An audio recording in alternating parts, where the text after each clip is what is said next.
ಶರಣೋ ಭಣಿರಂಗಪುರಿನೇ ಶರಣೋ ಶರಣೋ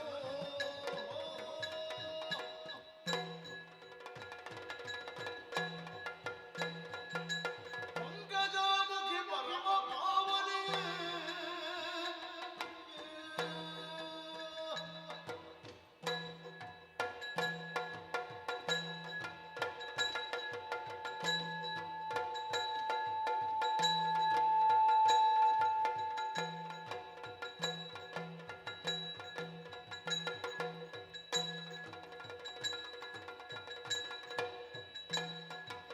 ಪಂಕಜಾಮುಖಿ ಪರಮ ಪಾವನೆ ಶಂಖ ಚಕ್ರ ಗದಾಧರೆ ಶಂಕರ ಪ್ರಿಯ ದೇವಿ ತವ ಪದ ಪಂಕರು ಹಗೆ ನಮೋ ನಮೋ ಶಂಕರ ಪ್ರಿಯ ದೇವಿ ತವ ಪದ ಪಂಕರು ಹಗೆ ನಮೋ ನಮೋ ಶರಣು ಶರಣು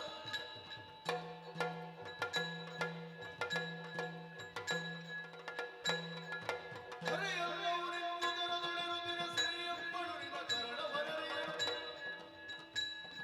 ಶರಣಾಗತ ರಕ್ಷಾಮರಿನರ ಹರಿಗಗನವೆಲ್ಲವರಿನ ನಾಮಿ ಅನುಭವ ಗುರುನಿಧಿ ಶುಣ್ಣತ ಕೀರುತಿ ಮುನಿಗಣ ಸನ್ನತ ಗಣಪತಿ ವಾಹನ ಗುಣತರಗದುಗಿನ ವೀರನಾರಾಯಣ ಗಗನವೆಲ್ಲವರಿನ ನಾಮಿ ಗಗನವೆಲ್ಲವರಿನ ನಾಮಿ ಗಗನವೆಲ್ಲವರಿನ ನಾಮಿ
ವಿಘ್ನಧ್ವಾಂತ ನಿವಾರಣೈಕ ತರಣಿ ವಿಘ್ನಾಟವಿ ಹವ್ಯವಾತ್ ವಿಘ್ನವ್ಯಾಲ ಕುಲಾಭಿಮಾನ ಗರುಡೋ ವಿಘ್ನೇಭ ಪಂಚಾನನ ವಿಘ್ನೋ ತುಂಗಗಿರಿ ಪ್ರಭೇದನ ಪವಿ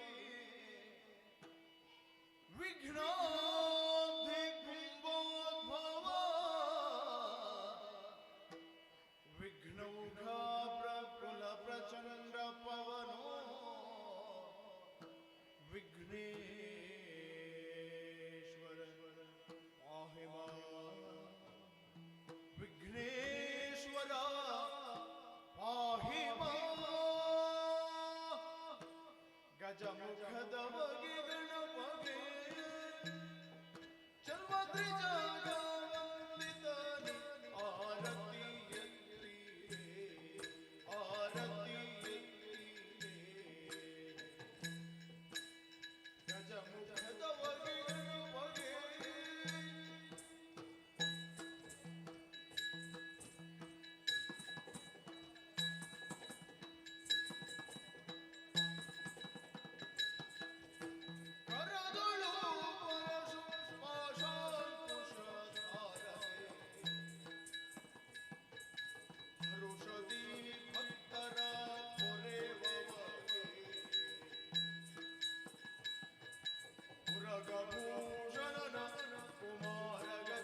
ಗಜಮುಖನು ನಿನ್ನ ಪಾದವ ನೆನೆವೆ.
ಚಿಕ್ಕ ಪ್ರಾಯದ ಬಾಲೆ ಚದುರಿ ನಿನ್ನಂಗವ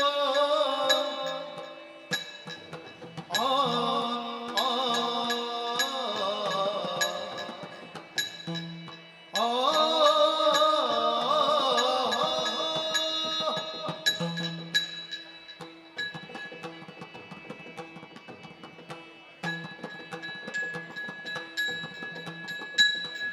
ಚಿಕ್ಕ ಪ್ರಾಯದ ಬಾಲೆ ಚದುರಿ ನಿನ್ನಂಗವ ಒರೆಬುದೇನೆ ಮದವು ಕೂತ ಬರುತ್ತಿದೆ ಮಾರನ ಮದದನೆ ಮದವು ಕೂತ ಬರುತ್ತಿದೆ ಮಾರನ ಮದದನೆ ಒರೆಬುದೇನೆ ಒರೆಬುದೇನೆ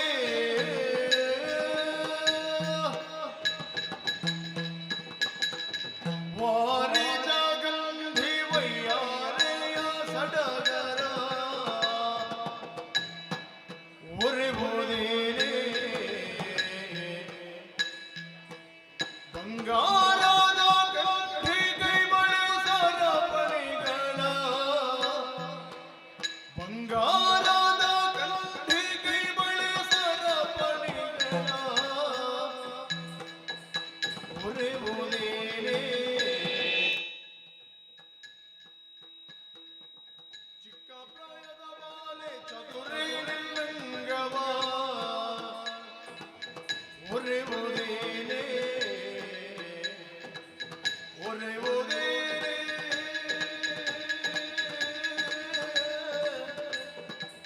ಏ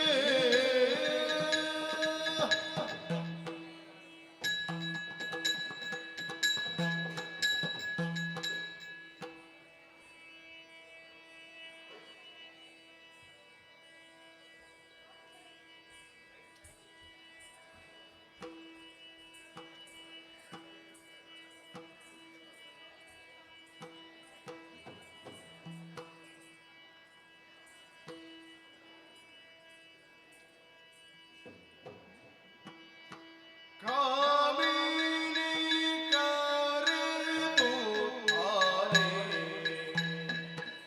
ಶ್ರೀ ಮಂಜುನಾಥ ಸ್ವಾಮಿಯ ಬಿಟ್ಟಿರಲಾರೆ ಶ್ರೀ ಮಂಜುನಾಥ ಸ್ವಾಮಿಯ ಬಿಟ್ಟಿರಲಾರೆ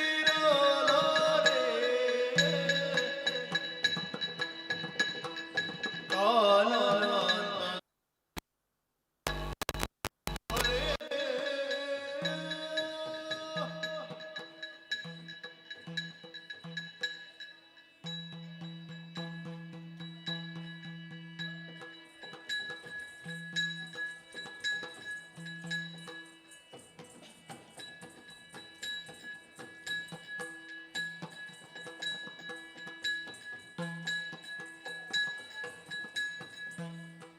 ಕಾಮಿನಿ ಕರೆದು ಆರೆ ಮಂಜುನಾಥ ಸ್ವಾಮಿಯ ಬಿಟ್ಟಿರಲಾರೆ ಶ್ರೀ ಮಂಜುನಾಥ ಸ್ವಾಮಿಯ ಬಿಟ್ಟಿರಲಾರೆ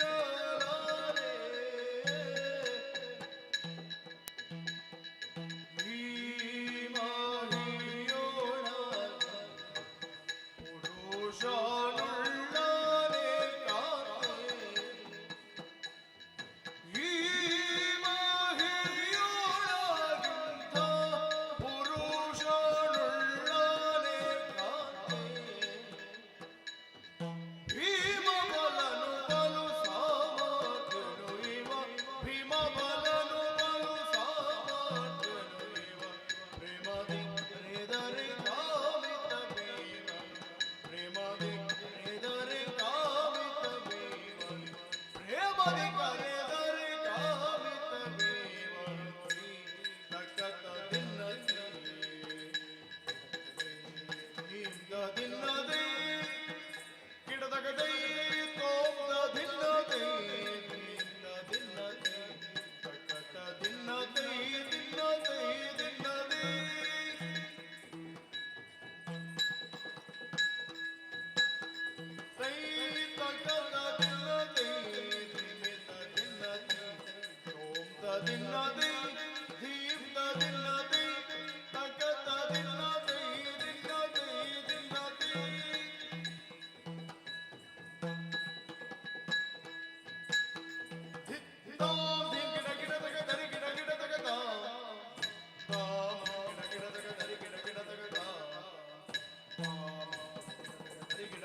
ಸರ್ವಮಂಗಲಮಾಂಗಲ್ಯೇ ಸರ್ವಾರ್ಥಸಾಧಕ ಶರಣ್ಯೇ ತ್ರ್ಯಂಬಕೆ ದೇವಿ ನಾರಾಯಣ ನಮೋಸ್ತುತೆ ನಂಬಿದಂತ ಭಕ್ತರ ಮೇಲೆ ಪ್ರೀತಿ ಕೊಟ್ಟಂತ ಶ್ರೀಮಡಿಗಂಧರ್ವಸ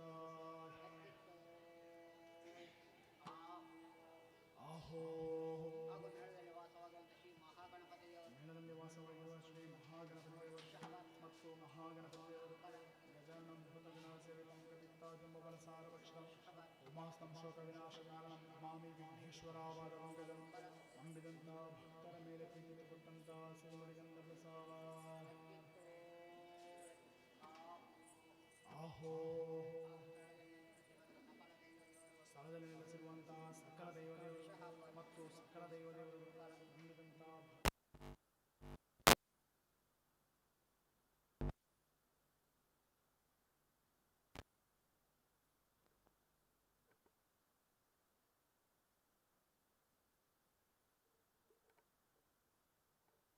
ಮೋಜುಗಾರರು ನಮ್ಮ ಮೇಲೆ ಪ್ರೀತಿ ಕೊಟ್ಟಂತ ಪಟ್ಟೇಶ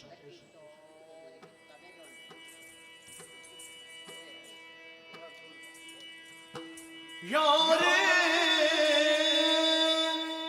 ರಂಗನ ಕರೆಯ ಬಲವರು ಯಾರೇ ಕೃಷ್ಣನ ಕರೆಯ ಬಂದವರು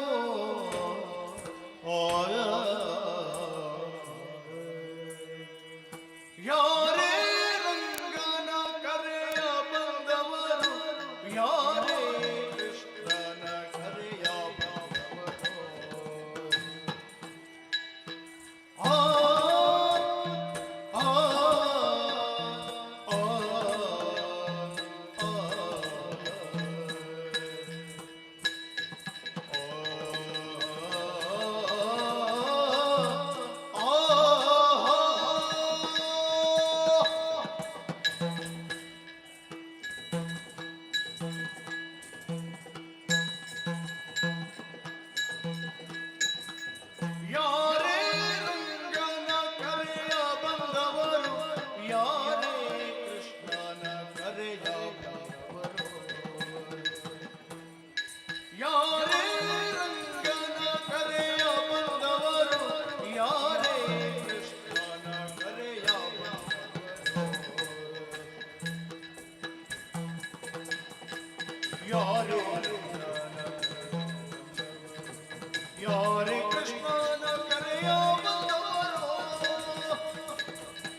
ಪಾಪ ವಿನಾಶನ ಈ ಪರಿಯುಗಲಿ ಕರೆಯ ಬಂದವರು ವೇಣು ವಿನೋದನ ಗಾನ ಪ್ರಿಯನ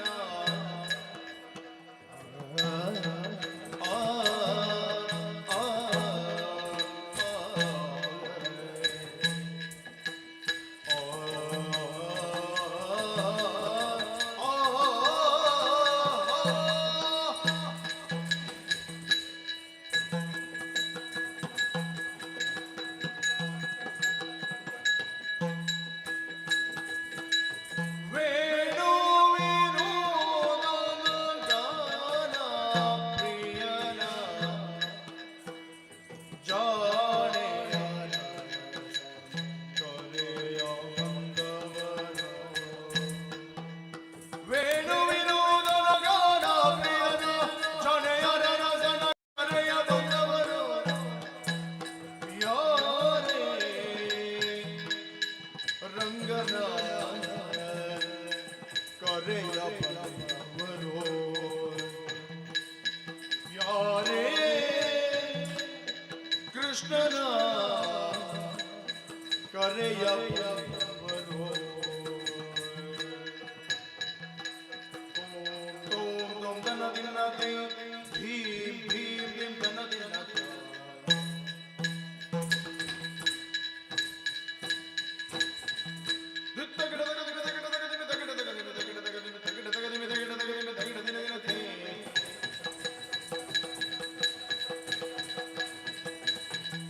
Tom dana dinna di, him dana dinna di,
ಅಂಬುರುಹದೊಡನೇತ್ರೆ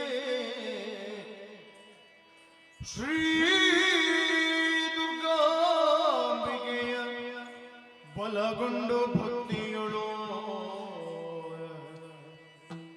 ಭಕ್ತಿಯೋಳ್ ಅಂಬಿಕಾ ಸುತ ವಿಘ್ನರಾಜನ ಪಿರಿದು ಸಂಸ್ತುತಿಸಿ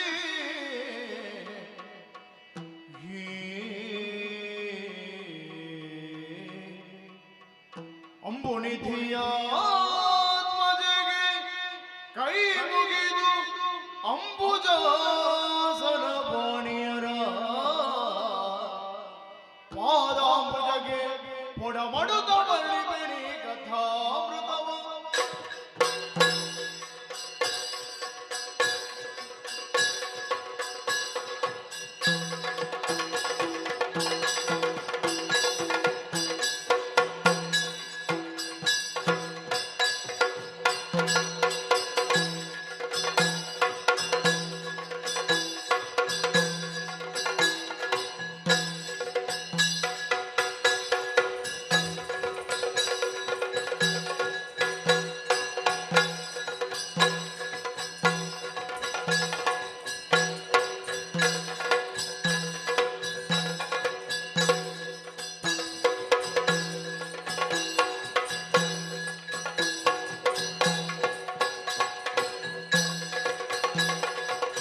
ಅಧ್ಯಕ್ಷನಾಗಿ ರಾರಾಜಿಸಿದವನು ನಾನು.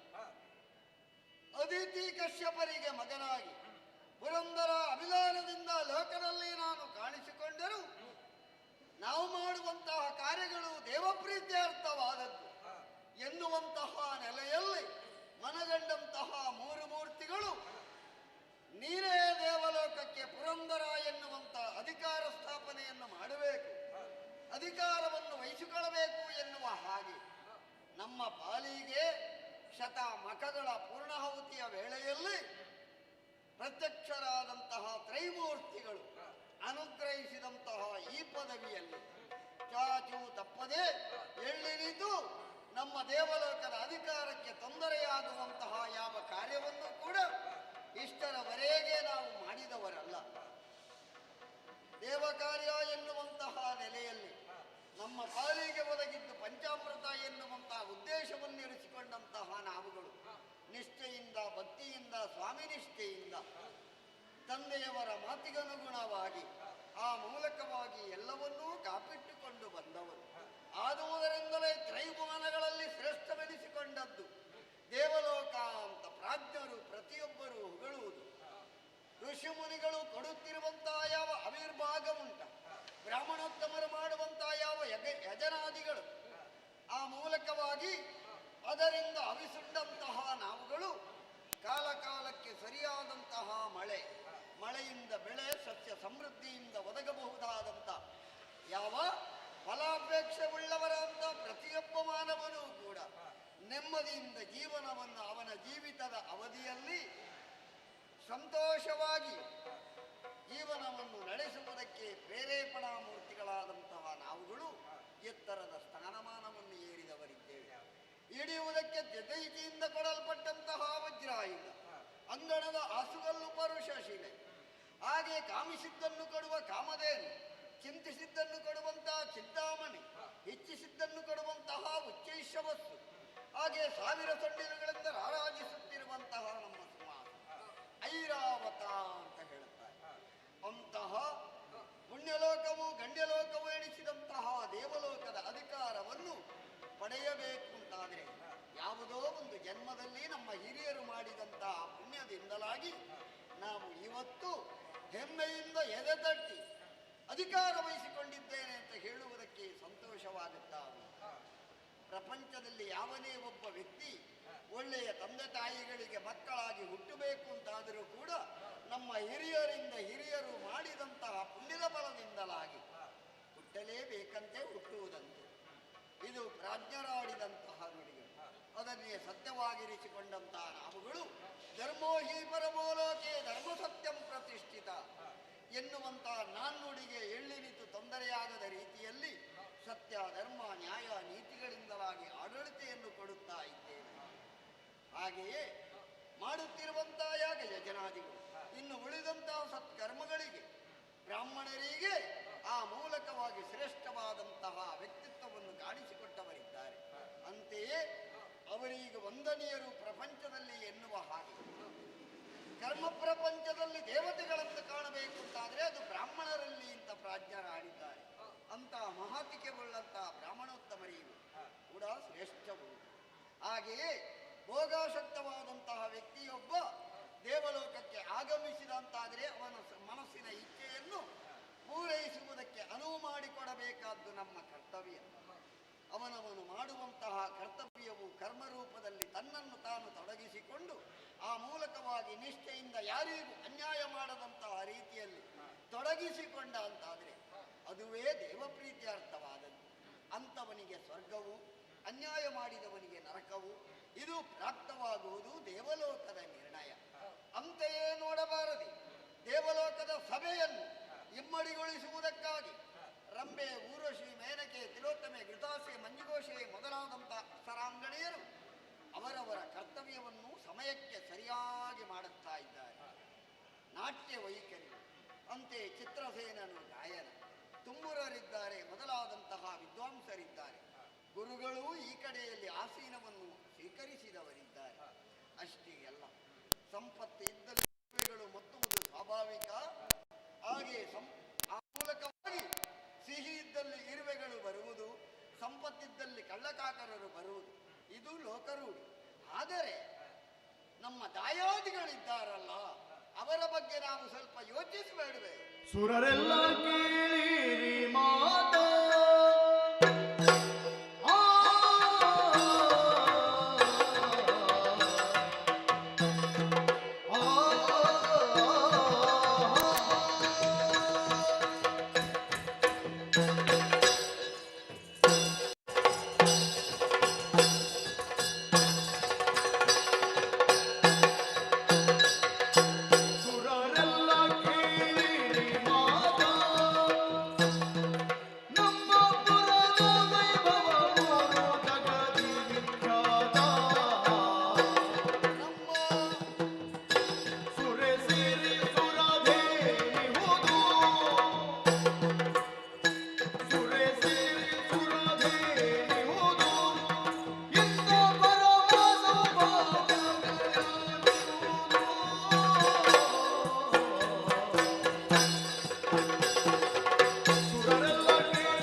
ಮೊದಲಾದಂಥ ಅಮೂಲ್ಯವಾದಂತಹ ವಸ್ತುಗಳು ನಮ್ಮಲ್ಲೇ ಇದೆ ಎನ್ನುವಂತಹ ಕಾರಣದಲ್ಲಿ ನಮ್ಮ ಹಿರಿಯಪ್ಪೆಯ ಮಕ್ಕಳಾದಂತಹ ನಮ್ಮ ದಾಯಾದಿಗಳು ದಾಯಾದ್ಯಮಸ್ಥರ ಎನ್ನುವಂಥದ್ದು ಪ್ರಾರಂಭವಾದದ್ದೇ ಇಲ್ಲಿಂದ. ಹೌದು, ನಮ್ಮನ್ನು ವಿರೋಧಿಸ್ತ ಆ ಮೂಲಕವಾಗಿ ದೇವಲೋಕದಲ್ಲಿರುವಂತಹ ಸಂಪತ್ತನ್ನು ಹೇಗಾದರೂ ಮಾಡಿ ಪಡೆಯಬೇಕು ಎನ್ನುವಂತಹ ದುರುದ್ದೇಶವನ್ನು ಇಟ್ಟುಕೊಂಡಂತಹ ನಮ್ಮ ಅಣ್ಣಂದಿರು, ನಮ್ಮ ರಕ್ಕಸರು ಈ ದೇವಲೋಕಕ್ಕೆ ದಾಳಿ ಮಾಡುವುದು ಸ್ವಾಭಾವಿಕ. ಆದರೂ ನಾವು ಯೋಚಿಸಬೇಡವೇ? ನೋಡಿ, ಮಾತ್ಸರ್ಯ ಎನ್ನುವಂಥದ್ದು ವ್ಯಕ್ತಿಯ ಅಂತರಂಗದ ಒಳಗೆ ಕಟ್ಟಿಟ್ಟಂತಹ ಬುದ್ಧಿಯನ್ನು ಅದು ಯಾವ ಕಾರಣದಲ್ಲಿ ಅಳಿಸುವುದಕ್ಕಾಗುವುದಿಲ್ಲ. ಜೀವನ ಎನ್ನುವಂತಹ ಮೂರಕ್ಷರಕ್ಕೆ ಬಹಳವಾದಂತಹ ಮಹತ್ವಕ್ಕೆ ಉಂಟು. ಜೀವನವನ್ನು ಚೆನ್ನಾಗಿ ಯಾರಿಗೂ ತೊಂದರೆಯಾಗದಂತಹ ರೀತಿಯಲ್ಲಿ, ಯಾರಲ್ಲಿಯೂ ಚಾಡಿ ಹೇಳದಂತಹ ರೀತಿಯಲ್ಲಿ ಬದುಕಿದೆ ಉಂಟಾದರೆ ಅದು ದೇವರ ಅನುಗ್ರಹ ಉಂಟು. ಮತ್ತೆ ಒಬ್ಬನನ್ನು ಆ ಮೂಲಕವಾಗಿ ದೇವತೆಗಳನ್ನು ಕೆಳಗಿಳಿಸಬೇಕು, ನಾವು ಮೇಲೆ ಇರಬೇಕು, ಹಾಗೆ ನಮ್ಮದ್ದೇ ಮೆರೆಯಬೇಕು ಅಂತ ಭಾವಿಸಿದವರು 4 ದಿನದಲ್ಲಿ ಇರ್ತಾರೆಯೇ ಹೊರತು ಕೊನೆಯ ಒಂದು ಗಳಿಗೆಯಲ್ಲಿ ಅದಕ್ಕೂ ಕೂಡ ಒಂದು ಸರಿಯಾದಂತಹ ಶಿಕ್ಷೆಯನ್ನು ಕೊಡುವವಳಿದ್ದಾಳೆ. ಆದಿಯಲ್ಲೇ ನಾವು ತಿಳಿದುಕೊಂಡವರಿದ್ದೇವೆ, ಆದಿಮಾಯೆ. ಆದ್ದರಿಂದ ದುರುಳರು ವರವನ್ನು ಪಡೆದು ಬಲಿಷ್ಠರಾಗಿ ಆ ಮೂಲಕವಾಗಿ ಕಿರಿಯಬ್ಬೆಯ ಮಕ್ಕಳು ದೇವಲೋಕವನ್ನು ಆಳುವುದು ಶಾಶ್ವತವಲ್ಲ, ಆ ಮೂಲಕವಾಗಿ ನಮಗೆ ದೊರಕಬೇಕು ಎನ್ನುವಂತಹ ದೂರದ ಆಲೋಚನೆ ಮತ್ತು ದುರಾಲೋಚನೆಯನ್ನಿಟ್ಟುಕೊಂಡಂತಹ ದುರುಳರು ಆ ಮೂಲಕವಾಗಿ ಲಗ್ಗೆಯನ್ನು ಮಾಡಿದಂತಹ ಸಂದರ್ಭದಲ್ಲಿ ನಿಮ್ಮದ್ದಾದಂತಹ ಪರಾಕ್ರಮ ಏನು, ಹೇಗೆ ಹೋರಾಟದ ನೈಪುಣ್ಯತೆಯನ್ನು ನೀವು ಪಡೆದವರು ಅನ್ನುವುದು ನಾವು ತಿಳಿದುಕೊಂಡವರಿದ್ದೇವೆ. ಅದರಲ್ಲಿ ಅನುಮಾನವಲ್ಲ. ಯುದ್ಧಕಾಲೇ ಶಸ್ತ್ರಾಭ್ಯಾಸ ಅಂತ ಒಂದು ಶಾಸ್ತ್ರ ಉಂಟು. ಯುದ್ಧ ಸನ್ನಿಹಿತವಾದಾಗ ಆಯುಧ ಎಲ್ಲುಂಟು ಅಂತ ಹುಡುಕುವುದಕ್ಕೆ ಹೋಗುವುದಲ್ಲ. ಒಬ್ಬ ಪ್ರಾಜ್ಞನಾದವನು ಕಿರೀಟ ಹೊತ್ತ ತಲೆಗೆ ಕಿರುಕುಳ ತಪ್ಪದು ಎನ್ನುವಂಥ ನಾಣ್ಣುಡಿಯಂತೆ ವಿದ್ವಾಂಸನಾದವನು ಚೆನ್ನಾಗಿ ಯೋಚಿಸುವವನು ಪೂರ್ವ ತಯಾರಿ, ಪೂರ್ವ ನಿಯೋಜಿತವಾದಂತಹ ಒಂದು ಸನ್ನಿವೇಶವನ್ನು ಸನ್ನದ್ಧಗೊಳಿಸ್ತಾನೆ. ಯುದ್ಧ ಸನ್ನಿಹಿತವಾಯಿತು ಅಂತ ಆಗುವಾಗ ನಾವು ಎಷ್ಟರ ಮಟ್ಟಿಗೆ ಕಾಪಿಟ್ಟುಕೊಳ್ಳುತ್ತೇವೆ ಅದುವೇ ಪ್ರಾಮುಖ್ಯವಾದಂತಹ ವಿಚಾರ. ಆದುದರಿಂದ ದೇವಲೋಕದ ವಿದ್ವಜ್ಜನ ಪರವೇಶಿತವಾದಂತಹ ವಿಶಾಲವಾದಂತಹ ಸಭೆಯಲ್ಲಿ ನಿಮ್ಮನ್ನು ಮಗದೊಮ್ಮೆ ಎಚ್ಚರಿಸಿದ್ದೇನೆ. ಯಾಕೆ? ನಮ್ಮ ದಾಯಾದಿಗಳು ಎಲ್ಲಿಯಾದರೂ ಮಗದೊಮ್ಮೆ ನಮ್ಮನ್ನು ಕೆಳಕುವುದಕ್ಕಾಗಿ ಬಂದರೆ ನೀವೇನು ಮಾಡುವುದು?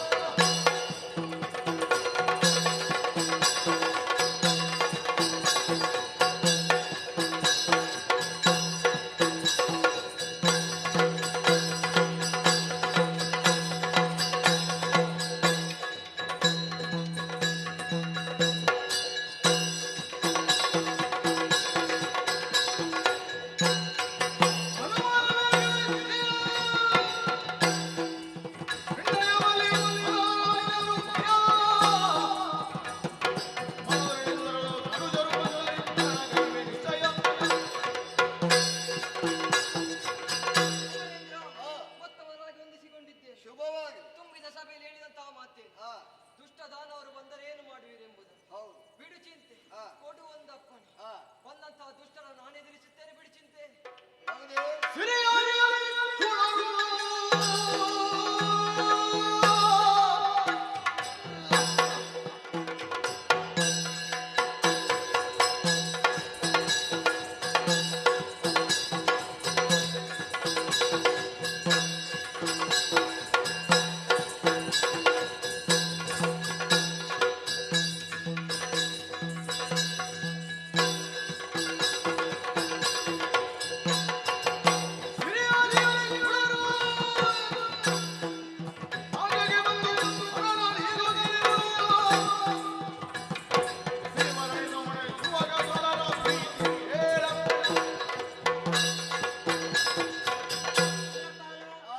ಮೊದಲಾಗಿ ಹೊಂದಿಸಿಕೊಳ್ಳುತ್ತಿದ್ದೆ. ಶುಭವಾಗಿ. ಸ್ವರ್ಗಲೋಕದ ಸಂಪತ್ತನ್ನು ಹಾ. ಆ ದುಷ್ಟರು ಏನಾದರೂ ದಾಳಿ ಮಾಡಿದರೆ ಹಾ. ಅವರನ್ನು ಕೊಂದುಕೊಳ್ತೇನೆ. ಅವರ ಬಗ್ಗೆ ಚಿಂತೆಯನ್ನು ಬಿಟ್ಟು ಬಿಡು. ಸಂತೋಷವಾಗಿ. ಧಿರುರೆ ಮೆಚ್ಚಿದೆ ಸರ್ವ ಅರೋಹಿತ ನುಡಿಗೆ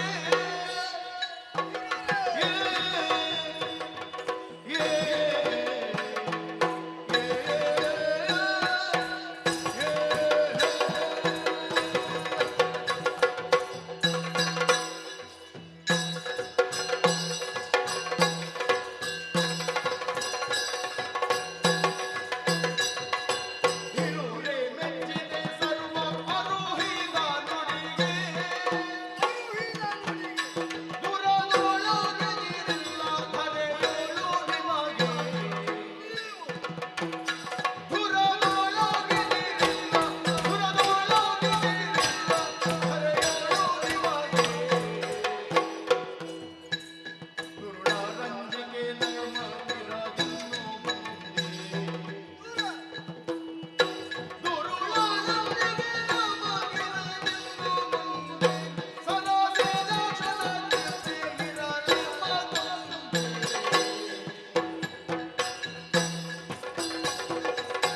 ದುರೆ ಮೆಚ್ಚಿದೆ ಸರ್ವ ಅನುಭೈದ ನುಡಿಗೆ ದುರದೊಳಗಿರಿಲ್ಲ ಧರೆಯೋಳು ನಿಮಗೆ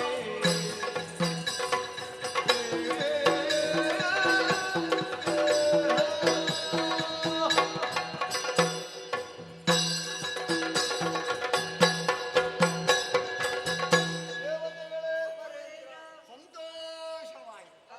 ಧಿರುರ ಮೆಚ್ಚಿದೆ ನಿಮ್ಮ ನುಡಿಗೆ. ಹ, ದೇವಲೋಕದ ಸಭೆಯಲ್ಲಿ ಒಬ್ಬರಿಂದೊಬ್ಬರು ಆಡಿದಂತಹ ನುಡಿಗಳು ಮತ್ತು ಉದುರಿದಂತಹ ನುಡಿಗಳು, ಇದನ್ನು ಕೇಳಿ ಸಂತೋಷವಾಯಿತು.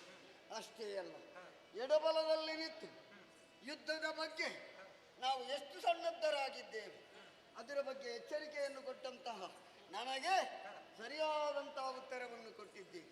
ಧಿರುರ ಮೆಚ್ಚಿದೆ. ಮೂಗಿನಲ್ಲಿ ಬೆರಳಿಟ್ಟು ಆಶ್ಚರ್ಯ ಪಡಬೇಕಾದಂಥ ದೇವಲೋಕದ ಸಭೆಯಲ್ಲಿ ನೀವು ಆಡಿದಂಥ ನುಡಿಗಳು ಮತ್ತು ಮರುಕಳಿಸ್ತಾ ಉಂಟು. ಸಂತೋಷ. ಆದರೆ ರಾಕ್ಷಸರ ಬಗ್ಗೆ ಯೋಚಿಸುವುದು ನಾನು. ಆದ್ದರಿಂದ ಒಂದು ರೀತಿಯಲ್ಲಿ ನಮಗೆ ಯುದ್ಧದ ಭಯ ಖಂಡಿತವಾಗಿಯೂ ಇಲ್ಲ. ಯಾಕೆ? ನಳಿನನಾಭನಿದ್ದಾನೆ. ಶಿಕ್ಷೆಗೂ ರಕ್ಷೆಗೂ ದಕ್ಷಪ್ರಾಯರೆನಿಸಿಕೊಂಡವರು ಲೋಕದಲ್ಲಿ ರಕ್ಷಕ ಕುಲಕ್ಕೆ ಕುಟಾರ ಎನ್ನುವಂಥ ಬಿರುದನ್ನು ಪಡೆದವನಿದ್ದಾನೆ. ವರ ಕೊಡುವುದಕ್ಕೆ ಇಬ್ಬರು, ಪರಮೇಶ್ವರ ದೇವರು, ಬ್ರಹ್ಮದೇವರು. ಆ ವರವನ್ನು ಪ್ರಪಂಚದಲ್ಲಿ ಯಾವುದಕ್ಕೂ ನ್ಯೂನ್ಯತೆ ಬಾರದಂತಹ ರೀತಿಯಲ್ಲಿ, ವರಕ್ಕೆ ಚ್ಯುತಿ ಬಾರದಂತಹ ರೀತಿಯಲ್ಲಿ, ವರವನ್ನು ಬೆಣ್ಣೆಯ ಮುದ್ದೆಯಿಂದ ಕೂದಲೆಳೆದಂತಹ ರೀತಿಯಲ್ಲಿ ಎಳೆದು ಆ ಮೂಲಕವಾಗಿ ರಾಕ್ಷಸರನ್ನು ನಯದಿಂದ ವಂಚಿಸುವವನಿದ್ದಾನೆ. ನಮ್ಮ ಬೆನ್ನ ಹಿಂದೆ ನಮ್ಮನ್ನು ಬೆನ್ನು ತಟ್ಟುವಂತಹ ಭಗವಂತನಿದ್ದಾನೆ ಎನ್ನುವಂತಹ ವಿಶ್ವಾಸ ಖಂಡಿತವಾಗಿಯೂ ಉಂಟು. ರಾಕ್ಷಸರಿಗೆ ಒಂದಲ್ಲ ಒಂದು ರೀತಿಯಲ್ಲಿ ಸಣ್ಣ ಸಣ್ಣ ವಿಚಾರಗಳನ್ನು ಕೊಡುತ್ತಲೇ ಬಂದಿದ್ದಾಳೆ. ಇನ್ನು ಕೊನೆಯ ಗಳಿಗೆಯಲ್ಲಿ ದೊಡ್ಡದ್ದನ್ನು ಕೊಡುತ್ತಾಳೆ. ಅದಕ್ಕೆ ಮತ್ತೆ ಅವ ಹೇಳಲಿಕ್ಕಿಲ್ಲ, ಅಲ್ಲಿಗೆ ಮಲಗು. ಅಂತಹ ಪಕ್ಷಿವಾಹನನನ್ನು ಮನಸಾರೆ ಧ್ಯಾನಿಸುತ್ತಾ ಎಲ್ಲರೂ ಒಂದಾಗಿ ಗುರುಗಳಿಗೆ ವಂದಿಸುತ್ತಾ, ಸಭೆಗೆ ವಂದಿಸುತ್ತಾ ಸಭಾಮುಕ್ತಾಯ.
ಬರುವಂತಹ ಸಲ ಓಹೋ ಮತ್ತೆ ಪಟ್ಟಣಕ್ಕೆ ಯಾರೆಂದು ಕೇಳಿದ್ದೀರಿ? ಶತ್ರು ಪ್ರಸೂದನನೆಂದು ಕೇಳಿ ಬಂದೆ. ಹಾಗೆಂದುಕೊಳ್ಳಬಹುದು. ಹೊರಟು ಬಂದಂತಹ ಕಾರ್ಯಗಳು ಅನೇಕವಿದೆ, ಆಲಿಸಬೇಕು.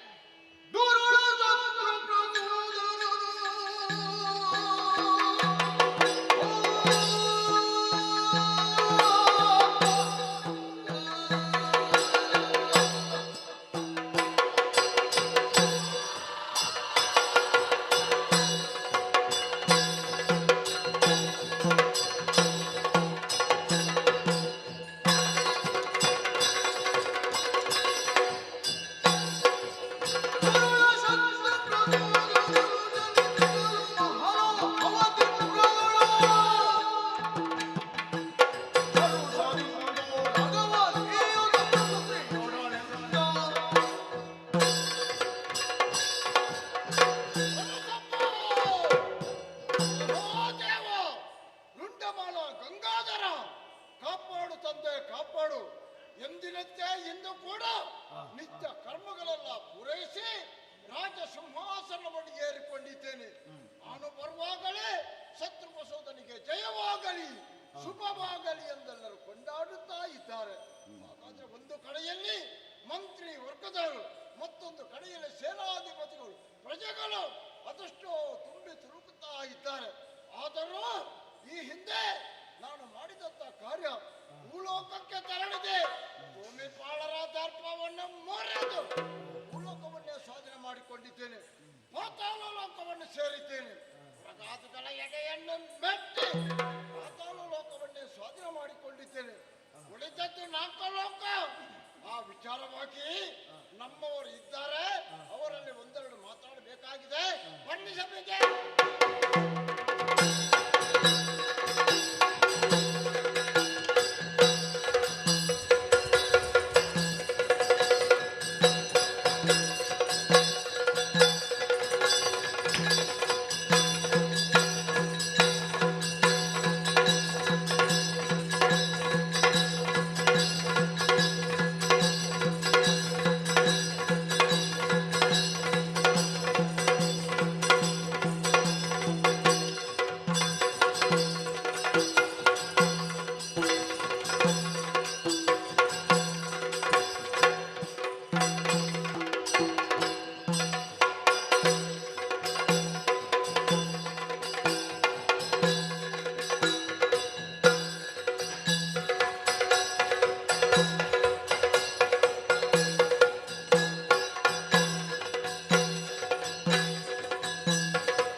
ಹಾ, ವಿಭುವಾಗಿ ಕಾಣಿಸಿಕೊಂಡವರು ನೀವು ನಿಜ.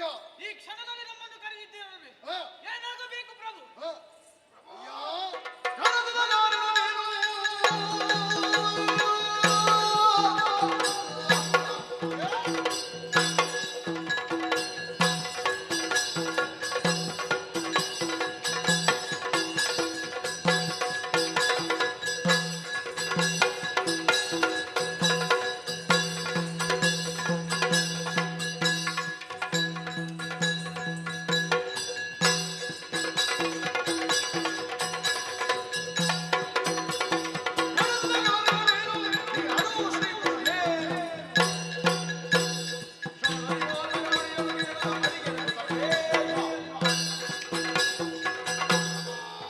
ಗೆಳೆಯ,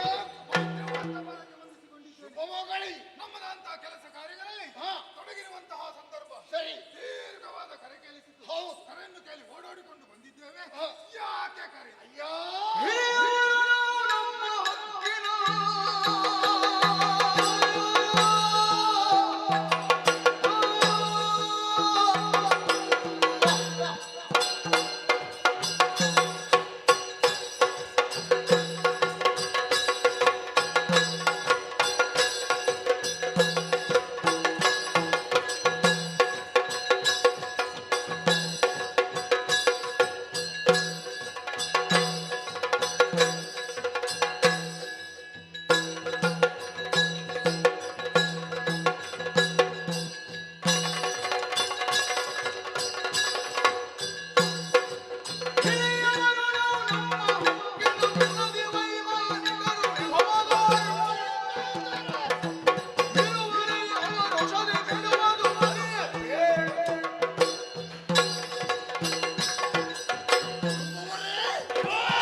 ತುಂಬಿದಂತಹ ಸಭೆಗೆ ನಿಮ್ಮನ್ನು ಕರೆಯಬೇಕಾದರೆ ಬಲವಾದ ಉದ್ದೇಶ ಇದೆ.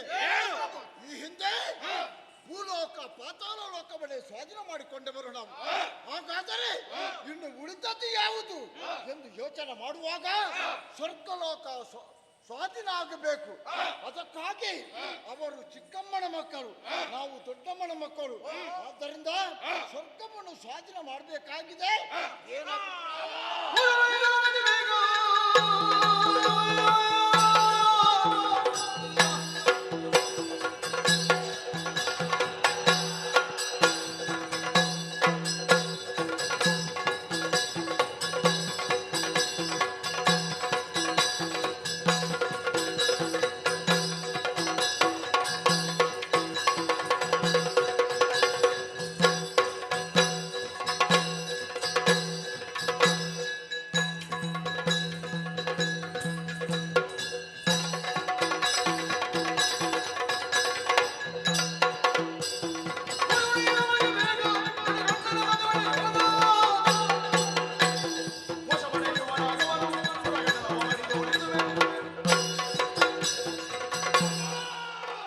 ಅಯ್ಯೋ, ಇಷ್ಟವಾದಂತಹ ಪದಗಳಿಗೆ ಹಾ, ಮತ್ತೊಮ್ಮೆ ಮಗದೊಮ್ಮೆ ಪುಳವಡುತ್ತಾ ಇದ್ದೇನೆ. ಶುಭವಾಗಲಿ. ಪ್ರಭು, ನಿಮ್ಮ ಆಜ್ಞಾನುವರ್ತುಗಳಾಗಿ ನಡೆದುಕೊಳ್ಳುವವರು ಹಾ, ನೀವು ಹೇಳಿದಂತಹ ಕಾರ್ಯವನ್ನು ಹಾ, ಮಾಡಿ ಮುಗಿಸುವಲ್ಲಿ ನಿಜ. ನಾವು ಮುಂದಡಿ ಇಡುವವರು. ಹೌದು. ಪ್ರಭು, ಹಾ, ಸ್ವರ್ಗವನ್ನಾಡಬೇಕು, ಹಾ, ದೇವತೆಗಳನ್ನು ಸೋಲಿಸಬೇಕು ಹಾ, ಎಂಬುದಾಗಿ ನಾವು ಕೂಡ ಯೋಚಿಸುತ್ತಾ ಇದ್ದವರು. ಹಾ. ಕೊಡಿ ನಮಗೆ ಅಪ್ಪಣೆ. ಏನಯ್ಯ ಮಂತ್ರಿ? ಆದರೆ ಸಂಶಯವೊಂದು ಮಧುಸೂದನನ ಧನವಂದು. ಓ, ಓ,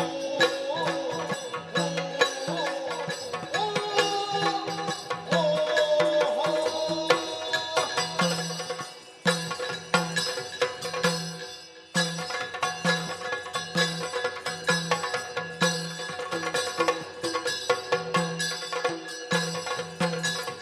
ಆದರೆ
ಯಾಕೆ ನಿಲ್ಲಿಸಿದ್ರಿ? ನಿಲ್ಲಿಸಿದ್ದೇನೆ ಯಾಕೆ ಗೊತ್ತಾ?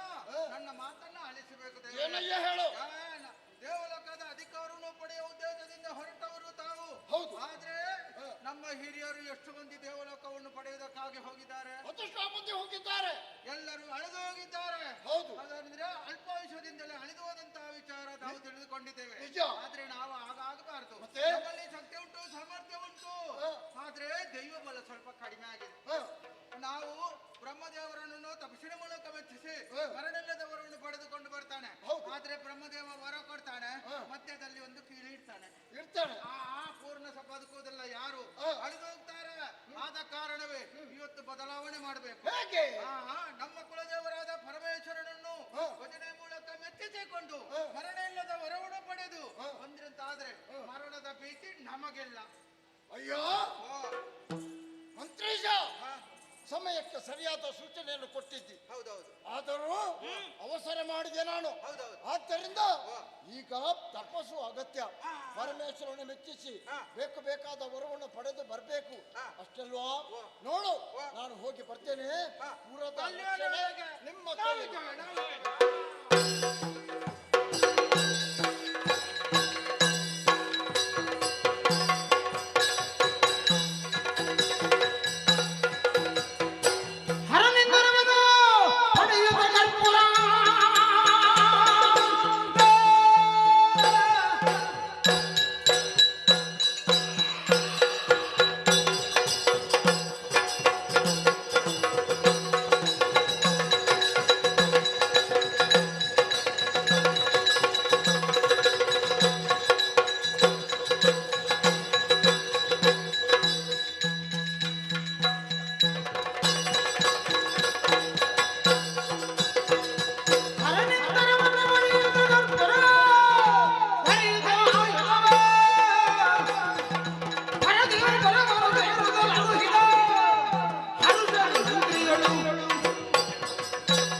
ತಪಸ್ಸನ್ನು ಮಾಡಿ ಪರಮೇಶ್ವರನ ಮೆಚ್ಚಿಸಿ ವರವನ್ನು ಮರಣವೇ ಇಲ್ಲದಂತ ವರವನ್ನು ಕೊಡುವಂದಾಗ ಒಂದಲ್ಲ ಒಂದು ದಿವಸ ಮರಣ ಎಲ್ಲರಿಗೆ ಕತ್ತಿಟ್ಟ ಬುಟ್ಟಿ. ಆದ್ದರಿಂದ ಮರಣ ಉಂಟೆ. ಒಂದು ವೇಳೆ ಮರಣ ಬಂದರೆ ನಿನಗೆ ಸುದರ್ಶನ, ವಿಷ್ಣುನ ಕೈಯಲ್ಲಿದ್ದಂತ ಸುದರ್ಶನ ಮಾನವ ರೂಪದಲ್ಲಿ ಬಂದರೆ ನಿನಗೆ ಮರಣ, ಇಲ್ಲದಿದ್ದರೆ ಮರಣ ಇಲ್ಲ ಎಂದು ಹೇಳಿ ಹೋಗಿದ್ದಾರೆ. ಹಾಗಾದರೆ ಸಂತೋಷದ ವಿಚಾರ. ಇದನ್ನು ನಮ್ಮವರೇ ತಿಳಿಸಬೇಕಾಗಿದೆ.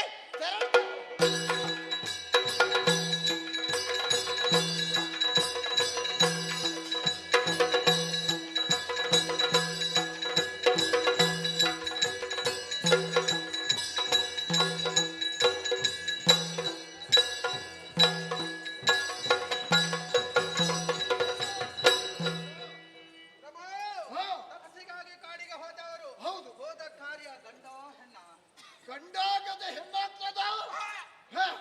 ನೇರವಾಗಿ ಹೋದೆ, ಪರಮೇಶ್ವರನ ಕುರಿತು ತಪಸ್ಸನ್ನು ಮಾಡಿದೆ. ಉಳಿದ ಏನು ಬೇಕೆಂದು ಕೇಳಿದ, ಮರಣೇ ಇಲ್ಲದಂತ ವರವನ್ನು ಕೊಡುವಂತೆ. ಅದಕ್ಕೆ ಮರಣ ಎಲ್ಲರಿಗೂ ಮರಣ ಉಂಟೆ. ಆದ್ದರಿಂದ ಒಂದು ವೇಳೆ ನಿನಗೆ ಮರಣ ಬಂದರೆ ಸುದರ್ಶನ ವಿಷ್ಣುನ ಚಕ್ರ ಆ ಮಾನವ ರೂಪದಲ್ಲಿ ಬಂದರೆ ನಿನಗೆ ಮರಣ ಅಂತ. ಹಾಗಾದ್ರೆ ಮರಣ ಉಂಟಾ? ಇಲ್ಲ. ಸ್ವರ್ಗದ ವಿಚಾರ.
ಯುದ್ಧಕ್ಕೆ ಕರೆಗೊಟ್ಟಿದ್ದಾರೆ ಅವರು. ಹ, ಸಂಪೂರ್ಣವಾದಂತಹ ಸಿದ್ಧತೆಯಾಗಬೇಕು, ಹ, ಹೋರಾಟ ನಡೆಯಬೇಕು, ಹ. ಅಧಿಕಾರ ಉಳಿಸಿಕೊಳ್ಳಬೇಕು.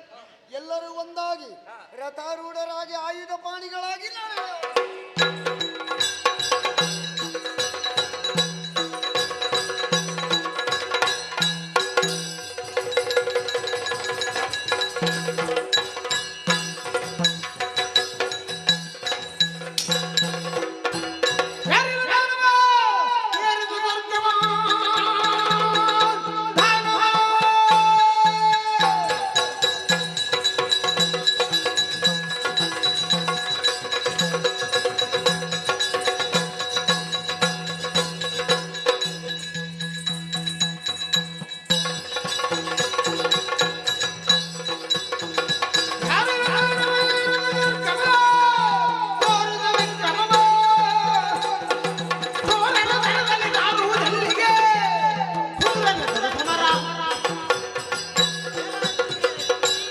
ಅಮರವಾದ ನಮ್ಮ ಈ ಸ್ವರ್ಗಲೋಕ ಅಮರನೆಂದೆನಿಸಿಕೊಂಡವರ ಜೊತೆ ಕಾಡಲು ಮುಂದಾದೆಯ ಬಂದಾಗಿಂದ ಸರಿ ಇಲ್ಲದ್ರೆ ನಿನ್ನನ್ನು ಯಮನಾಲೆ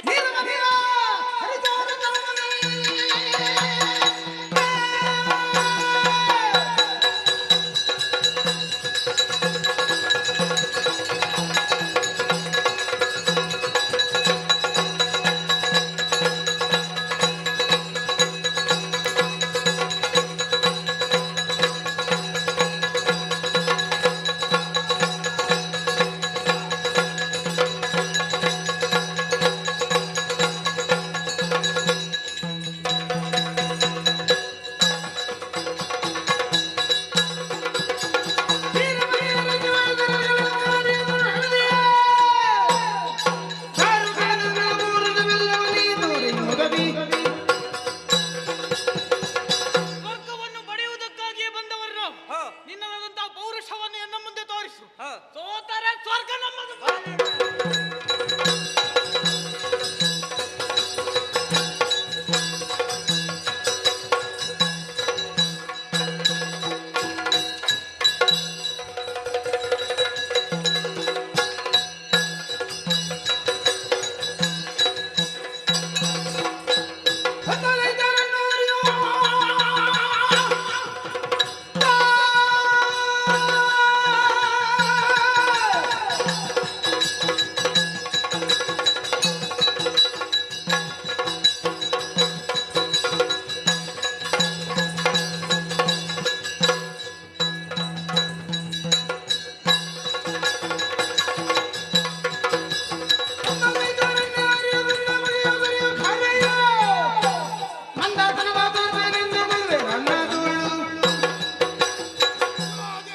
ಏನಲ್ಲ? ಸ್ವರ್ಗವನ್ನು ಬಯಸುವ ಉದ್ದೇಶದಿಂದ ಹ. ಸಕಲ ಸೇನೆಯನ್ನು ಕೂಡಿಕೊಂಡು ಬಂದಿದ್ದೇವೆ. ಹ.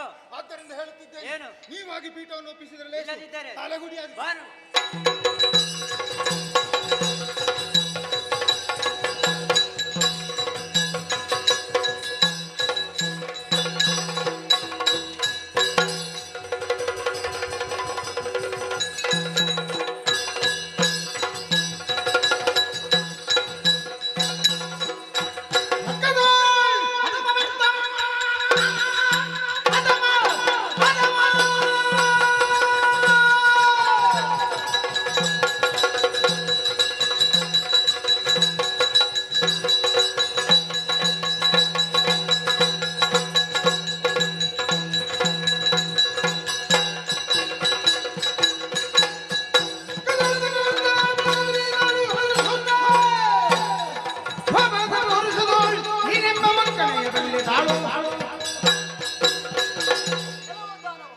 ಭಕ್ತಿಯಿಂದ ಪಡೆದ ಪೀಠವನ್ನು ಶಕ್ತಿಯಿಂದ ಪಡೆಯುವುದಕ್ಕೆ ಮುಂದಾದೆ. ಬಂದ ಹಾಗೆ ಹಿಂದೆ ಹೋದರೆ ನಿನಗೆ ಬದುಕುವುದಕ್ಕೆ ಒಂದು ಅವಕಾಶ. ಇಲ್ಲದ್ರೆ ಶಿರ ಹಾರಿಸಿ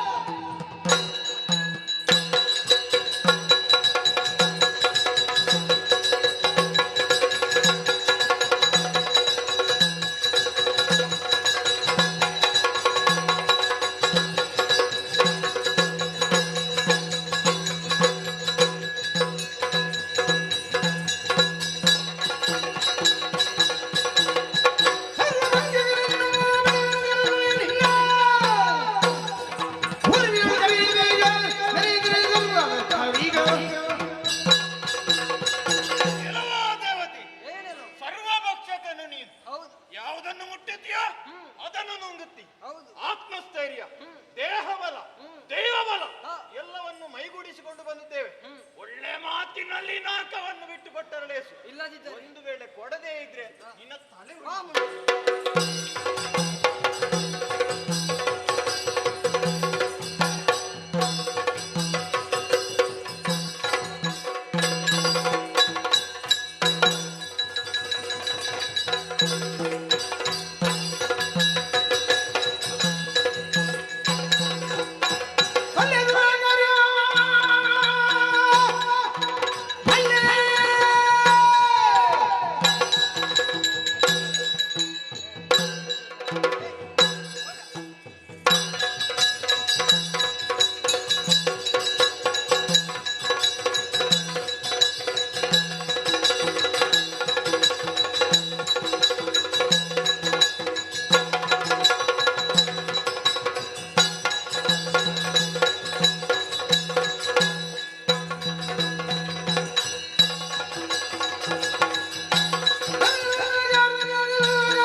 ಒಳ್ಳೆ ಮನಸ್ಸುಳ್ಳವರು ಸುಮನಸ್ಸರು ಎಲ್ಲರೂ ಹೊಗಳುತ್ತಾರೆ. ಆದ್ರೆ ಮಾಡುವುದು ಬೇಡತೆ. ನಮ್ಮಂತವರನ್ನು ಕಂಡರೆ ಓರದೀಕ್ಷೆ ಬೀರುವ ಜಾತಿಗಳು ನೀವು. ಇವತ್ತು ದೇವಲೋಕಕ್ಕೆ ನಮ್ಮ ಪ್ರವೇಶ. ಶತ್ರು ಪುರಸೂರನನ್ನು ಕೂಡಿಕೊಂಡು ನಾವು ಹಿರಿಯ ಭಾಗದವರು, ನೀವು ಕಿರಿಯ ಭಾಗದ ಕೆಳಗಿನವರು. ಆದ ಕಾರಣವೇ ಅಧಿಕಾರ ಪಡೆಯುವ ಉದ್ದೇಶದಿಂದ ಬಂದವರು. ಬಿಟ್ಟು ಕೊಡ್ತೀಯ, ಬಿಟ್ಟು ದಿನ ಸಾಯ್ತೀಯ ನೋಡು.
ಕೇವಲ ತಂದೆ ಮಾಡಿದ್ದಲ್ಲ ಇದು. ಇದು ನಮ್ಮ ಸ್ವಯಂ ಸ್ವಂತ. ಬಹಳಷ್ಟು ಶ್ರಮಿಸಿದ್ದೇವೆ. ಇದನ್ನು ಪಡೆಯಬೇಕು ಅಂತಾದ್ರೆ ಅಷ್ಟೇ ತಪಸ್ಸು ಮಾಡುವುದರ ಮೂಲಕವಾಗಿಯೋ ತಪಸ್ಸಿನಂತೆ ದೇವಲೋಕ ಪಡೆಯಬೇಕು ಎನ್ನುವಂತ ಉದ್ದೇಶದಿಂದ ಶತಮಖಗಳನ್ನು ಮಾಡಿದ್ದೇವೆ. ಅದರ ಪುಣ್ಯವನ್ನು ಅನುಭವಿಸ್ತಾ ಇದ್ದೇವೆ. ಹೇಳಿ ಕೇಳಿ ಶತ್ರುಪ್ರಸೂದನ ವಂಶದವರಿಗೂ ದೇವತೆಗಳಿಗೂ ಯಾವ ದ್ವೇಷವೂ ಇಲ್ಲ. ಸರಿಯಾಗಿ ಕೇಳಿಕೊ. ಆದುದರಿಂದ ನಿನಗೂ ನನಗೂ ದ್ವೇಷ ಏನು? ದೇವಲೋಕಕ್ಕೆ ಉದ್ದೇಶ ಬರಬೇಕು ಅಂತಾದ್ರೆ ಉದ್ದೇಶ ಏನು? ನೀನು ತಂದೆಯ ಕುಲದಲ್ಲಿ ಹುಟ್ಟಿದವನ ಅಲ್ಲ, ಶೋಣಿತಾಪುರದವರು ಮಾತ್ರ. ಆಗಿದ್ರೆ ನೀನು ಲೋಹಾವತಿ ಪಟ್ಟಣದಲ್ಲಿ ನಮ್ಮ ಹಿರಿಯ ಭಾಗಿಗಳೆನ್ನುವಂತಹ ನೆಲೆಯಲ್ಲಿ ಯಾರೋ ಹೇಳಿದ್ರು ಎನ್ನುವ ಕಾರಣಕ್ಕೆ ಬಂದಿದ್ಯಲ್ಲ. ಯಾಕೆ ಬಂದೆ, ಏನು ಉದ್ದೇಶ? ನೀನು ಭಕ್ತಿ ಮೂಲಕ ಪಡೆದಿದ್ದೀ ನಾಲ್ಕಲೋಕಗಳು. ಹೌದು. ಹಾಗಾದರೆ ನಾವು ಭಕ್ತಿ ಮೂಲಕ ನಾವು ಪಡೆಯುವುದಿಲ್ಲ, ನಾವು ಶಕ್ತಿ ಮೂಲಕ ನಿನ್ನ ಸಾಮರ್ಥ್ಯ ಎಷ್ಟು ಉಂಟದು ನೋಡುವುದಕ್ಕಾಗಿ ಬಂದಿದ್ದೇನೆ. ನಿಮಗೆ ಕೇವಲ ಶ್ರಮಿಸಿ ದುಡಿದು ಗೊತ್ತಿಲ್ಲ, ಯಾರೋ ಮಾಡಿದ್ದನ್ನು ಯಾರೋ ಕಷ್ಟಪಟ್ಟು ಆ ಮೂಲಕವಾಗಿ ಆರ್ಜಿಸಿಕೊಂಡದ್ದನ್ನು ಆಡಳಿತ ಮಾಡಿ 3 ದಿನದಲ್ಲಿ ನಾವು ಒಳ್ಳೆಯವರು ಅಂತ ಕಾಣಿಸಿಕೊಳ್ಳಬೇಕು. ಕೇಂದ್ರದಲ್ಲಿ ನಾವೇ ನೋಡಬಹುದು.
ಕೇಂದ್ರದಲ್ಲಿ ಅವನೇ ಇರುವುದಂತೆ. ಹೌದಾ? ಪಾಪಿ ಮಗ ಬೆನ್ನಿಗೆ 2 ಬಿದ್ದಾಗ ಎಲ್ಲಿ ಓಡಿದ್ದಾನಂತ.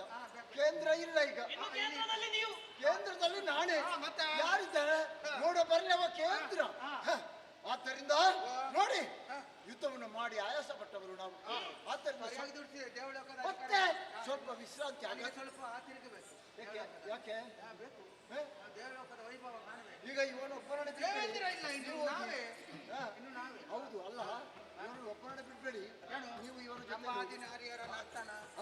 ಇಲ್ಲ ಅವನಿಗೆಲ್ಲ ನಮಗೆ ಅನ್ಯಾಯ ಮಾಡ್ಲಿಕ್ಕೆ ಹೋಗ್ಬೇಡಿ. ಆದ್ದರಿಂದ ಸ್ವಲ್ಪ ವಿಶ್ರಾಂತಿ ಅಗತ್ಯ. ನೋಡೋಣ.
ಚಿತ್ತದುರ್ಭವಿದ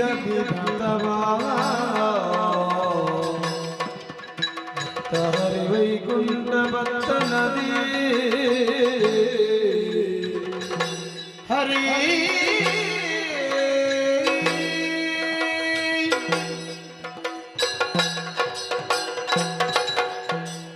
ಲಕ್ಷ್ಮೀ ವಲ್ಲಭ ಪರಮ ಪಾವನವು ನಿತ್ಯ ನೂತನವೂ ಸನಾತನವೂ ಆದಂಥ ವೈಕುಂಠ ಕ್ಷೇತ್ರ ಇದು ನೋಡಿದೀಯಾ ಕ್ಷೀರ ವಾರಿಧಿ ತನ್ನ ಶ್ವೇತ ಮಂದಹಾಸವನ್ನು ಬೀರಿ ನರ್ತಿಸ್ತಾ ಇದ್ದಾಳೆ.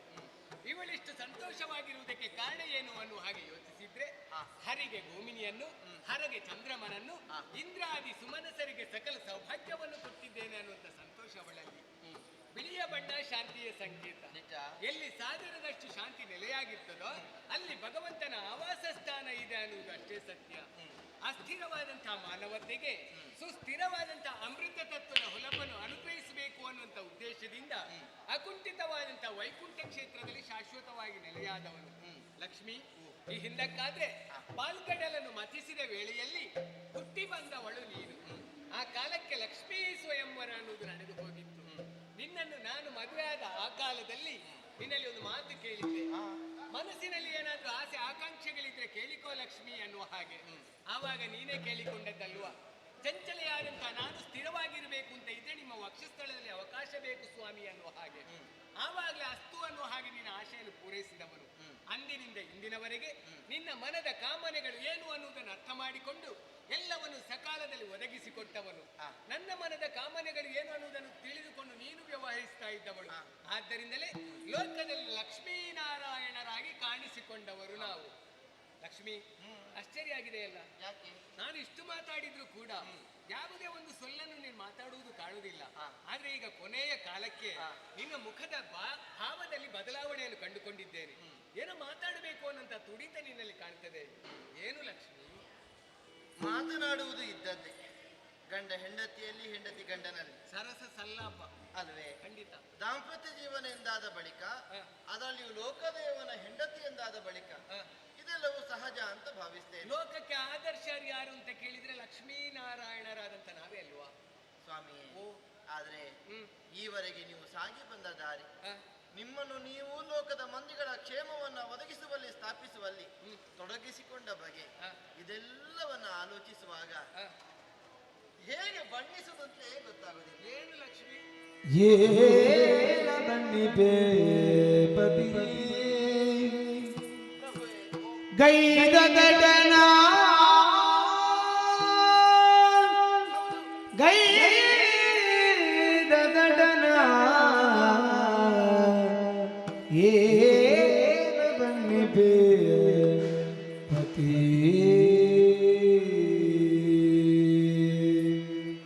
ಏನ ಬನ್ನಿ ಬೇಪತಿಯೇ ಗೈದ ದಡನ ಏನ ಬನ್ನಿ ಬೇಪತಿಯೇ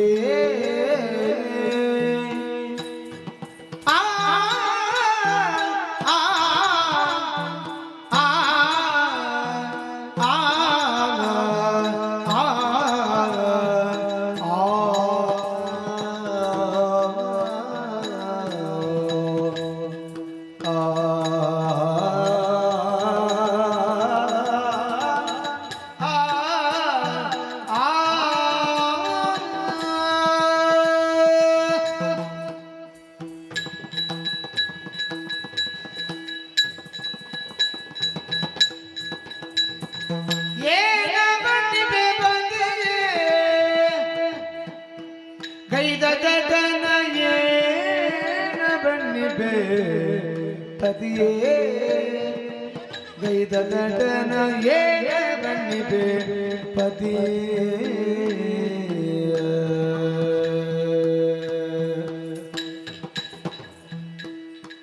ಏನೇನು ಮೀರ್ವಾಣನುತ ಏನೇನು ಗೀರ್ವಾಣನುತ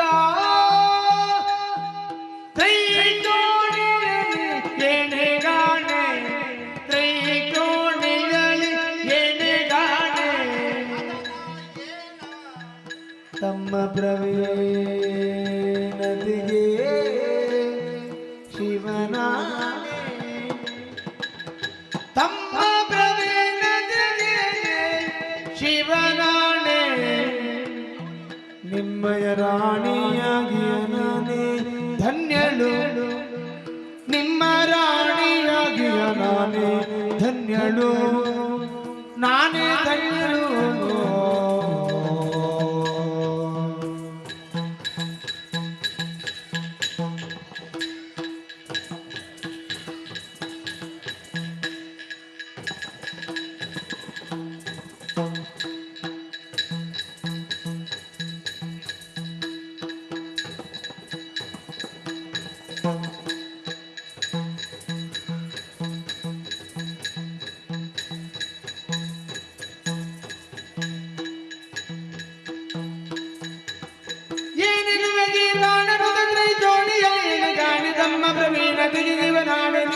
ರಾಣಿಯಾಗಿಯ ನಾನು ಧನ್ಯಳು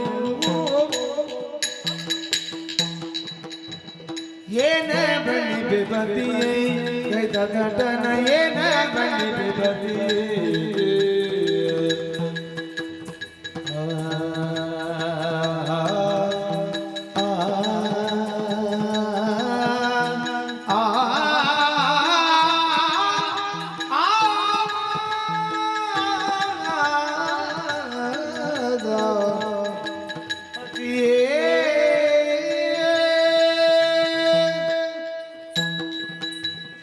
ಏನ ಬಳ್ಳಿ ಬೆಬದಿ ಏನ ಬಣ್ಣೆ ಬೆಪತಿ ಏನು ಲಕ್ಷ್ಮಿ? ಎಲ್ಲಿಂದ ಆರಂಭಿಸುವುದು ಎಲ್ಲಿಂದ ತೊಡಗುವುದು? ಆರಂಭಿಸಿದ ಬಳಿಕ ಏನನ್ನೆಲ್ಲ ಬಣ್ಣಿಸುವುದು, ಬಣ್ಣಿಸಿದ್ರೆ ಹೇಗೆ ಬಣ್ಣಿಸುವುದು, ಹೀಗೆ ನನ್ನೊಳಗೆ ಇಳಿದು ನಾನು ನನ್ನನ್ನೇ ಪ್ರಶ್ನಿಸುವುದಕ್ಕೆ ಆರಂಭಿಸಿದೆ. ಸರಿ ಪ್ರಭುವೇ, ಓ ಲೋಕದಲ್ಲಿ ಯಾವನೇ ಆಗಲಿ ಸಾಮಾನ್ಯವಾಗಿ ಒಂದು 4 ಮಂದಿಯನ್ನ ಮುನ್ನಡೆಸುವವನಾದರೂ ಸರಿ, ನಾನು ನನ್ನಿಂದ ಉಳಿದವರು ಈ ಧೋರಣೆಯನ್ನು ಭಾವವನ್ನು ಹೊಂದುವುದು ಸಹಜ. ನಾನು ಅನ್ನುವಂತ ಅಹಂಭಾವ ಅವರಲ್ಲಿ ಅಡಸಿಕೊಂಡಿರ್ತದೆ. ಅದನ್ನು ಅಭಿಮಾನ ಅಂತ ತಿಳಿಯಬಹುದು. ಸರಿ. ಅಥವಾ ತನ್ನ ಮೇಲಿನ ಹೆಚ್ಚಿನವಾದ ವಿಶ್ವಾಸ ಇನ್ನೊಂದು ಮುಖದಲ್ಲಿ ದುರಾಭಿಮಾನ ಅಂತ ಕಾಣಿಸಿಕೊಳ್ಳಬಹುದು. ಹೌದು. ಒಟ್ಟಂದದಲ್ಲಿ ನನ್ನಿಂದ ಇಷ್ಟೆಲ್ಲ ನಡೀತಾ ಇದೆ, ಈ ಒಂದು ಭಾವಕ್ಕೆ ಬದ್ಧನಾಗ್ತಾನೆ. ಆದ್ರೆ ನೀವು ಹಾಗಲ್ಲ. ಸ್ಥೂಲವಾಗಿಯೂ ಸೂಕ್ಷ್ಮವಾಗಿಯೂ ನಿಮ್ಮ ಕಾರ್ಯವೈಖರಿಯನ್ನು ಗಮನಿಸಿದ್ರೆ ನಿಮಗೆ ಏನೇ ಪ್ರಪಂಚದಲ್ಲಿ ಇನ್ನೊಬ್ಬನಿಲ್ಲ.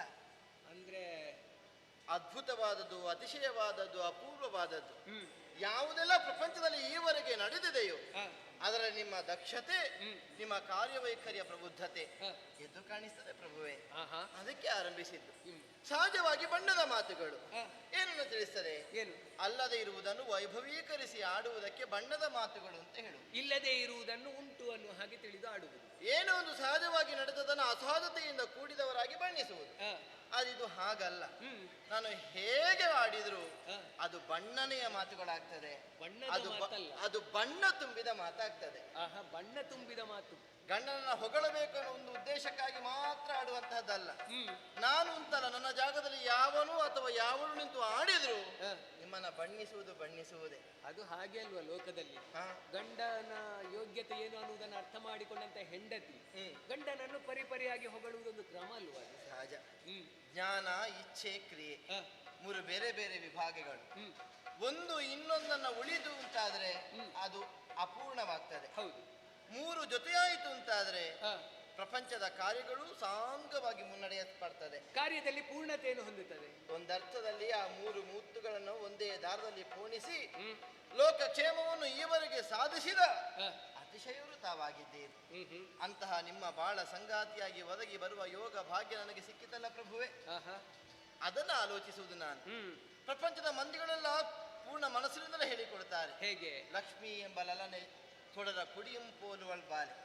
ಉರಿಯುವ ದೀಪವೊಂದು ಹದವಾದ ಗಾಳಿಯ ಹೊಯ್ದಾಟಕ್ಕೆ ಸಿಲುಕಿದಾಗ ಎಡಕ್ಕೂ ಬಲಕ್ಕೂ ಅಥವಾ ಯಾವುದೋ ಒಂದು ದಿಕ್ಕಿಗೂ ವಾಲಿದಂತೆ ಲಕ್ಷ್ಮಿ ಎಂಬವಳ ಮನಸ್ಸು ಚಂಚಲ ಸ್ವಭಾವ. ಚಂಚಲೆ. ಅಂತಹ ಚಾಂಚಲ್ಯವನ್ನ ಹೊಂದಿರುವ ನನ್ನನ್ನಾದರೂ ಸ್ಥಿರವಾಗಿ ಹೃದಯ ಕಮಲದಲ್ಲಿ ಭದ್ರವಾಗಿ ಇರಿಸಿಕೊಳ್ಳಬೇಕು ಅಂತಾದರೆ ಪರಮ ಪುರುಷೋತ್ತಮನಾದ ನಿಮ್ಮ ಯೋಗ್ಯತೆ ಎಂತಹದ್ದು ಪ್ರಭುವೆ. ಅದನ್ನು ಆಲೋಚಿಸುವುದು ನಾನು. ನಿಮ್ಮ ಕೈ ಹಿಡಿದ ನಾನು ಯಥಾರ್ಥಕ್ಕೂ ಧನ್ಯತಾಭಾವವನ್ನು ಅನುಭವಿಸ್ತಾ ಇದ್ದೇನೆ. ಸರಿ, ಲೋಕದ ಮಂದಿಗಳು ತನ್ನ ದುರಿತವನ್ನು ಕಳೆಯುವ ಉದ್ದೇಶದಿಂದಲೇ ನಿಮಗೆ ಶರಣು ಬರುವುದು ಇದ್ದದ್ದೇ. ಹೆಚ್ಚೇಕೆ ದೇವತೆಗಳಾದರೂ ಕಷ್ಟ ಬಂದ ಕಾಲಘಟ್ಟದಲ್ಲಿ ಈ ಕಡೆಗೆ ಸಾಗಿ ಬಂದು ನಿಮ್ಮ ಪಾದ ಬುಡದಲ್ಲಿ ಬಿದ್ದು ಕಣ್ಣೀರು ಕರೆದು ತನ್ನ ಬದುಕಿನ ಸೌಖ್ಯವನ್ನು ಹೊಂದಿದವರು. ಆ ಮೂಲಕ ಅನುಪಮವಾದ ಸೌಭಾಗ್ಯವನ್ನು ಬದುಕಿನಲ್ಲಿ ಯಥೇಚ್ಛವಾಗಿ ಅನುಭವಿಸಿದವರು. ಆದ್ದರಿಂದಲೇ ಗೀರ್ವಾಣನುತ ಸುಮನಸ ವಂದಿತ ಹೀಗೆ ಆರಂಭಿಸಿದ್ರೆ ಎಲ್ಲಿ ಪೂರ್ಣ ವಿರಾಮ ಕೊಡುವುದಂತಲೇ ಗೊತ್ತಾಗುವುದಿಲ್ಲ. ಅಂತಹ ಮಹತ್ತರವಾದ ಸಾಧನೆ ನಿಮ್ಮದು ಪ್ರಭುವೆ. ಅದನ್ನು ಆಲೋಚಿಸುವಾಗ ಒಂದಂತೂ ಹೇಳಬಲ್ಲೆ, ಶಿವನಾಣೆ ನಿಮ್ಮ ಸತಿಯಾಗಿಯ ನಾನೇ ಧನ್ಯಳು. ನೀನು ಆಡಿದಂಥ ಇಷ್ಟೂ ಮಾತುಗಳನ್ನು ಕೇಳಿಸಿಕೊಳ್ಳುವಾಗ ಈ ಹಿಂದಕ್ಕಾದ್ರೆ ಆದಿಯಲ್ಲಿ ಆದಿಮಾಯ ಒದಗಿಸಿಕೊಟ್ಟಂತ ಕಜ್ಜೆ ಏನುಂಟು ಅದೆಲ್ಲವನ್ನು ಭಕ್ತಿಯಿಂದ ಮಾಡಿದ್ದೇನೆ ಅನ್ನುವಂತಹ ಸಂತೋಷದ ಭಾವನೆ ನನ್ನನ್ನು ಆಡಿಸಿಕೊಂಡಿದೆ. ಹೌದಾ? ಖಂಡಿತ. ನಿಮ್ಮ ಮುಖ, ಆ ನಗು, ಅಬ್ಬ, ಒಂದು ಪ್ರಕರಣ ಒಂದಲ್ಲ ಎರಡಲ್ಲ ಹಲವು ಪ್ರಕರಣಗಳನ್ನು ನೆನಪು ಮಾಡ್ತಾ ಇದೆ. ಯಾವುದು ಪ್ರಭುವೇ? ಕುಂದ ಕುಟ್ಮಲರದ ಕುಂದ ಕುಟ್ಮಲ ರದನ ಕುಂದ ಕುಟ್ಮಲ ರದನ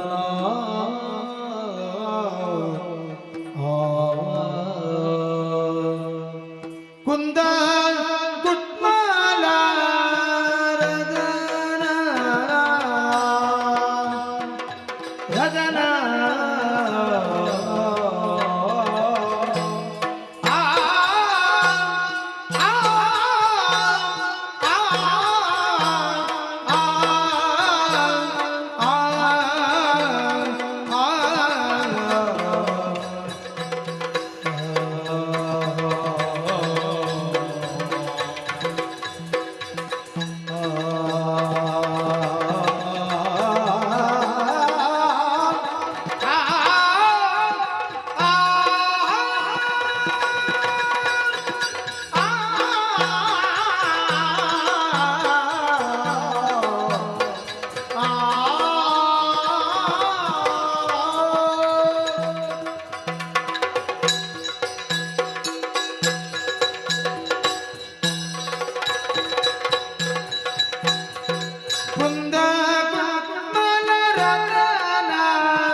ರೂಪವ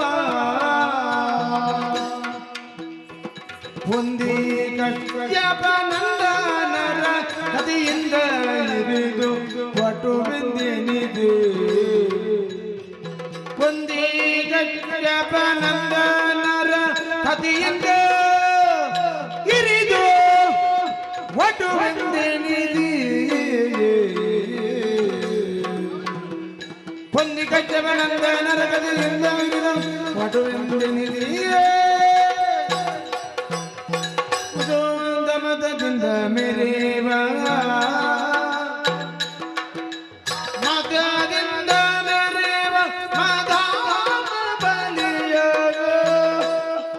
ಪದಂದರಿಗೆ ಪದದಿಂದ ಒತ್ತಿ ಪದದಿಂದ ಒತ್ತಿ ಒತ್ತಿ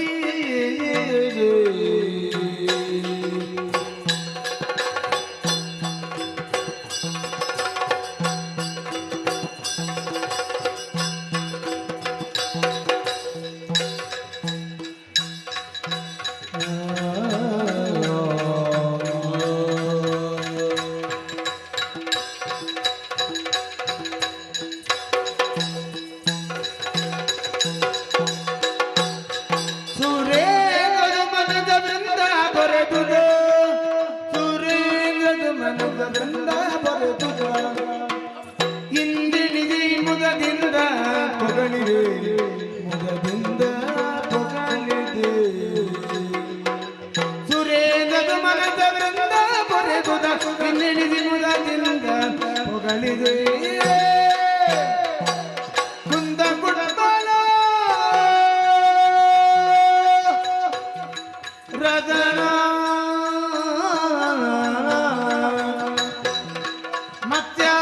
ಮತ್ಯಾವತಾರದಿಂದ ತರಿದೆ ತರಿದೆ ಸೋಮನ ಸೋಮನ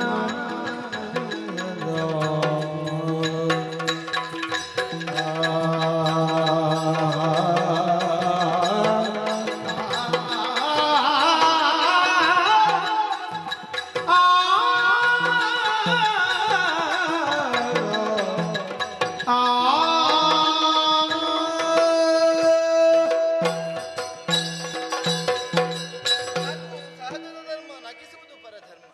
ಪ್ರಭುವೇ, ನಗುವಿನಿಂದ ಹಾಗೆ ಕೊಲೆಯು ಯಥಾರ್ಥಕ್ಕೂ ನಗುವಿನಿಂದಲೇ ಸಕಲವನ್ನು ಸಾಧಿಸಿ ಅಸಾಧ್ಯವಾದರೂ ಬೇರಿಸಬಹುದು ಅನ್ನುವುದನ್ನು ನಗು ನಗುತ್ತಲೇ ಪ್ರಪಂಚದಲ್ಲಿ ಕಾಣಿಸಿಬಿಟ್ಟವರು ಅಲ್ವ ಹೇಳಿ. ಕುಂದ ಕುಟ್ಮಲರ ದನ.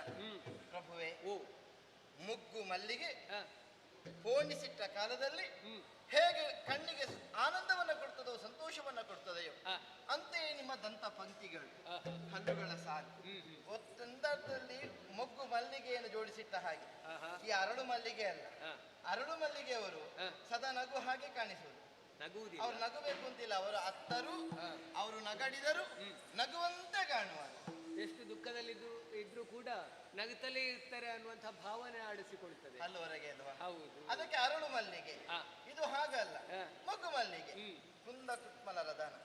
ಪ್ರಭುವೇ, ಆಗ್ಲೇ ಹೇಳಿದೆ ಏನು ನೀಗೈದು ಅದಟ ನಾ ಏನ ಬಣ್ಣಿಪೆ ಪತಿಯೇ. ಸ್ವಾಮಿಯೇ, ಒಂದಲ್ಲ ಎರಡಲ್ಲ, ಲೋಕ ಕಲ್ಯಾಣವನ್ನು ಸಾಧಿಸುವುದಕ್ಕಾಗಿ ವಿಧ ವಿಧವಾಗಿ ಪ್ರಪಂಚದಲ್ಲಿ ತಮ್ಮನ್ನು ತಾವು ತೆರೆದುಕೊಟ್ಟವರು. ಧರ್ಮವನ್ನು ಉದ್ಧರಿಸುವುದಕ್ಕಾಗಿ ಹಲವು ರೂಪದಲ್ಲಿ ಕಾಣಿಸಿಕೊಂಡು ದುಷ್ಟರನ್ನು ವಧಿಸಿದವನು. ಭೃಗು ಮಹರ್ಷಿಗಳ ಶಾಪವನ್ನು ಧರಿಸಿಕೊಂಡವರು, ವರವಾಗಿ ಪಡೆದುಕೊಂಡು ಹೊರಟವನು.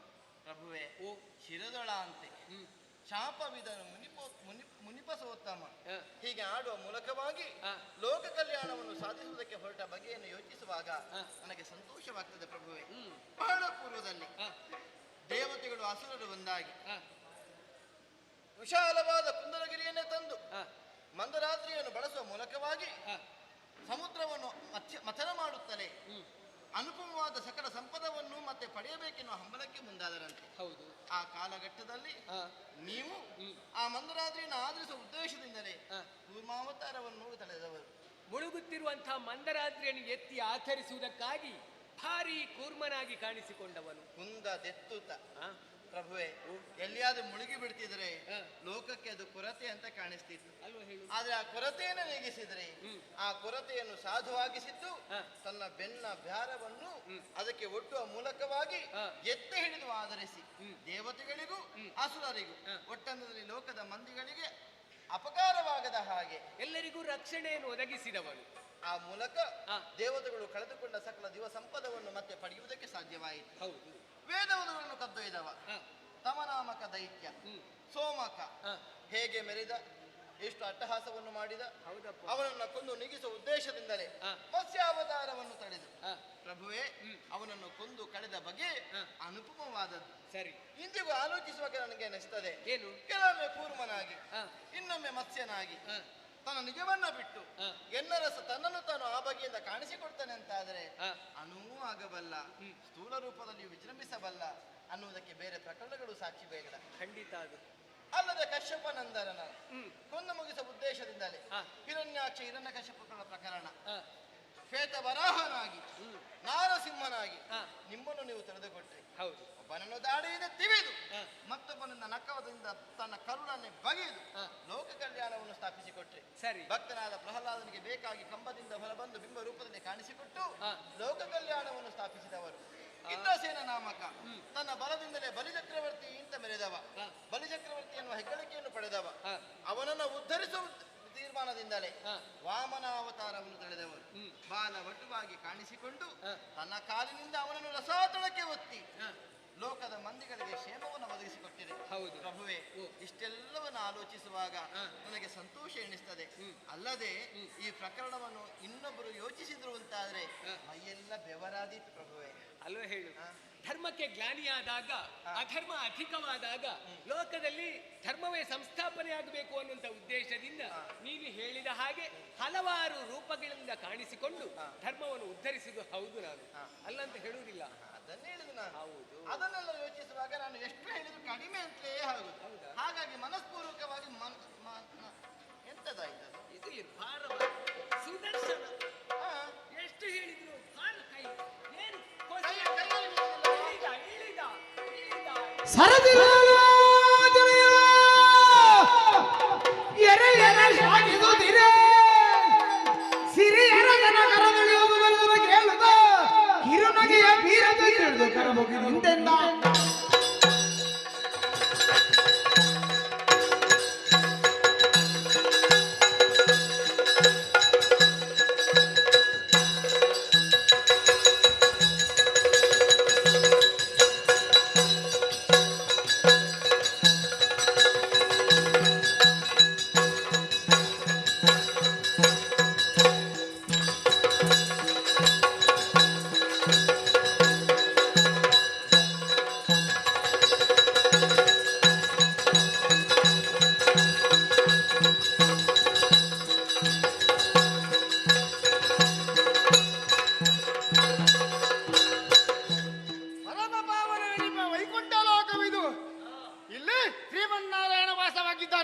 ಶ್ರೀಮನ್ನಾರಾಯಣ ಕರದಲ್ಲಿ ರಾರಾರಿಸುತ್ತಾ ಇರುವಂತ ಸುದರ್ಶನನೇ ನಾನು ಕೆಳಗೆ ಇಳಿದು ಬರಬೇಕಂತ ಪ್ರಸಂಗ ಒದಗಿ ಬಂತು.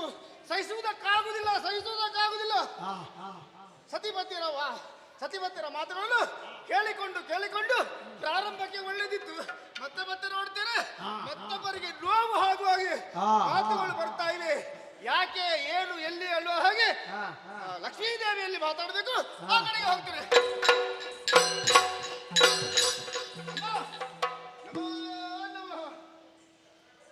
ನಿನಗೆ ತಪ್ಪಿತ ಅಂತ ಯಾಕೆ ಮೊದಲು ನನಗೆ ನಮಸ್ಕಾರ ಮಾಡುದ ನೀನು? ಹೌದು, ಮೊದಲು ದೇವರಿಗಲ್ವೇನು?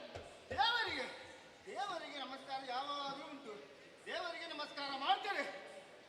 ಯಾರಿಗೆ ಎಲ್ಲಿ ಯಾವ ಕಾರ್ಯ ಆಗಬೇಕು ಅಲ್ಲಿಗೆ ಮೊದಲು ನಮಸ್ಕಾರ. ಹಾಗಾದ್ರೆ ನಮಸ್ಕಾರದ ಒಳಗೆ ಚಮತ್ಕಾರ ಉಂಟು ಅಂತ ಆಯ್ತು. ಚಮತ್ಕಾರ ಇಲ್ಲ, ಆದ್ರೂ ಹೇಳಲಿಕ್ಕೆ ಉಂಟು. ಅರ್ಥ ಆಗ್ತದೆ. ಒಟ್ಟು ಸಾಕ್ಷಾತ್ಕಾರ ಆಗದೆ ನೀವು ಸರಿಯಾಗುದಿಲ್ಲ ಅಂತ.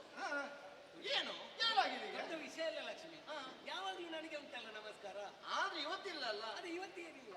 ನಾನು ಅದನ್ನೇ ಆಲೋಚಿಸಿ ಇವತ್ತು ನಿಮಗೆ ಇಲ್ಲ, ಇಲ್ಲಿ ಉಂಟು. ಈ ಬದಲಾವಣೆ ನಿತ್ಯ ಹೀಗ ನಿಮಗೆ ಮೊದಲು ಮತ್ತೆ ನನಗಲ್ವಾ? ಯಾವಾಗ್ಲೂ ಹಾಗೆ ಇದ್ದದ್ದು.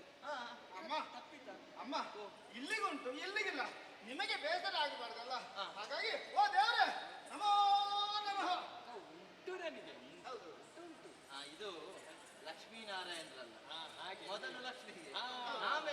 ದೇವರಿಗೆ ಅವನು ಹಾಗೆ ಗಟ್ಟಿ ಮಾಡಿದ್ದಾನೆ ಅದನ್ನು. ಹೆಸರಿನಲ್ಲೇ ಪ್ರಥಮವಾಗಿ ಲಕ್ಷ್ಮಿ ಆಮೇಲೆ ನಾರಾಯಣ. ನಿಮ್ಮ ಮನಸ್ಸಿಗೆ ನೋವಾಗಬಾರ್ದು ಅಂತ ಅದಕ್ಕಾಗಿ ಮೊದಲು ನಿಮ್ಮ ಹೃದಯೇಶ್ವರಿಗೆ ಆಮೇಲೆ ಮತ್ತೆ ನನ್ನ ಹೃದಯೇಶನಿಗೆ ಒಂದು ಸಮಾಧಾನದ ಭಾವ ಮನಸ್ಸಿನಲ್ಲಿ ಹುಟ್ಟಿಕೊಂಡಿದ್ದೀಗ.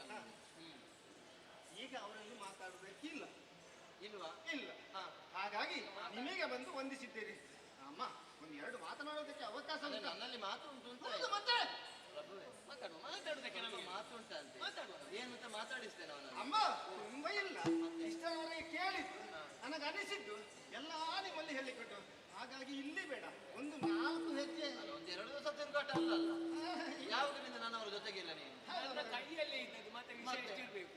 ಆ ಸುದೀರ್ಘವಾದ ತಿರುಗಾಟಕ್ಕೆ ನೀನು 4 ಆದ್ರೂ ಮಾತಾಡ್ಬೇಕು. ಅಮ್ಮ ಲಾಲಿಸಬೇಕು. ಲಾಲಿ ಎನ್ನರಿಗೆಯ ನಂದ ಲಕ್ಷ್ಮೀ ದೇವಿ ಲಕ್ಷ್ಮೀ ದೇವಿ ಆ ಆ ಆ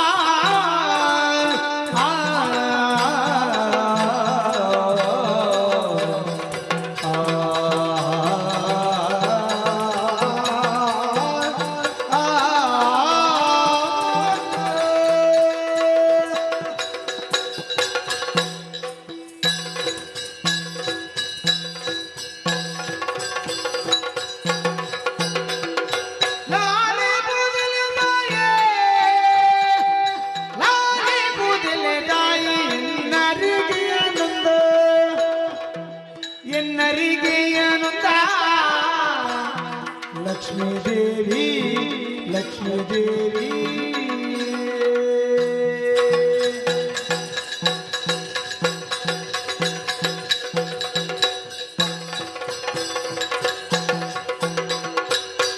ನಿಮ್ಮ ಲೋಲನ ಪುಗಳುತ್ತಲಿರುವುದು ಸಹಜವೋ ನಿಮ್ಮ ಲೋಲನ ಪುಗಳುತ್ತಲಿರುವುದು ಸಹಜವೋ ಲಕ್ಷ್ಮೀ ದೇವಿ ಲಕ್ಷ್ಮೀ ದೇವಿ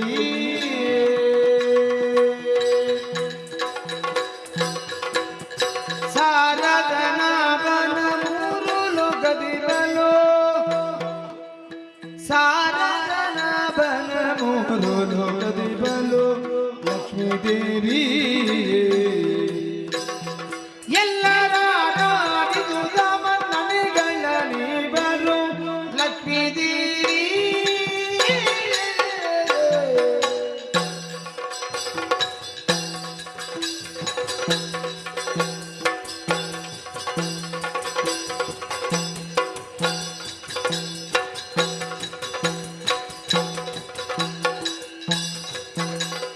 ನಾನೇ ಬದಲದಾಯ ಎನ್ನರಿಗೆಯನುಂದ ಲಕ್ಷ್ಮೀ ದೇವಿ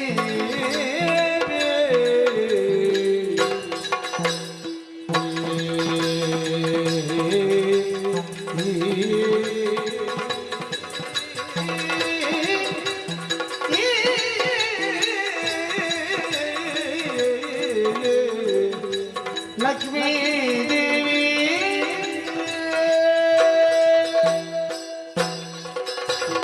ಲಾಲಿ ಕೂದಲೆ ತಾಯಿ ಲಕ್ಷ್ಮೀ ದೇವಿ ಹೇಳು ಸುದರ್ಶನ. ಮತ್ತೊಮ್ಮೆ ಮಗನೊಮ್ಮೆ ಇನ್ನೊಮ್ಮೆ ಹೊಂದಿಸಿಕೊಳ್ಳುತ್ತಾ ಇದ್ದೇನೆ.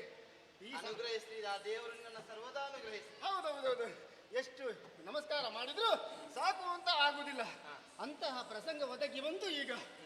ಅಮ್ಮ ಅದು ನಮಸ್ಕಾರ ಮಾಡಿದವರಿಗಷ್ಟೇ ಅಲ್ಲ, ಹ, ನಮಸ್ಕಾರ ತಕೊಳ್ಳುವವರಿಗೂ ಸಾಕು ಅಂತ ಆಗಬಾರ್ದು. ಹೌದು ಅಯ್ಯೋ ಇವನ್ ಬಂದ ಇವನ ನಮಸ್ಕಾರ ಅಂತ ಹಾಗಾಗಕೂಡದು. ಹಾಗಾಗ ಕೂಡದು. ಹೌದು ಹಾಗೆಂದು ನಾನು ಆವಾಗದಿಂದ ಕಿವಿ ಕೊಡ್ತಾ ಇದ್ದೆ.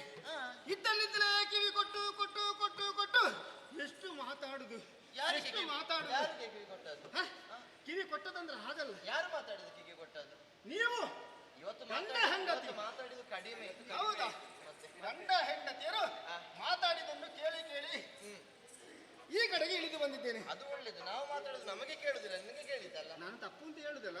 ಸತಿಪತಿಯರು ಗಂಡ ಹೆಂಡತಿಯರು, ಹೆಂಡತಿಯಾದವಳು ಗಂಡನನ್ನು ಹೊಗಳುವುದು ಸಂಸಾರ ಎಂದಾದ ಬಳಿಕ ಇದೆಲ್ಲ ಲೋಕ ಇತ್ತು. ರೂಢಿ. ಗಂಡನನ್ನು ಹೆಂಡತಿ ಹೊಗಳದು ಮತ್ತೆ ಯಾರು ಹೊಗಳುದು? ಹೌದೌದು. ಗಂಡ ಹೆಂಡತಿ ಸಂತೋಷ ಪಟ್ಟುಕೊಳ್ಳುದು ಯಾವಾಗ? ಹ.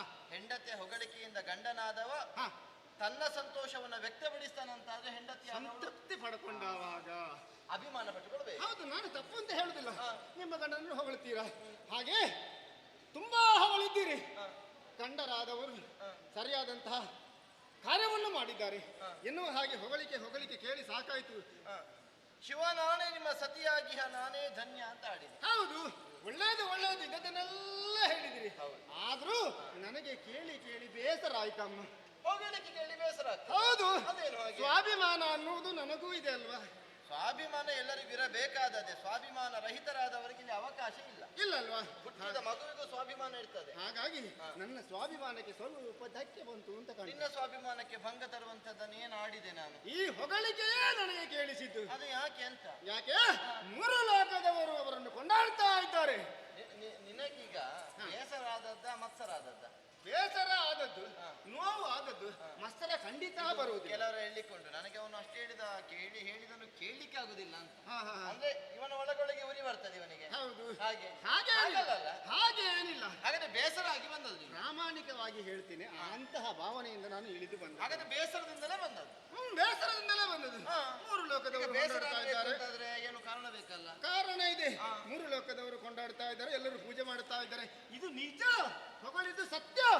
ಚೋಣಿಯಲ್ಲಿ ಎಣೆಗಾಣಿ. ಹೌದು, ಹಾಗಾಗಿ ಅದನ್ನು ಕೇಳಿ ನನಗೆ ಬೇಸರ ಆದ್ದಲ್ಲ.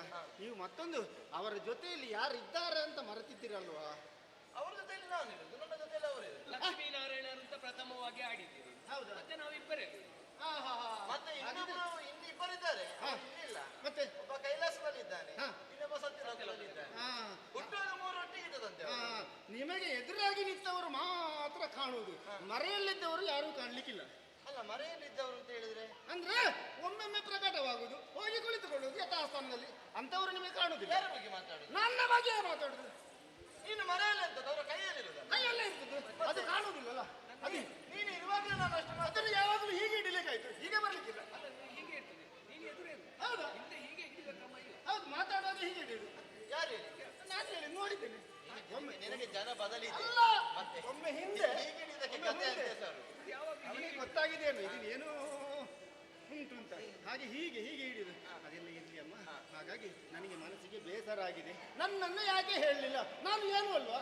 ಅಂದ್ರೆ ನಾನೀಗ ಅವರು ರಕ್ಕಸರ ಕೂಡ ಹೋರಾಟ ಮಾಡಿದನ್ನು ಹೇಳಿದ್ದು. ಹೌದು. ಘೋರದಾನವರ ಬಗೆಗೆ. ಹೌದು.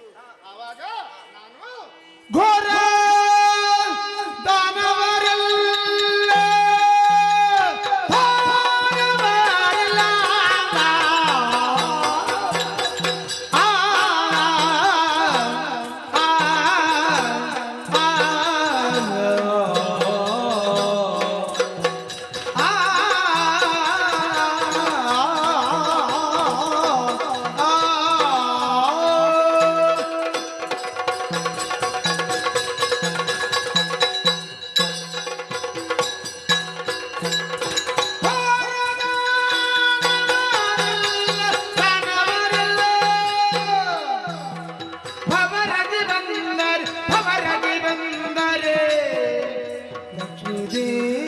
ಲಕ್ಷ್ಮೀ ದೇವಿ ಲಕ್ಷ್ಮೀ ದೇವಿ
ಲಕ್ಷ್ಮೀ ದೇವಿ ಬಾರದಾರವರ ವಧೆಯನ್ನು ಮಾಡಿ ಅಸಲಕುಲ ಪಡೆದುಕೊಂಡಿದ್ದೀರಾ. ಹೌದು. ಅಸುರ ಕುಲದ ವೈರಿಯಾಗಿ ಮೆರೀತಾ ಇದ್ದೀರಾ. ಘೋರ ದಾನವರೆಲ್ಲ ಭವರಕ್ಕೆ ಬಂದರೆ ನನ್ನ ಸ್ವಾಮಿ ಹಾ, ಕೈದ ಅನುಪಮವಾದ ಸಾಧನೆಯನ್ನು ಹೊಗಳಿದಿನ. ಹೌದು. ಹೇಗೆ ಕೊಂದದ್ದೇ ಗೊತ್ತಾಗಲಿಲ್ಲ ಅವರು. ಹೌದು, ನಗು ಮಾಸಲಿಲ್ಲ, ರಕ್ಕಸರು ಸತ್ತಾಗಿದೆ. ಅದು ಕೊಂದದ್ದು ಗೊತ್ತಾಗದೆ ಇರುವುದಕ್ಕೆ ಕಾರಣ ಇದ್ವಿ ಈ ಮಾತು ಬರಲಿಕ್ಕೆ. ಅಂದ್ರೆ ಘೋರಾದಾನವರು ಸಂಗರಕ್ಕೆ ಬಂದಾವಾಗ ಕಾಡಾಕಾಡಿಯಾಗಿ ಭವರವನ್ನು ಮಾಡಿ ನಿಮ್ಮ ಗಂಡ ಕೊಂದಿದ್ದಾರೆ. ನಾನು ಅದನ್ನೇ ಹೇಳಿದ್ದು ಪುಣ್ಯಾತ್ಮ. ಮತ್ತೆ ನನಗೆ ಅರ್ಥ ಆಯ್ತು. ಅವನಿಗೆ ಸಂಕಟ ಆದದ್ದು, ಅಮ್ಮ ಮಾತ್ರ ಹೊಗಳುದು, ನನಗೆ ಹೊಗಳಿಕ್ಕಿಲ್ಲ. ಹಾಗೆ ಬಂದದ್ದು. ಅವನು ನನ್ನನ್ನು ಹೊಗಳಿದ ಆಯ್ತು, ಆಯ್ತು, ಈಗ ನೀವು ಮಾಡಿ. ಕೊಂದಿದ್ದಾರೆ, ಹೆಸರನ್ನು ಪಡ್ಕೊಂಡಿದ್ದಾರೆ. ಹೌದು. ಹೌದು, ಅವರೇ ಕೊಂದಿದ್ದಾರೆ. ಅಲ್ಲ, ಅವರದ್ದೇ ಅದು ಹೆಸರು. ನಿಮಗೆ ಕಾಣುವುದು ಅವರೊಬ್ಬರೇ ಅಲ್ವಾ? ಹೆಂಡತಿ ಗಂಡ ಕಾಣದೆ ಮತ್ತೆ ಎಂತದ್ದು? ಹಾಗಲ್ಲ, ಕೆಲಸ ಮಾಡಿದವರು ಕಾಣುವುದಿಲ್ಲ ಅಂತ. ಅದನ್ನು ಹೇಳಿದ್ದು ನಾನು. ನಿಮ್ಮ ನಿರೀಕ್ಷೆ ಬೇರಾಗಿದೆ. ಅಂದ್ರೆ ಘೋರದಾನವರು ಸಂಗರಕ್ಕೆ ಬಂದಾವಾಗ ಈಗ- ನಿಮ್ಮ ಗಂಡ ನೆಪಕ್ಕೆ ಮಾತ್ರ, ನೆಪಕ್ಕೆ ಅಂತ ಇಳಿದು ಹೋಗಿ ನಿಲ್ಲಕ್ಕೆ ಮಾತ್ರ. ಅಂದ್ರೆ ಮತ್ತೆ ಅಲ್ಲಿ ಕೆಲಸ ಮಾಡುವುದು ಬೇರೆ, ಯಾರು ಮಾಡಿಸುವುದು ಹಾ. ಮಾಡಬೇಕು. ಹೌದು, ಮಾಡಿಸ್ಲಿಕ್ಕೆ ಯೋಗ್ಯತೆ ಬೇಕಲ್ಲ. ಹೌದು, ಮಾಡಿಸುವ ಯೋಗ್ಯತೆ ಅವರಿಗುಂಟು, ಅದಕ್ಕಾಗಿ ಮಾಡಿಸ್ತಾರೆ. ಹೇಳಿದ್ರು ಮಾಡುವವರು ಇರುವಾಗ ಮಾಡಿಸುವವನು ಮಾಡಿಸಿದ ಮತ್ತೆ ಎಂತ ಮಾಡುದು? ಹೇಳಿದ್ರು ಹೇಳದಿದ್ರು ತನ್ನ ಕೆಲಸವನ್ನು ಚಾಚೂ ತಪ್ಪದೆ ಮಾಡುವಂತಹ ವ್ಯಕ್ತಿಗಳು ಜೊತೆಯಲ್ಲಿ ಇರುವಾಗ ಅವರಿಗೆ ಔದಾಸೀನ್ಯ ಬರದಿರ್ತದ. ಅದೆಂತದ್ದು? ಅದೆಂತದ್ದು? ಘೋರ ದಾನವರೆಲ್ಲ ಬಂದು ಸಂಗರಕ್ಕೆ ಬಂದಾವಾಗ ನಾನು ಅವರ ಜೊತೆಯಲ್ಲಿ ಇದ್ದು ದಾನವರನ್ನು ವಧೆ ಮಾಡಿದ್ದೇನೆ. ಈಗ ಹಾ. ಕರ್ತುಂ ಅಕರ್ತುಂ ಅನ್ಯತಾ ಕರ್ತುಂ ಹಾ. ನೀನು ಹೇಳಿದೆಯಲ್ಲ, ಮಾಡಿದ್ದಾರೆ ಮಾಡಿಸಿದ್ದಾರೆ ಅಂತ. ಹೌದು. ಕರ್ತುಂ ಅಕರ್ತುಂ ಅನ್ಯತಾ ಕರ್ತುಂ, ಹಾ. ಮಾಡಬಹುದು, ಹಾ. ಮಾಡಿಸಲೂಬಹುದು, ಹಾ. ಮಾಡದೆಯೂ ಇರಬಹುದು. ಹಾ. ಯಾವ ಯೋಗ್ಯತೆಯನ್ನು ಹೊಂದಿರುವವನು ಅಂತ? ಯಾರು? ಕರ್ತುಂ ಅಕರ್ತುಂ ಅನ್ಯತಾ ಕರ್ತುಂ. ಯಾವ ಯೋಗ್ಯತೆ? ಸುಮ್ಮನೆ ಕುಳಿತಿದ್ದಾರೆ, ಏನು ಮಾಡದಿದ್ದಾರೆ. ಒಂದು ಯೋಗ್ಯತೆ ಇದುವೆ, ಮತ್ತೊಂದು ಯೋಗ್ಯತೆ ಹೋಗಿ ಎದುರಿಸುಗಳು. ಅದಕ್ಕೂ ಯೋಗ್ಯತೆ ಬೇಕು. ಹೌದು, ಅದಕ್ಕೆ ಅದು ಯೋಗ್ಯತೆ ಇರ್ಲಿ. ಬೇಕು. ಅವರ ಯೋಗ್ಯತೆಗೆ ನಾನು ಧಕ್ಕೆ ಬರುವುದಿಲ್ಲ. ಹಾ. ಆದರೂ ಅವರ ಜೊತೆಯಲ್ಲಿ ಇದ್ದುಕೊಂಡು ಪರಾಕ್ರಮಿಯಾಗಿ ದಾನವರ ವಧ ಪ್ರಸಂಗದಲ್ಲಿ ನನ್ನನ್ನು ಕಾಣಲಿಲ್ಲಲ್ಲ ನಿನಗೆ? ಅಂದ್ರೆ ನೀನನ್ನು ಕಾಣ್ಲಿಕ್ಕೆ ಅಂತ ಹೇಳಿದ್ರೆ ನಾನು ವಧೆ ಮಾಡಿದ್ದು ಅಂದ್ರೆ ಆದ ಕಾರಣ ಅವರಿಗೆ ಹೆಸರು ಬಂದದ್ದು. ಸೇರಿಕೊಂಡಿದ್ದುದರಿಂದ ಬಂದೆ. ಮುಚ್ಚು. ಮುಚ್ಚ ಮುಚ್ಚ ಮುಚ್ಚಲ ಮಾಯ ಚಿತ್ತಿನ ಆಡಿಯೇ ಹೊಚ್ಚದಿರನ್ನೊಡನೆ ಅಚ್ಚುತದಿಂದ ನಿರಚ್ಚವಿರಲಿಲ್ಲ ಹೆಚ್ಚಿನಾಯಿತು ಕಂಡುಡು. ಮುಚ್ಚು ಆಯ್ ಮುಚ್ಚು. ಮುಚ್ಚು ಬಾಯ್. ಯಾಕಮ್ಮ? ಇನ್ನಲ್ಲೇ ಹೇಳಿದ್ದು ನಾನು. ಎಲ್ಲಿ ಹೇಗೆ ಏನು ಅನ್ನೋ ಯೋಚನೆ ಬೇಡ ನನಗೆ. ಈಗ ತಪ್ಪಿತ? ಪೂರ್ತಿ ತಪ್ಪದ ಮತ್ತೆಂತದ್ದು ಇದು? ಹೀಗೆಲ್ಲ ತಪ್ಪಿತ? ನಿನ್ನ ಗಂಡ ಏನು ಮಾಡ್ಲಿಲ್ಲ, ಹಾ. ಬೇಡ, ಯಾವುದನ್ನು ಮಾಡ್ಲಿಲ್ಲ, ಹಾ. ಎಲ್ಲವನ್ನು ಮಾಡಿ ಪೂರೈಸಿದವರು ಅನ್ಯರಿದ್ದಾರೆ. ಹಾ. ಅದರಲ್ಲಿ ಪ್ರಧಾನನಾದವ ನಾನಿದ್ದೇನೆ. ನಾನಿದ್ದೇನೆ ಪ್ರಧಾನ ಅಲ್ಲ, ನಾನೇ ಅಲ್ಲಿ ಎಲ್ಲ. ಘೋರ ದಾನವರೆಲ್ಲ ಮತ್ತೊಬ್ಬ ಭವನಕ್ಕೆ ಬಂದರೆ ಹಾ. ನಿಮ್ಮ ಕಣ್ಣನ ಜೊತೆಯಲ್ಲಿ ನಾನು ಇದ್ದುಕೊಂಡು ಹಾ. ಅವನನ್ನು ವಧೆ ಮಾಡಿದ್ದು. ಗಂಡನ ಜೊತೆ ಇದ್ದುಕೊಂಡಲ್ಲ, ಹಾ. ಬಳ್ಳಿಗೆ ಬೆಳೆದು ಆಧರಿಸುವುದಕ್ಕೆ ಹಾ. ಮಾಮರದ ಆಶ್ರಯ ಬೇಕಾಗ್ತದೆ. ಹೌದು. ನಿನ್ನ ಸ್ಥಿತಿಯು ಅದಕ್ಕಿಂತ ಹೆಚ್ಚೇನೂ ಅಲ್ಲ. ಹಾ. ಬಳ್ಳಿ ಒಂದು ಹೂ ಬಿಡ್ತದೆ, ಹಾ. ನಾನೇ ಸ್ವೇಚ್ಛೆಯಿಂದ ಹಾ. ಇಷ್ಟೆಲ್ಲವನ್ನು ಪ್ರಪಂಚಕ್ಕೆ ಕೊಟ್ಟಿದ್ದೇನನ್ನೋ ಹಾಗೆ ಬೀಗುವುದಕ್ಕಿಲ್ಲ. ಹಾ. ಬಳ್ಳಿಗೆ ಮಾಮರದ ಆಶಯ ಸಿಗದೆ ಹೋಗ್ತಿದ್ರೆ ಹಾ. ಯಾರಾದರೂ ಕಾಲಡಿಗೆ ಬಿದ್ದು ಹೋಗ್ತಿತ್ತದು. ಆ ಸಮಯ ಹೌದಲ್ಲ? ಹೌದು. ಆ ಬಳ್ಳಿಗೆ ಒಂದು ಆಧಾರವೋ ಆಶ್ರಯವೋ ಯಾರು? ಹಾ. ನನ್ನ ಗಂಡ. ಹಾ. ನನ್ನ ಗಂಡ ಇದ್ದುದರಿಂದ ಹಾ. ನಿನ್ನ ಅರ್ಹತೆ, ಹಾ. ನಿನ್ನ ಯೋಗ್ಯತೆ ಹಾ. ಪ್ರಪಂಚದಲ್ಲಿ ಸ್ಥಾಪಿಸಲ್ಪಟ್ಟಿದ್ದು ಬಿಟ್ಟರೆ ಬೇರೆ ಏನೂ ಅಲ್ಲ. ಅಮ್ಮ, ಹಾ. ನಿಮ್ಮ ಗಂಡ ಅಲ್ಲಿಯವರೆಗೆ ಮಹಾಮರವಾಗಿ ಇದ್ರು, ಆ ಮತ್ತೆ ಒಣಗಿದ ಮರ ಆಗಿದ್ದಾರೆ, ಬಿದ್ದು ಹೋಗಿದ್ದಾರೆ. ಹೌದಾ? ಹೌದು. ಈಗ ನಿನಗೆ ಒಣಗಿದ ಮರದಾಗೆ ಕಾಣ್ತದ? ಈಗ ಕಾಣುದಿಲ್ಲ, ಅಲ್ಲಿ ಕಂಡಿತು. ಮತ್ತೆ ನಾನು ಇಳಿಯದೇ ಏನು ಮಾಡುದು? ಬಂದವರನ್ನು ವಧೆ ಮಾಡ್ಬೇಕಲ್ಲ. ಈಗ ಆಯುಧ ನೀನೊಬ್ಬನೇ ಅಲ್ಲ. ಹಾ. ಗದೆ ಇಲ್ವಾ ನನ್ನವರ ಕೈಯಲ್ಲಿ? ಹೌದು. ನನ್ನವರ ಕೈಯಲ್ಲಿ ಕತ್ತಿ ಇಲ್ವಾ? ಹೌದು. ನನ್ನವರ ಕೈಯಲ್ಲಿ ಪದ್ಮ ಇಲ್ವಾ? ಹೌದು. ದೇವಾಸುರರ ಕಾಳಗ ಪೂರ್ವದಲ್ಲಿ ಆಗ್ಲಿಲ್ವಾ? ಹೌದು. ನನ್ನವರು ಹೋರಾಟ ಮಾಡ್ಲಿಲ್ವಾ? ಹೌದು. ಗದೆಯಿಂದ ಪ್ರಹಾರ ಮಾಡ್ಲಿಲ್ವಾ? ಹಾ. ಕತ್ತಿಯಿಂದ ರಕ್ಕಸರ ಕತ್ತು ಕತ್ತರಿಸಲಿಲ್ವಾ? ಹೌದು. ಅವ್ರು ಇಳಿದು ಬಂದ್ರ, ಕತ್ತಿ ಬಂದು ನಾನು ಮಾಡಿದ ಅಂತ ಹೇಳಿದ, ಹಾ. ಗದೆ ಬಂದು ನಾನು ಮಾಡಿದ್ದು ಅಂತ ಹೇಳಿದ, ಹಾ. ಕೈಯಲ್ಲಿ ಧರಿಸಿದ ಪದ್ಮ ಇಲ್ಲ ನಾನೇ ಎಲ್ಲ ಸ್ಥಾಪನೆ ಮಾಡಿದ್ದು ಅಂತ ಹೇಳಿದ. ಯಾವುದು ಮಾಡ್ಲಿಲ್ಲ. ಹಾ. ಉಳಿದ 3 ಆಯುಧಗಳು ಹೇಳದೇ ಇರುವುದನ್ನ ಹಾ. ನೀನು ನಾನು ಮಾಡಿದ್ದು ಅನ್ನೋ ಹಾಗೆ ಬಿಂಬಿಸುವುದಕ್ಕೆ ಹೊರಡ್ತಿ ಅಂತಾದ್ರೆ ನಿನ್ನ ನೀ ಹೆಚ್ಚಿಗಾಯಿತು ಕಂಡು. ಅದನ್ನೇ ನೀವು ಅರ್ಥ ಅದೇ, ಮಾಡಿಕೊಳ್ಳಬೇಕು. ನಿನ್ನನ್ನು ನೀನು ತಿಳಿದದ್ದು ಕಡಿಮೆ ಆಯಿತು, ಹಾ. ನಿನ್ನನ್ನು ನೀನು ಭಾವಿಸಿದ್ದು ಹೆಚ್ಚಾಯಿತು, ಹಾ. ನಿನ್ನ ಹೆಚ್ಚಿಗಾಯಿತು ಕಂಡುದು. ಹಾ. ಅಚ್ಯುತ ಅಂತ ನನ್ನವರಿಗಿರುವ ಹೆಸರು. ಚ್ಯುತಿ ಇಲ್ಲ. ಅಚ್ಯುತ ಅಂತ ಹೇಳಿದ್ರೆ ಏನು? ಚ್ಯುತಿ ಇಲ್ಲವೇ? ಚ್ಯುತಿ ಇಲ್ಲ ಅಂತ ಹೇಳಿದ್ರೆ ಪತನ ಇಲ್ಲದ ಅವಸ್ಥೆ ಅಂತ ಅರ್ಥ. ಹೌದು. ಬೀಳುವಿಕೆ ಇಲ್ಲ ಅಂತ ಅರ್ಥ. ಹಾ. ಯಾವನು ಯಾವ ಕಾಲಕ್ಕೂ ಕೊರತೆಯನ್ನು ಹೊಂದುವುದಕ್ಕಿರುವವನಿಗೆ ಅಚ್ಯುತ ಅಂತ ಹೆಸರು. ಹಾ. ನಿನ್ನಿಂದ ನನ್ನವರು ಅನ್ನೋದನ್ನು ಬಿಂಬಿಸುವುದಕ್ಕೆ ಹೊರಡ್ತಿ ಅಂತಾದ್ರೆ ಹಾ. ಅಚ್ಯುತ ಅನ್ನುವ ಹೆಸರೇ ಬಿದ್ದು ಹೋಗುದಿಲ್ವೇನು? ಹೌದು. ಮುಚ್ಚಬಾಯ್. ಹಾ. ಹಾಗೆ ಬಂದ ಹಾಗೆ ಕಂಡುದ ನುಡಿದರೆ ಕೆಂಡ ಸಿಟ್ಟೋ ಸಿಟ್ಟೋ ಲಕ್ಷ್ಮೀ ದೇವಿ ಕಂಡುದ ನುಡಿದರೆ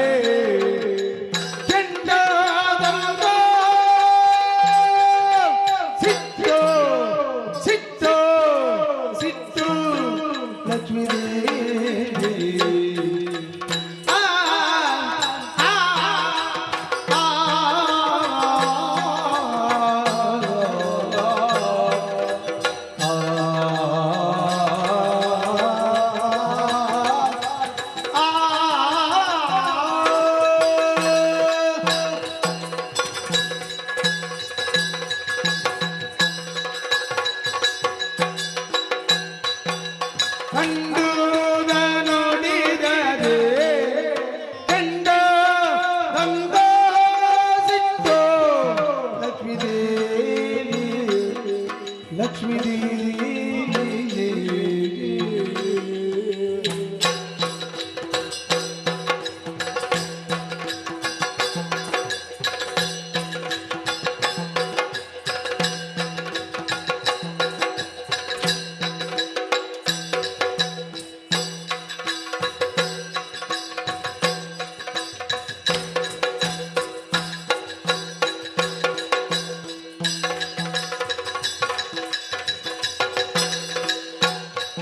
ನಿಮ್ಮ ಗಂಡ ನಾನಿಲ್ಲದಿರ್ತಾಡೆ ದಂಡ ದಂಡ ದಂಡ ಖಂಡಿತ ದಂಡ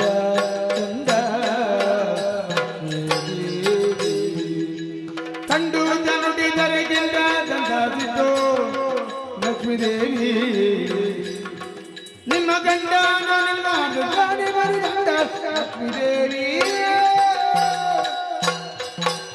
ಕಂಡುಗ ನುಡಿದರೆ ಕೆಂಡದಂತ ಸಿಟ್ಟು ಸಿಟ್ಟು ಸಿಟ್ಟು ಸಿಟ್ಟು ಲಕ್ಷ್ಮೀ ದೇವಿ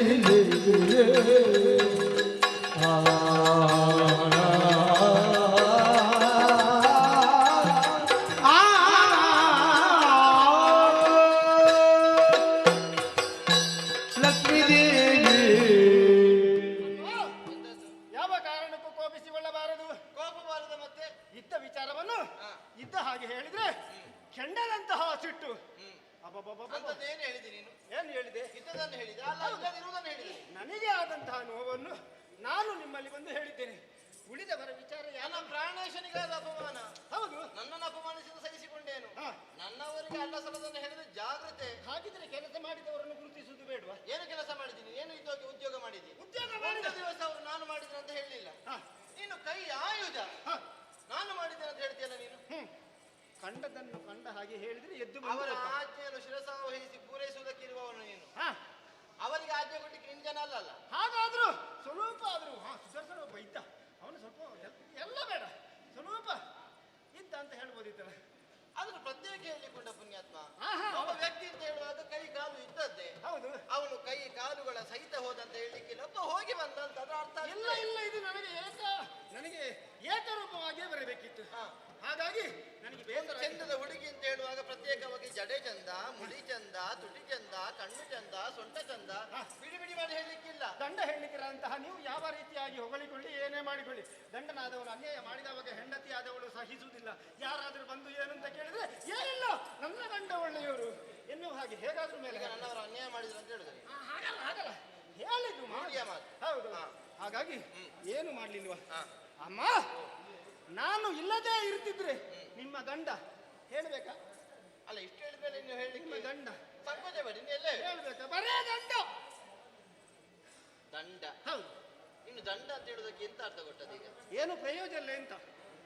ನಿನಗೆ ಆ ದಂಡ ಇರಬಹುದು, ನನಗೆ ನನ್ನ ಗಂಡ ದಂಡವೇ. ಹಾ, ಧರ್ಮದಂಡ, ಹೌದು, ದಂಡದ ದಂಡಾಧಿಕಾರಿ, ಹೌದು. ಲೋಕದಲ್ಲಿ ಶಾಸನವನ್ನು ಸ್ಥಾಪಿಸುವವ. ಹಾ. ಅಷ್ಟು ವಿಶ್ವಾಸ ಉಂಟು ನನ್ನವರಿಗೆ. ಹಾ. ಆದ್ರೂ ನೀನು ಹಾ. ಎಲ್ಲವನ್ನು ನಾನು ಮಾಡಿದ್ದೇನೆ, ನಾನು ಇದ್ದುದರಿಂದ ನನ್ನವರಿಗೆ ಸಾಧ್ಯವಾಯಿತು ಅಂತ ಹೇಳ್ತೀಯಲ್ಲ. ಅವರ ಜೊತೆಯಲ್ಲಿ ನಾನು ಇದ್ದೆ ಅಂತ. ಅದೇ ಹೌದು ಅಂತಾದ್ರೆ ಹಾ. ನನ್ನಲ್ಲಿ ಪ್ರಶ್ನೆ ಕೇಳಲಿಕ್ಕೆ ನನಗೆ ಏನು ಪ್ರಶ್ನೆ? ಹೇಳ್ಬೇಕು ನೀನು. ಸರಿ ಸರಿ ರಮಣನು ಮಧ್ಯವರ ಕೂರ್ಮ ನರಸಿಂಹ ಭಟ್ಟು ರೂಪವಾ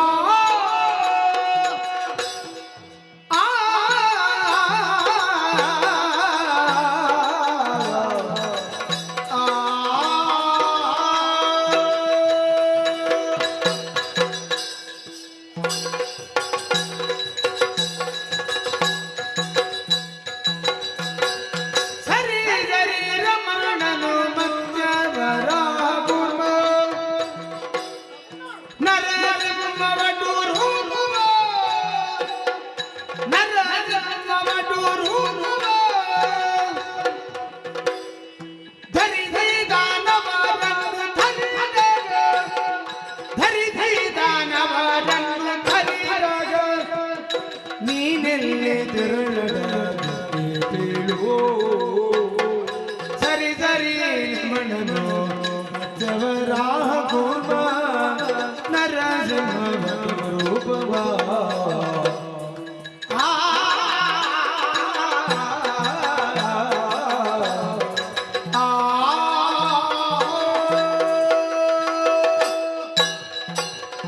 ಧರ್ಮದ ಪ್ರಕರಣ ಲೋಕವೇ ತಿಳಿದ ಸತ್ಯ ಮಂದರಾತ್ರಿಯನ್ನು ಎತ್ತಿ ಆಧರಿಸುವುದಕ್ಕಾಗಿ ನನ್ನವರು ಕೂರ್ಮಾವತಾರವನ್ನು ಹೊಂದಿದ ಹೊತ್ತು ಅದಕ್ಕಿಂತಲೂ ಮಿಗಿಲಾಗಿ ವೇದೋದ್ಧರಣ ವೇದ ವಧುಗಳನ್ನ ಅಪರಿಸಿದಂತಹ ದೈತ್ಯರನ್ನ ಕೊಂದು ಕಡೆ ಉದ್ದೇಶದಿಂದಲೇ ಬಂಗಾರದ ವರ್ಣದ ಮೀನು ಮತ್ಸ್ಯಾವತಾರವನ್ನು ಹೊಂದಿದ ಕಾಲಕ್ಕೆ ಕಶ್ಯಪರ ಮಕ್ಕಳಾದ ಹಿರಣ್ಯಾಕ್ಷ ಹಿರಣ್ಯ ಕಶ್ಯಪ ಲೋಕದಲ್ಲಿ ಅತಂತ್ರವನ್ನು ಸೃಷ್ಟಿ ಮಾಡಿದ ಕಾಲಕ್ಕೆ ಎಲ್ಲಿಯವರೆಗೆ ಕೇಳಿದರೆ ಗಂಧವತಿಯಾದ ಭೂದೇವಿಯ ಗಂಧವನ್ನೇ ಹೀರಿ ಬರಡುಗೊಳಿಸಿದಂತಹ ಹಿರಣ್ಯಾಕ್ಷನನ್ನು ಕೊಂದು ಮುಗಿಸುವರೆ ಅಲ್ಲದೆ ಹರಿಯ ದ್ವೇಷವನ್ನು ಸಾಧಿಸುವ ಉದ್ದೇಶದಿಂದ ಲೋಕವನ್ನು ತಲ್ಲಣಗೊಳಿಸಿದ ಹಿರಣ್ಯ ಕಶ್ಯಪವನ್ನು ಕೊಂದು ಮುಗಿಸುವರೆ ನನ್ನವರು ಶ್ವೇತ ವರಾಹನಾಗಿ ನಾರಸಿಂಹನಾಗಿ ಕಾಣಿಸಿಕೊಂಡ ಕಾಲಕ್ಕೆ ನೀನೆಲ್ಲಿ ತೆರೆಯಲ್ಲಿ ಅಡಗಿದ್ದೆ ಪೇಳು ಅದಕ್ಕಿಂತಲೂ ಮಿಗಿಲಾಗಿ ಲೋಕದಲ್ಲಿ ಅದ್ವಿತೀಯವಾದ ಸಾಧನೆಯನ್ನು ಮಾಡಿದ ಬಲಿಯನ್ನು ಉದ್ಧರಿಸುವ ಕಾಲದಲ್ಲಿ ನನ್ನವರು ಬಾಲ ಬಟುವಾಗಿ ಕಾಣಿಸಿಕೊಂಡ ಕಾಲಕ್ಕೆ ಎಲ್ಲಿದ್ದಿ ಪುಣ್ಯಾತ್ಮ ಎಲ್ಲಿಯೂ ಆಯುಧದ ಪ್ರಯೋಗ ಮಾಡಿಲ್ಲಲ್ಲ ನನ್ನವರು ಇಲ್ಲ ನಿರಾಯುಧರಾಗಿ ಅಷ್ಟೆಲ್ಲವನ್ನು ಸಾಧಿಸಿದವರಲ್ಲ ಆಗ ನಿನ್ನ ಉಪಸ್ಥಿತಿ ಎಲ್ಲಿತ್ತು ಎಲ್ಲಿ ಮರೆಯಲ್ಲಿ ಅಡಗಿದ್ದೆ ನೀನು ಇವ ಹೇಳ್ತಾನೆ ಘೋರ ದಾನವರೆಲ್ಲ ಭವನಕ್ಕೆ ಬಂದರೆ ಅವರು ಕೈಯಲ್ಲಿ ಕತ್ತಿ ಹಿಡಿದುಕೊಂಡು ಬರುವಾಗ ಚತುರ್ಭುಜಧಾರಿಯಾದ ಎನ್ನರಸ ದಶನ ಕೊಂದು ಬಾ ಕುತ್ತಿಗೆ ಕತ್ತರಿಸು ಹೀಗೆ ಆಜ್ಞಾಪಿಸಿದರಷ್ಟೇ ನಿನಗೆ ಸ್ವೇಚ್ಛೆಯಿಂದ ವ್ಯವಹರಿಸುವುದಕ್ಕೆ ಅಧಿಕಾರ ಅದು ಯಾವ ಪ್ರಕರಣದಲ್ಲಿ ಯಾವುದಿಲ್ಲ ಅಲ್ಲ ಅದಕ್ಕೆ ಹೇಳಿದ್ದು ನಾನು ಅದು ನಿರಾಯುಧರಾಗಿ ಇಷ್ಟೆಲ್ಲವನ್ನು ಸಾಧಿಸುವ ಕಾಲದಲ್ಲಿ ನೀನು ಎಲ್ಲಿದ್ದೆ ಯಾವ ತೆರೆಮರೆಯಲ್ಲಿದ್ದೆ ಹೇಗೆ ಹೇಳಿರುವುದು ನಿನಗೆ ಕೇಳಿ ಕೇಳಿ ಮತ್ಸ್ಯನ ರೆಕ್ಕೆಯೋ ಕೂರ್ಮನ ಚಿಪ್ಪಿನೋ ಮತ್ಸ್ಯನ ರೆಕ್ಕೆಯೋ ಮತ್ಸ್ಯನ ರೆಕ್ಕೆಯೋ ಕೂರ್ಮನ ಜಿಪ್ಪಿನೋ ಕೂರ್ಮನ ಜಿಪ್ಪಿನೋ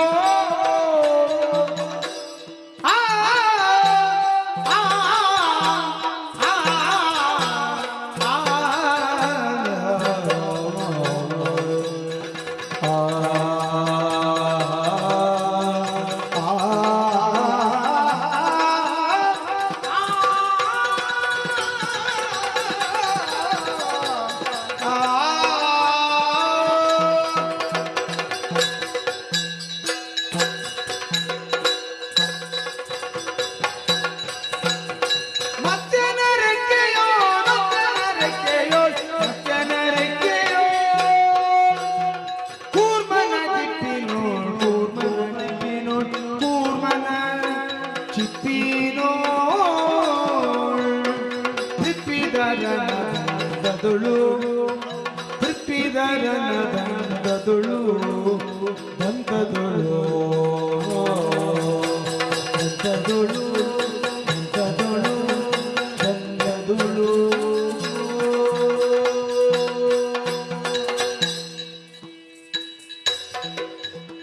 ಪೃಥ್ವಿದಾರನ ದಂತದೊಳು ಪೃಥ್ವಿದಾರನ ದಂತದೊಳು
ಒಪ್ಪಿಕೊಳ್ತೇನೆ. ಹಾ. ನಿನ್ನ ಕೊಡುಗೆ ಏನುಂಟು ಅದರಲ್ಲಿ? ಖಂಡಿತ ನಿನ್ನ ಉಂಟು. ಭಾಗವಹಿಸುವಿಕೆ ಎಲ್ಲಿ ಕಾಣಿಸ್ತದೆ? ಕೊಡುಗೆ ಸುಮ್ಮನೆ ಕೊಡುಗೆ ಇಲ್ಲ. ನಾನು ಮಾಡಿದಂತಹ ಕೊಡುಗೆಯನ್ನು ನಿಮ್ಮ ಮುಂದೆ ವಿಜ್ಞಾಪಿಸಿಕೊಳ್ಳುವುದು ಆಗಬಹುದಲ್ವಾ? 3 ಲೋಕವನ್ನು ಪಾಲಿಸುವಂತಹ ವ್ಯಕ್ತಿ, ಅವನಿಗೆ ದಾನವರು ಅದೆಷ್ಟೋ ಮಂದಿ ಸ್ವರ್ಗ ಲೋಕವನ್ನು ಮುತ್ತಿದವಾಗ ಸೋತು ಸುಣ್ಣವಾಗಿ ನೇರವಾಗಿ ಬರುವುದು ಹರೇ ಕಾಪಾಡು ಎನ್ನುವ ಹಾಗೆ.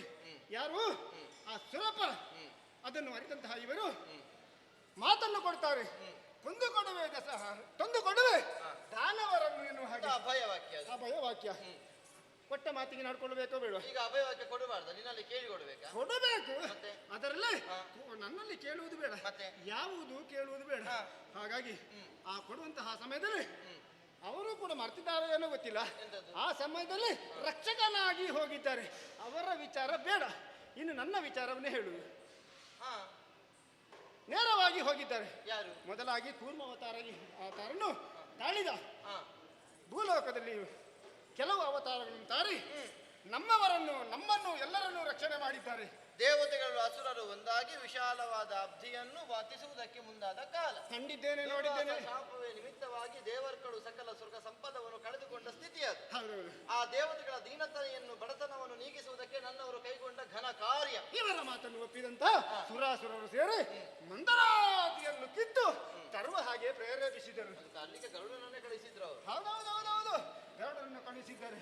ಆದರೆ ಬರುವಾಗ ಗರುಡ ಇದ್ದ, ಇಲ್ಲಿಗೆ ತಲುಪುವಾಗ ಅವನಿಗೆ ಏನಾಯ್ತು ಗೊತ್ತಿಲ್ಲ. ಮತ್ತೆ ನೀರಿಲ್ಲ ಅವನೆಂತದಕ್ಕೆ? ಅವ ಇಲ್ಲ. ಹಾಗಿದ್ರೆ ಪ್ರೇರೇಪಣೆ ಬೇರೆ ಇತ್ತು. ಕಡಿಲಿಕ್ಕೆ ಹೋದನಲ್ಲ, ಸಮುದ್ರವನ್ನು ಕಡಿಲಿಕ್ಕೆ ಇದ್ರಲ್ಲ. ಈಗ ಕಡಿಯುವುದರ ಬಗ್ಗೆ ಹೇಳುವುದಲ್ಲ, ಮತ್ತೆ? ಕಡಿಯುವುದಕ್ಕೆ ಮೊದಲಾದಂತಹದ್ದು ಹೇಳುದು ನಾನು. ಹೌದು, ಮಂದರಾತ್ರಿಯನ್ನು ಎಲ್ಲರೂ ತಂದು ಸಾರಥಿಯಲ್ಲಿ ಇಟ್ಟಾವಾಗ ಹೌದೌದೌದು, ಅದು ಬುಡ ಕಾಣದೆ ನೆಲದ ಒಳಗೆ ಹೋಗ್ಲಿಕ್ಕೆ ಆರಂಭಿಸಿದಂತೆ. ನೀರಿನಲ್ಲಿ ಬುಡ ಇಲ್ಲಲ್ಲ, ಆಧಾರ ಇಲ್ಲ, ಮುಳುಗುವುದಕ್ಕೆ ಆರಂಭಿಸಿದ. ಅಲ್ಲಿ ಯಾರದ್ದಾದರೂ ಸಹಾಯ ಬೇಕು ಎನ್ನುವ ಹಾಗೆ ನಿರೀಕ್ಷೆ ಇತ್ತೋ ಏನೋ. ಮತ್ತೆ ನನ್ನವರು ಅದನ್ನು ಆಧರಿಸಿದ್ರಲ್ಲ. ಯಾರು? ಕೂರ್ಮಾವತಾರದಲ್ಲಿ. ಹೇಗೆ ಆಧರಿಸಿದು? ಬೆನ್ನ ಮೇಲೆ. ಬೆನ್ನ ಮೇಲೆ? ಹೌದು. ಇವರ ಬೆನ್ನು ಅಷ್ಟು ಗಟ್ಟಿಯದ್ದು. ನನ್ನವರ ಬೆನ್ನು ನೀನೆಂತದ್ದು ಕೇಳುದು ಗಟ್ಟಿ ಅಂತ? ನೀವು ತಿಳಿದದ್ದು ಬೇರೆ, ನಿಮಗೆ ಯಾರೋ ಬೇರೆ ಕಥೆ ಹೇಳಿದ್ದಾರೆ. ಅಂದ್ರೆ ಕೂರ್ಮಾವತಾರವನ್ನಾಗಿ 60 ಅರಿಸಿ ಅಲ್ಲಿ ಬಂದು ಬೆನ್ನನ್ನು ಕೊಟ್ಟಿದ್ದಾರೆ. ಹೌದು, ಚಿಪ್ಪು ಹೇಳಿದಲ್ಲ, ಆಮೆಗಳಿಗೆ ಗಟ್ಟಿಯಾದಂತ ಚಿಪ್ಪು, ಅದರಷ್ಟು ಗಟ್ಟಿಯಾದಂತಹ ವಸ್ತುಗಳು ಬೇರೆ ಇಲ್ಲ. ಎಷ್ಟು ಪರ್ವತ ನಿತ್ತರೂ ಏನೂ ಆಗುವುದಿಲ್ಲ. ಇದನ್ನು ಅದೆಲ್ಲ ಬೇಡ. ಆಮೆ ಗಟ್ಟಿ ಉಂಟು ಅಂತ ಹೇಳಿ ತಗೊಂಡು ಹೋಗಿ ಆಮೆ ಮೇಲೆ ದೊಡ್ಡ ಕಲ್ಲಿಡ್ತೇನೆ ಅಂತ ಹೇಳಿದ್ರೆ ಆಮೆ ಸಾಯ್ತದೆ ಅಲ್ಲ, ಹಾಕಿದ್ರೆ ಅದು ನನ್ನವರದ್ದು. ಎಲ್ಲ ಆಮೆ ಮೇಲೆ ಭಾರವಾದ ಏನು ಆ ಸಮಯದಲ್ಲಿ ಅಲ್ಲಿ ನನ್ನವರ ಅದು ಅವತಾರ, ಕೂರ್ಮಾವತಾರ. ಹೌದು. ಎಂತದು ನೀನು ಇಷ್ಟು ಬೊಗಸೆ ಒಳಗೆ ಸೇರುವ ಆಮೆ ಚಿಕ್ಕು ಅಂತ ಭಾವಿಸಿದ್ಯಾ? ತೋರಿಸಿದ ಮಾತ್ರ. ಮಂದರಾತ್ರಿ ಆಕಾರ ಎಂತದ್ದು ಪುಣ್ಯಾತ್ಮ, ಅಷ್ಟು ದೊಡ್ಡದಾದ ಒಂದು ಮಂದರಾತ್ರಿಯನ್ನು ಆಧರಿಸಬೇಕು ಅಂತ ಎಷ್ಟು ಘನವಾದ ಒಂದು ಆಕಾರವನ್ನು ತಳೆದಿರಲಿಕ್ಕೆ ಇಲ್ಲಿ ಇಷ್ಟು ತೋರಿಸೋದಕ್ಕೆ ಸಮಯ ಸಾಕಾಗುದಿಲ್ಲ, ಇನ್ನು ಅಲ್ಲಿಂದ ಇಲ್ಲಿಗೆ ಬರ್ಬೇಕು. ನನಗೆ ಪೂರ್ತಿ ಸಮಯ ಕೊಡ್ತೇನೆ, ಸಮಯ ಸಿಗ್ಲಿಲ್ಲ ಅಂತ ಹೇಳಿ. ಅಮ್ಮ ಹಾಗಲ್ಲ, ಹೇಳ್ತೇನೆ ಕೇಳಿ. ಆಮೆಗೆ ಚಿಪ್ಪು ಗಟ್ಟಿ. ಈ ಮಂದರಾದ್ರಿ ಮುಳುಗುತ್ತಿದೆ ಎನ್ನುವ ಹಾಗ ಕೂರ್ಮಾವತಾರ ತಾಳಿ ನೇರವಾಗಿ ಬಂದ್ರು. ಹೌದೌದು, ಆ ಬೆನ್ನು ಯಾರು? ಅಲ್ಲಿಂದ ಬಂದದ್ದು ಅಲ್ಲಿಂದ ಹೋದದ್ದು. ಹೌದು, ಅಷ್ಟೇ ಸಾಕು, ಅಷ್ಟೇ. ಒಳ್ಳೇದು ಮತ್ತೆ ಎಷ್ಟು ಬೇಕು ಅಷ್ಟೇ ಸಾಕು. ಆಧರಿಸಿದ್ದು ಕೂರ್ಮನ ಚಿಪ್ಪಿನೋಳು. ನಾನು ಎರಕವಾಗಿದ್ದ ಕಾರಣ ಆ ಸಾಧನೆ ಅಲ್ಲಿ ಮಾಡುವುದಕ್ಕಾಯ್ತು. ಕೂರ್ಮನ ಚಿಪ್ಪಿನೋಳು ನಾನು ಇದ್ದೆ. ಹಾಗಾದ್ರೆ ನನ್ನವರು ಕೂರ್ಮಾವತಾರ ತಡೆದಾಗ ಚಿಪ್ಪಿಗೆ ಆಧಾರ ಕೊಟ್ಟದ್ದು ನೀನು. ಹೌದೌದು, ಎಷ್ಟು ಗಟ್ಟಿ ಇರ್ಬೋದು ನೋಡಿ. ಎಂತದ ಹೇಳ್ತಾನೆ ಅವ? ಅವನು ಆಗಿದ್ದ ಚಿಪ್ಪು, ನೀನದನ್ನು ಉಪ್ಪು ನೋಡಿ. ಒಟ್ಟು ಬೆಪ್ಪು ಅಂತ ಹೇಳುದಲ್ಲ. ಆಯ್ತು ಬಿಡು, ಕೂರ್ಮಾವತಾರ ಇಲ್ಲ, ಸುದ್ದಿ ಇಲ್ಲ, ಅವ್ರು ಬೇಡ ಹೇಳಿದ್ರಲ್ಲ. ಹೌದು, ಮತ್ಸ್ಯಾವತಾರದಲ್ಲಿ ಮತ್ಸ್ಯಾವತಾರ ವೇದಗಳನ್ನು ಕದ್ದೊಯ್ದ ತಮಾಸುರ, ಲೋಕಕಂಟಕನಾಗಿ ಮೆರೆದ ದೇವತೆಗಳನ್ನು, ಭೂಲೋಕವನ್ನು, ಪಾತಾಳವನ್ನು ಗಾರುಗೆಡಿಸಿ ಆವಾಗ ದೂರು ಬಂತು. ನಾನಿದ್ದೇನೆ, ಹೊರಟೆ. ಹೌದು, ಎಲ್ಲಿ ಇವರ ಕೈಯಿಂದ ಹೋರಾಡೋದಕ್ಕಾಯ್ತಾ? ಅವತಾರ ಮಾಡಿದ್ದೇನು? ಅಲ್ಲ, ನನ್ನವರು ಹಾಗೆ ಹೊರಟಿಗೆ ಹೋದದಲ್ಲ. ಹಾಗಲ್ಲ, ಅವತಾರ ತಡೆದೇ ಹೋದದಲ್ಲ. ನೋಡಿ, ಒಳ್ಳೊಳ್ಳೆ ಅವತಾರ ಸಿಗ್ತದೆ. ರೂಪ ಮತ್ಸ್ಯಾವತಾರವನ್ನು ತಾಳೆ ಅವನನ್ನು ಅಲ್ಲಿಂದ ಮೇಲಕ್ಕೆದ್ದು ಒಂದು ಹಾಕಿದ್ರು. ಮತ್ಸ್ಯಗಳಿಗೆ ಅಮ್ಮ ಗಟ್ಟಿ ಯಾವುದು? ಬಲ ಹೌದು, ರೆಕ್ಕೆ ರೆಕ್ಕೆ ಅಲ್ವಾ? ಹಾ. ಮತ್ಸ್ಯನ ರೆಕ್ಕೆಯೊಳು ನಾನು ಇದ್ದುಕೊಂಡು ಆ ಕಾರ್ಯವನ್ನು ಸುಲಭವಾಗಿ ಮಾಡುವುದಕ್ಕೆ ಸಹಾಯ ಮಾಡಿದವ ನಾನು. ಹಾಗಾದ್ರೆ ಮತ್ಸ್ಯಾವತಾರದಲ್ಲಿ ಅವನನ್ನು ಕೊಂದು ಕಡಿಯುವರೆ ರೆಕ್ಕೆ ರೆಕ್ಕೆಗೆ ಬಲ ತುಂಬಿದ್ದು. ಹೌದು. ಎಂತದ್ದು ಹೇಳ್ತಾನೆ ಅವ? ಇವನು ಆಗಿದ್ದ ರೆಕ್ಕೆ ಇವನು ಆಗಿದ್ದ ರೆಕ್ಕೆ ನಿನಗೇನು ಸೊಕ್ಕೆ ಒಪ್ಪಿಕೊಳ್ಳುವುದಕ್ಕೆ? ನೋಡಿ, ಒಂದೊಂದೇ ಸತ್ಯ ಬರ್ತಾನೆ. ಮತ್ತೆ ಹೇಳಿ. ಅಲ್ಲ ಹೇಳು. ಅಲ್ಲ, ಎಲ್ಲ ನಾನು ಹೇಳಿದ್ರೆ ನಿನಗೆ ಕಷ್ಟ ಅದಿತ್ತು. ಹೇಳುದು ಬೇಡ, ನಾನು ಹೇಳ್ತೇನೆ. ಹೌದು. ಹಾ. ಮತ್ತೆ ತಾಳಿದು ವರಾಹ ಅವತಾರ, ಹಾ. ಶ್ವೇತ ವರಾಹ. ಹಿರಣ್ಯಾಕ್ಷ ಗಾರುಗೆಡಿಸಿದ ಭೂಲೋಕವನ್ನು ಕೊನೆಗೆ ಮಾಡಿದ್ದು ಅನ್ಯಾಯವ. ಭೂದೇವಿಯನ್ನು ವಶಪಡಿಸಿಕೊಳ್ಳುವುದಕ್ಕಾಗಿ ಹೋದ. ಆ ಸಮಯದಲ್ಲಿ ಗಂಡನಾದವನು ಮಾಡಬೇಕಾದಂತಹ ಕರ್ತವ್ಯವನ್ನು ಹೆಂಡತಿಯ ರಕ್ಷಣೆ. ಹೌದು, ಗಂಡನ ರಕ್ಷಣೆ. ನೋಡುವ, ನನ್ನವರೊಂದು ಶ್ವೇತವರಾಹರಾಗಿ ಕಾಣಿಸಿಕೊಂಡಾಗ ನೀನೆಲ್ಲಿದ್ದೆ? ಈಗ ಸಿಕ್ಕಿಬಿದ್ದವ. ಆಹಾ, ಶ್ವೇತ ವರಾಹ ಎಲ್ಲಿ ತಾಳಿದ್ದು? ಇಲ್ಲಿಯ ಮೇಲೆ ಕೆಳಗೆಯ? ಅವನಿದ್ದಲ್ಲಿಗೆ ಹೋದದ್ದು. ಪಾತಾಳಕ್ಕೆ ಅದೇ ಹೋದದ್ದು. ಅವನಿದ್ದಲ್ಲಿಗೆ ಹೋದದ್ದು. ಅಲ್ಲಿಂದಲೇ ಭೂಮಿಯನ್ನು ಭೇದಿಸಿ ಬರುವಾಗ ಶ್ವೇತ ವರಾಹ ಅಂತ ಎಲ್ಲರಿಗೂ ಗೊತ್ತಾದ್ದು. ಅದಕ್ಕೆ ಮೊದಲಿಲ್ಲ. ವರಾಹನಿಗೆ ಗಟ್ಟಿಯಾಗಿರುವುದೇನು? ವರಹ ಅಲ್ಲ, ಶ್ವೇತವರಹ. ಹ, ಶ್ವೇತ ವರಾಹ. ಶ್ವೇತ ಅಂತ ಎಲ್ಲೋ ಕಡೆಯಲ್ಲಿ ಹೇಳ್ಬೇಕಾ? ಹೌದು, ಹೇಳ್ಬೇಕು. ಶ್ವೇತ ವರಾಹ. ಶ್ವೇತವರಹ ಅಂತ ಹೆಸರು. ಹೌದೌದು. ಶ್ವೇತ ವರಾಹನಿಗೆ ಗಟ್ಟಿಯಾದಂತಹ ಶಕ್ತಿ ಎಲ್ಲಿರುವುದು, ಯಾವುದು? ವರಾಹಾವತಾರದಲ್ಲಿ ಶಕ್ತಿ ಅನ್ನುವುದು ಕೇವಲ ಒಂದು ಭಾಗಕ್ಕೆ ಸಂಬಂಧಿಸಿದಲ್ಲ. ಅಲ್ಲ, ಕಾಲಿನಲ್ಲಿ ಬಲ ಇರ್ತದೆ, ಹ.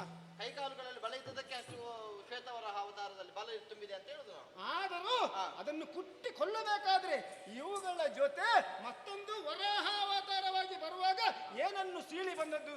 ಭೂಮಿಯನ್ನೇ ಸೀಳಿ ದಾಡೆಯಲ್ಲಿ ದಾಡೆ.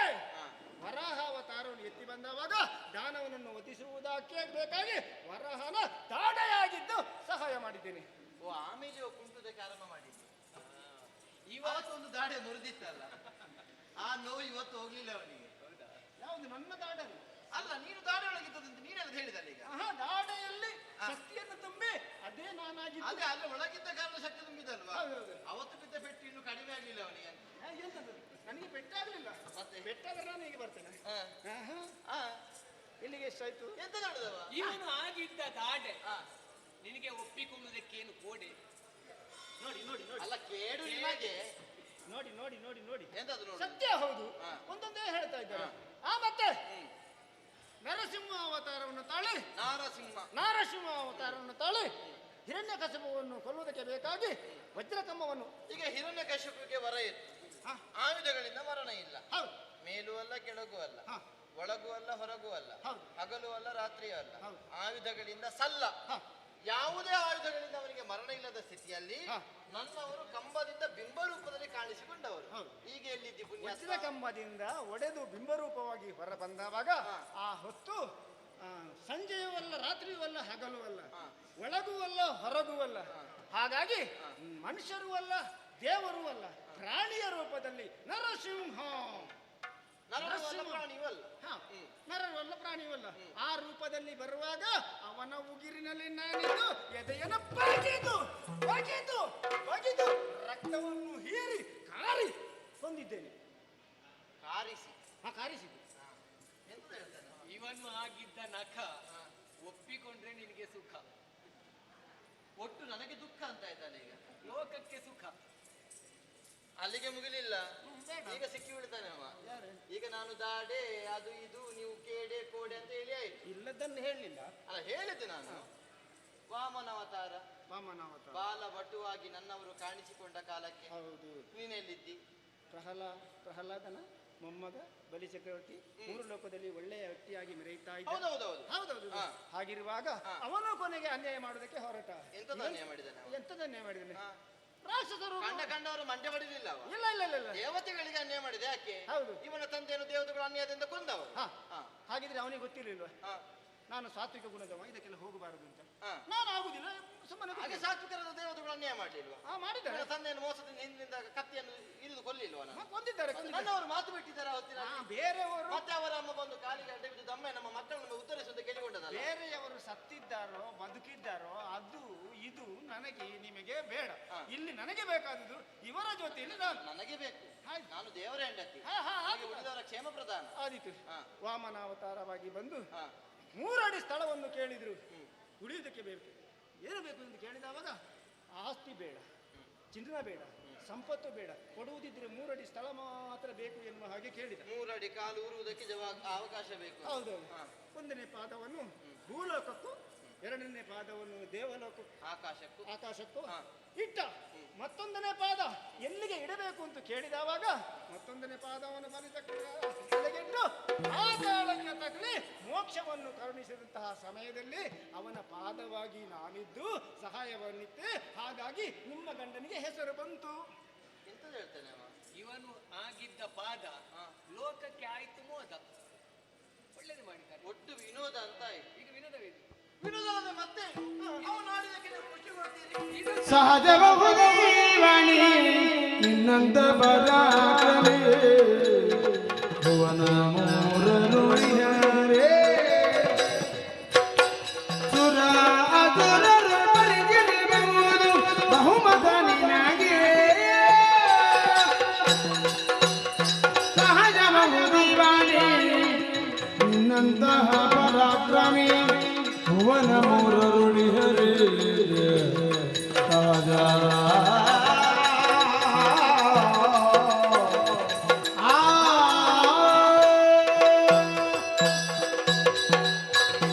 ಸಹಜವಾದುದು ಈ ವಾಣಿ. ಏನರ್ಥ? ಎಂತದ್ದು? ಆಡಿದ್ದು ಸರಿ ಉಂಟು ಅಂತ. ಯಾರು? ನಾನು ಆಡಿದ ಅವನು ಆಡಿದ? ಅವನೇ ಆಡಿದ್ದು. ಸ್ವಲ್ಪ ಆ ಕಡೆ ಈ ಕಡೆ ಆಗಿರ್ಬೋದು. ಹಾಗಾದ್ರೆ ನಾನು ಮೋಸ ಹೋದದಲ್ಲ ಇಲ್ಲಿ? ಅಲ್ಲ, ಅದಕ್ಕೆ ಹೇಳುದು ನಾವು ಮಾತಾಡುವಾಗ ಬಹಳಷ್ಟು ಯೋಚನೆ ಮಾಡಿ ಮಾತಾಡಬೇಕಾಗ್ತದೆ ಅಂತ. ಆವಾಗ ನೀನು ಆಡಿದೆ. ಎಷ್ಟೋ ಮಂದಿ ದುಷ್ಟ ರಾಕ್ಷಸರನ್ನು ನೀವು ವಧಿಸಿದ್ದೀರಿ, ಲೋಕಕ್ಕೆ ಕ್ಷೇಮವನ್ನು ಒದಗಿಸಿಕೊಟ್ಟಿದ್ದೀರಿ. ಆದ್ರೆ ಇವನಿದ್ದ ನನ್ನ ಜೊತೆ ಅಂತ ನಿನ್ನಲ್ಲಿ ಹೇಳಲಿಕ್ಕೆ ಆಗ್ತದ? ನಾನೇ ಮಾಡಿದ್ದು ಅಂತ ಒಮ್ಮೆ ಎದೆ ಉಬ್ಬಿಸಿದವನು ಹೌದು. ಆದ್ರೆ ಇವನು ಆಡಿದಂತ ಮಾತನ್ನು ಕೇಳುವಾಗ ಸರಿ ಅರ್ಥ ಆಯಿತು. ನಾನು ಇಷ್ಟೆಲ್ಲ ಸಾಧನೆ ಮಾಡುವುದಕ್ಕೆ ಮುಖ್ಯ ಕಾರಣ ಯಾರು ಅಂತ ಕೇಳಿದ್ರೆ ಸುದರ್ಶನ. ಇವನನ್ನ ಜೊತೆ ಇದ್ದ ಕಾರಣದಿಂದಲಾಗಿ ದುಷ್ಟ ರಾಕ್ಷಸರನ್ನು ಕೊಂದು ಲೋಕಕ್ಕೆ ಕ್ಷೇಮವನ್ನು ಒದಗಿಸಿದವನು ನಾನು. ಇವನು ಅಲ್ಲದಿದ್ರೆ ಆವಾಗ ಹೇಳಿದ ಹಾಗೆ ನಾನು ಬರೆದ ಅಂಡ. ಅಷ್ಟೇ. ನೋಡಿ ಅಮ್ಮ, ಈಗ ಅವನು ಇಷ್ಟೆಲ್ಲ ಮಾಡಿದ ಹೌದು ಅಂತಾದ್ರೆ, ಅವನು ಮಾಡಿದ ಕೆಲಸಕ್ಕೆ ಅವನಿಗೆ ಹೆಗ್ಗಳಿಕೆ ಹೊಗಳಿಕೆ ಹೌದು ಅಂತಾದ್ರೆ, ಹೌದು, ಅವನು ಮಾಡಿದ ಕರ್ಮಕ್ಕೆ ಅವನಿಗೆ ಫಲ ಅಲ್ವಾ? ಹೌದಲ್ವಾ? ಫಲ ಉಂಟವರಿಗೆ. ನೀವು ಇಷ್ಟೆಲ್ಲ ಅವತಾರವನ್ನು ಹೊಂದುವುದಕ್ಕೆ ಪ್ರಧಾನ ಕಾರಣ ಎಂತದ್ದು?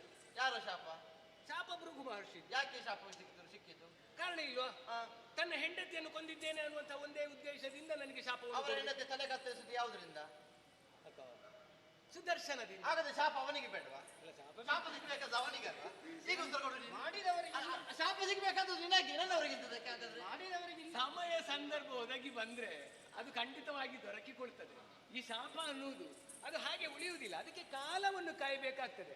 ಅದೆಲ್ಲ ಹೇಳಬೇಡ, ಕಾಲ ಬರ್ತದೆ, ಯೋಚನೆ ಮಾಡಿ. ನಿಮ್ಮನ್ನು ನೋಯಿಸುವಾಗ ತಡಿಲಿಕ್ಕೆ ಆಗುದಿಲ್ಲ, ಅಳ್ಳಗೆ ಸುಟ್ಟಿದಾಗ. ಅದಕ್ಕೆ ಯಾವಾಗಿಂದಲೇ ನಾನು ಗಮನಿಸಿದ್ದು, ಸ್ವಲ್ಪ ಸಮಾಧಾನ ಮಾಡಿಕ ಲಕ್ಷ್ಮಿ, ಸಮಾಧಾನ ಮಾಡಿಕ. ಸುದರ್ಶನ, ನೀನೇನದಕ್ಕೆ ಕಿವಿ ಕೊಡಬೇಡ. ನೀನು ಸಾಧನೆ ಮಾಡಿದ್ದು ಮತ್ತೆ ನಾನೇನು ಅಲ್ಲ, ಆಯ್ತಲ್ಲ? ಸಮಾಧಾನ ಒಪ್ಪಿಕೊಂಡಿದ್ದೀರಲ್ಲ? ಹೌದು, ಒಳ್ಳೇದಾಯ್ತು. ಆದಿತ್ತು ಬರ್ತೇನೆ. ಅಗತ್ಯ ಬಿದ್ದರೆ ಕರೀರಿ ಅಂತ. ಈಗ ಇನ್ನು ಜನ ದೊಡ್ಡದಾಗ ಈಗ ಇನ್ನು ನಮ್ಮ ಜೊತೆ ಇರುದಿಲ್ಲ ನೀನೀಗ? ನಾನು ನಿಲ್ಲೋದಿಲ್ಲ ಇಲ್ಲಿ. ಅಗತ್ಯ ಬಿದ್ದರೆ ಕರೀಲಿ, ಬರ್ತೇನೆ. ಏನಾಗಬೇಕು ಹೇಳಿ, ಮಾಡ್ತೇನೆ. ಪುನಃ ಅಲ್ಲಿಗೆ ಹೋಗ್ತೇನೆ. ಆದೀತು, ಬೇಕಾಗುವಾಗ ಬರ್ತೇನೆ. ಒದಗಿ ಬಾ, ನೀನಲ್ಲದಿದ್ರೆ ನಾನೇನು ಅಲ್ಲ. ಅವನು ಹೋದ್ರೆ ನಿಮ್ಮ ಅವನು ಕೈ ಬರಿ ಕಾಣ್ತದಲ್ಲ. ಅಲ್ಲ, ಬೇಕು ಅಂತಾದ್ರೆ ನೀವು ಒಂದು ಕೆಲಸ ಮಾಡಿ, ಕೆಳಗಿರುವವರನ್ನ ಮೇಲೆ ಗಳಿಸಿ. ಹೌದು, ಕೆಳಗೆ ಮತ್ತೊಬ್ಬ ಇದ್ದಾನೆ, ಅವನನ್ನು ಮೇಲೆ ಕಳಿಸಿದ್ರೆ ಆಯ್ತು. ನನಗೆ ಇದಾಯ್ತು, ಅವನು ಇಳಿದ. ಅಲ್ಲ, ಆ ಕೈ ಎಲ್ಲಿಕ್ಕೆ ನಾನಿದ್ದೇನೆ ಆಗ. ಒಂದು ಕೈಗೆ ದೇವ್ರೆ ಹೇಳಿದ ನೆನ್ಪುಂಟಲ್ಲ? ಆದಿತ್ತಪ್ಪ, ಕರಿತೇನೆ. ಕರೆಯುವ ಸಮಸ್ಯೆ ಹೇಗೆ? ಏನು ಅಹಂಕಾರ ಅವನಿಗೆ? ಹೌದು, ಅದಕ್ಕೆ ಅಲ್ವಾ ಈ ಅಭಿಮಾನ ಅಲ್ಲ, ದುರಭಿಮಾನ. ಇಲ್ಲದೆ ಇದೆ. ನೀನೇ ಯೋಚನೆ ಮಾಡು, ನನ್ನ ಕರದಲ್ಲಿರುವಂತಹ ಆಯುಧ ಸ್ವಶರೀರಿಯಾಗಿ ಎಳೆದು ಬಂದು ಈ ರೀತಿಯಾಗಿ ಮಾತಾಡಬೇಕು ಅಂತ ಇದ್ರೆ ಇದು ವಿಕೋಪ ಅಲ್ಲದೆ ಮತ್ತೇನು? ನಿಮ್ಮನ್ನು ತಪ್ಪು ಅಂತ ಸ್ಥಾಪಿಸ್ಲಿಕ್ಕೆ ಹೋಗಿದ್ದಾನೆ. ನಾನು ಅಲ್ಲದಿರದೆ ನಿಮ್ಮನ್ನು ಎಂತೆಲ್ಲ ಹೇಳಿಬಿಟ್ಟವ. ನಾನು ನನ್ನಿಂದಲೇ ಅನ್ನುವಂತ ಅಹಂಭಾವ ಅವನಲ್ಲಿ ಅಡಸಿಕೊಂಡಿದ್ದ ಕಾರಣದಿಂದ ಈ ರೀತಿಯಾಗಿ ಮಾತಾಡುವುದಕ್ಕೆ ಕಾರಣ ಆಯಿತು. ಪ್ರಭುವೇ, ಓ ದಂಡ ಖಂಡಿತ ಅಂತ ಹೇಳಿದ. ಹೌದು, ಅಂದ್ರೆ ಖಂಡಿತವಾದ ದಂಡ ನಿಮ್ಮನ್ನು ಅಂತ ಆಡಿದ್ದು. ಹೌದು, ಖಂಡಿತ ಅಲ್ಲದ ದಂಡ ಅಂತ ಸ್ಥಾಪನೆ ಆಗಬೇಕು. ಸಮಯ ಸಂದರ್ಭ ಒದಗಿ ಬರಬೇಕಲ್ಲ. ಹಾ. ಕಾಯ್ತಾ ಇರುವ. ಹೀಗೆ ಬಾ, ಹೀಗೆ ಬಾ, ಹೀಗೆ ಬಾ. ಜಯ ಜಯ ತುಮ ತುಮನಾಗ ಜಯ ಜಯ ತು ಶ್ರೀರಮಣ ಜಯ ಜಯ ತು ಮಣಿಪಾಲ್ ಜಯ ಜಯ ಗುಣಶೀಲ ಜಯ ಜಯ ಗಗಗಮನ ಜಯ ಜಯದು ಅಗಗರನೆ ಜಯ ಜಯ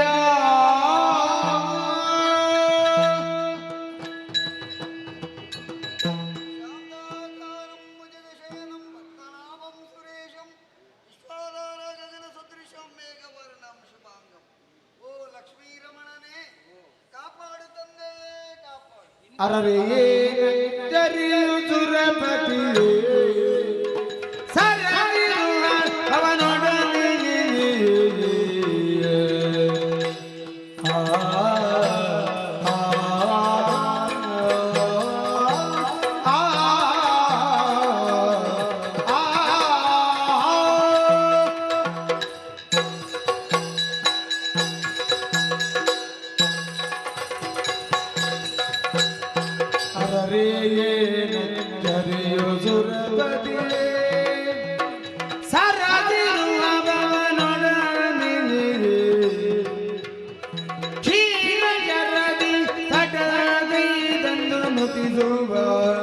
ಪರಿಗಳರು ಎನ್ನುಳು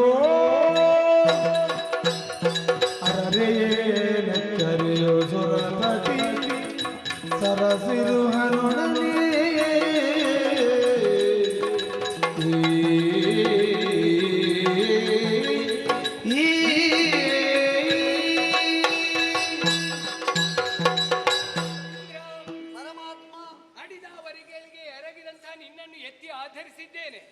ಆಶ್ಚರ್ಯವಾಗಿದೆಯಲ್ಲ.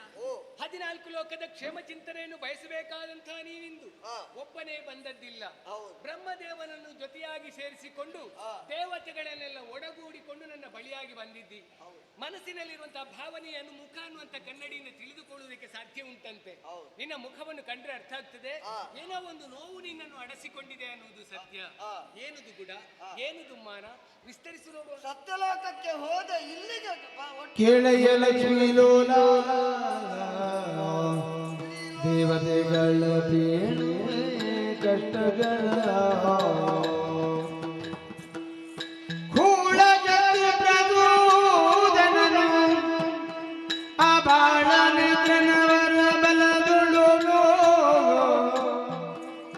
ಮೇಲು ಲೋಕಕ್ಕೆ ದಾಳಿಗೈಯುತ ಸೋಲಿಸಿ ಮೇಲು ಲೋಕಕ್ಕೆ ದಾಳಿಗೈಯುತ ಸೋಲಿಸಿ ಓಡಿಸಿದ ನಮ್ಮನು ಕೇಳಯ್ಯ ಲಕ್ಷ್ಮೀ ಲೋಲ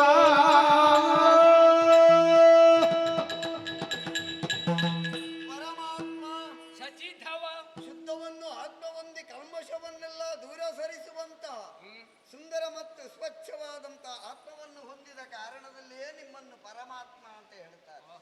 ದೇವರೇ, ಈ ಸಂದರ್ಭದಲ್ಲಿ ಬ್ರಹ್ಮದೇವರು ನನ್ನನ್ನು ಇಲ್ಲಿವರೆಗೆ ಕರೆದುಕೊಂಡು ಬಂದರು. ಏನಿಬ್ಬರು ಜೊತೆಯಾಗಿ?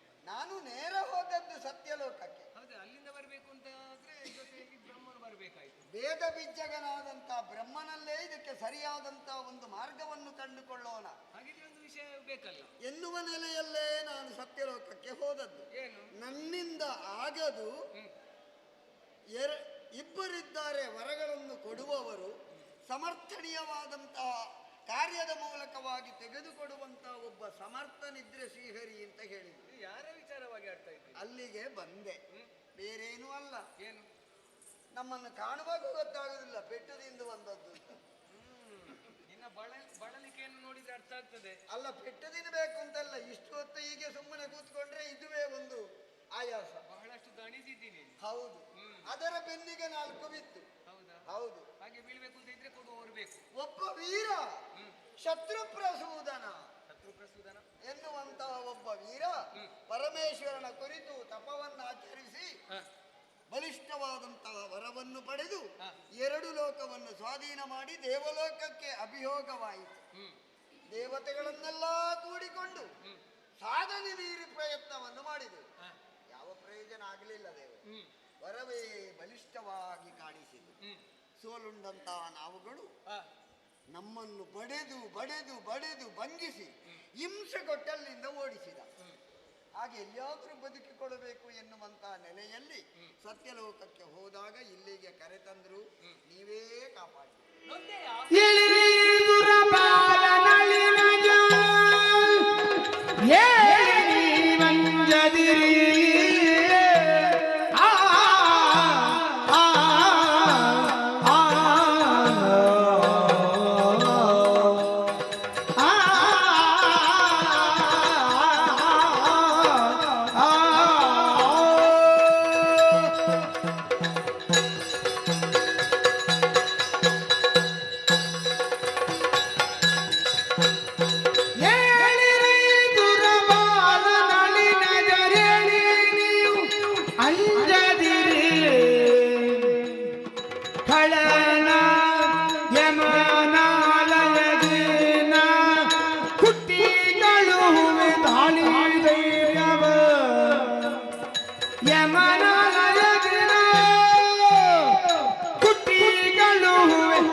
ಹೇಳಿರೈ ಸುರಪಾನ ನಳಿನಜ ಹೇಳಿ ಬಂಜದಿರಿ ಆ ಆ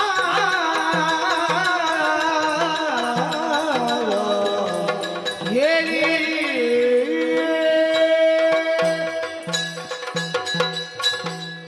ಹಾಗೆ ಹೋದಂತಹ ವಿದ್ಯಮಾನಗಳನ್ನೆಲ್ಲ ಅನುಭವಿಸಿ ಕಣ್ಣೀರ ಧಾರೆಯನ್ನು ಸುರಿಸುತ್ತ ನೇರವಾಗಿ ನನ್ನ ಬಳಿಯಾಗಿ ಬಂದವನು ನೀನು. ಯೋಚನೆ ಮಾಡಬೇಡ. 14 ಲೋಕದ ಕ್ಷೇಮ ಚಿಂತನೆಯನ್ನು ಬಯಸಬೇಕಾದವನು ನೀನು. ಅಲ್ಲಿಯ ಹೊಣೆಗಾರಿಕೆಯನ್ನು ನಿನಗೆ ಒದಗಿಸಿಕೊಟ್ಟಿದ್ದೇನೆ. ನಿನಗೆ ಕಷ್ಟ ಬಂತು ಅಂತಾದ್ರೆ ಲೋಕಕ್ಕೆ ಕಷ್ಟ ಬಂದ ಹಾಗೆ. ಯೋಚನೆ ಮಾಡಬೇಡಿ. ಕೆಲವೇ ದಿನದ ಒಳಗಾಗಿ ದುಷ್ಟನನ್ನು ಮತಿಸಿ ಅವನನ್ನು ಯಮನ ಆಲಯಕ್ಕೆ ಅಟ್ಟಿ ನಿಮಗೆಲ್ಲ ಸುಖವನ್ನು ನಾನು ಒದಗಿಸ್ತೇನೆ. ಇದ್ದುಕೊಳ್ಳಿ ಇದ್ದುಕೊಳ್ಳಿ. ಎಂದು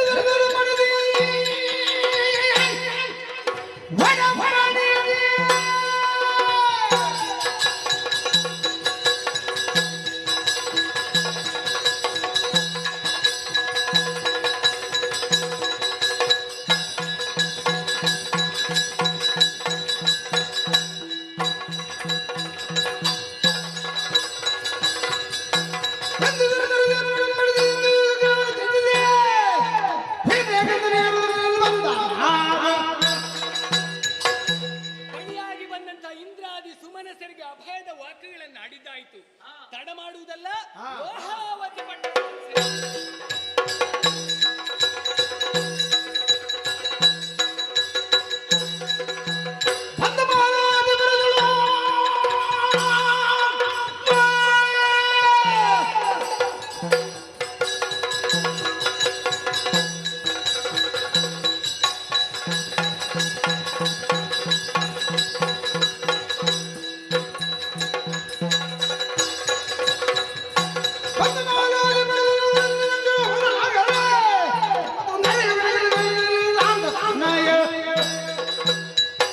ವೈಕುಂಠವನ್ನು ಉಳಿದು ಲೋಹಾವತಿ ಪಟ್ಟಣವನ್ನು ಸೇರಿಕೊಂಡಿದ್ದೇನೆ.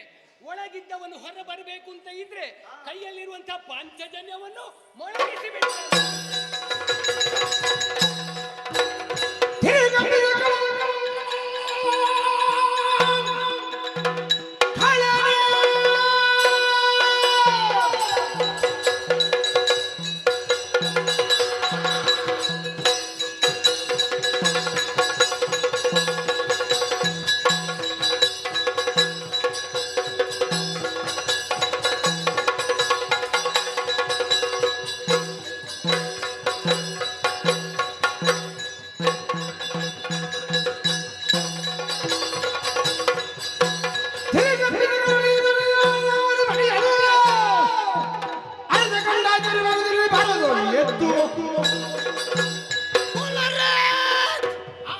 ಇದ್ದಕ್ಕಿದ್ದಾಗೆ ಸೊಂಕೊತ್ತಲು ಕೇಳುತ್ತಾ ಇದೆ. ಹಾಗಾದರೆ ನನ್ನ ಪುರಕ್ಕೆ ಯಾರಾದರೂ ವೈರಿಗಳು ಬಂದಿದ್ದಾರೆ. ಯಾರೇ ಬರಲಿ, ಎಂತವನಾಗಲಿ, ನೋಡುವ ಮುಂದೆ ನೋಡ್ತಾ ಇದ್ದೇನೆ.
ನನ್ನ ಪುರಕ್ಕೆ ಬಂದೆಯ ನೋಡಿದ್ದೆ ನಿನ್ನ ಕಣ್ಮುಂದಿರುತ್ತ ಸಾಮಾನ್ಯದವಲ್ಲ.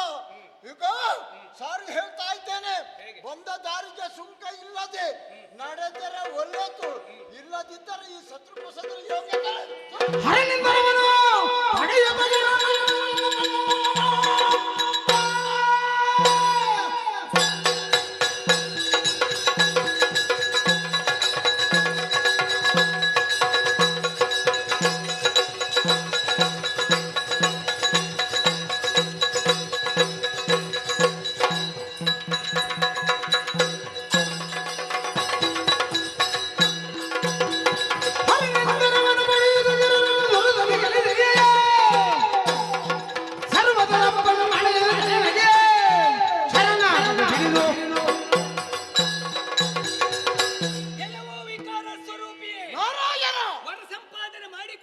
ನೀನು ಹಾ. ಧರ್ಮದ ನಡೆಯಲ್ಲಿ ನಡಿಬೇಕಿತ್ತು. ಹಾ. ಅದರ ಬದಲಾಗಿ ಹಾ. ಅಧರ್ಮದ ಪಥವನ್ನೇ ಹಿಡಿದವನು ಹಾ. ಇಂದ್ರಾದಿ ಸುಮನಸರನ್ನು ಬಡಿದೋಡಿಸಿದೆ. ಹೌದು. ಅವರನ್ನು ರಕ್ಷಣೆ ಮಾಡುವಂತಹ ಉದ್ದೇಶದಿಂದ ಕಾಣಿಸಿಕೊಂಡವರು ನಾನೇ ಶ್ರೀಹರಿ. ಹಾ. ದೇಹದಲ್ಲಿ ಶಿರಭಾರ ಆಗಿದ್ರೆ ಮುಂದುವರೆದು ಬಾ, ಹಾ. ಇಲ್ಲದೆ ಇದ್ರೆ ನಿನ್ನನ್ನು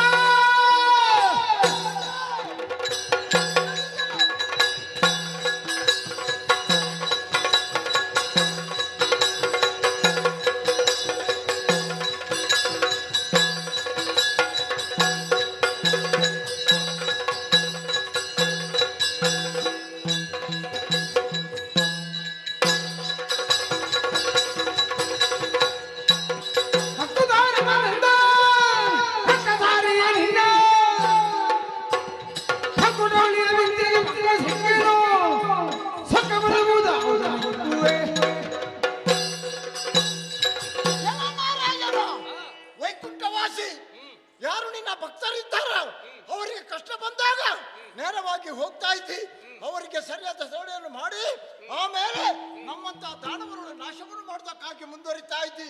ನಾರಾಯಣ, ನಿನ್ನ ಯೋಗ್ಯತೆ ಏನೆಂದು ತಿಳಿಬೇಕಾಗಿದೆ.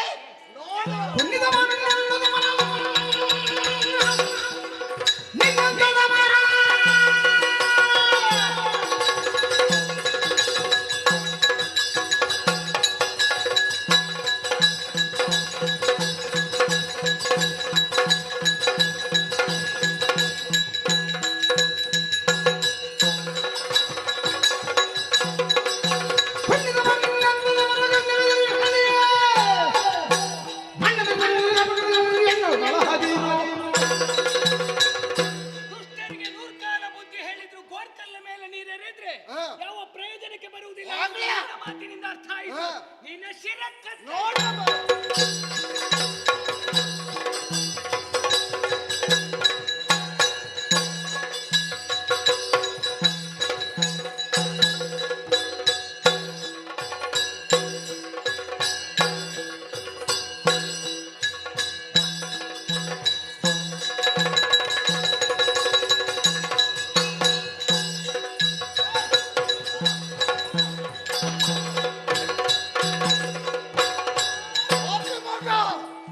ನಾರಾಯಣ ನಾರಾಯಣ ಜನರು ಕೊಂಡಾಡ್ತಾ ಇದ್ದಾರೆ.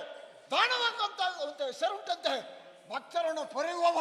ಈಗ ಬೆನ್ನಿಗೆರಡು ಬಿದ್ದಾಗ ಕೇಳುವವರು ಯಾರು ಇಲ್ಲ. ನೋಡುವ ಇನ್ನು ಯಾರಾದರೂ ಇವನ ಪಕ್ಷವನ್ನು ಸೇರಿಕೊಂಡು ಬರ್ತಾರಂತೆ ನೋಡಿ. ಏನ ಮಾಡಲು ಶಕ್ತಿಹೀನನಾದೆನು, ಖಳನಗೋನಗರಿಯದೆ ಹೋದೆನೆಂದು ಮಾನವೆಲ್ಲವೂ ಹೋಯ್ತು. ಮಾನಾನಂದನುವರ ಕಾಣಿತು ಹನೆಯು ಜಗದೇ ಏನ ಮಾಡಲೇ.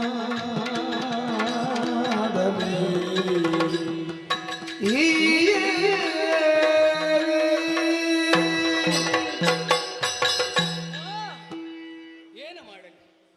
ಬಂದಂತಹ ದೇವೇಂದ್ರನಿಗೊಂದು ರಕ್ಷಣೆ ಕೊಡೋಣ ಅನ್ನುವಂಥ ಉದ್ದೇಶದಿಂದ ದುಷ್ಟನ ಜೊತೆಯಲ್ಲಿ ಕಾಡಿಯಾದಂತಹ ಭವರವನ್ನು ಕೊಟ್ಟವನು.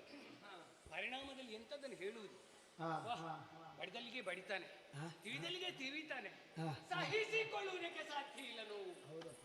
ಮಾನ ಹೋಯ್ತು, ಅಪಮಾನ ಆಯ್ತು, ಮಾನ ಹೋಯ್ತು.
ಸಹಿಸಿಕೊಳ್ಳುವುದಕ್ಕೆ ಸಾಧ್ಯ ಇಲ್ಲ. ಏನು ನೋವು ಆಗಲಿಲ್ಲ ಅಂತ ಕಾಣ್ತದೆ. ಅಲ್ಲ, ನೀನಿರ್ತಿದ್ರೆ ಈ ಸಮಸ್ಯೆ ಬರ್ತಿರ್ಲಿಲ್ಲ ನನಗೆ. ಹೌದು. ನಿನ್ನನ್ನು ಬಿಟ್ಟು ಹೋದದ್ದಲ್ವಾ, ಹಾ. ಅವನನ್ನು ಗೆದ್ದುಕೊಳ್ಳುವುದಕ್ಕೆ ಸಾಧ್ಯ ಆಗ್ಲಿಲ್ಲ. ಹಾ. ನಾವು ಅಪಮಾನ ಸಹಿಸಿಕೊಳ್ಳುವುದಕ್ಕೆ ಸಾಧ್ಯ ಇಲ್ಲ. ಹೌದೌದೌದು ಹೌದೌದು, ಅದೆಲ್ಲ ಇಲ್ಲಿ ಬೇಡ, ಇಲ್ಲಿ ಆಗಬೇಕಾಗಿದೆ ನಿಮಗೆ.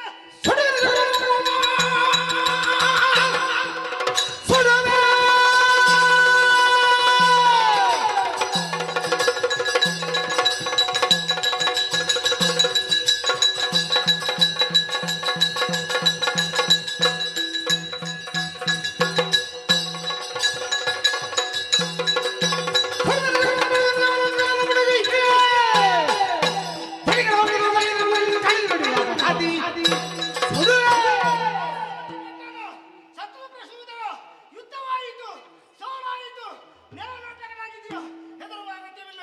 ನನಗೆ ಕೊಡುವ ಅಪ್ಪಣೆ, ನಾನು ಹೋಗಿ ಅವರನ್ನು ವಧಿಸಿ ನಾನು ಬರ್ತೇನೆ.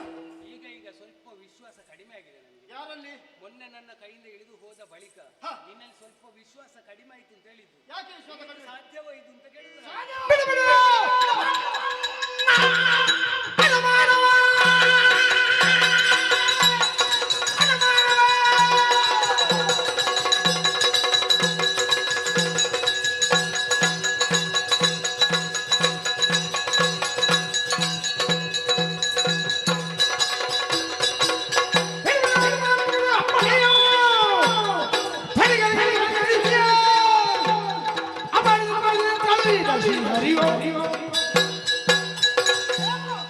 ವಿಶ್ವಾಸ ಅವಿಶ್ವಾಸ ಯಾವ ಕಾರಣದಲ್ಲಿ ಹೇಗೆ ಬರಬೇಕು ಅನ್ನುವುದನ್ನು ಸೂಕ್ಷ್ಮವಾಗಿ ಅರ್ಥ ಮಾಡಿಕೊಳ್ಳಬೇಕು.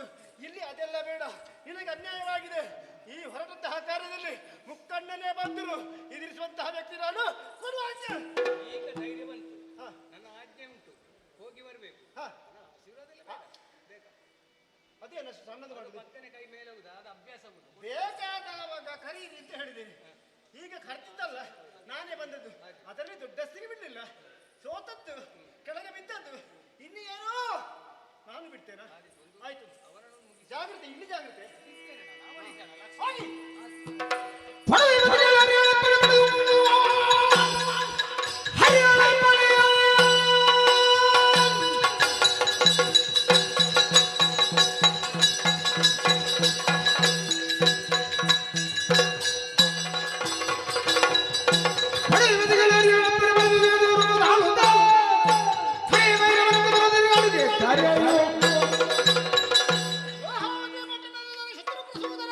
ಅನ್ಯಾಯವಾಗಿದೆ. ನನ್ನ ಒಡೆಯನಿಂದ ಅನುಮತಿಯನ್ನು ಪಡೆದು ಹೊರಟಿದ್ದೇನೆ. ಹೋಗುತ್ತೇನೆ ನಾನು.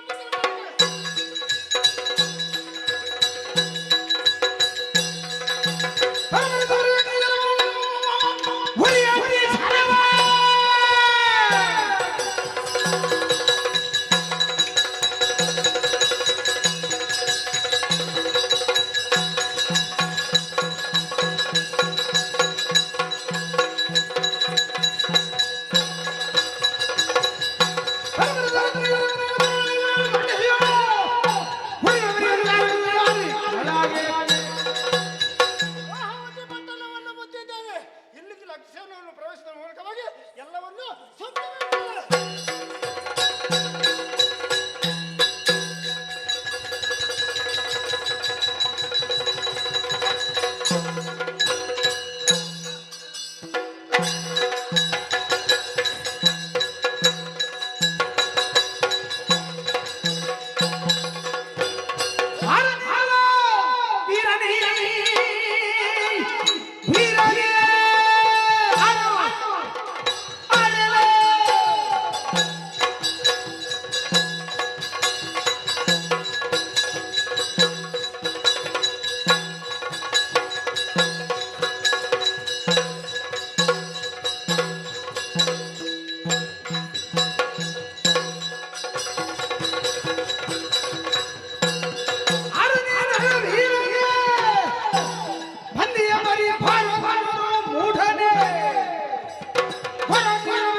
ನಮ್ಮವರನ್ನು ಎಲ್ಲರನ್ನು ಕೊಲ್ಲುತ್ತಾ ಮುಂದುವರಿತಾ ಇದೆಯಲ್ಲ, ಈ ಪಾರುಪತ್ಯವನ್ನು ಕೊಟ್ಟವರು ಯಾರು?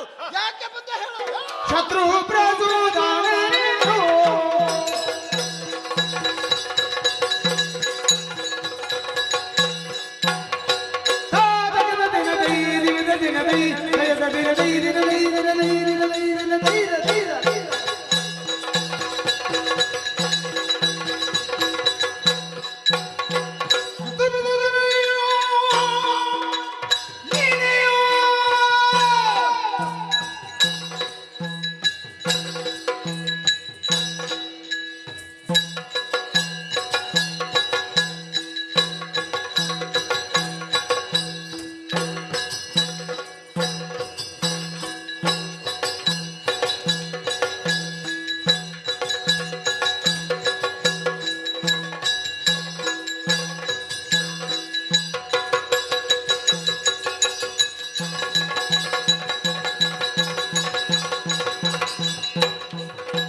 ಎನ್ನುವಂತಹ ಅಹಂಕಾರವನ್ನು ಬಿಟ್ಟು ನಡೆ, ಮಾಡಿದ್ದು ಅಪರಾಧವಾಯಿತು. ಪರಮೇಶ್ವರ ಪಕ್ಷವನ್ನು ಬಂದಿದ್ಯಾ ನೀನು?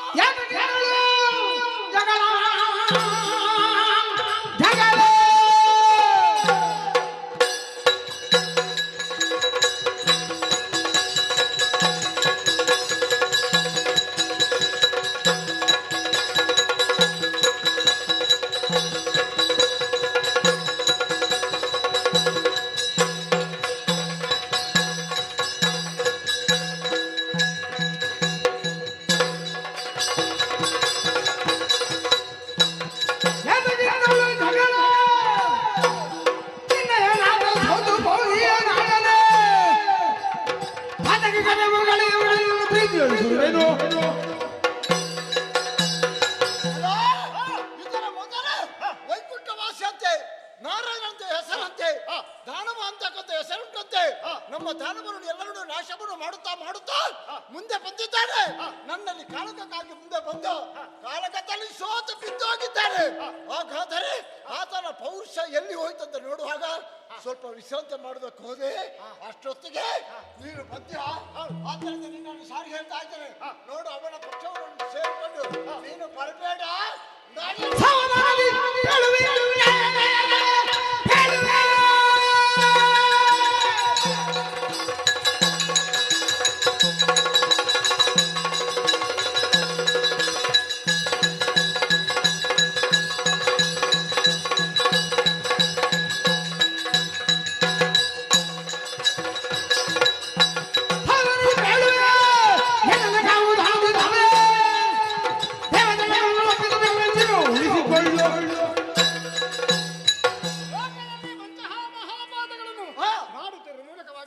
ಪಂಚಮಹಾಪಾತಕಿಯಾಗಿ ಮೆರೆಯುತ್ತಾ ಇದ್ದೀಯ. ದೇವಲೋಕವನ್ನು ಸ್ವಾಧೀನಪಡಿಸಿಕೊಂಡೆ, ಸಜ್ಜನರನ್ನು ಪೀಡಿಸಿದೆ, ಬ್ರಾಹ್ಮಣರನ್ನು ಪೀಡಿಸಿದೆ, ಎಲ್ಲ ಅನ್ಯಾಯವನ್ನು ಮಾಡುತ್ತಾ ಇದ್ದೀಯ. ಕೊನೆಗೆ ಒಂದು ಅವಕಾಶ ಕೊಡ್ತೇನೆ. ಯಾವುದು? ಪಾದವನ್ನು ಮುಟ್ಟಿ ನಮಸ್ಕಾರ ಮಾಡಿ ಬೇಡಿಕೊಂಡರೆ ಬದುಕುವುದಕ್ಕೆ ಉಳಿಯಿತು. ಒಂದೇನು ಇಷ್ಟರವರೆಗೆ ನೀ ಪಾದ ಮುಟ್ಟಿಲ್ಲ, ನಿನ್ನ ಕಾಲಿ ಹಿಡಿದು ನೆಲಕ್ಕೆ ಬಡಿತೇನೆ.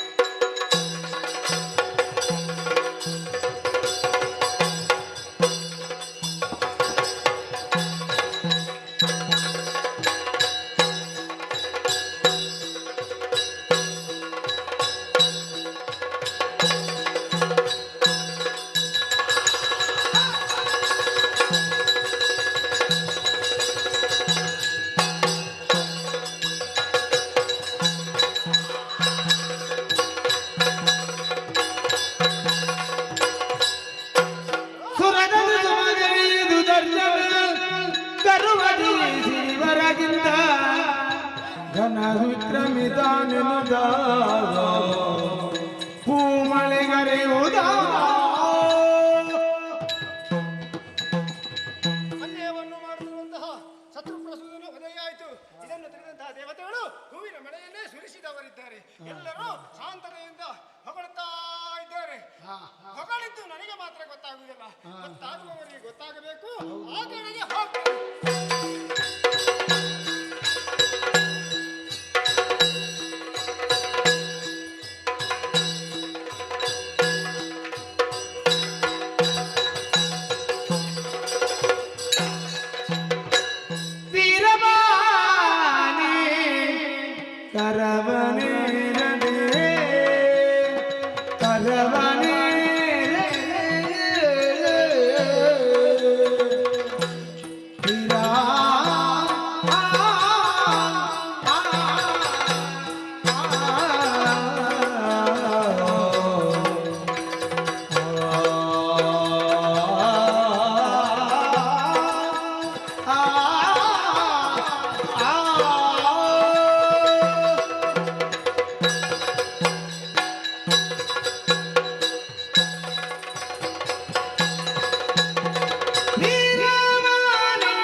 ಏಕೆ ಎನ್ನುಳು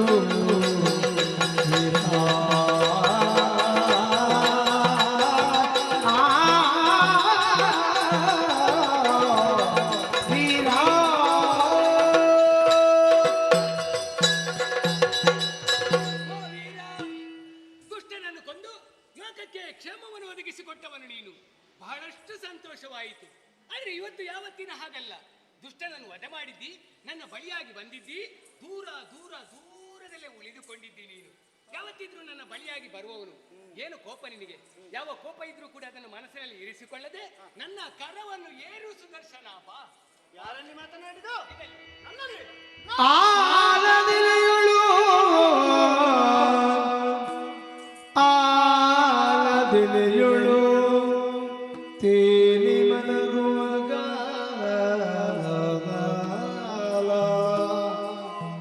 ಮಧುಕೈದ ಬರುತ್ತನಿದು ನಾಳೆಗೋತ್ವವರನ್ನು ಬೇಡಿದೆ ಹಲಗೆಲವು ಕಾಲ. ನಾಳಿಗೋತ್ವವರನ್ನು ಬೇಡಿದೆ ಹಲಗೆಲವು ಕಾಲ. ಕಾಲಗವನೆಗಾಗುತ್ತ ಅವರಲ್ಲಿ ಸೋಲು ನಿನ್ನಯ ಬಾಲೆಗಡದಲು. ಕಾಲವನೆಗಾಗುತ್ತವರಲ್ಲಿ ಸೋಲು ನಿನ್ನಯ ಪಾಲಿಗಡದಲು. ಆಮೇಲೆ ನನ್ನು ಕಳುವೆ ನಾನವರನು ತರಿದೆಯೇನು. ಆಮೇಲೆ ನನ್ನು ಕಳುವೆ ನಾನವರನು ತರಿದೆಯೇನು. ಮಾಧವ ಮಾಧವ ಆಲದೆಲೆಯೊಳು ತೇಲಿ ಮಲಗುವ ಗಾಲ ಮಧುಕೈಟವರು ಜನಿಸುತ್ತಾಗ. ನಾಳಿಗೋತವನನ್ನು ಬೀಡಿಗೆ ಹಲಗೆಲವು ಕಾಲ. ಕಾಲಗವನೆ ಬಗುತ್ತವರಲ್ಲಿ ಸೋಲು ನಿನ್ನಯ ಬಾಲಿಗಳೆದನು. ಏನು ನಾನವರನು ತರಿದೆಯೇನು.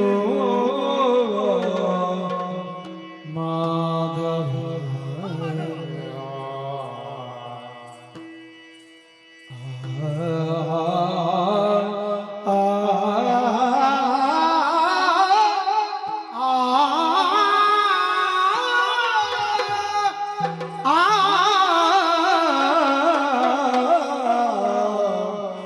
ಮಾಧವ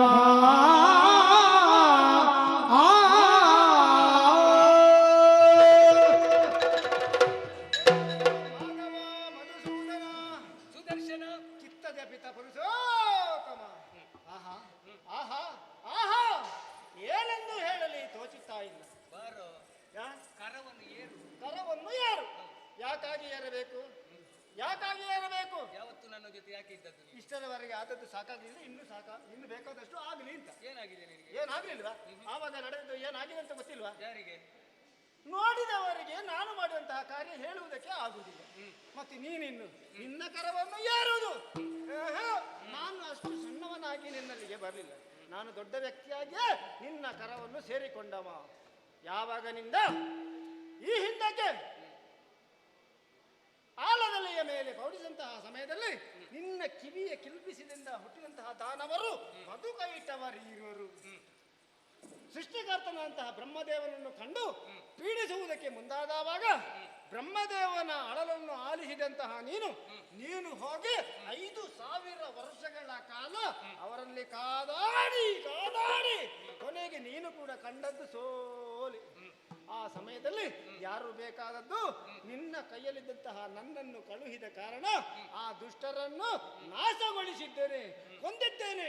ಅಂತಹ ವ್ಯಕ್ತಿತ್ವವನ್ನು ಹೊಂದಿದಂತಹ ಈ ಸುದರ್ಶನ ಬರೇ ಈ ಸಣ್ಣ ಕೈಯಿರುವ ನಿನ್ನ ಕರವನ್ನು ಏರಬೇಕೆ ಯಾವತ್ತಿಗೂ ಸಾಧ್ಯವಿಲ್ಲ.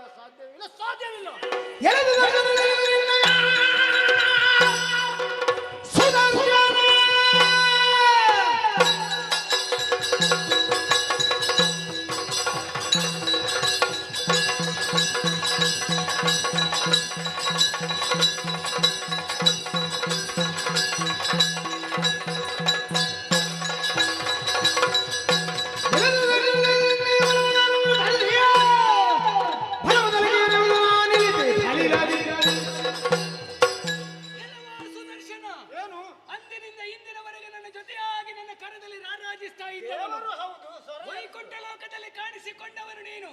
ಸಾತ್ವಿಕ ಲೋಕದಲ್ಲಿದ್ದುಕೊಂಡಂತ ನೀನು ಸಾತ್ವಿಕ ಗುಣೋಪೇತನಾಗಿರ್ಬೇಕಿತ್ತು. ಬದಲಾಗಿ ರಾಜಸ ಗುಣವೇ ನಿನ್ನನ್ನು ಅಡಸಿಕೊಂಡಿದೆ. ನಾನೇ ನನ್ನಿಂದಲೇ ಎನ್ನುವಂತಹ ಅಹಂಭಾವ ನಿನ್ನಲ್ಲಿ ಅಡಸಿಕೊಂಡಿದ್ದ ಕಾರಣದಿಂದಲಾಗಿ ಬಾಯಿಗೆ ಬಂದ ಹಾಗೆ ಮಾತಾಡುವುದಕ್ಕೆ ತೊಡಗಿಕೊಂಡಿದ್ದೆ. ನಿನ್ನ ಅಹಂಭಾವ ಇಳಿಬೇಕು ಅಂತ ಇದ್ರೆ ಇಲ್ಲಿ ಅಲ್ಲ, ತಪ್ಪು ಮಾಡಿದವನು ಶಿಕ್ಷೆ ಅನುಭವಿಸಲೇಬೇಕು. ಉಪ್ಪು ತಿಂದವನು ನೀರು ಕುಡಿಲೇಬೇಕು. ಇನ್ನು ಮುಂದಕ್ಕೆ ನೀನು ಕರ್ಮಲೋಕದಲ್ಲಿ ಕರಿಯ ಗರಿದನ ನುಡಿಯಗೆ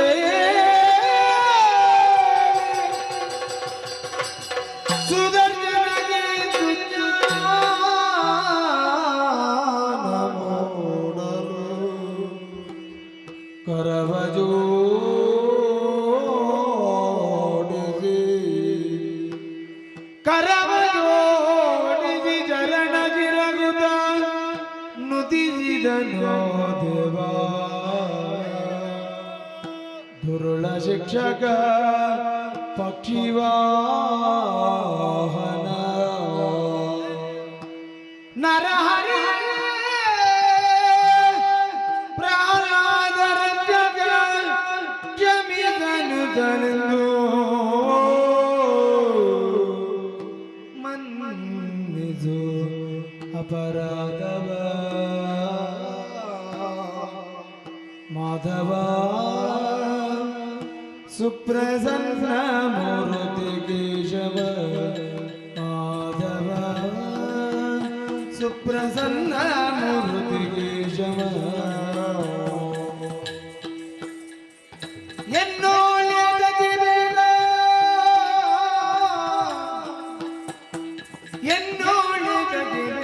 നിന്നോളില്ലവാദ മുന്ന ನಂಬಿದೆ ಪದ ಇನ್ನೊಂದು ಗೋವುದ എന്നോളിതಗೆ ವೇದ ನಿನ್ನೋಳಿಲ್ಲವಾದ ಮುನ್ನ ನಂಬಿದೆ ಪದ ಇನ್ನೊಂದು ಗೋಮೋದ ಮನ್ನಿ ಸಣ್ಣ ಪರಾಧವ ಮಾಧವ ಸುಪ್ರಸನ್ನ ಮೂರ್ತಿ ಕೇಶವ ಮಾಧವ ಹರಿ ದೇವಾ ದೇವಾ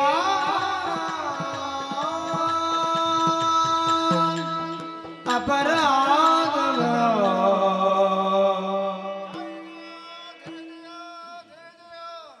ಕೇಶವ ಮಧುಸೂದನ ಮಾಧವ ಶಾಂತಾಕಾರಂ ಭುಜಗಜೇನ ಪದ್ಮನಾಭಂ ಸುರೇಶಂ ವಿಶ್ವಾಧಾರಂ ಗಗನ ಸರಿಷಂ ಮೇಘವರ್ಣಂ ಶುಭಾಂಗಂ ಲಕ್ಷ್ಮೀಕಾಂತಂ ಕಮಲನಯನಂ ಯೋಗಿ ಗಮ್ಯಂ ಒಂದೇ ವಿಷ್ಣು ಭವಭಯಹರಂ ಸರ್ವಲೋಕೈಕನಾಥಂ. ಸಾತ್ವಿಕ ಲೋಕದಲ್ಲಿದ್ದಂತಹ ನನಗೆ ತಾಮಸ ಗುಣ ಯಾಕೆ ಬಂತು ಅಂತ ಗೊತ್ತಾಗುವುದಿಲ್ಲ. ಮಾಡುವುದಲ್ಲ ಆದದ್ದೆಲ್ಲ ಒಳ್ಳೆಯದಕ್ಕೆ ಅನ್ನುವ ಹಾಗೆ ನಾನು ತಿಳಿದುಕೊಂಡರೆ ಆಗುವುದೊಂದು ಮತ್ತೊಂದು ಎನ್ನುವ ಹಾಗೆ ಆಗಿ ಹೋಯಿತು. ಸರ್ವತ ಅಪರಾಧವಾಗಿದೆ. ಶಿಕ್ಷೆಗೂ ರಕ್ಷಣಾ ಕರ್ತವ್ಯದಂತಹ ನೀನೇ ನನ್ನನ್ನು ರಕ್ಷಣೆ ಮಾಡಬೇಕು ಹೊರತು ಮತ್ತೆ ಯಾರಿದ್ದಾರೆ ಹೇಳಿ. ಪಾದ ಮುಟ್ಟಿ ನಮಸ್ಕರಿಸಿಕೊಂಡಿದ್ದೇನೆ. ನಿನ್ನ ಪಾದವನ್ನು ಬಿಟ್ಟು ಹೋಗುವುದಕ್ಕೆ ಮನಸ್ಸಿಲ್ಲ.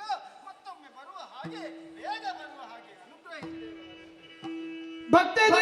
ಭಕ್ತನಿಂದಿಸಬೇಡ ಕೃತವೀರ್ಯ ಸುತನಾಗಿ ಕೃತವೀರ್ಯ ಸುತನಾಗಿ ಜನಿಸೋ ನೀನೋ ಅತ್ರಿ ಜನಾಗಿ ಸಮಸ್ತ ವಿದ್ಯೆಯ ಬೋಧಿಸುತ್ತ ಓದಿ ನಿಜುವೆನು ಮತ್ತೆ ಭಗವರಾಮನಾಗಿ ಯುದ್ಧದಿ ಕೆತ್ತುದ ಮೂಗವನಿಯುತ ಮಾತಾ ಮಿತ್ರಗಳ ಶಾಂತಿಗೆ ಕ್ಷತ್ರಿಯರನ್ನು ಕೊಲ್ಲುವೆ ಭಕ್ತ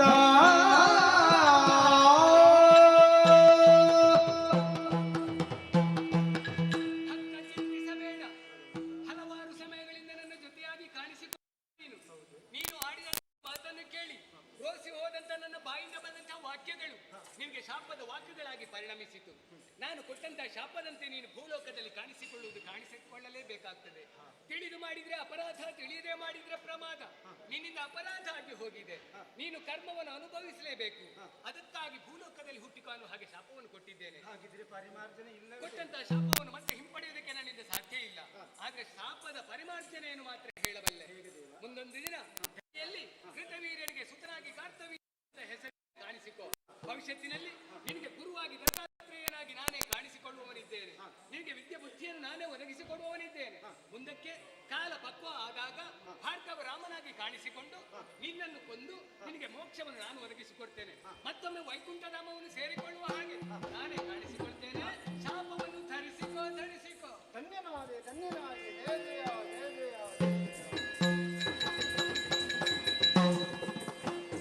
ಸಭಾಸದರಲ್ಲೊಂದು ವಿಜ್ಞಾಪನೆ. ಇಂದಿನ ಸೇವಾ ಬಯಲಾಟಕ್ಕೆ ಸಹಕರಿಸಿದ ಎಲ್ಲ ಕಲಾಭಿಮಾನಿಗಳಿಗೂ ಕೃತಜ್ಞತೆಗಳನ್ನು ಸಲ್ಲಿಸ್ತಾ ಇದ್ದೇವೆ. ನಾಳೆ ದಿನ ನಾವು ಬಡಗಮಿಜಾರ್ನಲ್ಲಿ ರುಕ್ಮಿಣಿ ಕಲ್ಯಾಣ, ಜಾಂಬವತಿ ಕಲ್ಯಾಣ, ಗದಾಯುದ್ಧ ಮತ್ತು ರಕ್ತರಾತ್ರಿ ಎಂಬ ಕಥಾನಕಗಳನ್ನು ಆಡಿ ತೋರಿಸಲಿಕ್ಕಿದ್ದೇವೆ. 11ನೇ ತಾರೀಕಿನಂದು ಬಜಪೆ ತಾರಿಕಂಬಳದಲ್ಲಿ ನೂತನ ಕಥಾನಕವನ್ನು ಆಡಿ ತೋರಿಸಲಿಕ್ಕಿದ್ದೇವೆ. 12ನೇ ತಾರೀಕಿನಂದು ಕಟೀಲು ಶ್ರೀ ಸರಸ್ವತಿ ಸದನದಲ್ಲಿ ಶ್ರೀದೇವಿ ಪ್ರಸಾದ ಮತ್ತು ಸಹೋದರರು ಕಟೀಲು ಇವರ ಬಾಪ್ತು ಗಾಯತ್ರಿ ಮಹಾತ್ಮೆ ಎಂಬ ಕಥಾನಕವನ್ನು ಆಡಿ ತೋರಿಸಲಿಕ್ಕಿದ್ದೇವೆ. ನಮ್ಮ 7 ಮೇಳಗಳ ಈ ವರ್ಷದ ತಿರುಗಾಟದ ಕೊನೆಯ ಸೇವೆ ಆಟವು 26ನೇ ತಾರೀಕಿನಂದು ಕಟೀಲು ಕ್ಷೇತ್ರದಲ್ಲಿ ನಡೆಯಲಿಕ್ಕಿದೆ. ತಿರುಗಾಟದುದ್ದಕ್ಕೂ ಸಹಕರಿಸಿದ ಎಲ್ಲ ಕಲಾಭಿಮಾನಿಗಳಿಗೂ ಕೃತಜ್ಞತೆಗಳನ್ನು ಸಲ್ಲಿಸುತ್ತಾ ಮುಂದೆಯೂ ಇದೇ ರೀತಿಯ ಸಹಕಾರವನ್ನು ನಿಮ್ಮಿಂದ ಬಯಸುತ್ತಾ ನಿಮಗೆಲ್ಲ ಕಟೀಲು ಶ್ರೀ ದುರ್ಗಾ ಪರಮೇಶ್ವರಿ ಅಮ್ಮನವರು ಸಕಲ ಸೌಭಾಗ್ಯಗಳನ್ನು ಕರುಣಿಸಲಿ ಎಂದು ಪ್ರಾರ್ಥಿಸುತ್ತಾ ಕಥಾಭಾಗವನ್ನು ಮುಂದುವರಿಸುವುದಕ್ಕೆ ಅನುಮತಿಯನ್ನು ಕೇಳುತ್ತಿದ್ದೇವೆ. ನಮಸ್ತೆ. ಯಕ್ಷಗಾನ ಮುಗಿಸಿ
ಇರುವಂತಹ ಸ್ಥಳ ಕಾರ್ತವೀರ್ಯ ಎಂದು ಕೇಳಿ ಹೊರಟಂತಹ ಕಾರ್ಯಗಳನ್ನು ಮುನಿ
ಆಶೀರ್ವಾದ ಇವುಗಳ ಬಲದಿಂದ ವರ್ತಮಾನ ಕಾಲದಲ್ಲಿ ಕಾರ್ತವೀರ್ಯಾರ್ಜುನ ನಾಮಕನಾಗಿರುವಂತಹ ನಾನು ಮೂರು ಲೋಕಗಳಲ್ಲಿಯೂ ಕೂಡ ಪ್ರಸಿದ್ಧಿಯನ್ನು ಹೊಂದಿದವನಾಗಿದ್ದೇನೆ.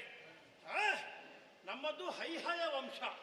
ಹೈಹಯ ಎನ್ನುವವನು ನಮ್ಮ ವಂಶದ ಮೂಲ ಪುರುಷ. ಅವನಿಗೆ ಏಕವೀರ ಎನ್ನುವ ಹಾಗೆ ಹೆಸರಿತ್ತು. ಹೇಳಿ ಕೇಳಿ ಲಕ್ಷ್ಮೀನಾರಾಯಣರ ಸುದ್ದನಾಥ. ಕುದುರೆಗಳಾಗಿ ಹೊಂದಾದಂತಹ ಕಾಲಕ್ಕೆ ಉದಿಸಿದಂಥವರು ನಮ್ಮ ಅಜ್ಜ. ಆದ್ದರಿಂದಲೇ ಹೈಹಯ ಎನ್ನುವ ಹಾಗೆ ಅವರಿಗೆ ನಾಮಧೇಯವಾಯಿತು. ಅವರ ಬಳಿಕ ನಮ್ಮ ಅಯ್ಯನಾಗಿರುವಂತಹ ಕೃತವೀರ್ಯ ಮಹಾರಾಜರು ಈ ಮಾಹಿಷ್ಮತಿಯನ್ನು ಅತ್ಯಂತ ಸುಭೀಕ್ಷೆಯಿಂದ ಬೆಳಗಿಸಿದರು. ನಮ್ಮ ಈ ಹೈಹಯ ವಂಶ ಎನ್ನುವಂತಹದ್ದು ಚಂದ್ರವಂಶದ ಒಂದು ಕವಲು. ಯಯಾತಿಯ ಸುಕುಮಾರನಾಗಿದ್ದಂತಹ ತುರ್ವಸು ಅವನಿಗೆ ನಮ್ಮ ಅಯ್ಯ ಅಂತ ನಮ್ಮ ಅಜ್ಜ ಹೈಹಯ ಮಹಾರಾಜರು ಕಾಡಿನಲ್ಲಿ ಸಿಕ್ಕಿದ್ರಂತೆ. ಆಮೇಲೆ ಬೆಳೆಸಲ್ಪಟ್ಟರು. ಇವಾಗ ಮಾಹಿಷ್ಮತಿ ಎನ್ನುವಂತಹ ಹೊಸ ನಗರವನ್ನು ಕಟ್ಟಿಕೊಂಡು ನಮ್ಮದ್ದೇ ಆಗಿರುವಂತಹ ಸ್ವತಂತ್ರ ಆಡಳಿತವನ್ನು ನಾವು ನಡೆಸಿಕೊಂಡು ಹೋಗುತ್ತಾ ಇದ್ದೇವೆ. ನಮ್ಮ ಅಯ್ಯ ಕೃತವೀರ್ಯ ಮಹಾರಾಜರು, ಹಾಗೆಯೇ ನಮ್ಮ ತಾಯಿ ದಿವಾಶ್ವಿನಿ ಅವರಿರುವರು ಬಹಳ ಕಾಲ ದಾಂಪತ್ಯದಲ್ಲಿ ಮಕ್ಕಳಾಗದೇ ಇರುವಂತಹ ಕಾಲಕ್ಕೆ ಪುತ್ರಕಾಮೇಷ್ಟಿ ಯಾಗವನ್ನು ಮಾಡುವುದರ ಮುಖಾಂತರವಾಗಿ ಪಡೆದುಕೊಂಡಂತಹ ಸತ್ಸಂತಾನ ನಾನು. ಹುಟ್ಟಿದಂತಹ ಕಾಲಕ್ಕೆ ಬಿಳಿಯ ಬಣ್ಣದಿಂದ ರಂಜಿಸ್ತಾ ಇದ್ದ ಕಾರಣಕ್ಕೆ ನಾನು ಅರ್ಜುನ ಎನ್ನುವ ಹಾಗೆ ಹೆಸರಿಸಲ್ಪಟ್ಟೆ. ಆದ್ರೆ ಕೆಲವರಿಗೆ ನನ್ನ ಹೆಸರು ಸಣ್ಣದಾಯ್ತಂತೆ. ಅದಕ್ಕೆ ಬೇಕಾಗಿ ಕೃತವೀರ್ಯನ ಮಗನಾಗಿರುವ ಕಾರಣ ಕಾರ್ತವೀರ್ಯ ಜೊತೆಗೆ ಅರ್ಜುನ, ಕಾರ್ತವೀರ್ಯ ಅರ್ಜುನ ಎನ್ನುವ ಹಾಗೆ ನೆಗಲ್ತೆಗೆ ಪಾತ್ರನಾಗಿದ್ದೇನೆ. ಓಯ್, ಬೆಳೆದು ಪ್ರಾಯಪ್ರಬುದ್ಧನಾದಂತಹ ಕಾಲಕ್ಕೆ ನಮ್ಮ ಗುರುಗಳಾದಂತಹ ದತ್ತಾತ್ರೇಯರು ಬೇಕಾದಂತಹ ಶಸ್ತ್ರಶಾಸ್ತ್ರಾಭ್ಯಾಸವನ್ನು ಕಲಿಸಿದರು. ನನಗೆ ಒಂದು ಮಹತ್ವಾಕಾಂಕ್ಷೆ, ಪ್ರಪಂಚದಲ್ಲಿ ಯಾರೂ ಮಾಡದೇ ಇರುವಂತಹ ಕಾರ್ಯವನ್ನು ನಾನು ಮಾಡಬೇಕೆನ್ನುವ ಹಾಗೆ. ಹಾಗಾಗಿ ಗುರುಗಳಲ್ಲಿಯೇ ಕೇಳುವಾಗ ಅವರೇ ಹೇಳಿದ್ರು, ಭದ್ರಾಧಿಪ ಪ್ರತಿಷ್ಠಾ ಎನ್ನುವಂತಹ ಒಂದು ಯಾಗವನ್ನು ಮಾಡು ಎನ್ನುವ ಹಾಗೆ ದತ್ತಾತ್ರೇಯರೇ ಎದುರು ನಿಂತು ಅದನ್ನು ನೆರವೇರಿಸಿಕೊಟ್ರು. ಆ ಯಾಗದ ಬಳಿಕ ಅವರೇ ನನಗೆ ಹೇಳಿದಂತಹ ಕಿವಿ ಮಾತು, ಯಾವ ಕಾಲಕ್ಕೂ ಕೂಡ ಬ್ರಾಹ್ಮಣರ ವಿರೋಧವನ್ನು ಕಟ್ಟಿಕೊಳ್ಳಬೇಡ. ಯಾವ ಕಾಲಕ್ಕೆ ಬ್ರಾಹ್ಮಣ ವಿರೋಧಿಯನ್ನು ಕಟ್ಟಿಕೊಳ್ತೀಯೋ ಅಲ್ಲಿಗೆ ನಿನ್ನ ಇತಿಶ್ರೀ ಆಗುತ್ತದೆ ಎನ್ನುವ ಹಾಗೆ. ಆದ್ದರಿಂದ ಬ್ರಾಹ್ಮಣರನ್ನು ಭೂಲೋಕದ ದೇವರು ಅಂತ ನಾನು ಈ ಹೊತ್ತಿಗೆ ಕೊಂಡಾಡ್ತಾ ಇದ್ದೇನೆ, ಗೌರವಿಸ್ತಾ ಇದ್ದೇನೆ. ನನ್ನ ಪರಾಕ್ರಮ ಹೇಗೆ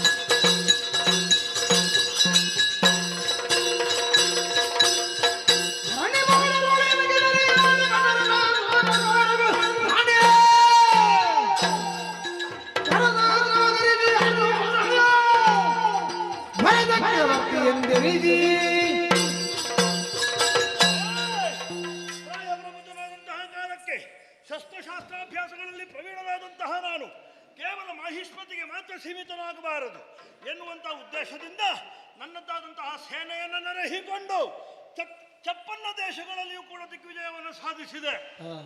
ಪಾತಾಳಲೋಕ, ದೇವಲೋಕ, ಮೂರು ಲೋಕಗಳಲ್ಲಿಯೂ ಕೂಡ ನನ್ನ ರಾಜ್ಯ ವಿಸ್ತಾರವನ್ನು ಮಾಡಿದೆ. ಹಾಗಾಗಿ ತ್ರೈಲೋಕ ವಿಜಯಿ ಕಾರ್ತವೀರ್ಯಾರ್ಜುನ ಎನ್ನುವ ಹಾಗೆ ನೆಗಳತೆಗೆ ಪಾತ್ರನಾಗಿದ್ದೇನೆ. ಬಹಳ ಸಂತೋಷದ ವಾತಾವರಣ. ಓಯ್, ಯಾರದನ್ನ ಬರ್ತಾ ಇರುವಂತದ್ದು ಯದುಕುಲಾದಿ ಜನೊಳಗದಿ ಮೆರಳಿರಲೆಂದು ವಿದುಮುಗಿಯ ರೊಗ್ಗಿನಲ್ಲಿ ಬಂದು ನಡೆದಂದು ಪದಕ್ಕೆ ವಂದಿಸುವುದಲ್ಲಂದು ಚದುರೆಯ ತಳ್ಗಿರುದ ನುಡಿದಾನ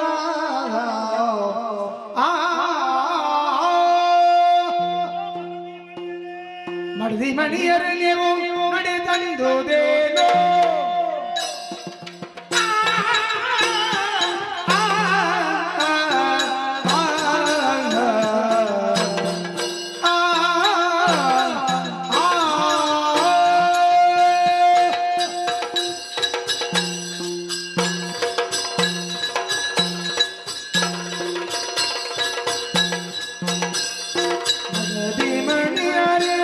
ನಡೆದಂದುದೇನೋ ನುಡಿಯುವುದು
ಯಾವುದೋ ಒಂದು ರಾಜಕೀಯ ವಿಚಾರ ಇರಬಹುದು ಎನ್ನುವ ಹಾಗೆ ನೋಡಿದ್ರೆ ಹತ್ರ ಬರುವಾಗ ಇದು ನೀನು ಕಾಶ್ಮೀರ ಇವಳು ಅಂಗದೇಶದವಳು, ಇವಳು ವಂಗದೇಶದವಳು, ಒಬ್ಬರಲ್ಲ ಇಬ್ಬರಲ್ಲ, ನನಗೆ ಸಂಖ್ಯೆಯಲ್ಲಿ 500 ಮಂದಿ ಹೆಣ್ಣಂದಿರು. ಹೌದಪ್ಪ, ಎಲ್ಲರೂ ಜೊತೆಯಾಗಿ ಬಂದಿದ್ದೀರಿ. ನನಗೆ ಸಂತೋಷ ಏನು ಗೊತ್ತುಂಟ? ಕೆಲವರಿಗೆ ಒಂದೊಂದು ಹೆಂಡತಿಯನ್ನೇ ಸಂಭಾಳಿಸುವುದು ಬಹಳ ಕಷ್ಟದ ವಿಷಯ. ನನಗೆ ಹಾಗಲ್ಲ, 500 ಮಂದಿ ಹೆಣ್ಣಂದಿರು, ಆದರೆ ಒಂದೇ ತಾಯಿಯ ಮಕ್ಕಳ ಹಾಗೆ ಬಹಳ ಅನ್ಯೋನ್ಯವಾಗಿ ನೀವು ಜೀವನವನ್ನು ಸಾಗಿಸ್ತಾ ಇದ್ದೀರಿ. ಪ್ರಪಂಚದಲ್ಲಿ ಒಂದು ಮಾತುಂಟಲ್ಲ, 2 ಜಡಗಳು ಒಟ್ಟಿಗೆ ಇರುವುದಿಲ್ಲ ಅಂತ. ಆ ಮಾತನ್ನು ನೀವತ್ತು ಸುಳ್ಳಾಗಿಸಿದ್ದೀರಿ. ಸಂತೋಷ. ಎಂತದ್ದೇ ಇದು? ಯಾವಾಗಲೂ ಹೆಂಡತಿಯಾದವಳು ಅಥವಾ ಹೆಣ್ಣಂದಿರು ಗಂಡನ ಬಳಿಗೆ ಬರುವಾಗ ಸಂತೋಷದಿಂದ ಬರಬೇಕು ಅಲ್ವಾ? ಸೂರ್ಯನ ಕಿರಣ ಕಮಲದ ಮೇಲೆ ಬಿದ್ದಾಗ ಅದು ಅರಳುತ್ತದೆ. ಹಾಗಾಗಿ ಗಂಡನೆಂಬ ಸೂರ್ಯನ ಬೆಳಕು ಈ ಹೆಣ್ಣಂದಿರೆಂಬ ಕಮಲದ ಮೇಲೆ ಬೀಳುವಾಗ ಹೆಣ್ಣಂದಿರ ಮುಖ ಕಮಲ ಅರಳಬೇಕು. ಇದು ಎಂತದ್ದು? ಅರಳುವ ಬದಲು ಪೂರ್ತಿ ಮುದುಡಿ ಹೋಗಿದೆ. ಬೇಡಿದೆ. ಯಾಕೆ? ಕಾರಣ ಇದೆ ಸ್ವಾಮಿ. ಕಾರಣ ಇಲ್ಲದ ಕಾರ್ಯ ಇಲ್ಲಲ್ಲ. ಹಾಗಾದ್ರಿಂದ ನೀವು ಹೇಳಲಿಕ್ಕೆ ಬಂದದ್ದ? ಹೌದು, ಹೇಳಲಿಕ್ಕೆ ಬಂದದ್ದ. ಅದಕ್ಕಾಗಿ ಮತ್ತೆ ತಡ ಮಾಡುದು ಯಾಕೆ? ಹೇಳಿ ನೋಡು. ನೀವು ಕೇಳ್ತೀರಾ? ಲಾಲಿಸೋ ನಾನೆಂಬ ಮಾತಾ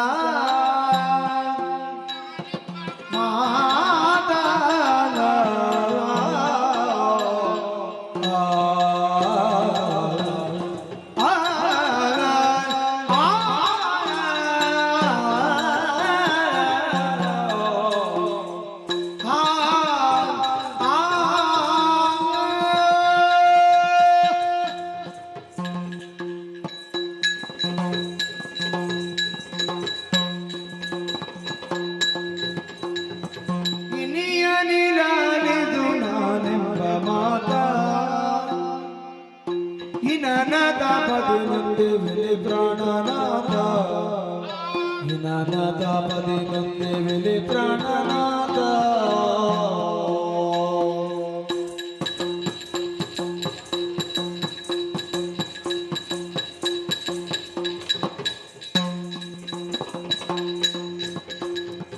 ತನುಷಮವನು ಸಹಿಸುವಡವಲ್ಲ, ತನುಷಮವನು ಸಹಿಸುವಡವಲ್ಲ, ಎನ್ನುವುದ ನಿನ್ನೆಡೆಗಿಂದು ಬರುತ್ತಿರ್ತಿರಲ್ಲ.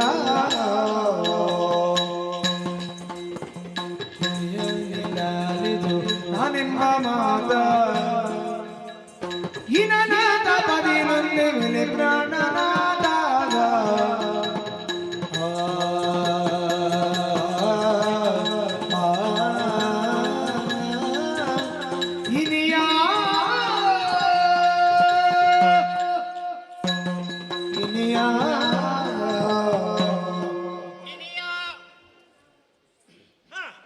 ದಿಗ್ವಿಜಯಕ್ಕಾಗಿ ತಾವು ಹೋದವರು ಕೆಲವು ಸಮಯ ಕಳೆದು ಹೋಯಿತು. ಹೌದು, ಜಾತಕ ಪಕ್ಷಿ ಹಾಗೆ ಒಕ್ಕರೆ ಹಾಗೆ ಕುತ್ತಿಗೆ ಉದ್ದ ಮನೆ ನೋಡುತ್ತಾ ಇದ್ದವು ನಾವು. ಅದೇ ನೀನು ಉದ್ದಾಗದಿದ್ರು ಕುತ್ತಿಗೆ ಉದ್ದಾಗಿದೆ ಆಗಿದೆ.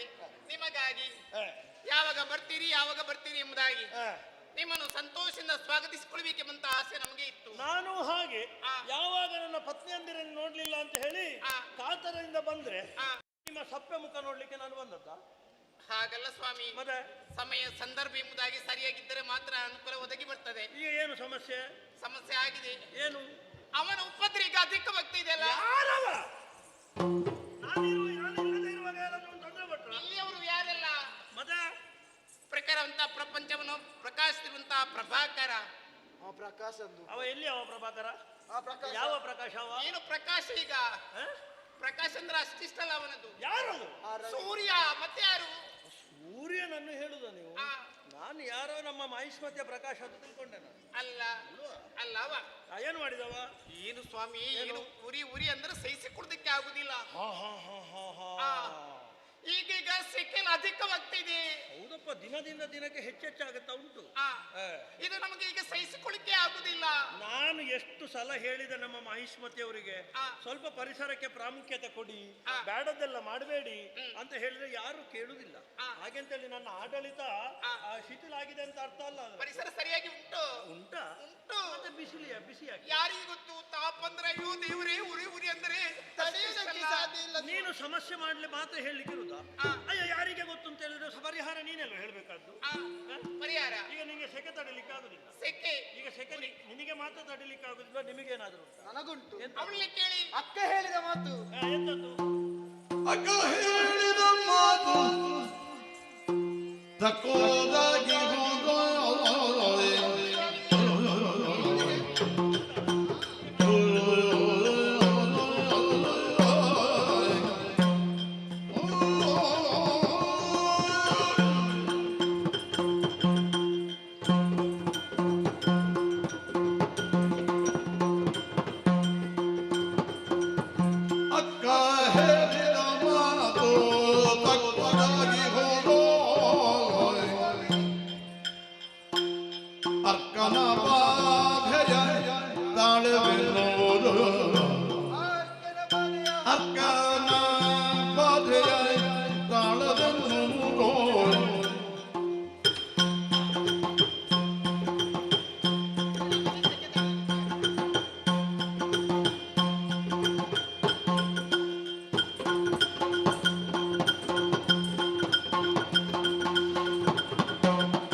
ಪ್ರಶ್ನೆಯ ಸುರಿಮಳೆಯನ್ನೇ ಇಟ್ಟವರು ನೀವು. ನನಗೊಮ್ಮೆ ಭಯ ಆಯಿತು, ನಾನು ಹೋಗಿ ಬರುವ ಹೊತ್ತಿಗೆ ಏನೆಲ್ಲ ಆಗಿ ಹೋಯ್ತಪ್ಪ ಅಂತ. ಉಡುವುದಕ್ಕಾಗಲಿ, ತೊಡುವುದಕ್ಕಾಗಲಿ, ತಿನ್ನುವುದಕ್ಕಾಗಲಿ, ಕುಡಿಯುವುದಕ್ಕಾಗಲಿ ಇಷ್ಟರವರೆಗೆ ನಿಮ್ಮ ಮಡದಿಯರಿಗೆ ಕಡಿಮೆ ಮಾಡಿದವರು ನೀವಲ್ಲ. ಏನು ಲೋಪ ಮಾಡಲಿಲ್ಲ. ಆದರೆ ನಾನೇನಾದ್ರೂ ಲೋಪ ಮಾಡಿದ್ರೆ ನಿಮ್ಮ ಅಪ್ಪಂದಿರು ಓಡಿ ಬಂದಾರು. ಮತ್ತೆ ನೀವೇನು ಕಡಿಮೆ ಮಾಡ್ಲಿಕ್ಕಿಲ್ಲ ಅಂತ ನಿಮಗೆ ಮದುವೆ ಮಾಡಿ ಕೊಟ್ಟದ್ದು. ಎಂತದ್ದು ಇದು ಕತೆ? ಸ್ವಾಮಿ, ಅಕ್ಕ ಹೇಳಿದ ಮಾತು 100ಕ್ಕೆ 100 ಸತ್ಯ ಸ್ವಾಮಿ. ಇದು ನೀವು ಮೊದಲೇ ಮಾತಾಡಿಕೊಂಡು ಬಂದಿರ್ತೀರಿ. ಆ ರವಿಯ ತಾಪವೆನ್ನುವುದು ದಿನದಿಂದ ದಿನಕ್ಕೆ ಹೆಚ್ಚಾಗುತ್ತಾ ಉಂಟು ಸ್ವಾಮಿ. ಹೌದು, ನಮ್ಮದಾದಂತಹ ಅಂತಃಪುರದಲ್ಲಿ ಇದ್ದರೂ ಅವನ ಪ್ರಕಾಶ, ಆ ಪ್ರಕಾಶದಿಂದಾಗಿ ಅಂತಃಪುರದಲ್ಲೂ ಕುಳಿತುಕೊಳ್ಳುವುದಕ್ಕಾಗುವುದಿಲ್ಲ. ನಿಮಗೆ ಸುಖವಾಗಿರ್ಬೇಕು, ತೊಂದರೆ ಆಗಬಾರದು ಅಂತ ಹವಾನಿ ಯಂತ್ರದ ವ್ಯವಸ್ಥೆ ಮಾಡಿಕೊಟ್ಟಿದ್ದೇನೆ. ಬಿಸಿ ಗಾಳಿ ಬರುವುದು. ಹವಾನಿ ಯಂತ್ರಣದಲ್ಲೂ ಅಷ್ಟೇ ಅಲ್ಲ ಸ್ವಾಮಿ, ನಮಗಾಗಿ ಮಾಡಿಕೊಟ್ಟಂತಹ ಉಪವನ, ಅಲ್ಲಿ ತಂಪು ಗಾಳಿ ಬರ್ತದೆ. ಹೌದು, ತಿಳಿಗೊಳವನ್ನು ನಿರ್ಮಿಸಿದ್ದೀರಿ. ಅಲ್ಲಿ ಹೋಗಿ ಕೂತ್ಕೊಳ್ಳೋದಪ್ಪ. ಏನು ಸ್ವಾಮಿ, ನೀವು ಏನು ಹೇಳ್ತೀರಾ ಸ್ವಾಮಿ? ತಿಳಿಗೊಳಕ್ಕೆ ಇಳಿದ್ವಾ ನೀರು ಬಿಸಿ ಕುದಿಯುತ್ತಾ ಉಂಟು. ಹೌದಾ? ಯಾರೋ ಬೆಂಕಿ ಹಾಕಿರ್ಬೇಕು. ಬೆಂಕಿ ಹಾಕಿದ್ರೆ ನೀರು ಏನಾಗುತ್ತೆ? ಬೆಂಕಿ ಯಾರಿ ಹೋಗುದಿಲ್ವಾ? ಅದಲ್ಲ ಸ್ವಾಮಿ, ಆ ಅರ್ಕನ ಬಾಧೆ ದಿನದಿಂದ ದಿನಕ್ಕೆ ಅತಿಯಾಗುತ್ತಾ ಉಂಟು. ಈಗ ಏನು ಮಾಡುದು ಅಂತ ಅದಕ್ಕೆ ನಾವೊಂದು ಎಲ್ಲರೂ ಸೇರಿ ಒಟ್ಟು ಕುಳಿತು ಒಂದು ನಿರ್ಧಾರಕ್ಕೆ ಬಂದಿದ್ದೇವೆ. ಏನು ತಂಗಿ ಹೇಳ್ತಾರೆ ಸ್ವಾಮಿ, ಕೇಳಬೇಕು. ಇಂದು ಬಿಂದುಗೆ ನರ್ಮದಿ ಎಂಬ ನದಿಗೆ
ಲೋಕವನ್ನು ಪ್ರವೇಶಿಸಿದಂತ ಮಡದಿಯರನ್ನೆಲ್ಲರನ್ನು ಕಂಡು ನಾನಾ ಬಗೆಯ ಪ್ರಶ್ನೆಯನ್ನೇ ಮಾಡುತ್ತಾ ಇದ್ದೀರಿ.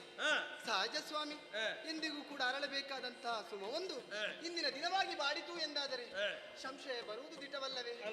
ಯಾವತ್ತಾದರೂ ಕೂಡ ಮಡದಿಯಾದವಳು ತನ್ನ ಹದನದಲ್ಲಿ ಏರುಪೇರನ್ನು ಉಂಟು ಮಾಡಿದ್ದಾಳೆ ಎಂದಾದರೆ ಗಂಡನಿಂದ ಏನೋ ಒಂದು ಕಾರ್ಯ ಆಗಬೇಕೆಂಬುದಾಗಿ ಸ್ವಾಮಿ. ನೀನು ಸತ್ಯವಾಯಿಂದ ಹೊರಗೆ ಬಂತಲ್ಲ ಸ್ವಾಮಿ, ನಾವೆಲ್ಲರೂ ಕೂಡಿಕೊಂಡು ಒಂದು ತೀರ್ಮಾನವನ್ನು ಮಾಡಿದವರಿದ್ದೇವೆ. ಎಂತದ್ದು? ಆ ತೀರ್ಮಾನ ಮಾಡುವುದಕ್ಕೆ ಕೂಡ ಕಾರಣ ಎಂಬುದಿದೆ ಸ್ವಾಮಿ. ಎಂತದ್ದು? ದಾಂಪತ್ಯ ಎನ್ನುವ ಮಹಾರಾಜ್ಯದಲ್ಲಿ ಗಂಡ ಮಹಾರಾಜನಾದರೆ ಹೆಂಡತಿ ಮಹಾರಾಣಿ ಮಾತ್ರ ಅಲ್ಲ ಸ್ವಾಮಿ, ಮಂತ್ರಿಣಿ ಸ್ಥಾನದಲ್ಲಿ ನಿಂತು ಕೂಡ ಗಂಡನ ಸಕಲ ಹೊರೆಯನ್ನು ಹೊರುವಂತಹ ಕಾರ್ಯ ಮಾಡಬೇಕಂತ. ಕರಣೇಶು ಮಂತ್ರಿ ಸ್ವಾಮಿ, ಅಂತೆ ನೀವು ರಾಜ್ಯದಲ್ಲಿ ರಾಜ್ಯಭಾರ ಮಾಡುವ ವಿಚಾರದಲ್ಲಿ ತಮ್ಮನ್ನು ತಾವು ತೊಡಗಿಸಿಕೊಂಡವರು. ಆದರೆ ಈ ವೇಳೆಯಲ್ಲಿ ನಿಮಗೆ ಯಾವ ರೀತಿಯಾದಂತಹ ಹೊರೆಯನ್ನು ಹಾಕದೆ ನಾವೇ ತೀರ್ಮಾನ ಮಾಡಿದಂತಹ ವಿಚಾರ ಒಂದಿದೆ. ನಾವಿಲ್ಲೇ ಇರುವುದಲ್ಲ, ಇದಕ್ಕೆ ಒಂದು ಉಪಾಯವನ್ನು ನಾವು ಹುಡುಕಿದ್ದೇವೆ. ಯಾವುದು ಕಾರಣ ಇದೆ ಸ್ವಾಮಿ. ಕಾಣುತ್ತಾ ಇದ್ದಾಳ ನರ್ಮದಾ ನದಿ. ಹೌದು, ಆಕೆಯನ್ನು ಸಾಮಾನ್ಯ ನದಿ, ಬೇರೆ ನದಿ ಆದ್ರೆ ಹುಟ್ಟಿಕೊಳ್ಳುವುದು ಹೇಗೆ? ಗಿರಿ ಬೆಟ್ಟಗಳಲ್ಲಿ ಹುಟ್ಟಿ ನದಿಯಾಗಿ ಹರಿದು ಸಾಗರವನ್ನು ಸೇರುವುದು. ಆದರೆ ಇದು ಹಾಗಲ್ಲ. ಚಂದ್ರನ ಸ್ಫೋಟದ ಒಂದು ಭಾಗದಿಂದ ಹುಟ್ಟಿಕೊಂಡವಳೇ ನರ್ಮದಾ ನದಿ. ಚಂದಿರ ಯಾವತ್ತಾದರೂ ಕೂಡ ಉಷ್ಣಾಂಶದಿಂದ ಇರುವವನೇ, ಶೀತದಿಂದ ಕೂಡಿರುವ ತಂಪನ್ನುಂಟು ಮಾಡುವ ಅಂತೆಯೇ ಆ ನರ್ಮದಾ ನದಿ ಯಾವತ್ತೂ ಕೂಡ ತಂಪಾಗಿ ಹರಿಯುತ್ತಾ ಇದ್ದಾಳೆ. ಅಷ್ಟು ಮಾತ್ರ ಅಲ್ಲ, ಆಕೆಯಲ್ಲಿ ಔಷಧೀಯ ಗುಣಗಳಿದೆ ಅಂತೆ. ಹೌದಪ್ಪ. ಈ ಹಿಂದೆ ನಾವು ತಿಳಿಯದೆಯೋ ಮಾಡಿದಂತಹ ಯಾವುದೇ ತಪ್ಪಾದರೂ ಕೂಡ ಆ ನರ್ಮದೆಯಲ್ಲಿ ಒಮ್ಮೆ ಮಿಂದರೆ ಸಕಲವೂ ನಿವಾರಣೆ ಆಗ್ತದೆ. ಅದು ಚಂದ್ರನಿಂದ ಬಂದದ್ದು ಅಂತಾದ್ರೆ ಚಂದ್ರನಿಗೆ ಓಷಧೀಶ ಅಂತ ಹೆಸರು. ಸತ್ಯ. ಅಲ್ಲಿಯ ಗುಣ ಇಲ್ಲಿ ಇರಲೇಬೇಕಲ್ಲ. ಹಾಗಾಗಿ ನಾವೆಲ್ಲರ ನಿರ್ಧಾರ ಏನು ಗೊತ್ತೇ ಸ್ವಾಮಿ? ಏನು ಸ್ವಾಮಿ, ನಾವು ಅಲ್ಲಿಗೆ ಹೋಗ್ಬೇಕು, ಜಲಕೇಳಿ ಆಡಬೇಕು. ನಾವು ಮಾತ್ರ ಅಲ್ಲ, ನಮ್ಮೊಂದಿಗೆ ನೀವು ಬರ್ಬೇಕು. ನಾನು ಬರ್ಬೇಕು? ನೀವು ಬರ್ಲೇಬೇಕು. ನನಗೆ ರಾಜಕೀಯದ ಒತ್ತಡದಲ್ಲಿ ಸಮಯ ಎಲ್ಲಿ? ನೀವು ಯಾವಾಗ ಹೇಳುದು? ಈ ಸಲ ಬೇಡ, ಮುಂದೆ ಹೋಗು. ಆಗುದಿಲ್ಲ, ಇವತ್ತು ಬರಲೇಬೇಕು. ಸರಿಯಾದಪ್ಪ, ನೀವೇ ಯೋಚನೆ ಮಾಡಿ. ಆದಿತ್ತು, ಮತ್ತೆ ಇನ್ನೆಂತದ್ದು ಮಾಡುದು? 500 ಮಂದಿ ಬಂದು ಒಬ್ಬನನ್ನು ಆಕ್ರಮಿಸಿದ್ರೆ ಮತ್ತೆ ಆಗುದಿಲ್ಲ ಅಂತ ಹೇಳಲಿಕ್ಕೆ ನಾವು ನಮಗೆ ಗೊತ್ತಿಲ್ಲ. ಸರಿ ಬಂದು ನೀವೆಂತ ಮಾಡು.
ನಾವು ಮಾಡಿದಂತ ಸಭೆಗೆ ಈಗ ಒಂದು ಅರ್ಥ ಸಿಕ್ಕಿತು ಸ್ವಾಮಿ. ಇವಳು ಒಬ್ಳು ಮಾತಾಡಿದ ಕೇಳಿದ್ರೆ ಸಾಕಾಗಿದ್ದಿಲ್ವ?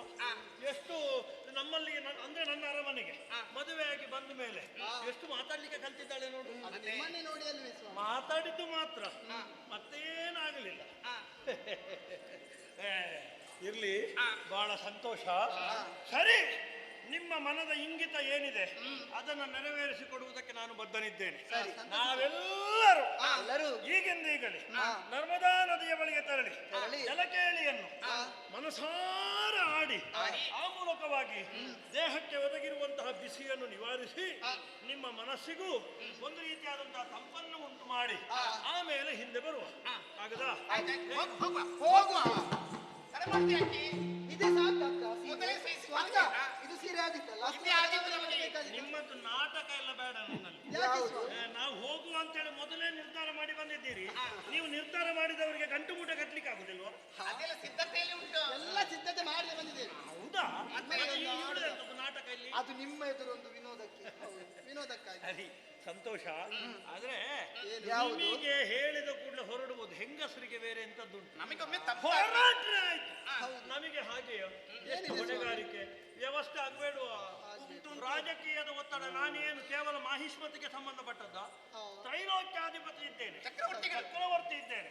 ಹಾಗಿದ್ರೆ ನಾವು 3 ದಿವಸ ಆಗುತ್ತದೆ. ಹೋಗ್ಲಿಕ್ಕೆ 1 ದಿವಸ, ಬರ್ಲಿಕ್ಕೆ 1 ದಿವಸ, ಅಲ್ಲಿ ಆಡ್ಲಿಕ್ಕೆ ಇನ್ನೊಂದು ದಿವಸ. 3 ದಿವಸಕ್ಕೆ ನಾವು ವ್ಯವಸ್ಥೆ ಮಾಡಬೇಡುವ ಅಲ್ವಾ? ನಿಮ್ಮನ್ನು ಕೇಳಿಕೊಳ್ಳಲು ಎಷ್ಟು ಜನ ಎಲ್ಲ ಬರ್ತಾರೆ ಮತ್ತೆ ಹಾಗಾಗಿ ಸ್ವಲ್ಪ ವ್ಯವಸ್ಥೆ ಆಗ್ಬೇಕು. ವ್ಯವಸ್ಥೆ ಆಗಬೇಕು. ಯಾರು ಯಾವ ರೀತಿ ಸ್ವಾಮಿ? ಯಾರಾಗಿತ್ತು? ಯಾರು ಯಾಕೆ? ನಮ್ಮ ಮನಸ್ಸಿಗೆ ತೀರಾ ಹತ್ತಿರ ಇರುವವರು ಸಖ ಇದ್ದಾನಲ್ಲ, ನೋಡು ಅವನನ್ನು ಬರ್ಲಿಕ್ಕೆ ಹೇಳಿ. ನೀವು ಎಲ್ಲಿಗೆ ಹೊರಟದ್ದು? ಹಾಳಾಗಿ ಹೋಯ್ತು, ಎಲ್ಲ ಹಾಳು ಮಾಡಿಬಿಟ್ಟು. ನೀವು ಗಿಡ್ಡಮ್ಮ, ತೋರಮ್ಮ, ಸಪುರಮ್ಮ ಎಂತದ್ದು ಅದು ಹಾಗ? ನನಗೆ ನೀವು 500 ಮಂದಿ ಹೆಂಡತಿಯರು, ನನಗೆ ಹೆಸರು ಬಾಯ್ಪಾಠ ಉಂಟಾ? ಅದಕ್ಕೆ ಹಾಗೆ ಕರಿ, ಅಮ್ಮಂದಿರಿಂದ ಕರೆದ್ರೆ ಸಾಕು.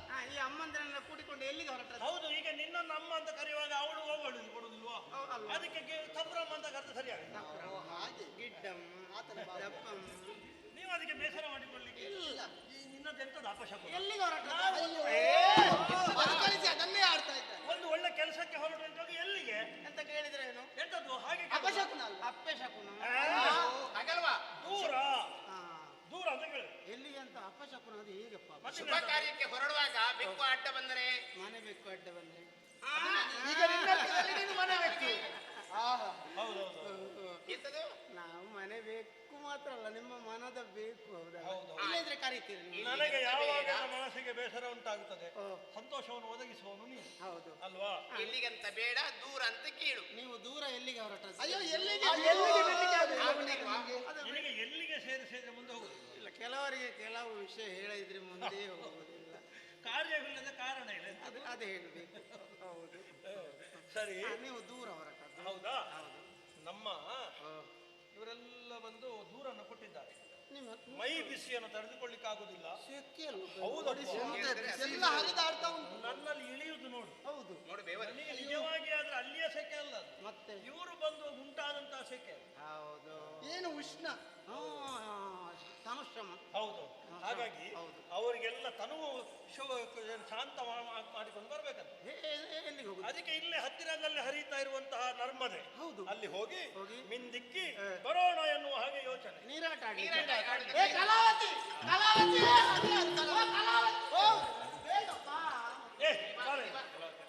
ಎಲ್ಲಿಗೆ? ಅದ್ಯಾರ ನಿನ್ನ ಅಜ್ಜಿ ಕಲಾವತಿ? ಅಜ್ಜಿ ಅಲ್ಲ, ಮತ್ತೆ ನನ್ನ ಮನೆ ಯಜಮಾಂತಿ. ನಿನ್ನ ಹೆಂಡತಿಯ? ಮದುವೆ ಆಗಿದೆ? ಅವಳೆಂತದಕ್ಕೆ? ಮದುವೆ ಆಗಿದೆ. ಅವಳೆಂತದಕ್ಕೆ? ಅವಳು ತುಂಬಾ ಸಮಯ ಆಯ್ತು ಹೇಳುದು. ಎಂತದ್ದು? ನನಗೆ ನಿಮಗೆ ಒಟ್ಟಿಗೆ ನೀರಾಟ ಆಡ್ಬೇಕು, ಒಮ್ಮೆ ನೀರಾಟ ಆಡ್ಬೇಕು ಅಂತ. ಕಲಾವತಿ ಬೇಗ ಬಾ. ನೀನಲ್ಲ ಹೇಳಿ ತವರು ಮನೆಗೆ ಕಳುಹಿಸಿಕೊಟ್ಟಿದ್ದೇನಂತ. ಅದು ಹೋಗುವಾಗ ಹೀಗೆ, ಬರುವಾಗ ಕರದೋಳು ಅಂದರೆ ಮಗು ಇತ್ತು. ಈಗ ಮಗುವನ್ನು ಇಟ್ಟುಕೊಂಡು ಆಕೆಗೆ ನೀರಾಟ ಆಡ್ಲಿಕ್ಕೆ ಆಗ್ಬೋದಾ? ಬಾಣಂತಿ. ಮತ್ತೆ ಬಾಣಂತಿಯನ್ನು ನೀರಾಟಕ್ಕೆ? ಬಾಣಂತಿಗೆಲ್ಲ ತಣ್ಣೀರೆಲ್ಲ ಮುಟ್ಬಾರ್ದು, ಜಾಗ್ರತೆ ಆಗ್ಬೇಕು, ಗೊತ್ತುಂಟಾ? ಬಾಣಂತಿ ರೋಗ ಬರ್ತದಲ್ಲ. ಮತ್ತೆ ಬಿಸಿಲೀರೇ ಆಗ್ಬೇಕು. ಮಗು ಯಾವುದು, ಗಂಡ ಹೆಣ್ಣ? ನಾನು. ನೀನು ಮಗು ಆಗುದು ಹೇಗೆ? ನನ್ನ ಹಾಗೆ. ಓ, ಗಂಡು ಮಗು.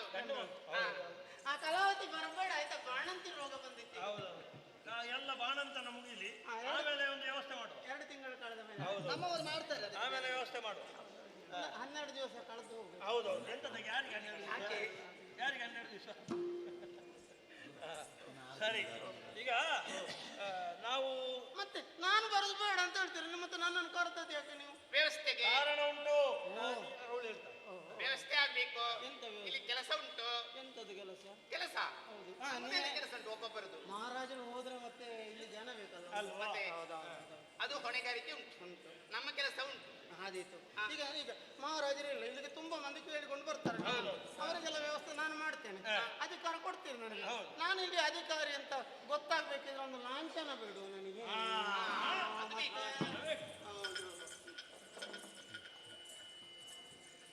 ಒಬ್ಬ ಅರಸನನ್ನು ಅರಸ ಪೀಠದಲ್ಲಿ ಕುಳಿತುಗೊಳಿಸುವ ಹೋಗುವಾಗ ರಾಜ ಮುದ್ರೆಯನ್ನು ಕೊಟ್ಟು ಪಟ್ಟ ಕಟ್ಟುತ್ತಾರೆ. ಆಮೇಲೆ ಪಟ್ಟದ ಕೊಟ್ಟಾರಿ ಕೊಟ್ಟಾರಿ ಅದು ಯಾವುದು? ಕಟಾರಿ. ಇದು ಕತ್ತಿ. ನೀನು ನನ್ನ ಪ್ರತಿನಿಧಿ ಅಂತ ಎಲ್ರಿಗೂ ಗೊತ್ತಾಗುವ ಹಾಗೆ ಈಗ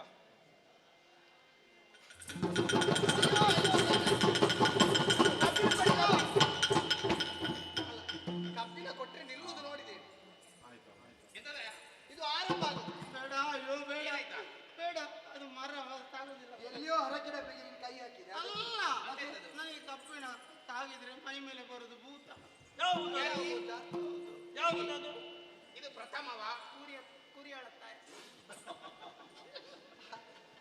ಅದೆಲ್ಲ ಉಂಟು. ಹೊಸ ಭೂತ ಅದು. ಇದು ನಿನಗೆ ಬರುವುದಾ? ಅದು ಮೊದಲು ಪರಂಪರೆ ನನ್ನ ಅಪ್ಪನಿಗೆ ಇತ್ತು. ಇತ್ತು. ಈಗ ನನಗೆ ಬಂದಿದೆ. ನನ್ನ ಮಕ್ಕಳಿಗೆ ಬರ್ತದೆ. ಬರ್ತದಾ? ಭೂತ ಬರ್ತದೆ. ನೋಡೋದು ಯಾವ ಭೂತ ನೋಡ್ತೇವೆ? ಬೇಡ, ಹಿಡಿದು ಬಂದ. ಯಾವ ಭೂತ ಬಂತ? ಕೈಯಲ್ಲಿ ಬಂತ ಈಗ? ಅಂತ ಹೋಯ್ತಾ? ಎಲ್ಲ ಭ್ರಮೆ ನಿಮ್ಮದು. ಪೆಟ್ಟಿಗೆ ಭೂತ ಹೋದ. ಬಂತ ಭೂತ? ಹೌದು. ಬಂತ? ಹೀಗೆ ಬರಲಿಲ್ಲ. ಎಲ್ಲ ಭ್ರಮೆ. ಅದು ಪೆಟ್ಟಿಗೆ ಭೂತ ಹೌದಾ? ಪೆಟ್ಟಿನ ಹೆದರಿಕೆ ಇದ್ರೆ ಎಲ್ಲ ಆಗ್ತದೆ. ನನಗೆ ಆಗಾಗ ಬರುದು. ಆಮೇಲೆ ಅರ್ಚಕರನ್ನು ಕರೆಯುವುದು. ಅವರು ಸ್ವಲ್ಪ ಸೀರ್ತ ಹಾಕಿದ್ರೆ ಎಲ್ಲ ಸರಿ. ತೀರ್ಥ ತೀರ್ಥ ಅದು ಕೆಲವರಿಗೆ ಹಾಗೆ ಮುಖಕ್ಕೆ ಬಣ್ಣ ಹಚ್ಚಿದ ಕೂಡಲೇ ಆರಂಭ ಆಗುತ್ತೆ ಮೈಯಲ್ಲಿ ಬರ್ಲಿಕ್ಕೆ. ಪೆಟ್ಟಿ ಎರಡು ಪೆಟ್ಟು ಬಿಟ್ಟರೆ ಸರಿಯಾಗಿ ಎರಡು ಬಾರಿಸ್ಬೇಕು ಅಲ್ವಾ? ಸರಿ. ಸರಿ. ಈಗ ಅವ್ರಿಗೆ ಏನು ಕೆಲಸ ಕೊಟ್ಟಿದ್ದು? ನನ್ನ ಕೆಲಸ ಉಂಟು. ಬಾ. ಏನು ನಾನು ಏನು ಹೇಳಿದ್ರು ಮಾಡ್ತೇನೆ. ಸೇವೆ ನಿಟ್ಟೆಯಲ್ಲಿ ಮಾಡ್ತೇನೆ. ನಿಷ್ಠೆಯಲ್ಲಿ ಮಾಡ್ತೇನೆ. ನಿನ್ನ ಮೇಲೆ ನಂಬಿಕೆ ಉಂಟು. ಹೌದು. ಮಲ್ಲಿಗೆ ಬಳ್ಳಿ ನೆಟ್ಟಿದ್ದೇನೆ. ಹೌದು. ಚೆನ್ನಾಗಿ ಈಗ ಚಿಗುರುತ್ತಾ ಉಂಟು. ಹೌದು. ಅದನ್ನು ಚೆನ್ನಾಗಿ ನೋಡಿಕೊಳ್ಬೇಕು. ಹೇಗೆ? ಹೇಗೆ? ದಿನ ಮಲ್ಲಿಗೆ ಬಳ್ಳಿಯನ್ನು ಕಿತ್ತು ತೆಗೆದು ನೋಡ್ತೇನೆ. ಅದು ಯಾಕೆ? ಬೇರು ಬಂದಿದೆ ಅಂತ. ಛೀ! ಈಗ ಚಿಗುರುತ್ತುಂಟು, ಬೇರು ಬಂದಿದೆ, ಮತ್ತೆ ಕಿತ್ತುವುದು ಯಾಕೆ? ಬೇರು ಬಂದಿದೆ ಅಂತ ಗೊತ್ತಾಗುದು. ಚಿಗುರುವಾಗ ಗೊತ್ತಾಗ್ತದೆ. ಮತ್ತೆ ಈಗ ಚಿಗುರುತ್ತಾ ಉಂಟು. ಸರಿ ಸರಿ ಆಯ್ತಾ? ಆಯ್ತು. ಹೇಗೆ ನೋಡಿಕೊಳ್ತೆ? ಹೇಗೆ ನೋಡುದು? ಬೆಳಿಗ್ಗೆ ಮಧ್ಯಾಹ್ನ ಬಿಸಿ ಬಿಸಿ ನೀರು ಹಾಕ್ತೇನೆ. ನಿನ್ನ ತಲೆಗೆ ಹಾಕ್ಬೇಕು. ಬಿಸಿ ಬಿಸಿ ನೀರು ತಲೆಗೆ ಹಾಕಾಯ್ತಾ? ಇಲ್ಲ, ಬೆಳಿಗ್ಗೆ ಮತ್ತು ಸಂಜೆ. ತಣ್ಣೀರು ತಂಪಾದ ನೀರು ಹಾಕ್ತೇನೆ. ಆಯ್ತಾ? ಹೌದು. ಮಲ್ಲಿಗೆ ಬಳ್ಳಿ. ನನ್ನದು ಬೆಕ್ಕಿನ ಮರಿ. ಬೆಕ್ಕಿನ ಮರಿ. ಎಷ್ಟು ಚಂದ ಉಂಟು. ಎರಡುಂಟು. ಉಂಟು. ಅದು ನನ್ನನ್ನು ನೋಡಿ ಬೋವು ಬೋವು ಬೋವು ಅಂತ. ಅಯ್ಯೋ, ಯಾವುದು ಬೆಕ್ಕಿನ ಮರಿ? ಇಲ್ಲಿ ಯಾರತ್ರ ಇನ್ನು ಬೇರೆ ಯಾರತ್ರ ಸಹ ಹೇಳ್ಬೇಕು. ಅದು ಯಾವ್ದು ಹೊಸ ತಳಿ ಬಂದಿದ? ಬೆಕ್ಕಿನ ಮರಿ ಬೋವು ಬೋವು ಅಂತ ಹೋಗುದು. ಅದು ಅವ ಇನ್ನು ಕಾಲಕ್ರಮೇಣ ಹಾಗೆ ಆಗ್ತದೆ. ಮತ್ತೆ ಹೇಗೆ ಹೋಗುದು? ಬೆಕ್ಕು ಹೇಗೆ ಹೋಗುದು? ಮೇ ಮೇ. ಹೌದು, ಮುಗಿತಾ ಬಂತು. ಇವ ಏನೋ ಒಂದು ಪ್ರಯೋಗ ಮಾಡ್ತಾ ಇದ್ದಾನೆ. ಬಹುಶಃ ಹೊಸ ತಳಿಗಳನ್ನೆಲ್ಲ ಸಿದ್ಧ ಮಾಡ್ತಾ ಇದ್ದಾನಂತ. ಗೋಗೋ ಅಂತ ಹೇಳುವಂತ ಬೆಕ್ಕು, ಮೇಮೆ ಹೇಳುವ ಬೆಕ್ಕು. ಅಲ್ಲ, ಅದು ಈಗ ಗೊತ್ತಾಯ್ತು ನನಗೆ. ಎಂತದ್ದು? ನಾಯಿ ಮರಿ ಬೋವು. ಹಾಗಾದ್ರೆ ಬೆಕ್ಕು ಹೇಗೆ? ಬೆಕ್ಕು ಮಿಯೋ. ಗೊತ್ತುಂಟು, ಬೇಕು ಅಂತ ನಮಗೆ ಸಮಯ ವ್ಯರ್ಥ ಎಂತದೀಗ? ಅಲ್ಲ, ಅವರ ಮನಸ್ಸು ನೋಡಿ ಬೇಸರ ಉಂಟು ಮುಖದಲ್ಲಿ. ಅವರೆಲ್ಲ ನಗಾಟೊಮ್ಮೆ ಸಂತೋಷಕ್ಕೆ ಹೇಳುದು. ಹಾಸ್ಯಕ್ಕೆ. ಬೆಕ್ಕಿನ ಮರಿಗೆ ದಿನನಿತ್ಯ 3 ಹೊತ್ತು ಹಾಲು ಕೊಡ್ಬೇಕು. ಹಾಲನ್ನು ಚೆನ್ನಾಗಿ ಕುದಿಸಿ ಬಿಸಿ ಬಿಸಿ. ಅದು ನಿನ್ನ ಗಂಟಲಿ ಬಿಸಿ ಹಾಲನ್ನು ಕೊಡ್ತಾರೆ. ತಣ್ಣಗಿನ ಹಾಲನ್ನು ಕೊಡ್ಬೇಕು. ಕಾದು ಆರಿದ ಹಾಲು. ಹೌದು. ತಣ್ಣಗೆ. ಆಮೇಲೆ ಎಣ್ಣೆ ತಿಂಡಿ ಕೊಡ್ತೇನೆ. ಎಣ್ಣೆ ತಿಂಡಿ ಎಲ್ಲ ಕೊಡ್ಲಿಕ್ಕಿಲ್ಲ. ನಾವು ತಂದಿಟ್ಟದೆಲ್ಲ ಉಂಟು. ಗೊತ್ತಾಯ್ತು ನಿಮಗೆ ತಿನ್ಲಿ. ಅವಳ ಬೆಕ್ಕಿನ ಮರಿ ವಿಶೇಷ ತಳಿಯದು. ಅದು ಇಲ್ಲಿದಲ್ಲ. ಅವರ ಹತ್ರ ಜಗಳ ಮಾಡಿಸಿ ಎಲ್ಲ ನಾನು ಮತ್ತೆ ಅದಕ್ಕೆಲ್ಲ ಇವಳೆ ಮೂಲ ಕಾರಣ. ನನ್ನದುಂಟು. ಎಂತದ್ದಮ್ಮ? ನನ್ನದು ತವರು ಮನೆಯಿಂದ ಬರುವಾಗ ಕೊಟ್ಟಿದ್ದಾರಲ್ಲ, ಬಾಳುಳ್ಳಿ ಕೊಟ್ಟಿದ್ದಾರೆ. ಶ್ವಾನ. ನಾಯಿ ನಾಯಿ ಅವಳಿಗೆ ಶ್ವಾನ ಅದನ್ನು ಮಕ್ಕಳ ದೊಡ್ಡ ಶಬ್ದ. ಅದಕ್ಕೆ ಅನ್ನಕ್ಕೆ ಹಾಲೆಲ್ಲ ಹಾಕಿ ಉಪ್ಪೆಲ್ಲ ಹಾಕಿ ಕೊಡ್ತಾರೆ. ಹೊಟ್ಟೆಯಲ್ಲಿ ಹುಳ ಆಗ್ಲಿ ಅಂತ. ಮತ್ತೆಂತ ಕೊಡುದು? ಅದಕ್ಕೆ ಆ ರೀತಿ ಎಲ್ಲ ಸಿಹಿ ಎಲ್ಲ ಕೊಡ್ಲಿಕ್ಕಿಲ್ಲ. ಚಕ್ಕುಳಿ, ಎಣ್ಣೆ ತಿಂಡಿ ಅದು ಕಟ್ಟುಕೊಟ್ಟು ಅದಕ್ಕೆ ಅದು ನೀನು ಅಜ್ಜಿಗೆ ಕೊಡು. ಹೌದು. ಅನ್ನ ಕೊಡ್ತೇನೆ.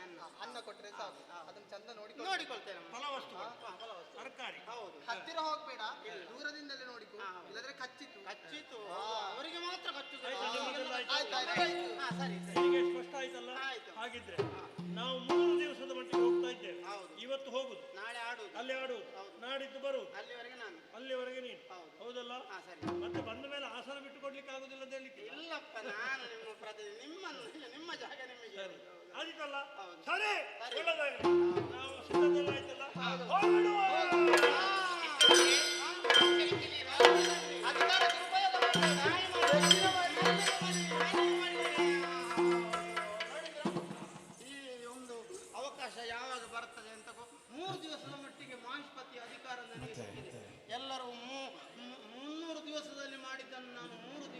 ಮಾಡಿ ಮುಗಿಸ್ತೇನೆ. ಹಾಗೆಂತ ನಾನು ಅಧಿಕಾರಿ ಅಂತ ಗೊತ್ತಾಗಬೇಕಿದ್ರೆ ಇಲ್ಲೇ ಇರುವುದಾ?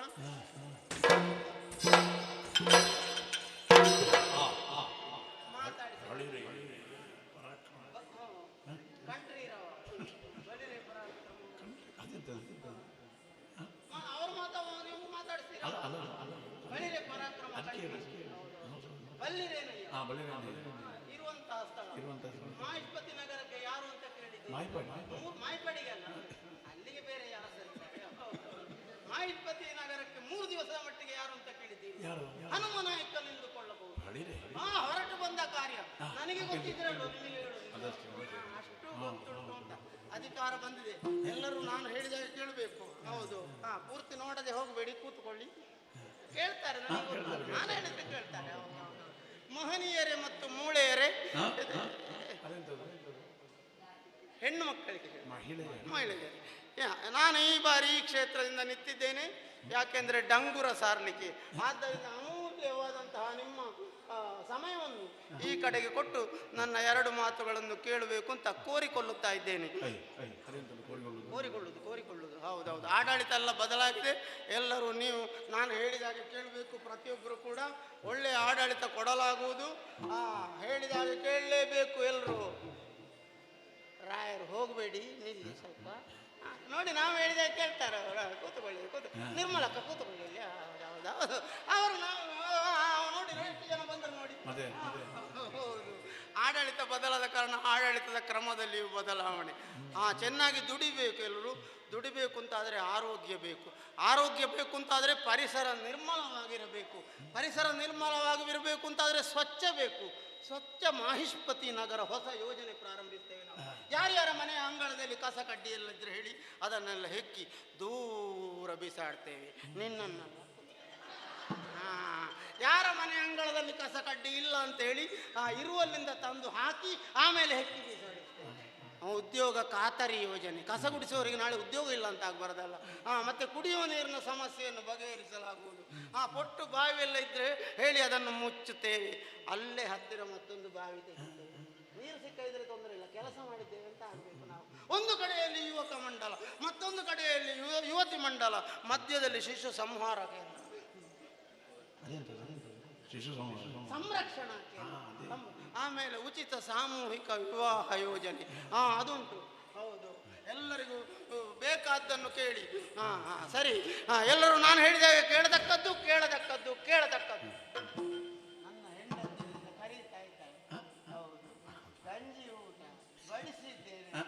ಇನ್ನು ಮಾತನಾಡೋದು ಗಂಜಿ ಊಟ ಮಾಡಿ.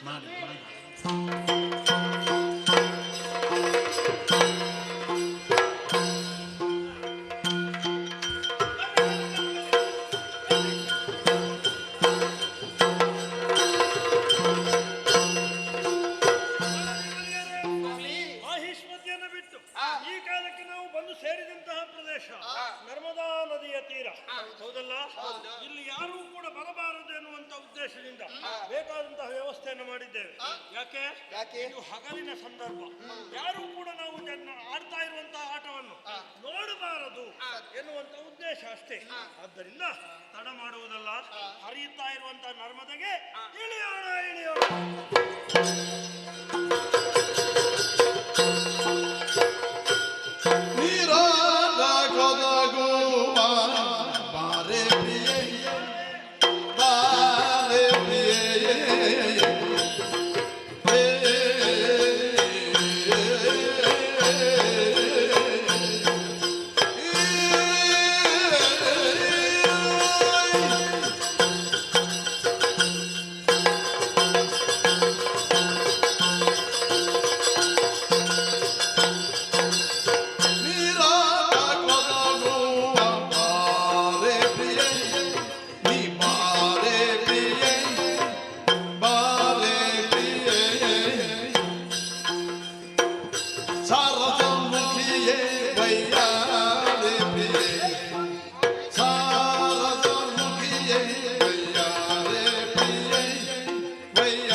ಇರುವಂತಹ ಸವನಾಮಾಂಕಿತ ಲಂಕಾರಾಷ್ಟ್ರಕ್ಕೆ ಯಾರೆಂದು ಬಲ್ಲಿರಿ? ರಾವಣೇಶ್ವರ ಅಂತ ಕೇಳಿಕೊಳ್ಳಿ. ಸರಿ, ಹೊರಟು ಬಂದಂತಹ ಕಾರ್ಯಕಾರಣ ಅನೇಕವಿದೆ, ಆಲಿಸಬೇಕಯ್ಯ.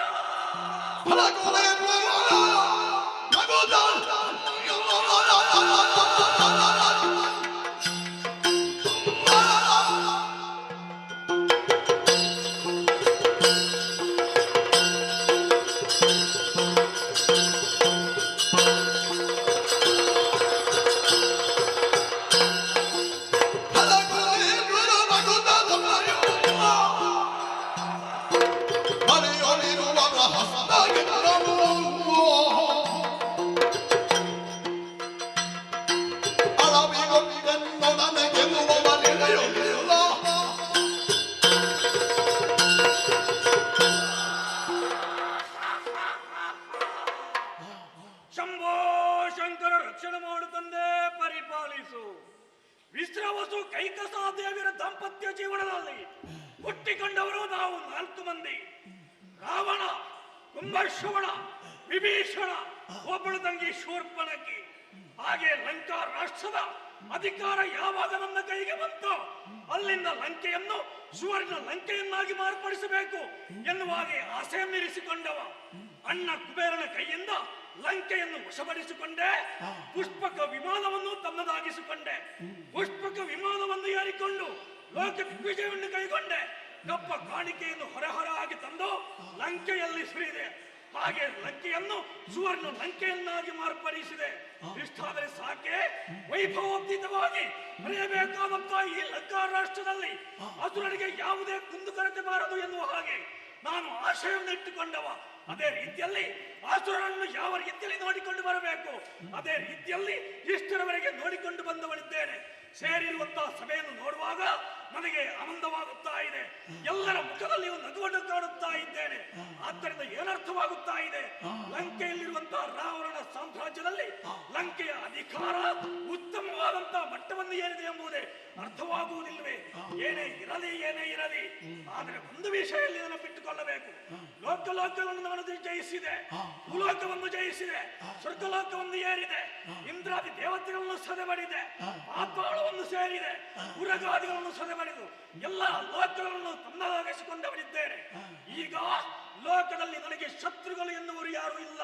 ಚಕ್ರವರ್ತಿಯಾಗಿ ನಡೆಯಬೇಕೆನ್ನುವಂತಹ ಹಂಬಲ ನನ್ನದು. ಆದರೆ ಈಗ ಅರ್ಥವಾಗುತ್ತಾ ಇದೆ, ಶತ್ರುಗಳು ಇದ್ದಾರೆ ಇನ್ನೂ ಕೂಡ. ಇದ್ದಾನಲ್ಲ ಒಬ್ಬ ಶತ್ರು.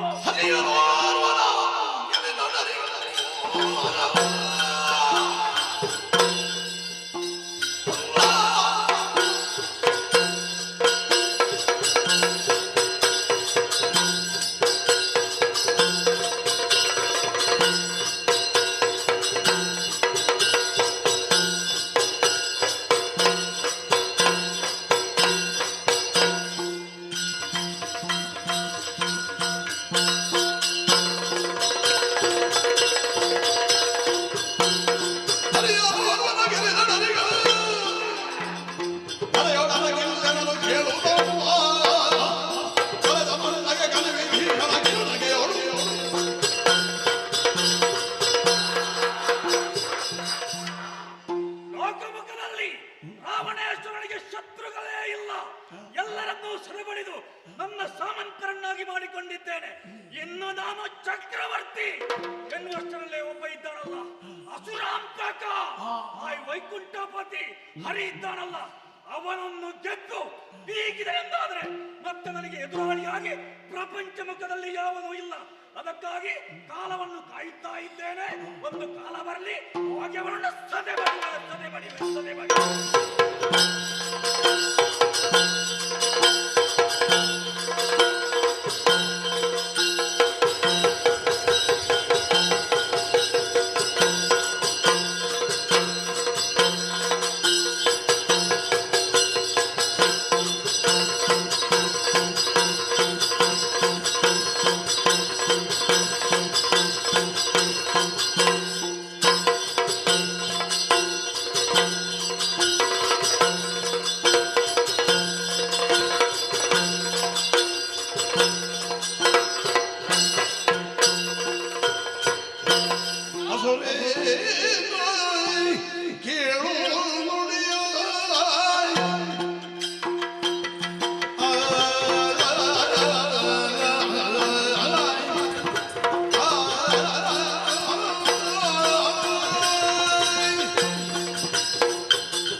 ಸರಿಯಾಗಿಲ್ಲ.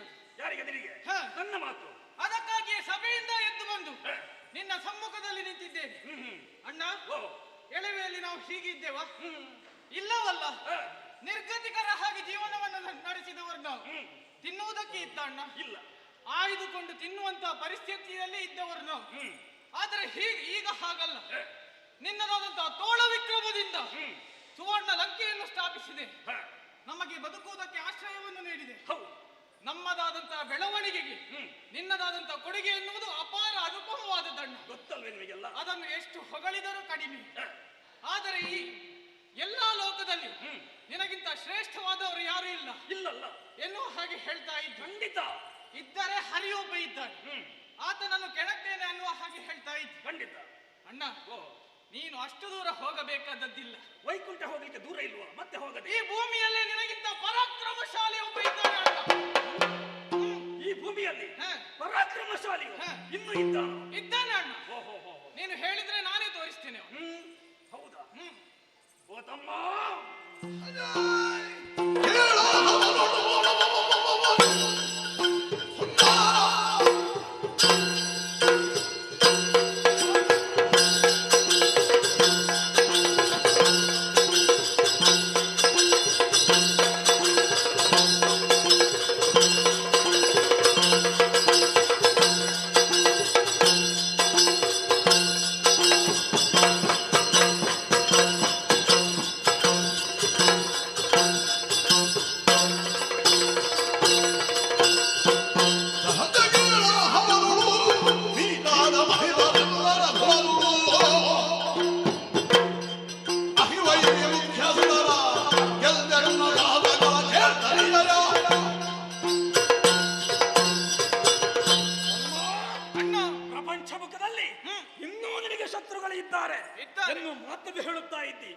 ಆ ಪಾತಾಳದಲ್ಲಿರುವಂತಹ ಉರಗಾದಿಗಳನ್ನು ಬಡಿದಿದ್ದೇನೆ, ಭೂಲೋಕದಲ್ಲಿರುವಂತಹ ಸಾಮಂತರನ್ನು ಬಡಿದಿದ್ದೇನೆ, ರಾಜಾದಿ ರಾಜರನ್ನೆಲ್ಲ ಬಡಿದಿದ್ದೇನೆ, ಸ್ವರ್ಗಲೋಕದಲ್ಲಿರುವಂತಹ ದೇವತೆಗಳನ್ನು ಬಡಿದಿದ್ದೇನೆ. ಇಂಥದ್ರಲ್ಲಿ ಇರುವಾಗ ನೀನು ಹೇಳುತ್ತಾ ಇದ್ದಿ ಇನ್ನೂ ಭೂಲೋಕದಲ್ಲಿ ಒಬ್ಬ ಇದ್ದಾನೆ ಎನ್ನುವ ಹಾಗೆ. ಇದ್ದರೆ ಅವ ಯಾರು, ಎಲ್ಲಿಯವ ತೋರಿಸಿದರೆ ನಾನು ಅವನನ್ನು ಗೆದ್ದು ಬೀಳ್ತು.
ಎಳವೆಯಲ್ಲಿ ಹುಟ್ಟಿದಾಗ ಆತನಿಗೆ ಬಾಹುಗಳೇ ಇರಲಿಲ್ಲ. ಗುರುಗಳಾದಂತಹ ದತ್ತಾತ್ರೇಯರ ಆಶೀರ್ವಾದದಿಂದ ಆತನಿಗೆ 1000 ಬಾಹುಗಳನ್ನು ಕರುಣಿಸಿದ್ದು. ಅಷ್ಟೇ ಅಲ್ಲ, ಮತ್ತೆ ಮನೆಯಲ್ಲಿ ಇರುವಾಗ 2 ಕರಗಳು. ಯಾವಾಗ ಯುದ್ಧರಂಗವನ್ನು ಪ್ರವೇಶಿಸುತ್ತಾನೋ ಆಗ ಆತನಿಗೆ 1000 ಕರಗಳು ಮೂಡ್ತದೆ. ನಿನಗಿಂತ ಅಪ್ರತಿಮ ಸಾಹಸಿ ಇದ್ದಾನೆ. ಪರ್ವತಕ್ಕೆ ಇನ್ನೊಂದು ಪರ್ವತ ಇದ್ದೇ ಇರ್ತದೆ ಅನ್ನುವುದನ್ನು ಮರಿಬೇಡ ಅಣ್ಣ. ನೀನು ಅವನಲ್ಲಿ ಕಾದಾಡಿ ಹೋರಾಡಿ ನೀನು ಗೆಲುವನ್ನು ಸಂಪಾದಿಸಿದ್ರೆ ನಿನಗಿಂತ ಶ್ರೇಷ್ಠ ವ್ಯಕ್ತಿ ಈ ಪೃಥ್ವಿಯಲ್ಲಿ ಯಾರೂ ಇಲ್ಲ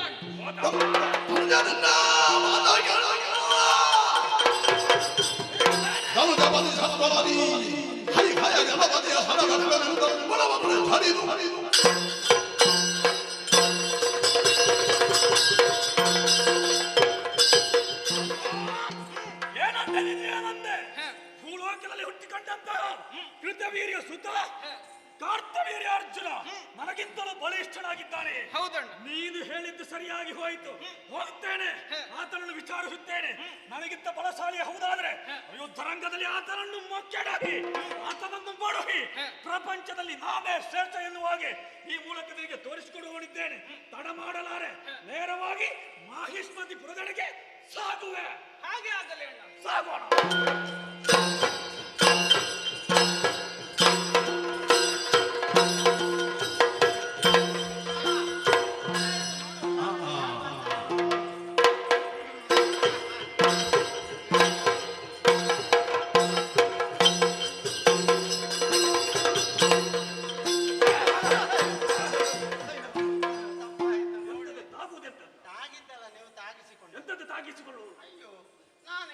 ನಾನು ಬರ್ತಾ ಇದ್ದೇನೆ ದಾರಿಯಲ್ಲಿ, ನೀನು ತಾಗಿದ್ದೇನೆ. ನಿಮ್ಮನ್ನು ಸ್ವಾಗತಿಸುವುದಕ್ಕೆ ಅಂತ ಸ್ವಾಗತಿಸುವುದು ಹಾಗ ಮುಂದೊತ್ತಿ ಬಂದದ್ದು. ಹಾಗೆ ಸ್ವಾಗತಿಸುವುದು.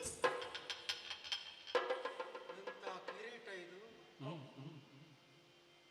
10 ತಲೆ, 20 ಕೈಗಳು, ಅದ್ಭುತ ಅದ್ಭುತ. ನಾನು ನೋಡ್ಲೇ ಇಲ್ಲ ಇಂಥ ವ್ಯಕ್ತಿಯನ್ನು. ನೋಡ್ಲಿಲ್ವಾ? ನಮ್ಮ ಮಾಹಿಷ್ಪತಿಯಲ್ಲಿ ಇಂಥ ವ್ಯಕ್ತಿಗಳೇ ಇಲ್ಲ ಯಾರು. ಇಲ್ಲಿ ಇದ್ರಲ್ವಾ ನೀನು ನೋಡುವುದು? ನೀವು ಇಲ್ಲದ ಕಾರಣವಾಗಿ ನೀನು ನೋಡ್ಲಿಲ್ಲ. ಹಾಗಿದ್ರೆ ನೀವು ಮರ ಊರಿನಿಂದ ಬಂದದ್ದು. ಹಾಗಲ್ವ? ಮರ ಊರಿನವರು, ಈ ಊರಿನವರಲ್ಲ. ಪರ ಊರಿನ? ಪರ ಊರಿನಿಂದ. ಅದಕ್ಕೆ ನಾವು ಹೇಳುವುದು, ನಾವು ಸ್ವಲ್ಪ ಲೋಕ ಪರ್ಯಟನೆ ಮಾಡಬೇಕು ಇಂಥದ್ದನ್ನೆಲ್ಲ ನೋಡ್ಲಿಕ್ಕೆ. ನಮಗೆ ಇಲ್ಲಿ ಕೆಲಸ ಬಿಟ್ಟು ಹೋಗ್ಲಿಕ್ಕೆ ಅದೇ ಸಮಸ್ಯೆ ಆಗುದು ಈ ಕೆಲಸ. ನೀವು ಅಂಗದವರು, ಎಂತದ? ಕಳಿಂಗದವರು, ಗೊಂಗದವರು, ಎಂತದ್ದು? ರಾಜ್ಯ ಅಂಗದವರ. ಯಾರು? ನಾನು? ಕಾಂಬೋಜದವರ. ನಾನು? ಅಲ್ಲ, ನಿನಗೆ ಹೇಗೆ ಗೊತ್ತದೆಲ್ಲ? ಅಲ್ಲ, 56 ರಾಜ್ಯ ಉಂಟಲ್ಲ. ರಾಜ್ಯ ಉಂಟಲ್ಲ ನನಗೆ. ಹೌದು. ನಾನು ಹೇಳ್ಬೇಕಲ್ಲ ಅದು. ಮತ್ತೆ ಎಲ್ಲಿ ಒಂದು ಬಂದವರು? ಎಲ್ಲಿ ಆಲೋಚನೆ ಮಾಡು, ಆಲೋಚನೆ ಮಾಡು. ಮೊದಲಾಗಿ ನಮಸ್ಕಾರ ಮಾಡ್ತೇನೆ. ಪ್ರತಿ ನಮಸ್ಕಾರ. ನೀವು ನಾನು ದ್ರಾವಿಡದವರು. ನಾನು ದ್ರಾವಿಡ, ಕೇರಳದವರು. ಹಾಗೆ ಕಾಣ್ತೇನೆ ನಾನು. ಮತ್ತೆ ಎಲ್ಲಿಂದ ಬಂದದ್ದು? ಇಲ್ಲಿ ಬಾ. ನೀವು ಮನುಷ್ಯರಂತೂ ಖಂಡಿತ ಮನುಷ್ಯರಂತ? ಮನುಷ್ಯರ ಹಾಗೆ ಇಲ್ಲ, ಮನುಷ್ಯರು ಹೀಗೆ ಇರುವುದು. ನಾನು ರಾಕ್ಷಸ. ನೋಡಿ, ನನ್ನ ಅಂದಾಜು ಎಷ್ಟು ಸರಿಯಾಯ್ತು ನೋಡಿ. ಸರಿ ಅಲ್ವಾ? ಸರಿ, ಹೌದೌದು. ಇಲ್ಲಿ ಮುಂದೆ ಬಾ. ಬಂದೆ, ನಿಮ್ಮಿಂದ ಮುಂದೆ ಬರಲ್ಲ, ನೀವು ದೊಡ್ಡವರು. ಹೌದು, ನನ್ನ ಪರಿಚಯ ನಿನಗೆ ಸಿಗ್ಲಿಲ್ಲ. ಅಲ್ಲ, ಸಿಗುವುದಿಲ್ಲ ಯಾರಿಗೂ ಕೂಡ. ನಾನು ನೋಡ್ಲೇ ಇಲ್ಲ. ನೋಡ್ಲಿಲ್ಲ ನೀನು? ಆದ್ರೂ ಹೇಳುದು ಕೇಳಿ ಎಲ್ಲಿಯಾದ್ರೂ ನೀವು ಯಾರು ಅಂತ ಹೇಳಿದ್ರೆ ನನಗೆ ಗೊತ್ತಾಗ. ಕೇಳು, ಲಂಕೇಶ. ಲಂಕೇಶ ಬರೆಯುವವರು ನೀವೇ? ಎಂತ ಲಂಕೇಶ್ ಎಂತದ್ದು ಬರೆಯುವುದೆಂತ? ಅದು ಎಂತದೋ ಈಶ್ವರನ ಇದಕ್ಕೆ 6 ಭಾಷೆಯೆಲ್ಲ ಬರೆದಿದ್ದಾರೆ. ಅದಲ್ವಾ? ಆ ಲಂಕೇಶ ಅಲ್ಲ, ಮತ್ತೆ ಲಂಕಾ ರಾಷ್ಟ್ರ. ಅದು ಸಮುದ್ರದ ಮಧ್ಯದಲ್ಲಿರುವುದು. ಹೌದು ಹೌದು, ದಕ್ಷಿಣದಲ್ಲಿ. ಹೌದು. ಅಲ್ಲಿಗೆ ಒಬ್ಬ ಭೂಪತಿ ಅಂತ ಇದ್ದಾನಲ್ಲ, ಅವ ಸಾಯಿಲಿ, ನೀವೇ ಬಿಸಿ ಆಗ್ಬಾರ್ದು. ನಾನೇ ಲಂಕೆಗೆ ಅಧಿಕಾರಿ. ಹೇಳುವುದಕ್ಕೆ ಮೊದಲು ಅದಕ್ಕೆ ಅಪಶಬ್ದ ಮಾತಾಡಿದರೆ ನೀನು. ಆ ಲಂಕಾ ರಾಷ್ಟ್ರಕ್ಕೆ ನಾನೇ ನಾಯಕ. ನೀವು? ನಿಮ್ಮ ಹೆಸರು? ರಾವಣ. ಸತ್ತು ಹೋಗ್ಲಿಕ್ಕೆ ನನ್ನ ಬುದ್ಧಿಗೆ ಬೈದುಕೊಂಡದ್ದು. ನಿಮ್ಮಂತವರನ್ನು ಗುರುತಿಸ್ಲಿಕ್ಕೆ ನನಗೆ ಆಗಲಿಲ್ಲ. ಜಾಗೃತಿ ಮಾಡಿಕೊಳ್ಬೇಕು. ನನ್ನ ಬುದ್ಧಿಗೆ ಬೈಕೊಂಡದ್ದು. ಬುದ್ಧಿಗೆಲ್ಲ ನಿನಗೆ ಬುದ್ಧಿ ಇದ್ರೆ ಬನ್ನಿ. ಲಂಕಾ ತಂಡದ ನಾಯಕ ರಣತುಂಗ ಅಂದ್ರೆ ಅಲ್ವೋ? ನಿಮಗೆ ಯಾವಾಗಲೂ ಜಯವರ್ಧನೆ. ಯಾಕೆಂದ್ರೆ ನಿಮಗೆ ಮಾಲಿಂಗನ ದಯೆ ಉಂಟು. ಮಾಲಿಂಗನ ದಯೆ ಇದ್ದ ಕಾರಣವಾಗಿ ಹೋದಲ್ಲೆಲ್ಲ ನನಗೆ ಜಯ ಲಭಿಸುತ್ತೆ. ಜಯವರ್ಧನೆ ನಿಮಗೆ. ಕೈಪಸೆಯವರ ಮಗ, ಕೈಕಸ ದೇವಿಯರ ಮಗ. ಹೌದು. ನೀವು ಇಲ್ಲೇ ನಿಲ್ಲುವುದ? ನಿಮ್ಮಂತ ದೊಡ್ಡವರು ನೀವು ನಡೆಯುವ. ಇಷ್ಟರವರೆಗೆ ನೀನು ಮಾತಾಡಿಸಿದ್ದಲ್ಲದೆ ಏನಾದರೂ ಒಂದು ವ್ಯವಸ್ಥೆ ಮಾಡಿದ್ದೇನೆ. ಯಾರು ಅಂತ ಗೊತ್ತಾದ ಮೇಲೆ ಮಾಡದೇ ಇರ್ತೇನೆ. ನೀವು ನಡೆಯುವ ಜಾಗಕ್ಕೆ ಜಲ್ಲಿ ಹಾಕಿದ್ದೀರಿ. ಮಲ್ಲಿಗೆಯ ಜಲ್ಲಿ. ಮಲ್ಲಿಗೆ ಹೂವಿನ ಜಲ್ಲೆಗಳು. ಹೌದು. ಯಾಕೆ ಅದು? ಕಾಲಿಗೆ ಯಾವುದು ತಾಗಬಾರದು. ಅದು ನಿಮ್ಮ ಪಾದಕ್ಕೆ ಒಳ್ಳೆ ಮೆತ್ತಗೆ ಮೆತ್ತಗೆ ಮೃದು ಮೃದು ಮೃದು. ಹೌದೌದು. ಮತ್ತೊಂದು ಗೌರವದ ಸಂಕೇತ ಅದು. ಒಳ್ಳೆದು ಒಳ್ಳೆದು. ಹೌದು ಒಳ್ಳೆದು. ಹೌದು. ಪಾದ ಬೆಳೆಸಬೇಕು.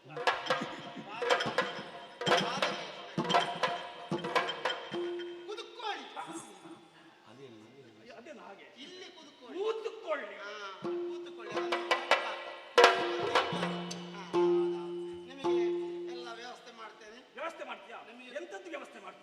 ಕುಡಿಲಿಕ್ಕೆ ಇದಾದೀತ ಅದೆಂತದ? ಕಡಿಮೆ ಆಳದ ಕೆರೆ ನೀರಾದೀತ ಅತಿ ಆಳದ ಬಾವಿ ನೀರು. ನಮಗೆ ಆಳದ್ದೇ ಆದ ಕುಚ್ಚಿಲಕ್ಕಿ ಗಂಜಿ ಬೇಕಾ? ಉಂಟ ಇಲ್ಲಿ ಮಾಡಿಟ್ಟದ್ದು. ಮಿಡಿ ಉಪ್ಪಿನಕಾಯಿ ಉಂಟು, ಅಪ್ಪೆ ಮಿಡಿ. ಆಮೇಲೆ ಚಂಡ್ರ ಪುಳಿ ಇದು ತುಪ್ಪ ಇಲ್ವಾ? ತುಪ್ಪ ಉಂಟು. ಉಂಟಲ್ಲ? ಉಂಟು. ಉಪ್ಪಿನಕಾಯಿ ಉಂಟು. ಚಟ್ಟಂಬಡೆ ಉಂಟ? ಚಟ್ಟಂಬಡೆ ಉಂಟು. ಉಂಟಲ್ಲ? ಅದಕ್ಕೆ ಪ್ರಸಂಗಿ ಚಟ್ಟಂಬಡೆ ಗೋಳಿ ಬಜೆ ಮಾಮೂಲಿ ಅದು ದೊಡ್ಡ ಮತ್ತೆಂತದ್ದು ತಿನ್ನೋದು? ಹೌದು. ಅದು ಬೇಕಾ? ಎಂತದ್ದು ಬೇಕು? ಎಲ್ಲ ಅದೆಲ್ಲ ಸರಿ. ಇಷ್ಟೆಲ್ಲ ನೀನು ನನ್ನನ್ನು ಉಪಚಾರ ಮಾಡಿದ್ದಿ, ಇಷ್ಟೆಲ್ಲ ವಿಚಾರವನ್ನು ನನ್ನಲ್ಲಿ ಕೇಳಿಸಿಕೊಂಡಿದ್ದಿ. ಹಾಗಾದ್ರೆ ನೀನು ಯಾರಂತ ನನಗೆ ಗೊತ್ತಾಗಲಿಲ್ಲ. ನಾನೇ ಸಂದೇಶಚರ. ಓ ಸಂದೇಶಚರನೇ. ಸಂದೇಶಚರನೇ ಕೇಳರು ಹತ್ತಿಮಲದಗ ಬಂದಿಹೊರಗೆ ಬೈಗಲಲಿ ಮಂದಿರ ಬಲವಮಗೊಂಡು ಅವ ಹೇಳಗಳ ಗಂಧನಾದು ಗರ್ಭವಿನಲಿ. ಓ ಸಂದೇಶಚರನೇ, ಲಂಕಾ ರಾಷ್ಟ್ರದಿಂದ ಇಲ್ಲಿಯವರೆಗೆ ನಾನು ಬಂದವನಿದ್ದೇನೆ. ರಾವಣೇಶ್ವರರು. ಹೌದು, ಬಂದಿದ್ದೇನೆ ಇಲ್ಲಿಗೆ. ಯಾಕೆ ಬಂದದ್ದು? ಕಾರಣ ಉಂಟಯ್ಯ. ಬರಗಾಲ ಬಂತ? ಯಾರಿಗೆ? ಒಂದು ಬರಗಾಲ ಬಂದವರನ್ನು ನೋಡುವಾಗ ನನಗೆ ಅರ್ಥವಾಗುವುದಿಲ್ಲ. ಇಷ್ಟು ಮೈ ಮೇಲೆ ಇರ್ಲಿಕ್ಕೆ ಉಂಟಾ? ಕಾರಣ ಉಂಟಯ್ಯ. ಯಾಕೆ? ಒಳಗಿದ್ದಾನ? ನನ್ನ ಮಗ ಇದ್ದಾನೆ. ಯಾಕೆ? ನಿನ್ನ ಮಗ ಯಾಕೆ ನನಗೆ? ಅಲ್ಲ ಮತ್ತೆ ನಿನ್ನ ಯಜಮಾನ ಒಳಗಿದ್ದಾನ? ಇದ್ರೆ ಅವನನ್ನು ಬರ್ಲಿಕ್ಕೆ ಹೇಳು. ಯಾಕೆ ಬರ್ಲಿಕ್ಕೆ ಹೇಳಬೇಕು? ಅವನಲ್ಲಿ ಯುದ್ಧವನ್ನು ಮಾಡ್ಬೇಕಂತ ಅಲ್ಲಿಂದ ಇಲ್ಲಿವರೆಗೆ ನಾನು ಬಂದಿದ್ದೆ. ಹೋರಾಟಕ್ಕೆ ಬಂದದ್ದಾನೆ. ಹೌದು. ಈಗಲೇ ಅಯ್ಯೋ, ನೀವು ಬಂದು ತಡವಾಯಿತಲ್ಲ. ದೈತ್ಯರಾಜೇಂದ್ರ ಕೇಳಿಲ್ಲಮ್ಮ ನಗರದಲ್ಲಿ ಭೂತದೇಶವನದಾದಿಯರ ರಾತದೈದೈದಿ ಹನುಮನ ಮೊದಲಗಳಿಗೆ ನೀಗದಂತೆ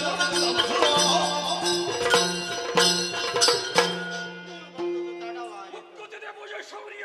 ಒಮ್ಮೆ ಆತನಲ್ಲಿ ಹೋರಾಟವನ್ನು ಮಾಡಿ ಅವನನ್ನ ನೆಲಕ್ಕೆ ಬೀಳಿಸಬೇಕಂತಲೇ ನಾನು ಬಂದಿದ್ದು. ಅಲ್ಲಿಂದ ಇಲ್ಲಿಯವರೆಗೆ ಸುಮ್ಮನೆ ಬಂದದ್ದಲ್ಲ. ಭುಜದ ತೀಟೆ ತೀರಿಸಿಕೊಳ್ಳುವುದಕ್ಕೆ ಬಂದದ್ದಲ್ವ? ಹೌದೌದು. ಸ್ವಲ್ಪ ತೆಕ್ಕೊಳ್ಳಿ, ಸಮಾಧಾನ. ಯಾಕೆ? ನೀವು ಬಂದುದು ತಡವಾಯಿತು. ಹೌದು. ಅದು ಯಾಕೆ? ಈಗ ಕಾರ್ತವೀರ್ಯ ಅರ್ಜುನ ಮಹಾಪ್ರಭು ಒಟ್ಟಿಗೆ ಯುದ್ಧ ಮಾಡ್ಲಿಕ್ಕೆ ಬಂದದ್ದು ನಾನು. ಅವರು ನಗರದಲ್ಲಿ ಇಲ್ಲ. ಇಲ್ವಾ? ಇಲ್ಲ. ನಿಮ್ಮ ಕ್ರಿಯೆಗೆ ನನ್ನ ಉತ್ತರ ಉತ್ತರ ಕ್ರಿಯೆಲ್ಲ ಉತ್ತರ ರೂಪವಾದ ಕ್ರಿಯೆ. ಹೌದು. ನನ್ನ ಹೆಸರು ನಾನು ಬರ್ತೇನೆ ಅಂತ ಗೊತ್ತಿರುವಾಗಲೇ ಇಲ್ಲಿಂದ ತಪ್ಪಿಸಿಕೊಂಡಿದ್ದಾನೆ, ಓಡಿ ಹೋಗಿದ್ದಾನೆ. ಯಾಕೆ?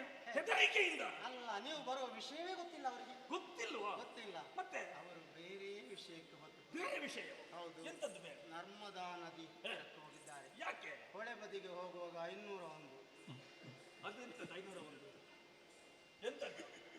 ಅವರು ಒಬ್ಬರು 500 ಮಂದಿ ರಾಣಿಯರು. 500 ಮಂದಿ ಮಾಡದೇರಿದ್ದ ಅವನಿಗೆ ಒಟ್ಟು 501. 1,000 ಬಾಹುಗಳು, ಸಹಸ್ರ ಬಾಹು. ಆಮೇಲೆ ನೋಡ್ಬೇಕು. ಹೌದು. ದತ್ತಾತ್ರೇಯರ ಅನುಗ್ರಹ ಇರಬಹುದಪ್ಪ. ಅವರ ಅಬ್ಬೆ ದತ್ತಾತ್ರೇಯರ ಪಾದ ಸೇವೆ ಮಾಡಿ ಕರಗಳೇ ಇಲ್ಲ ನನ್ನ ಮಗನಿಗೆ ಅಂತ ಕೂಗುವಾಗ ತೆಕ್ಕೋ 1000. ಮೈ ಮುಟ್ಟಿದರೆ ಜಾಗ್ರತೆ, ಮುಸುಗೂಡಿಗೆ ಬಡಿದೆ. ಅವರ ಅನುಗ್ರಹ ಅಭಿನಯ ಆ ರೀತಿಯಲ್ಲಿ ಮಾಡ್ಕೊಂಡು ನೋಡಿ. ನೀವು ಅಭಿನಯ ಇಲ್ಲದೆ ಮಾತಾಡಬಹುದಾ? ಇಲ್ಲ, ಮಾತಾಡ. ಅಭಿನಯ ಹೌದಾ? ಅಷ್ಟು ಹತ್ತಿರಕ್ಕೆ ಬೇಡ ಅಂತರ ಬೇಕಲ್ಲ. ಹೌದು. ಹಾಗಾಗಿ ಅವರು 500 ಮಂದಿ ರಾಣಿಯರು. ಇಲ್ಲಿ ಭಯಂಕರ ಸೆಕೆ ಅಲ್ವಾ? ಸೆಕೆ ಎಂತದ್ದು? ಭಾಸ್ಕರನ ಒಂದು ಪಟ್ಟಣ. ಯಾವ ಭಾಸ್ಕರ? ಆ ಸೆಕೆಯನ್ನು ತಡೆಯುವುದಕ್ಕೆ ಕೂಡದೆ ನರ್ಮದಾ ತಟಕ್ಕೆ ಹೋಗ್ತದೆ. ಹೌದು. ಅದು ತಂಪು. ಅದು ಯಾಕೆಂದ್ರೆ ಚಂದ್ರನಿಂದ ಸಿಡಿದು ನದಿಯಾಗಿ ಹರಿದದ್ದು. ಶೀತಾಂಶ ಅಲ್ವಾ? ಹಾಗಾಗಿ ಅಲ್ಲಿ ನೀರಾಟ ಆಡ್ಲಿಕ್ಕೆ ಅಂತ ಹೋದದ್ದು. ನೀರಾಟ ಆಡ್ಲಿಕ್ಕೆ? ಹೌದು. ನಿನ್ನೆ ಹೋದದ್ದು. ಇವತ್ತು ಆಟ ಆಗ್ತಾ ಉಂಟಲ್ಲಿ. ಅಲ್ಲಿ ಆಟ ಆಗ್ತಾ ಉಂಟು. ನಿನ್ನೆ ಹೋಗಿದ್ದಾರ? ಹೌದು, ನಿನ್ನೆ ಹೋದದ್ದು. ನಾಳೆ ಬರ್ತಾರೆ. ಹಾಗಾಗಿ ನಾಳೆ ಅವರು ಬರ್ಲಿ, ಮತ್ತೆ ಕಾದಾಟ ಮಾಡಬಹುದು. ಅಲ್ಲಿವರೆಗೆ ನಿಮ್ಮನ್ನು ನಾನು ನಿನ್ನ ಸತ್ಕಾರ ಯಾರಿಗೆ ಬೇಕು? ನಾಳೆಯವರೆಗೆ ಕಾಯುವಂತ ಪುರುಷತ್ವ ನನಗಿಲ್ಲ. ನನಗೆ ಈಗಲೇ ಅವನನ್ನು ಕಾಣಬೇಕು. ಈಗಲೇ ಯುದ್ಧ ಹಾಗಿದ್ರೆ ಎಂತದ್ದು? ನನ್ನ ಸತ್ಕಾರ, ಒಂದು ಪಾದ ಸೇವೆ. ನಿಮಗೆ ಎಂತದ್ದು ಬೇಕು ಅದೆಲ್ಲ ಚಟ ಅಲ್ಲ, ನೀನು ಬೇಕಾದಷ್ಟು ಕೊಡ್ಬೋದು. ಯಾಕೆ? ಅವರು ಇಲ್ಲಿಲ್ಲಲ್ಲ, ಧರ್ಮಕ್ಕೆ ಸಿಗುವುದಲ್ವಾ? ಅಲ್ಲ, ನನಗೆ ಒಂದು ಹೊಣೆ ಉಂಟು. ಎಂತದ್ದು ನಿನ್ನದು ಹೊಣೆ? ಅಷ್ಟರವರೆಗೆ ಕೂತ್ಕೊಳ್ಳಿಕ್ಕೆ ನನಗೆ ಸಮಯ ಇಲ್ಲ. ನಾನು ಈಗಿಂದೀಗಲೇ ಧರ್ಮದ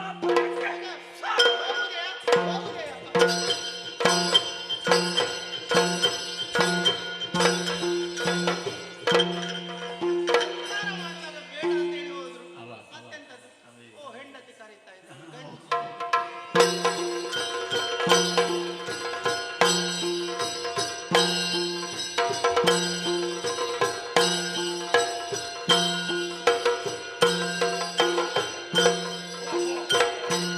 ಚರರನು ಲಂಕಾಪುರದರಸು ಬಲವರಸಿಯಾದ ಅರಸು ಐದಲಿ ಕನಿತರಲಿ ಮಧ್ಯಾಹ್ನವಾದು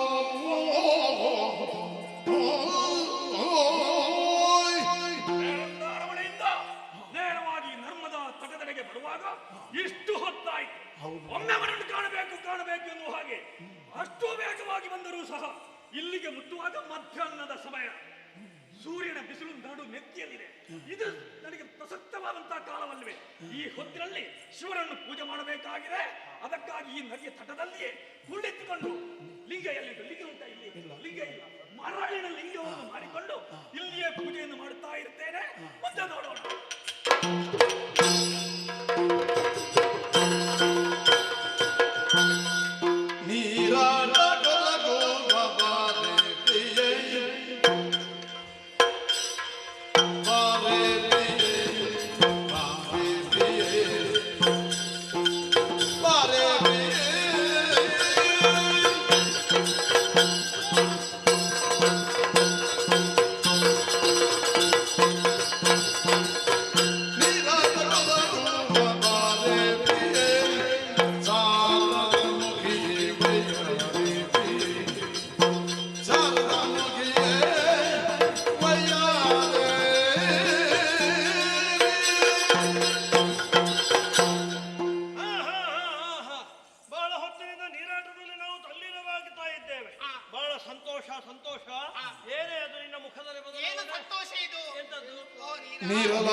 ಸಂತೋಷದಿಂದ ನಾವು ಬಂದವರು ನೀರಾಟ ಆಡ್ಬೇಕೆಂಬುದಾಗಿ. ಇದು ನೀರಾಟವಾ ಅಥವಾ ಮರುಳಾಟವ ಮರಳಿನಾಟವ? ಇದು ಏನು? ಇದು ಆಗದಿಂದ ನೀರಿನಲ್ಲಿ ಆಟ ಆಡುವುದು ನಾವು. ಇಲ್ಲಿ ನೀರು ಉಂಟಾ? ಏನಾಗಿ ಹೋಯ್ತು? ಎಲ್ಲಿ ಉಂಟು ನೀರು? ಹೌದಲ್ಲ, ನೀರೆಲ್ಲ ಬತ್ತಿ ಹೋಗಿ. ಸರಿ, ಅಂತ ಜಲಕಿಲಿ ಆಡ್ಬೇಕಾದ್ರೆ ನೀರು ಬೇಕು. ಹಾಗಾದ್ರೆ ಏನಾಗಿದ್ದಿರು? ನೀರು ಇಲ್ಲದಿದ್ದರೆ ನೀರಾಟ ಆಡುವುದಕ್ಕೆ ಸಾಧ್ಯವೇ ಇಲ್ಲ. ಏನಾಯ್ತಂತ ನಮ್ಗೆ ಗೊತ್ತಿಲ್ಲ ಸ್ವಾಮಿ. ಯಾಕೆ? ನೋಡಿ, ನಾವು ವಸ್ತ್ರವನ್ನೆಲ್ಲ ದಡದಲ್ಲಿ ಇಟ್ಟುಕೊಂಡು ಇಳಿದವರು ನಾವು. ಹೌದು. ಸರಿ, ಅಂತ ನೀರಾಟ ಆಡ್ಬೇಕಾದ್ರೆ ನೀರೊಂದು ಎಷ್ಟು ಇರಬೇಕು? ಯೋಚನೆ ಮಾಡಬೇಕು. ಎದೆ ಪರ್ಯಂತರ. ಇಲ್ಲದೆ ಏನಾಗಿತ್ತು? ಇಲ್ಲದಿದ್ದರೆ ಅಯ್ಯೋ ನಮಗೆಲ್ಲ ಆಚೆಗೆ ಆಗ್ತದೆ. ಮಾನ ಮುಚ್ಚಿಕೊಳ್ಳುವಂತ ಪ್ರಶ್ನೆ ಗೊತ್ತಾಗುದಿಲ್ವಿ? ಸರಿ ಸರಿ ಸರಿ. ಹಾಗಿದ್ರೆ ಏನ್ ಮಾಡ್ಬೇಕು ಅಂತ ಹೇಳುದು? ಎದೆ ಪರ್ಯಂತರ ತನಕ ಉದಯ ಬೇಕು. ಯೋಚನೆ ಮಾಡಬೇಡಿ. ನಾರಿಯರ ಹೊಯ್ವನಗೇಳುತ್ತವನಿಪೋ ಸರದಾಗಿಯರಿಗೆ ನಾದಿರೆನುತ್ತ ಸಜಿಬರವಾರದೊಳಮಾಡುದಲ್ಲಿ ಕರ ಸಹಿತದಿ ನಲಿಲವಂ ಪಡೆಯಲಾಗ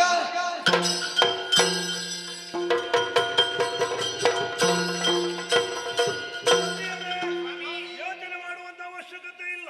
ನೀರಾಟವಾಡುವುದಕ್ಕೆ, ನಿಮ್ಮ ಮಾನವನ್ನು ಮುಚ್ಚಿಕೊಳ್ಳುವುದಕ್ಕೆ ಎಷ್ಟು ಬೇಕು ಅಷ್ಟು ನೀರಿನ ಅವಶ್ಯಕತೆ ಉಂಟು ತಾನೆ. ದತ್ತಾತ್ರೇಯ ಗುರುಗಳ ಆಶೀರ್ವಾದ ನಮ್ಮ ಮೇಲೆ ಇದೆ. ಕಾರ್ತವೀರ್ಯಾರ್ಜುನನಿಗೆ ನೋಡುವುದಕ್ಕೆ 2 ಕರಗಳು, ಆದ್ರೆ ಸಮಯ ಬಂದವಾಗ ಸಹಸ್ರ ಕರಗಳನ್ನು ನಾನು ಹೊಂದುವುದಕ್ಕೆ ಶಕ್ತನಿದ್ದೇನೆ. ಆದ್ದರಿಂದ ಒಂದು ಬದಿಯಲ್ಲಿ 500 ಕರಗಳು ಇದರಲ್ಲಿ ನಿಮ್ಮೊಂದಿಗೆ ಆಟವನ್ನಾಡುವುದಕ್ಕೆ, ಮತ್ತೊಂದು ಬದಿಯಲ್ಲಿ 500 ಕರಗಳು ನೀರಿನ ಮಟ್ಟವನ್ನು ಹೆಚ್ಚಿಸಿ ಕಟ್ಟುವುದಕ್ಕೆ. ಆದ್ದರಿಂದ 2 ಬದಿಯಲ್ಲಿ 500 ಕರಗಳನ್ನು ಸೃಷ್ಟಿಸಿದ್ದೇನೆ.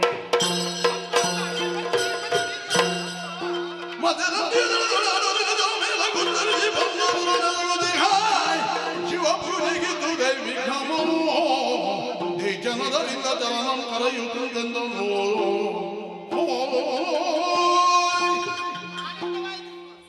ಏನಾಶ್ಚರ್ಯವಿದೆ, ಏನಾಶ್ಚರ್ಯ! ಮರಳ ಲಿಂಗವನ್ನು ಮಾಡಿ ಪೂಜೆಯನ್ನು ವಿರಚಿಸುತ್ತಿದ್ದಂತಹ ಕಾಲಕ್ಕೆ ಆ ನೀರು ಬೆಮ್ಮಿಂದ ಮೇಲೆ ಬಂತಲ್ಲ, ನನ್ನ ಲಿಂಗ ಮುಳುಗುತ್ತಾ ಇದೆ, ಲಿಂಗ ಮುಳುಗುತ್ತಾ ಇದೆ. ಯಾಕೆ ಹೀಗಾಗುತ್ತಾ ಇದೆ? ಏ ದೂತ,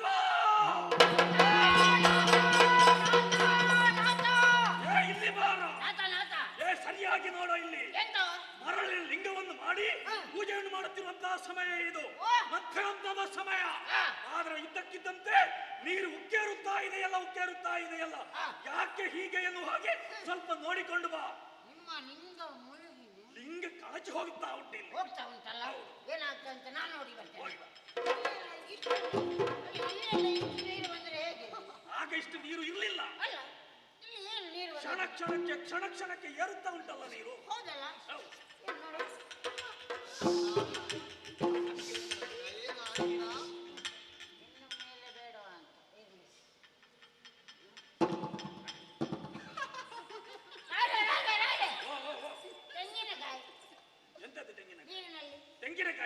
ತೆಂಗಿನಕಾಯಿ ಆದ್ರೆ ಅದನ್ನು ನಿನ್ನ ಮನೆಗೆ ಕೊಂಡು ಹೋಗು, ಅಲ್ಲಿ ಏನಂತ ನೋಡಿಕೊಂಡು ಬಾ ಅಂತ ಹೇಳಿದ್ರು. ಅಲ್ಲ, ಅದು ವಿಷಯ ಹೀಗೆ ಉಂಟು. ಯಾವುದು? ಘಟ್ಟದಲ್ಲಿ ಜೋರು ಮಳೆ ಬರ್ತಾ ಉಂಟು. ತೆಂಗಿನಕಾಯಿ ಇಲ್ಲಿಗೆ ಬಂದ, ಅದನ್ನು ನೀನು ಮನೆಗೆ ಕೊಂಡು ಹೋಗು, ಅಲ್ಲಿ ಏನು ನಡೆಯುತ್ತಾ ಇದೆ ಅಂತ ನೋಡು. ನೀರು ಯಾಕೆ ಉಕ್ಕೇರುತ್ತಾ ಇದೆ ಅಂತ ನೋಡಿದ್ರೆ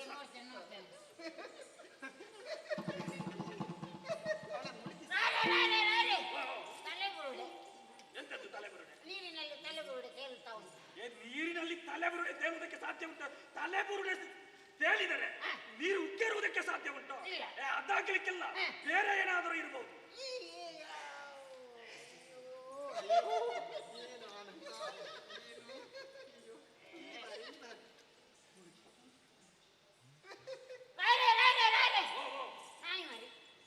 ನಾಯಿ ಮರಿ ಅಂದ್ರೆ ಮನೆಗೆ ಕೊಂಡು ಹೋಗು, ಇಲ್ಲ ಬಡಿದು ಓಡಿಸು.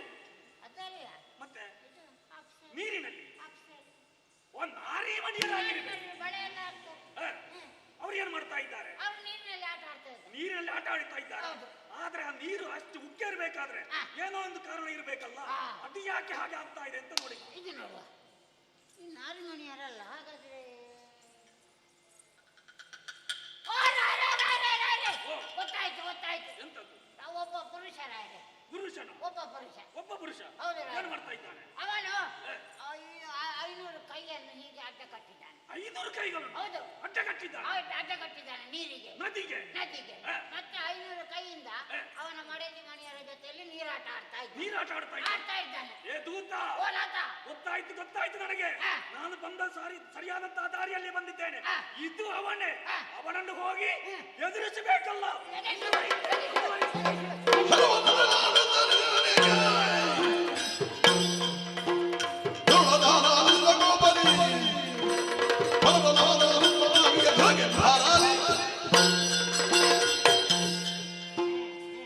ಸ್ವಾಮಿ, ಭಯವಾಗ್ತಾ ಇದೆ ನಮಗೆ. ಹತ್ತ ಕಡೆಯಿಂದ ಒಬ್ಬ ದಾನವ ಇದ್ದವನಿಗೆ ಬರುವ ಹಾಗೆ ಕಾಣ್ತಾ ಉಂಟು. ನಮಗೆ ಭಯವಾಗ್ತಾ ಇದೆ ಸ್ವಾಮಿ.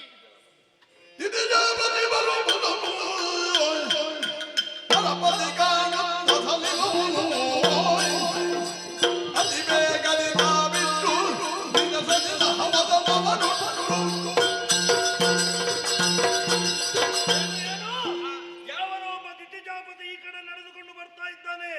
ನೀವು ಯೋಚನೆ ಮಾಡಬೇಡಿ, ನಿಮಗೆ ಬೇಕಾದಂತಹ ರಕ್ಷಣೆಯನ್ನು ನಾನು ಒದಗಿಸಿಕೊಡ್ತೇನೆ. ಆದ್ದರಿಂದ ಭಯಭೀತರಾಗುವಂತ ಅವಶ್ಯಕತೆಯೇ ಇಲ್ಲ. ಬಂದವನನ್ನು ಹೇಗೆ ಎದುರಿಸ್ತೀರಿ? Hello,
ಏನು, ನಿನ್ನ ಜನ್ಮ ಯಾವುದು, ನಿನ್ನ ಕುಲಗೋತ್ರ ಯಾವುದು, ನಿನ್ನ ತಂದೆ ಯಾರು, ನಿನ್ನ ತಾಯಿ ಯಾರು ಎನ್ನುವುದನ್ನು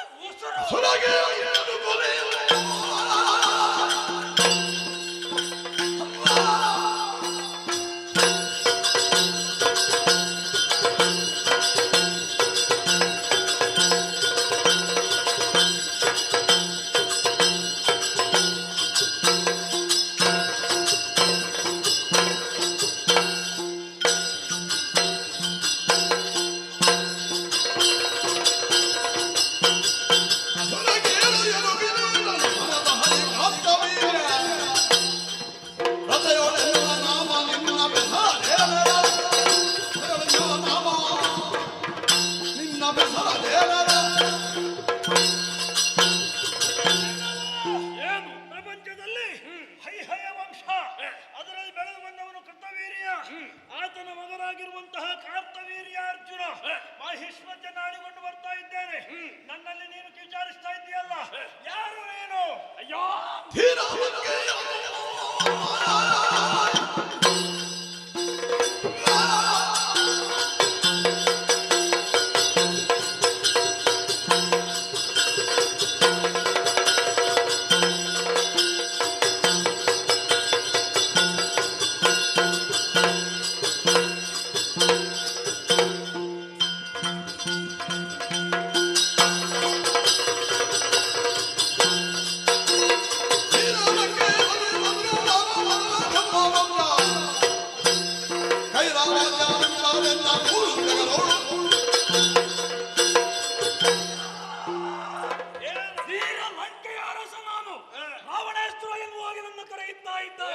ವಿಶ್ರವಸು ಕೈಕಸಾದೇವಿಯರ ದಾಂಪತ್ಯ ಜೀವನದಲ್ಲಿ ಹುಟ್ಟಿಕೊಂಡವ, ಬ್ರಹ್ಮ ವಂಶದಲ್ಲಿ ಹುಟ್ಟಿಕೊಂಡಿದ್ದೇನೆ.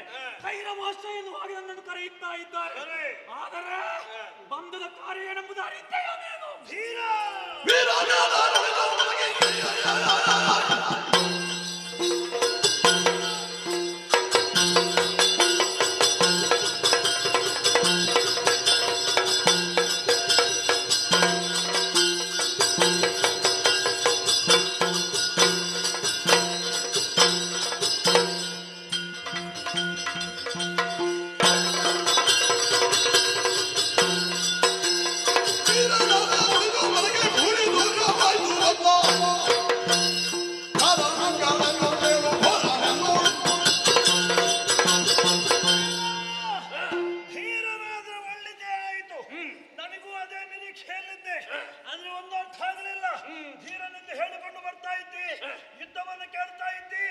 ನಮ್ಮೀರುವರೆಗೆ ಪೂರ್ವ ದ್ವೇಷ ಎನ್ನುವುದಿಲ್ಲ. ಯಾಕೆ ನಿನಗೆ ಯುದ್ಧ? ನನಗೆ ಲೋಕದಲ್ಲಿ ಪ್ರಶಸ್ತಿಯನ್ನು ಪಡೆಯಬೇಕು, ಚಕ್ರವರ್ತಿಯಾಗಬೇಕು, ನೀನು ಒಬ್ಬಟ್ಟಿಯಾಗಿ ಉಳಿದು ಎನ್ನುವಂತ ಕಾರಣಕ್ಕಾಗಿ ನಿನ್ನನ್ನೇ ಹುಡುಕಿ ಬಂದಿದ್ದೇನೆ. ನಿನ್ನನ್ನು ಸೋಲಿಸಿ ಚಕ್ರವರ್ತಿ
ಮಾತ್ರವಲ್ಲ ಪರಶಿವನಿಂದಲೇ ವಿಶೇಷವಾದಂತಹ ಬಿರುದನ್ನು ರಾವಣೇಶ್ವರ ಎನ್ನುವಾಗಿ ಪಡೆದುಕೊಂಡವನಿದ್ದೇನೆ. ಚಂದ್ರಹಾಸವನ್ನು ನನ್ನ ಭಕ್ತಿಗೆ ಮೆಚ್ಚಿಕೊಟ್ಟಿದ್ದಾನೆ. ಇಂತಹ ಸಾಹಸ ಮಾಡಿದ ನನ್ನನ್ನು ನೀನು ಎದುರಿಸುವುದಕ್ಕೆ ಸಮರ್ಥನ? ಒಳ್ಳೆಯದನ್ನೇ ಹೇಳುವುದಲ್ಲ, ಮತ್ತೆ ಸ್ವಲ್ಪ ಸೋತದ್ದನ್ನು ಹೇಳಬೇಕು. ಯಾವುದು?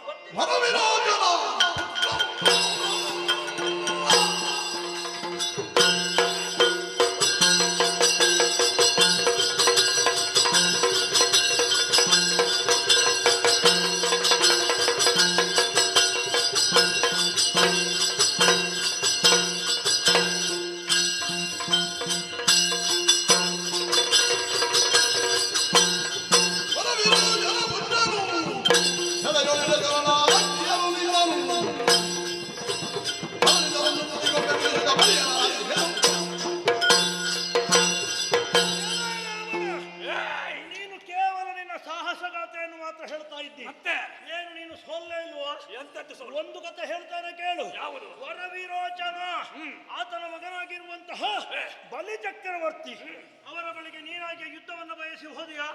ನನ್ನಲ್ಲಿಗೆ ಬಂದ ಹಾಗೆ ಅಲ್ಲಿ ಅವನ ಕೈಯಲ್ಲಿ ಸೋಲನ್ನು ಉಂಡೆ. ಅಷ್ಟೇ ಅಲ್ಲ, ನಿನ್ನನ್ನು ಸೆರೆಮನೆಗೆ ಹಾಕಿದ ಬಲಿ ಚಕ್ರವರ್ತಿ. ಆ ಕಾಲಕ್ಕೆ ಬಲಿ ಚಕ್ರವರ್ತಿಯ ತರಳಾಕ್ಷಿಯರು ಬಂದು ಒಮ್ಮೆಮ್ಮೆ ನಾವು ಸೋಲ್ಬೇಕಾಗ್ತದೆ, ಏನು ಮಾಡೋಣ ಹೇಳು. ಅದು ಅಡಿಗೆ ಬಿದ್ದರೆ ಮುಗುಬೇರು ಅಂತ ಹೇಳೋ ಜಾಗ. ಹಾಗಾಗಿ ಬಂದಂತಹ ತರಳಾಕ್ಷಿಯರು ಭಿಕ್ಷೆ ನೀಡುವ ಹಾಗೆ ನಿನಗೆ ಅನ್ನ ಬಿಸಾಡಿದ್ರು. ಅದನ್ನು ತಿಂದುಕೊಂಡು ಉಂಡೆ.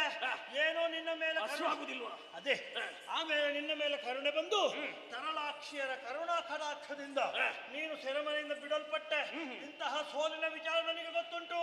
ಇಲ್ಲಿಯೂ ಅದೇ ಸ್ಥಿತಿ ಪುನರಾವರ್ತನೆ ಆದೀತು. ಹೋಗ್ತೀಯಾ? ಏನು ಮಹಾಪಾಪ ಇದ್ರೆ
ಹೋರಾಟವನ್ನು ಮಾಡುತ್ತಾ ಸೋಲುವಂತಹ ಪ್ರಮೇಯ ಬಂದದಾಗಿದ್ದಲ್ಲ. ಆ ಶಿವನಿಂದಲೇ ದತ್ತವಾದಂತಹ ಇದು ಈ ಚಂದ್ರವಾಸವನ್ನು ಆತನ ಮೇಲೆ ಪ್ರಯೋಗಿಸಿ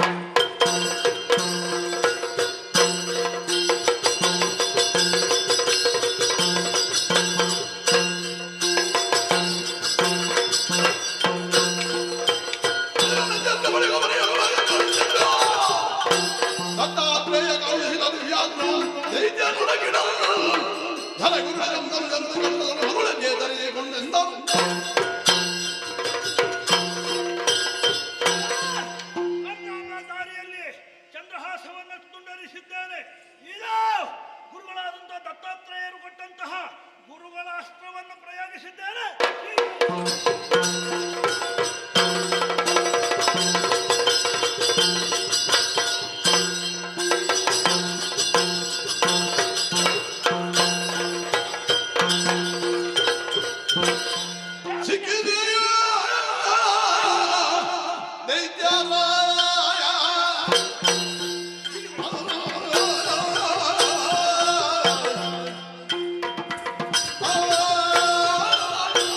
Ah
ಯಾರು ಮಾನ ಮರ್ಯಾದೆ ಇಲ್ಲದವ ಯಾರಿಗೆ ನೀನಾಗಿಯೇ ಈ ಹೊತ್ತಿಗೆ ಯುದ್ಧವನ್ನ ಬಯಸಿ ಬಂದೆ. ಹೌದು, ಈಗ ಏನಾಯ್ತು ನಿನ್ನ ದರ್ಪ?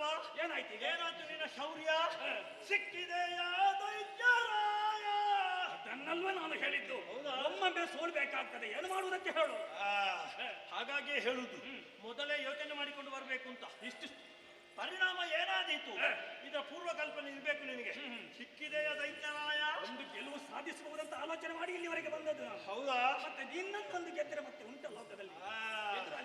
ಈಗ ಏನು ಗೊತ್ತಾಯ್ತಾ ನಿನಗೆ? ಈಗ ಗೊತ್ತಾಯ್ತು.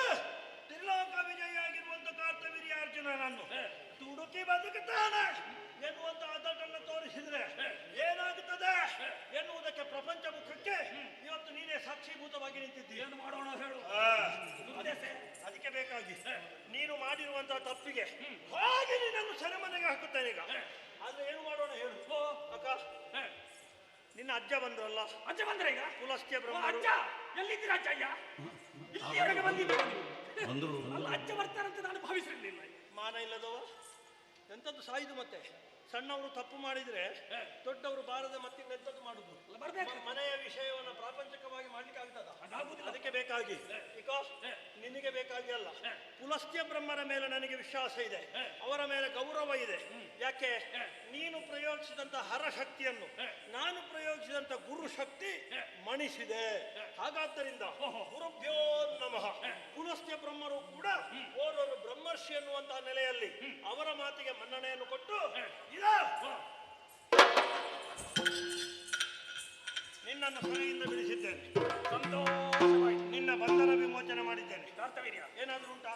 ಇಲ್ಲಿ ನಡೆದ ವಿಷಯ ನಮ್ಮನೆಗೆ ಮಾತ್ರ ಇರ್ಬೇಕಾಯ್ತು. ಹೌದು, ಹೊರಗೆ ಯಾರ ಹತ್ರ ಹೇಳ್ಬೇಡ. ನಾನು ಹೇಳುದಿಲ್ಲ. ಮತ್ತೆ ನಾಳೆ ಇನ್ನೊಂದು ಕಡೆ ಹೋದಲ್ಲಿ ನೀನು ಹೇಳಲಿಕ್ಕಿಲ್ಲ. ಇಲ್ಲ ಇಲ್ಲ, ನಾನು ವಿರೋಚನ ಸೋತಿದ್ದೇವೆ ಅಂತ. ನಾನು ವೈರೋಚನೆಯ ಕಥೆ ಹೇಳಿದಾಗೆ ಇನ್ನೊಬ್ರು ಕಾರ್ತವೀರ್ಯನೊಂದಿಗೆ ಹೋರಾಟ ಮಾಡಿದ್ದೇನೆ ಹೇಳಿಕ್ಕಿಲ್ಲ. ಸರಿ, ಹಾಗಿದ್ರೆ ಏನೀಗ? ಸೆರೆಮನೆಯಿಂದ ನನ್ನನ್ನು ಬಿಡಿಸಿದ್ದಿ, ಧನ್ಯವಾದಗಳು. ಶರಣಾಗಿದ್ದೇನೆ ನಾನು. ಸರಿ, ಯುದ್ಧದಲ್ಲಿ ಸೋಲ್ತೇನೆ ಅನ್ನೋ ಭಾವನೆ ನನ್ನಲ್ಲಿ ಇರಲಿಲ್ಲ. ಸೋಲುವಂತ ಪ್ರಮೇಯ ಬಂದದಕ್ಕಿತ್ತಲ್ಲ, ಅದು ನಾನು ನಿನ್ನಲ್ಲಿ ಹೋರಾಟಕ್ಕೆ ದಿತ್ತದ್ದೇ ನಾನು ಮಾಡಿದಂತ ದೊಡ್ಡ ತಪ್ಪು. ಆ ತಪ್ಪನ್ನು ಮನ್ನಿಸಬೇಕು ನೀನು. ಸರಿ, ಬಿಟ್ಟಿದ್ದೇನೆ. ಏನಿದ್ರು ಕೂಡ ಇದು ಸ್ಪರ್ಧೆ ಅಲ್ವೋ? ನಾವು ಹೋರಾಟಕ್ಕೆ ಇಳಿದದ್ದಲ್ಲ. ನಿನ್ನ ಮನಸ್ಸಿನಲ್ಲಿತ್ತು ನಾನೊಬ್ಬ ದೊಡ್ಡವ ಅಂತ. ಸ್ಪರ್ಧೆಯ ಮುಖಾಂತರವಾಗಿ ಅದು ಅಲ್ಲಿಗೆ ಸರಿಯಾಗಿ ಹೋಗಿ ಸೋಲು ಗೆಲುವು ದೊಡ್ಡದಲ್ಲ. ನೀನು ಕೇಳಿದ್ದೇನು? ನನಗೆ ಇನ್ನು ಮುಂದೆ ಇಂತಹ ವಿಷಯಕ್ಕೆ ನಾನು ಬರುವುದಿಲ್ಲ. ನಮ್ಮಲ್ಲಿ ಯಾವುದೇ ಭೇದ ಭಾವ ಇಲ್ಲ, ವೈರತ್ವ ಇಲ್ಲ. ತುಲ್ಯಾರಿ ಮಿತ್ರತ್ವವನ್ನು ನಾವು ಮಾಡಿಕೊಳ್ಳಬೇಕು. ತುಲ್ಯಾರಿ ಮಿತ್ರತ್ವ. ನಿನ್ನ ಸುಖ ನನ್ನ ಸುಖ, ನನ್ನ ಕಷ್ಟ ನಿನ್ನ ಕಷ್ಟ, ಪರಸ್ಪರ ನಾವು ಸಹಾಯಕರಾಗಿರ್ಬೇಕು. ಹೌದಲ್ಲ? ಸರಿ, ಒಂದು ಆದಷ್ಟು ನಾನು ಅಜ್ಜನ ಜೊತೆಗೆ ಅಲ್ಲಿಗೆ ಹೋಗ್ತೇನೆ. ಲಂಕೆಗೆ ಅಜ್ಜನೊಟ್ಟಿಗೆ ಮೊಮ್ಮಗನಿಗೆ ಹೋಗು. ಖಂಡಿತ. ನೀನು ಅಜ್ಜನೊಟ್ಟಿಗೆ ಬಿಡುವುದೇ ಬೇಡ. ಅಜ್ಜನೊಟ್ಟಿಗೆ ಹೋಗುವಂತ ಕೆಲಸ ಮಾಡ್ಲಿಕ್ಕೆ ನಡೆಯುತ್ತೇನೆ ಮನೆಗೆ.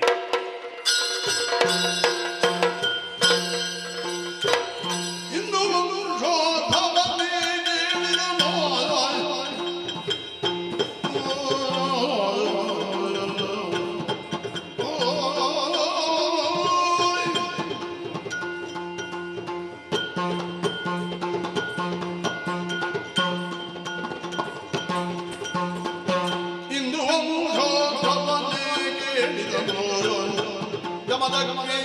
ಭಕ್ತಿಗಳಿಂದ ಪೂಜಿಸುವ ಅಗ್ನಿಯನ್ನು ಅಂದುರೇಣುಕೆಯನ್ನು ಪ್ರಾಕರೆನಿಂದ ಜಲಪನುತಾದೆ ನಮೋಯಿ ನಲವಿಂದ ಕಲದವಗೊಂಡು ಮೀಯುವಿನೆಂದು ನನಗೈತೈದಳು ಇಂದು ವಂಶೋ ಭವನೆ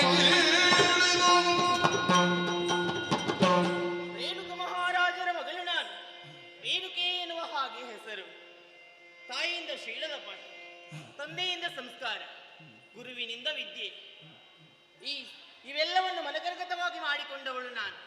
ತನ್ನ ಜೀವನದಲ್ಲಿ ಮದುವೆಯಾಗಬೇಕೆನ್ನುವಂತಹ ಉದ್ದೇಶದಿಂದ ನನ್ನಯ್ಯ ನನಗೆ ಸ್ವಯಂವರವನ್ನೇ ಏರ್ಪಡಿಸಿದ. ಆ ಕಾಲಕ್ಕೆ ಅದೆಷ್ಟೋ ರಾಜಕುಮಾರರು ನೆರೆದಿದ್ದರು.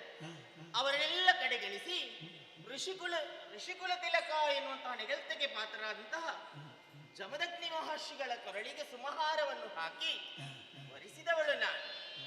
ಅದೆಷ್ಟೋ ಸಮಯಗಳ ಕಾಲ ಅವರ ಜೊತೆ ಪತಿಯೇ ದೇವರು ಎನ್ನುವ ಹಾಗೆ ನಿಲುವೆಯಲ್ಲಿ ತನ್ನದಂತಹ ಜೀವನವನ್ನು ಸಾಗಿಸುತ್ತಾ ಸಂತೋಷವನ್ನು ಅನುಭವಿಸುತ್ತಾ ಬಂದದ್ದು ಮಾತ್ರವಲ್ಲ, ತನ್ನ ಜೀವನದಲ್ಲಿ ಸಾರ್ಥಕತೆಯನ್ನು ಅನುಭವಿಸಿದ್ದೇನೆ. ಹೆಂತನ ಸಾರ್ಥಕತೆ ಹೊಂದುವುದು ತಾಯಿತನದಿಂದ. ಈ ಸಮಯಕ್ಕೆ 5 ಮಕ್ಕಳಿಗೆ ತಾಯಿಯಾದವಳು ನಾನು. ಮುತ್ತಿನಂತ 5 ಮಕ್ಕಳು ನನಗೆ. ಹಾಗೆಯೇ ಕೊನೆಯವನಾದಂತಹ ಭಾರ್ಗವರಾಮ ಪರಶುವಿದ್ಯೆಯನ್ನು ಕಲಿಯುವಂತಹ ಉದ್ದೇಶದಿಂದ ಕೈಲಾಸವನ್ನು ಸೇರಿಕೊಂಡಿದ್ದಾನೆ.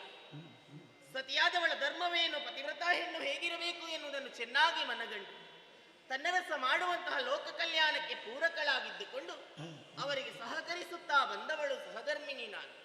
ಹಾಗೆಯೇ ತಪಸ್ವೇ ಲಭ್ಯತೆ ಸರ್ವಹ, ತಪಸ್ಸಿನಿಂದ ಎಲ್ಲವನ್ನು ಲಭಿಸಿಕೊಳ್ಳುವುದಕ್ಕೆ ಸಾಧ್ಯವಾಗ್ತದೆ ಎನ್ನುವುದನ್ನು ಭಾವಿಸಿಕೊಂಡವರು ನನ್ನ ಗಂಡ. ಲೋಕದ ಕಲ್ಯಾಣವೇ ಲೋಕದ ಹಿತವೇ ಎನ್ನುವ ಹಾಗೆ ಭಾವಿಸಿಕೊಂಡು ಬಂದವರು ನಾವು.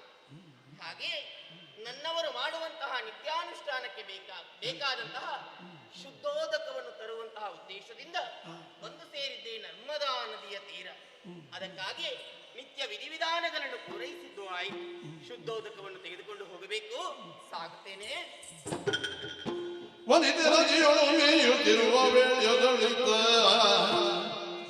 ಧನಪತಿಯು ಬಲವಾದ ಸಹಪನ್ನು ನರ್ಮದೆಯ ವನದಿ ಕ್ರೀಡಿಸುವುದಂ ಕಂಡಾಗ ಮಮಕಾಂತ ಸಹಿತಿ ಬಲಂತೆ ಕ್ರೀಡಿಸುವುದೇ ವನಿತೆ ನದಿಯೊಳು ಮೇಯುತ್ತಿರುವ ವೇಳೆಯೊಳಿತ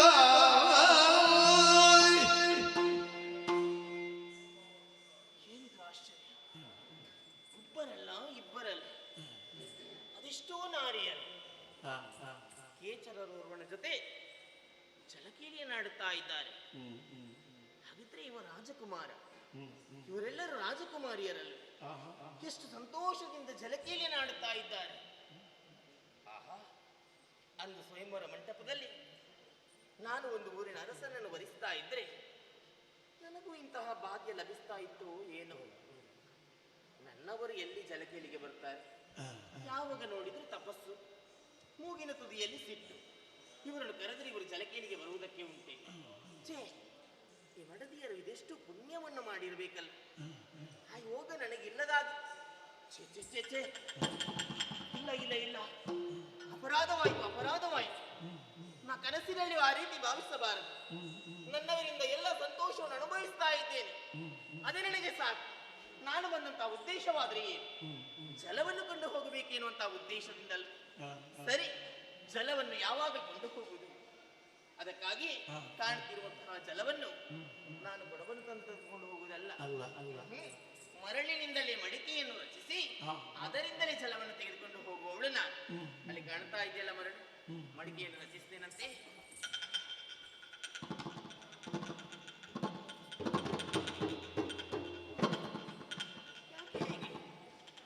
ಮರಳಿನಿಂದ ಮಡಿಕೆ ರಚಿಸ್ತಾ ಇಲ್ಲ. ಏನಾಯ್ತು? ಮರಳು ಸರಿ ಇಲ್ಲ. ಹೌದೌದು, ನಾನು ಪತಿವ್ರತಿಯ. ಸೆರಗಿನಿಂದ ಜಲವನ್ನು ತೆಗೆದುಕೊಂಡು ಹೋಗುವಂತ ಸಾಮರ್ಥ್ಯ ನನಗಿದೆ.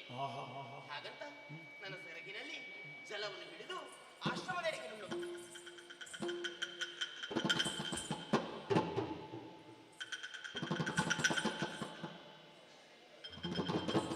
ಅಯ್ಯೋ, ಏನಾಯ್ತು? ಇಂದೇನು ಕರದಿ ಬಂದು ಪಾತಿವ್ರತ್ಯಕ್ಕಿಂದೇನು ಕೊರತೆ ಎಂದಿನಿಂದ ವಿಧಲವೆಂದೊಯ್ವೇನೆಂದರೆ ಹೊಂದದು ಸೈಕತದಿಂದಲೇ ಕೈವೇ ಇಂದೇನು ಕೊರತೆ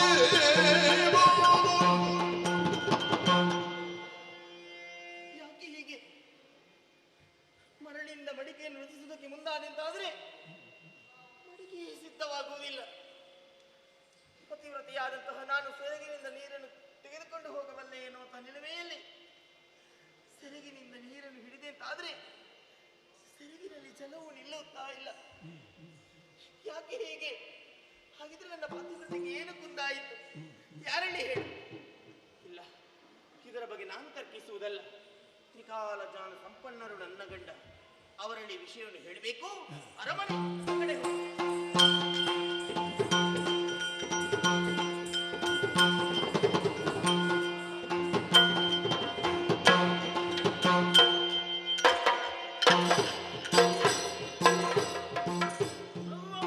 ಸಂಚರಿಸಿದವನು ನಾನು. ಯಮಅಗ್ನಿ ನನಗೆ ಅನುಕೂಲೆಯಾಗಿ ಒದಗಿ ಬಂದವಳು ರೇಣುಕೆ. ಅಯೋಧ್ಯೆಯ ಅರಸ ರೇಣುಕ ಮಹಾರಾಜನ ಮಗಳಾದಂತಹ ರೇಣುಕೆ ನಡೆಯುವಂತಹ ಸ್ವಯಂವರದಲ್ಲಿ ಎಲ್ಲ ಕ್ಷತ್ರಿಯರನ್ನು ತ್ಯಜಿಸಿ ನನ್ನ ಕೊಡಲಿಗೆ ಮಾಲೆಯನ್ನು ಹಾಕಿ ನನ್ನನ್ನೇ ಸೇರಿದವಳು ಅವಳು. ಆದುದರಿಂದಲೇ ಇದರಿಂದ ಕ್ರೋಧಗೊಂಡಂತಹ ಆ ಕ್ಷತ್ರಿಯರೆಲ್ಲ ನನ್ನ ಮೇಲೆ ಹಗೆಯನ್ನು ಸಾಧಿಸುವುದಕ್ಕಾಗಿ ಬಂದಂತಹ ಅವರ ಮೇಲೆ ದರ್ಭೆಯನ್ನು ಮಂತ್ರಿಸಿ ಆಗ್ನೇಯಾಸ್ತ್ರವನ್ನಾಗಿ ಪ್ರಯೋಗ ಮಾಡಿದ್ದೆ. ಕಂಡಲ್ಲಿ ಹೆದರಿ ಓಡಿ ಹೋಗಿದ್ದಾರೆ ಆ ಕ್ಷತ್ರಿಯರು. ಆ ಬಳಿಕ ನನಗೆ ಅನುಕೂಲೆಯಾಗಿ ಒದಗಿ ಬಂದು ನಮ್ಮ ಆಶ್ರಮದಲ್ಲಿ ನನಗೆ ಬೇಕಾದಾಗ ಸಹಧರ್ಮಿಣಿಯಾಗಿ ಕಾರ್ಯನಿರ್ವಹಿಸ್ತಾ ಇದ್ದಾಳೆ. ಹಾಗಾಗಿ ಈ ಹೊತ್ತು ನಿತ್ಯಾಹಿನಕ್ಕೆ ಬೇಕಾದಂತಹ ನೀರನ್ನು ತರುವುದಕ್ಕಾಗಿ ಶುದ್ಧೋದಕವನ್ನು ತರುವುದಕ್ಕಾಗಿ ನರ್ಮದೆ ಅವಧಿಗೆ ಹೋಗಿದ್ದಾಳೆ.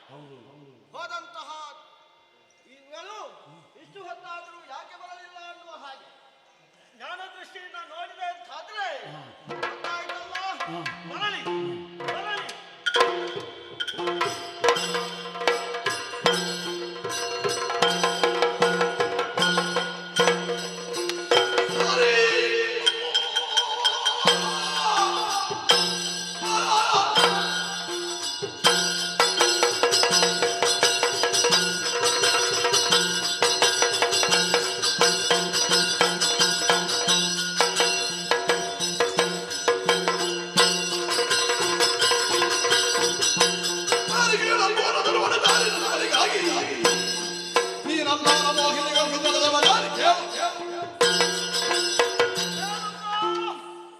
ಸೂರ್ಯೋದಯಕ್ಕೆ ಮುಂಚಿತವಾಗಿ ಶುದ್ಧೋದಕವನ್ನು ತರುವುದಕ್ಕಾಗಿ ಧರ್ಮದೇವ ಬಳಿಗೆ ಹೋದವಳು ನೀನು.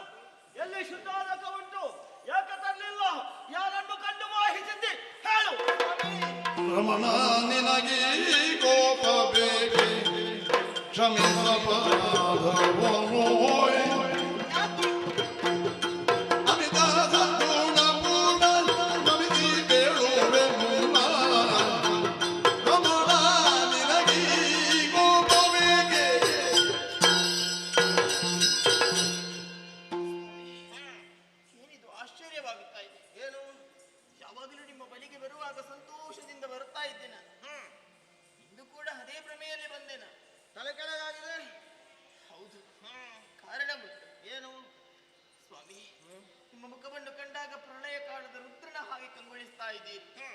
ಸಂತೋಷದಿಂದ ನುಡಿಯಬೇಕಾದಂತಹ ನಿಮ್ಮ ಮುಖದಲ್ಲಿ ಸಿಟ್ಟೆನ್ನುವುದು ಆವರಿಸಿಕೊಂಡಿದೆ. ಮಾತ್ರವಲ್ಲ, ಯಾವತ್ತೂ ಈ ರೇಣುಕೆಗೆ ಛೀ ತೂ ಎನ್ನುವ ಹಾಗೆ ನುಡಿದವರು ನೀವಲ್ಲ. ಇಂದು ನನ್ನನ್ನು ಕಂಡಾಕ್ಷಣ ಛೀ ಎನ್ನುವ ಹಾಗೆ ನುಡಿಯುತ್ತಾ ಇದ್ದೀರಲ್ಲ. ನಾನಂತಹ ಅಪರಾಧ ಏನು ಮಾಡಿದೆ ಸ್ವಾಮಿ? ಹೌದು, ಕಾಲ ವಿಳಂಬವಾದದ್ದೇನು ಸತ್ಯ. ಅದಕ್ಕಿಂತಹ ಕೋಪವೇ ಯಾಕೆ?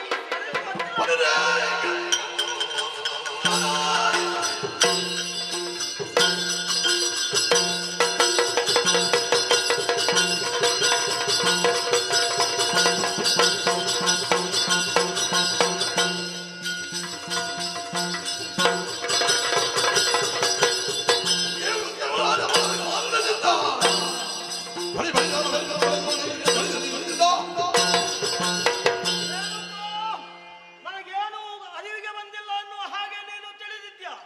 ನನಗೆ ಗೊತ್ತುಂಟು. ನೀನು ಹೋದಂತಹ ಆ ಸಮಯದಲ್ಲಿ ಅಲ್ಲಿ ಗಂಧರ್ವ ಪತ್ನಿಯರೊಡನೆ ಜನರ ಕೇಳಿಯನ್ನು ಆಡುತ್ತಿರುವುದನ್ನು ಕಂಡು ನಿನಗೂ ಆ ರೀತಿಯ ಆಗುತ್ತಿತ್ತೋ ಏನೋ ಅನ್ನುವ ಹಾಗೆ ಮನದಲ್ಲಿ ಮೂಡಿತು ತಾನೆ. ಹಾಗಾಗಿ ಕೆಲವನ್ನು ತರಬೇಕಾದಂತಹ ನೀನು ಕೆಲವನ್ನು ತಾರದಿ ಇಲ್ಲಿಗೆ ಬಂದಿದ್ದಿ. ಇಲ್ಲದಿದ್ರೆ ನೀನು ಯಾಕೆ ಹೀಗೆ ಬರ್ತಾ ಇದ್ದಿ? ಸೆರಗಿನಲ್ಲಿ ನೀರು ತರ್ತಾ ಇದ್ದಿ. ಸೆರಗಿನಲ್ಲಿ ನೀರು ತರುವುದಕ್ಕೆ ಆಗ್ಲಿಲ್ಲ. ಮರಳಿನಲ್ಲಿ ನೀರು ತರ್ತಾ ಇದ್ದಿ. ಮರಳ ಮಡಿಕೆ ಮಾಡುವುದಕ್ಕೆ ಆಗ್ಲಿಲ್ಲ ಅಂದ್ರೆ ನಿನಗೆ ಇನ್ನು ನಿನ್ನ ಪೂರ್ವದ್ದು ಮರೆತು ಹೋಗಿಲ್ಲ ಅನ್ನುವುದೇ ಸ್ಪಷ್ಟ. ಕ್ಷತ್ರಿಯ ಹೆಣ್ಣಾದಂತಹ ನೀನು ಅದಕ್ಕೆ ಸರಿಯಾಗಿ ನಡೆದುಕೊಂಡಿದ್ದಿ. ಯಾಕೆ ಹೀಗೆ ಮಾಡಿದೆ ಸ್ವಾಮಿ? ಸ್ಮರಣಾಪಾದೆಗಳಿಗಿನ ಖೇಚರನ ಕಂಡುದಿಲ್ಲ ಮನ ಮರವೆಯಾಯ್ತು ವಿಧಿ ವಶವೋಳ್ ಅರಿವಿರಿ ನೀ ಬಿಂದಿನಲೇ ಸ್ಮರಣಾಪಾದೆಗಳಿಗಿನ ಖೇಚರನ ಕಂಡುದಿಲ್ಲ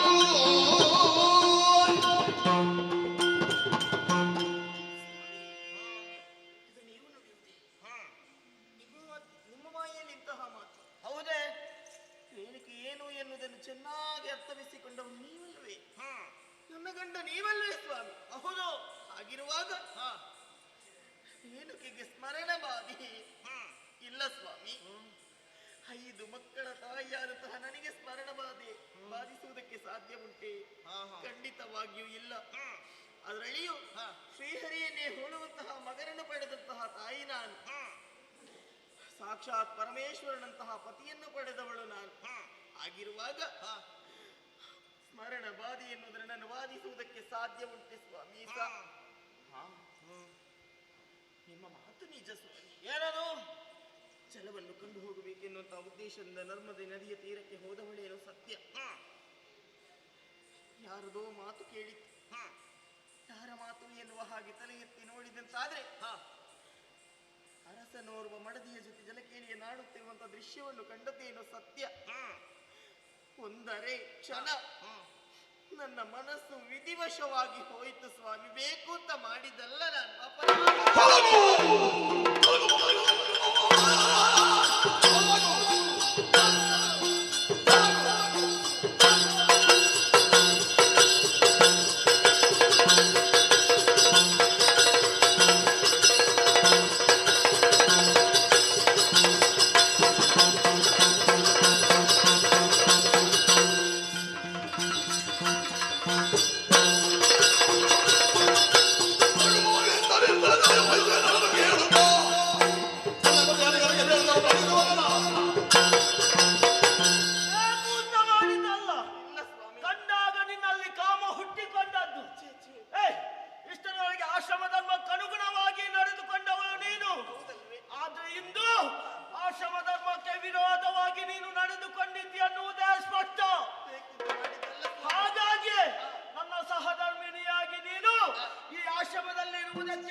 ಪತಿ ಸೇವೆಯ ಭಾಗ್ಯವನ್ನು ನಿದು ತರುವ ಭಾಗ್ಯ ನಗದೇಕೆ ಅಚ್ಚುತನ ನೆನೆಯುತ್ತ ರುಚಿಯಿಲ್ಲದವನ ಲೋಕಕ್ಕೆ ತೆರಳುವೆ ತಾನೆ ಮನ ಕೊಂದರೆ ಕೊಲಿ ನೀವು.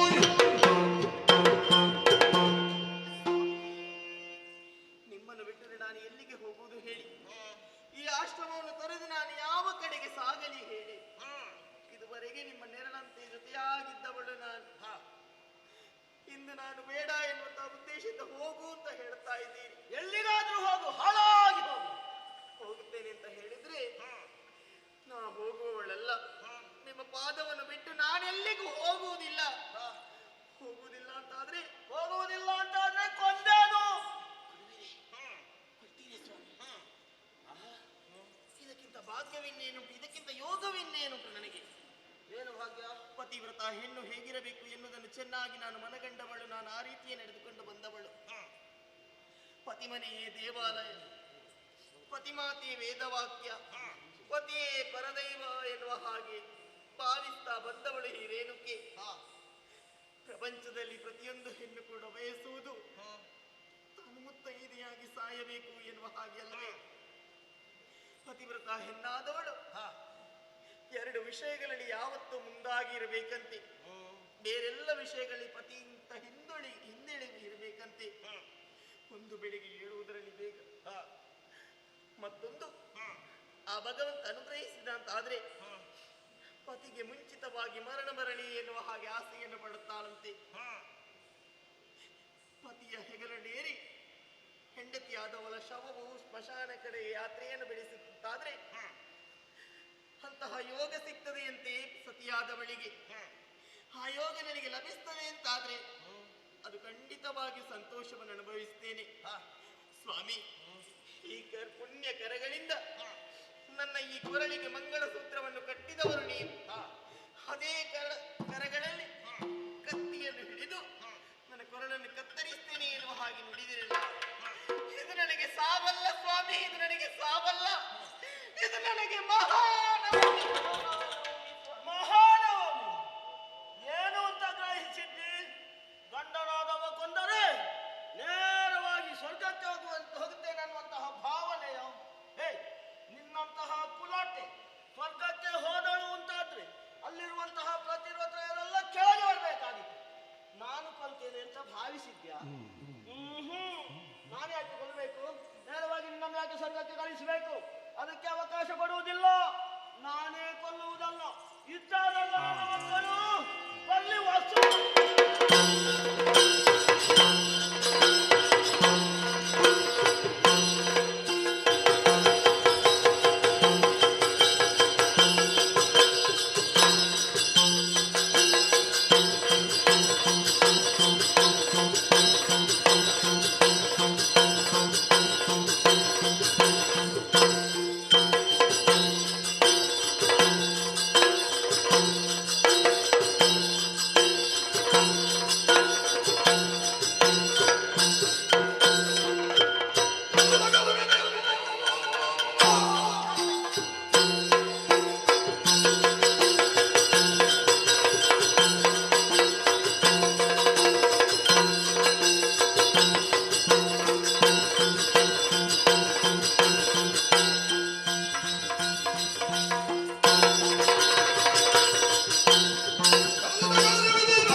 ವಂದಿಸಿಕೊಂಡಿದ್ದೇನೆ.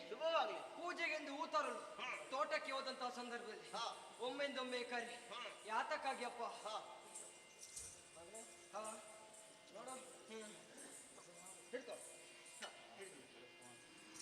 ಮುಂದೆ ಬಾ. ಯಾರದು? ಅಮ್ಮ. ಹಿಡಿದಂತಹ ಕತ್ತಿಯಿಂದ ಅವಳ ಕತ್ತನ್ನು ಕತ್ತರಿಸಿ. ನಿಂದ ಸಾಧ್ಯವಿಲ್ಲ. ನೀವೇ ಹೇಳಿದಲ್ಲ, ತಾಯಿಯೇ ಮೊದಲ ದೇವರೆಂದು. ಅಂತ ದೇವರನ್ನು ಕೊಲ್ಲುವುದಕ್ಕೆ ನೀನೇ ಹೇಳ್ತಿದ್ದ. ಯಾರು ಹೇಳಿದ್ದು ತಾಯಿಯ ಮೊದಲ ದೇವರು ಅಂತ? ಮತ್ತ ನಾನಲ್ವ ಹೇಳಿದ್ದು? ಹೌದು. ಈಗ ಕೊಲ್ಲುವುದಕ್ಕೆ ಯಾರು ಹೇಳುದು? ನಾನೇ. ನಿಂದ ಸಾಧ್ಯವಿಲ್ಲಪ್ಪ. ಸಾಧ್ಯ ಇಲ್ಲ. ಇಲ್ಲ.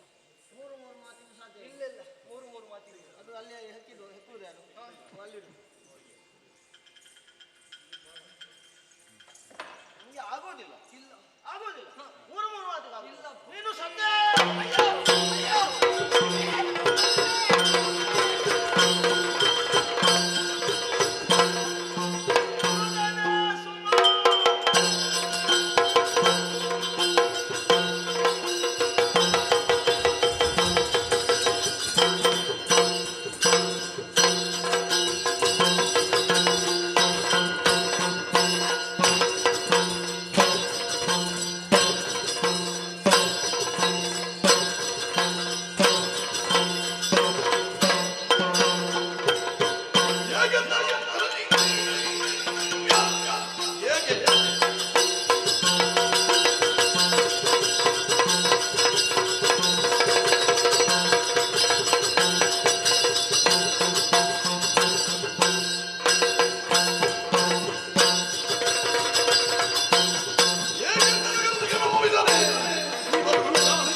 ಇದ್ದಕ್ಕಿದ್ದಂತೆ ಕರೆ ಸುಮ ಇದ್ದ ಕಡೆ ಬಾ ಎಂಬುದಾಗಿ ಯಾತಕ್ಕೆ ಕರೆದಿರಿ ಹೇಳಿಬೇಕು. ಅಪ್ಪ ಹೇಳಿಕೊ. ಹತ್ತಿ ಯಾಕಪ್ಪ? ಕಟ್ಟಿಗೆ ತಂದಲ್ಲ. ಕಟ್ಟಿಗೆ ಯಾವಾಗ ಕಟ್ಟಿಗೆ ತಂದ್ರೆ ಆಗ್ತಲ್ಲ. ಕಟ್ಟಿಗೆ ಮತ್ತೆ ತರುವ. ಕಟ್ಟಿಗೆ ಮತ್ತೆ ಅವಶ್ಯಕತೆ ಉಂಟು. ಈಗ ಈ ಕತ್ತಿಯಿಂದ ನೋಡೋದು ಯಾರು? ಅಮ್ಮ. ಅಮ್ಮ ಅಮ್ಮನ ಕತ್ತನ್ನು ಕತ್ತರಿಸಬೇಕು. ನಂಗೇನಾಗ್ಲಿಕ್ಕಿಲ್ಲ. ಅದೇಂತದ್ದು ಬಿಸಿ ಉಂಟಾ? ಅಮ್ಮನ ಕತ್ತನ್ನು ಕಡಿಲಿಕ್ಕೆ ಹೇಳ್ತೀವಿ. ಹೌದು. 9 ತಿಂಗಳ ಹೊತ್ತು ಹೆತ್ತು ನಮ್ಮನ್ನು ಸಾಕಿ ಸಲಹಿದ ತಾಯಿ ಅವಳ ಕುತ್ತಿಗೆಯನ್ನು ಕಡಿಯುವುದಕ್ಕೆ ನನ್ನಿಂದ ಸಾಧ್ಯವಿಲ್ಲ. 9 ತಿಂಗಳು ಹೊತ್ತು 10ನೇ ಆ ಬಳಿಕ ಹೆತ್ತು. ಅಷ್ಟೆಲ್ಲ ಆಗುವಾಗ ಕಾಳು ಮೆಣಸಿನ ಕಷಾಯ ಮಾಡಿ ಕೊಟ್ಟದ್ದು ಯಾರು? ಅಪ್ಪ. ಹಾಗಾಗಿ ಹೇಳಿದ್ದು ತಲೆ ಕಡಿ ಅಂತ. ನನ್ನಿಂದ ಆಗ್ಲಿಕ್ಕಿಲ್ಲ. ಆಗುದಿಲ್ಲ. ಇಲ್ಲ.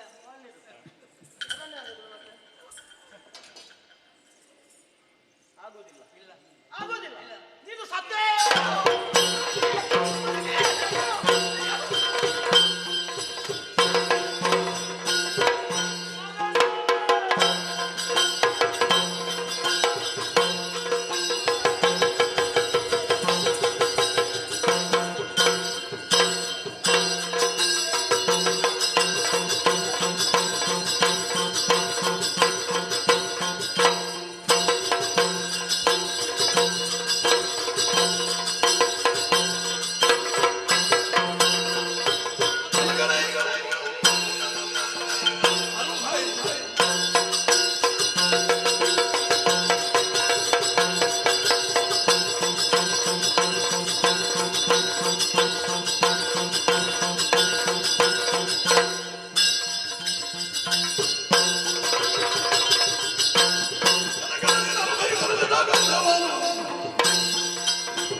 ಆರಿಸಿಯೂ ನಿಮ್ಮ ರಕ್ತ ಬಿದ್ದ ಜಾಗದಲ್ಲಿ ಪ್ರಾಣವನ್ನಾದರೂ ಕೊಟ್ಟು ಆ ಕೆಲಸವನ್ನು ಮಾಡ್ತೇವೆ. ಏನಾಗಬೇಕಪ್ಪ? ಎಷ್ಟು ಮಾಡ್ತೀಯಲ್ವಾ?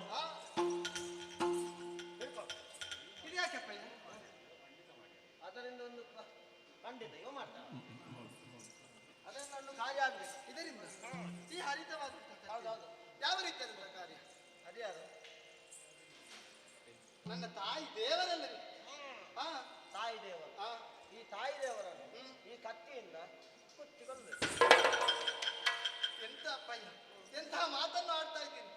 ತನ್ನ ಗರ್ಭ ಎಂಬ ಪುಣ್ಯ ಮಂದಿರದಲ್ಲಿ ಈ ಭೂಮಿಯ ಬೆಳಕನ್ನು ಕಾಣುವ ಹಾಗೆ ಸಹಕರಿಸಿದವಳ ಅವಳಲ್ಲವೇ? ಈ ಒಂದು ಕಾರ್ಯ ಬಿಟ್ಟು ಬೇರೆ ಏನಾಡಿದ್ರೆ ನಿಮಗೆ ಪುಣ್ಯ ಮಂದಿರ ಸಿಗ್ಬೇಕಿದ್ರೆ ಮಂದಿರ ಕಟ್ಟುವುದಕ್ಕೆ ಸಹಾಯ ಮಾಡಿದ್ದೆ ಈಗ ಅವನೇ ಹೇಳುವುದು. ಆದ್ರೆ ನಿಮ್ಗೆ ಆಗುದಿಲ್ವಾ? ಬೇರೆ ಕಾರ್ಯ ಹೇಳಿ, ಖಂಡಿತ ಮಾಡ್ತೀನಿ. ಬೇರೆ ಕಾರ್ಯ ಅದೇ ನಿನ್ನ ಗಾಯ ನೋಡು, ಅದು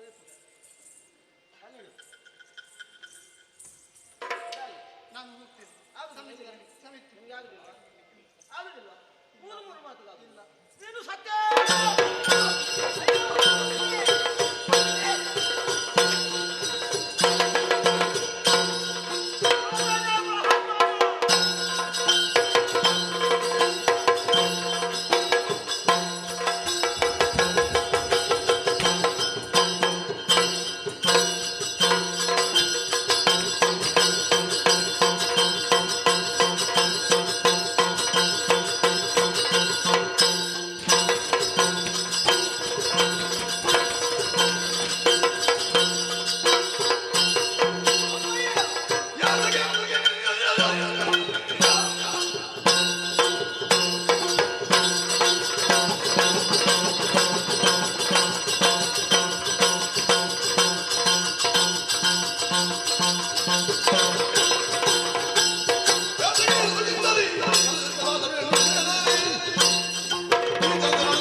ಶಿವನ ಪೂಜೆಗೆ ಬೇಕಾದಂತಹ ಸುಮವನ್ನು ತರುವುದಕ್ಕೆ ಬೇಕಾಗಿ ವನಾಂತರವನ್ನು ಸೇರಿದವ ನಿಮ್ಮದಾದಂತಹ ದೀರ್ಘ ಧ್ವನಿ ಅಲ್ಲಿಗೆ ಕೇಳಿಸಿದ ತಂದೆ ಬಂದಿದ್ದೇನೆ. ಏನಾಯ್ತಪ್ಪ? ನಿನ್ನಿಂದ ಆಗ್ಬೋದು. ನೋಡಿದಾಗ ಗೊತ್ತಾಗ್ತದೆ.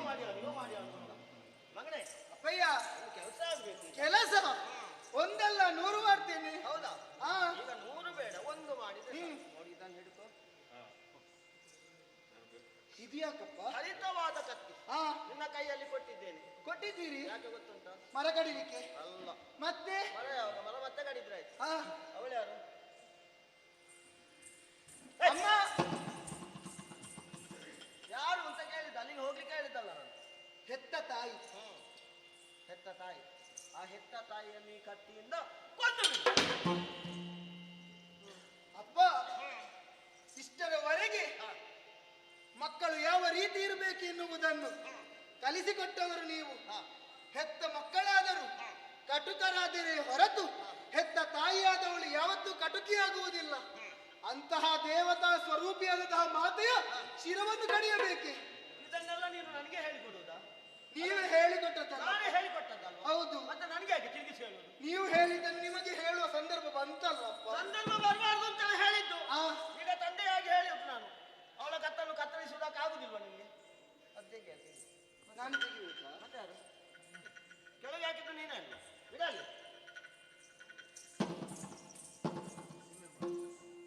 ಇಡ್ತೇನೆ. ಬಿಡು.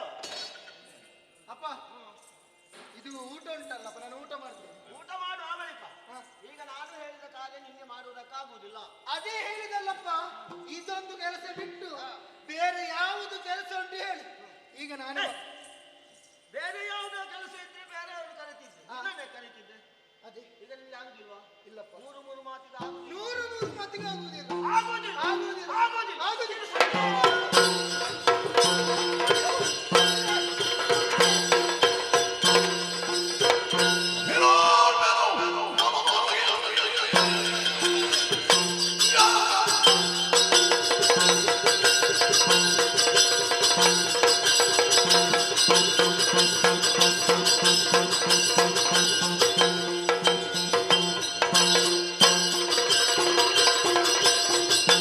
Hare Rama, Rama Rama.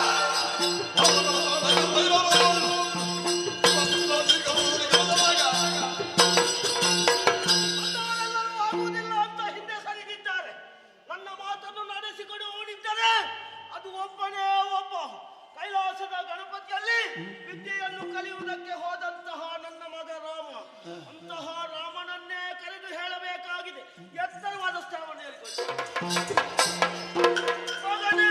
Rama, ಬಾ, ಬಾ, ಬಾ.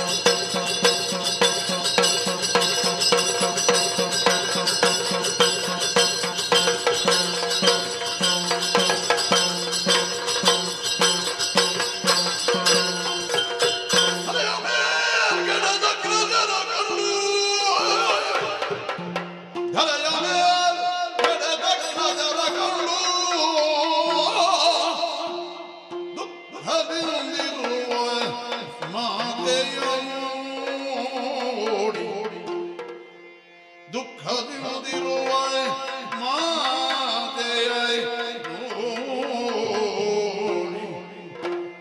ಮುರುಗಿ ಮನದಲ್ಲಿ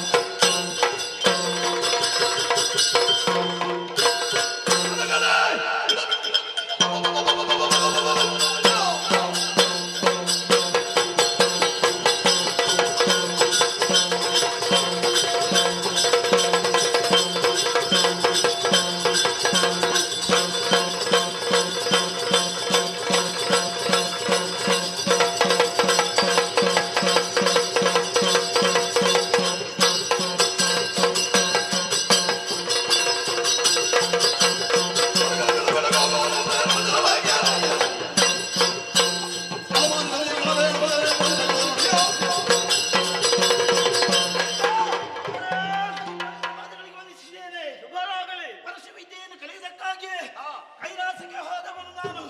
ಹೋಗುವಾಗ ಸಂತೋಷದಿಂದ ಕಳಿಸಿಕೊಟ್ಟವರು ನೀವು. ಶಾಂತಿಯ ಧಾಮವಾಗಿದ್ದಂತಹ ಆಶ್ರಮ ಇಂದಿನ ದಿವಸದಲ್ಲಿ ನೋಡ್ತಾ ಇದ್ದೇನೆ, ಸ್ಮಶಾನ ಸದೃಶವಾಗಿದೆ. ನನ್ನನ್ನು ಸಂತೋಷದಿಂದ ಕಳಿಸಿದಂತ ನನ್ನ ಅಣ್ಣಂದಿರು ಮಡಿದು ಬಿದ್ದಿದ್ದಾರೆ, ತಾಯಿ ದುಃಖಿಸ್ತಾ ಇದ್ದಾಳೆ. ನೀವು ಪ್ರಳಯ ಕಾಲದ ಹಾಗಿದ್ದೀರಿ. ನನ್ನನ್ನು ಕಲಿಸುವುದಕ್ಕೆ ಕಾರಣವೇನು? ನಾನು ಏನು ಮಾಡಬೇಕು?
ಕಾರ್ಯವನ್ನು ಮಾಡುವಾಗ ಖಂಡಿತವಾಗಿ ಲೆಕ್ಕಿಸಲಾರೆ.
ಇತರೊಬ್ಬರೇ ಸಂತೋಷಗೊಂಡೆ ಕಳೆದ ಕ್ಷಣ ಓಡಾಡಿ ಬಂದು ನಾನು ಹೇಳಿದಂತಹ ಕಾರ್ಯವನ್ನು ಹಿಂದೆ ಮುಂದೆ ಯೋಚಿಸದೆ ನಡೆಸಿಕೊಟ್ಟೆಯಲ್ಲ. ಹೌದು, ಸಂತೋಷಗೊಂಡೆ ಮಗನೇ. ನಿನ್ನನ್ನು ಪಡೆದಂತಹ ನಾನೇ ಧನ್ಯ ಅಂತ ಹೇಳಿದ್ರೆ ಹೆಚ್ಚಾಗ್ಲಿಕ್ಕಿಲ್ಲ ಮಗನೇ. ಏನು ಸಂತೋಷಗೊಂಡಂತಹ ನಾನು ನಿನಗೀಗ 3 ವರವನ್ನು ಕಲಿಸ್ತಾ ಇದ್ದೇನೆ. ವರ 3 ವರ. ಏನು ಬೇಕು, ಹೇಗೆ ಬೇಕು ಕೇಳಿಕೋ ತಂದೆ. ಮಾತೆಯ ಜೀವವ ಎನ್ನಯ ಹಿರಿಯರು ಈ ಕ್ಷಣದಿ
ನಾನು ಮಾಡಿದಂತ ಕೆಲಸದಿಂದ ಸಂತೋಷಗೊಂಡಂತ ನೀವು ವರವನ್ನ ಅನುಗ್ರಹಿಸ್ತೀರಾ? ಸಂತೋಷಗೊಂಡಿ ನಿಮ್ಮ ಆಡಿದಂತಹ ಮಾತಿನಂತೆ ಈಡೇರಿಸಿದ ಮಗನಿಗೆ ಸಂತೋಷದಾಯಕವಾಗಿ ವರವನ್ನು ಕೊಡ್ತೀರಿ ಅಂತಾದರೆ ಬೇರೆ ಏನನ್ನು ಕೇಳುವುದಿಲ್ಲ. ನಾನು ಕೈಲಾಸಕ್ಕೆ ಹೋಗುವಂತಹ ಸಂದರ್ಭದಲ್ಲಿ ನನ್ನ ಅಣ್ಣಂದಿರು ನನ್ನನ್ನು ಸಂತೋಷದಿಂದ ಹರಸಿ ಕಳುಹಿಸಿದವರು. ಆದರೆ ಈಗ ಬಂದು ನೋಡ್ತಾ ಇದ್ದೇನೆ ಎಲ್ಲರೂ ನೆಲದ ಮೇಲೆ ಹೊರಗಿದ್ದಾರೆ. ಆದ ಕಾರಣ ನನ್ನ ಅಣ್ಣಂದಿರನ್ನು ಬದುಕಿಸಿಕೊಡಿ. ಅಣ್ಣಂದಿರು? ಹೌದು. ಅವರು ಬೇಡ ಮಗನೇ, ಅವರೆಲ್ಲ ಯಾಕೆ ಸುಮ್ಮನೆ ಬೇಕು? ಹೇಳಿದ ಮಾತನ್ನು ಒಂದೂ ನಡೆಸಿಕೊಡುವುದಿಲ್ಲ. ಆದರೆ ಇದಕ್ಕಿಂತ ಮೊದಲು ನೀವು ಹೇಳಿದಂತಹ ಮಾತನ್ನು ಚಾಚು ತಪ್ಪದೆ ಮಾಡಿದವರು ಅವರು. ಇಂದಿನ ದಿವಸದಲ್ಲಿ ಒಂದು ಮಾತಿಗೋಸ್ಕರವಾಗಿ ಅವರನ್ನು ಶಾಪ ಕೊಟ್ಟು ಕೊಂದಿರ ತಂದೆ. ಅವರು ನನಗೆ ಬೇಕೇ ಬೇಕು. ನನ್ನ ಒಡ ಹುಟ್ಟಿದವರು ಅವರು. ಈ ಪ್ರಪಂಚದಲ್ಲಿ ಅಣ್ಣ ತಮ್ಮಂದಿರು ಎನ್ನುವುದಾಗಿ ಎಲ್ಲರನ್ನು ಕರೆಯಬಹುದು. ಆದರೆ ಒಂದೇ ಹೆತ್ತ ತಾಯಿಯಿಂದ ಒಡ ಹುಟ್ಟಿದವರು ಹುಟ್ಟುವುದಕ್ಕೆ ಸಾಧ್ಯವಿಲ್ಲ. ಆದ ಕಾರಣ ಒಡ ಹುಟ್ಟುವುದಕ್ಕೆ ಅವರೇ ಬೇಕು, ಒಡ ಹುಟ್ಟಿದವರು. ಮಗನೇ ಏನು ಆಯ್ತು, ನನಗಲ್ಲದಿದ್ದರು ನಿನಗೆ. ಅವರು ಮತ್ತೆ ನನ್ನ ಮುಖ ನೋಡಬಾರ್ದು. ಅವರು ಅಲ್ಲಿಂದಲೇ ಹೋಗ್ಬೇಕು, ಅಲ್ಲಿಂದಲೇ ಹೋಗ್ತಾರೆ. ನೋಡು ಅವರನ್ನೊಂದು ನೋಡು, ಅಲ್ಲಿದ್ದಾರಲ್ವಾ ಅವರನ್ನು ಜನಕ, ಒಂದನೇ ವರವಾಗಿ ನನ್ನ ಅಣ್ಣಂದಿರನ್ನು ಬದುಕಿಸಿದ್ದೀರಿ. ಎರಡನೇ ವರವಾಗಿ ನನ್ನ ಹೆತ್ತ ತಾಯಿಯನ್ನು ಬದುಕಿಸ್ತೀರಾ? ನಿಮಗೆ ಈಗ ತಾಯಿ ಬೇಕು? ಹೌದು. ನಾನು ಇನ್ನೊಂದು ಮದುವೆ ಆದ್ರೆ ನಿಮಗೆ ತಾಯಿ ಬರ್ತಾಳೆ. ಅಪ್ಪ, ನೀವು ಇನ್ನೊಂದು ಮದುವೆ ಆದರೆ ಅವಳು ಚಿಕ್ಕಮ್ಮನಾಗಿ ಬರುತ್ತಾಳೆ ಹೊರತು ಹೆತ್ತ ತಾಯಿಯಾಗಿ ಬರುವುದಕ್ಕೆ ಸಾಧ್ಯವಿಲ್ಲ. ನನಗೆ ನನ್ನ ಅಮ್ಮನೇ ಬೇಕು.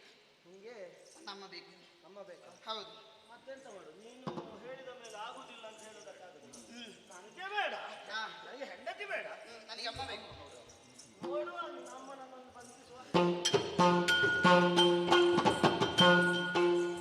ಅಮ್ಮ, ಈ ರಾಮನನ್ನು ಕ್ಷಮಿಸಬೇಕು. ಇಲ್ಲ ಮಗ, ಇದೆ. ನೀ ಅಪರಾಧವನ್ನು ಮಾಡುವುದಕ್ಕೆ ಸಾಧ್ಯವೇ ಇಲ್ಲ. ನೀನು ಯಾರು, ನೀನೇನು, ನಿನ್ನ ಯೋಗ್ಯತೆ ಏನು ಎಂಬುದನ್ನು ನಾನು ನನ್ನ ಪ್ರಸವ ಕಾಲದಲ್ಲಿ ಅರ್ಥವಿಸಿಕೊಂಡವನು. ಶ್ರೀಹರಿ ಸ್ವರೂಪ ನೀನು. ನನ್ನ ಗರ್ಭವನ್ನೇ ಪಾವನಗೊಳಿಸಿದಂತಹ ಪುಣ್ಯಾತ್ಮ ನೀನು ಮಗ. ನಿನ್ನಂತಹ ಮಗನನ್ನು ಪಡೆದಂತಹ ನಾನು ಧನ್ಯನಂತ ಭಾವಿಸಿಕೊಳ್ತೇನೆ. ಮಗ, ಸತ್ತಂತಹ ನಾನು ಬದುಕಿದೆಯಲ್ಲ, ಯಾವ ರೀತಿ ಹೇಗೆಲ್ಲ ಸಾಧ್ಯವಾಯಿತು? ನಾನು ಮಾಡಿದಂಥ ಕೆಲಸದಿಂದ ಸಂತೋಷಗೊಂಡಂತ ನನ್ನ ತಂದೆಯವರು 3 ವರವನ್ನು ಅನುಗ್ರಹಿಸಲಿಕ್ಕೆ ಮುಂದಾದರು. ಒಂದನೇ ವರವಾಗಿ ನನ್ನ ಅಣ್ಣಂದಿರನ್ನು ಬದುಕಿಸಿದೆ, ಎರಡನೇ ವರವಾಗಿ ನಿಮ್ಮನ್ನು ಬದುಕಿಸಿದೆ, ಇನ್ನೊಂದು ವರ ಉಳಿದಿದೆ. ಅದನ್ನು ಹೇಗೆ ಕೇಳಬೇಕು, ಏನು ಮಾಡಬೇಕು?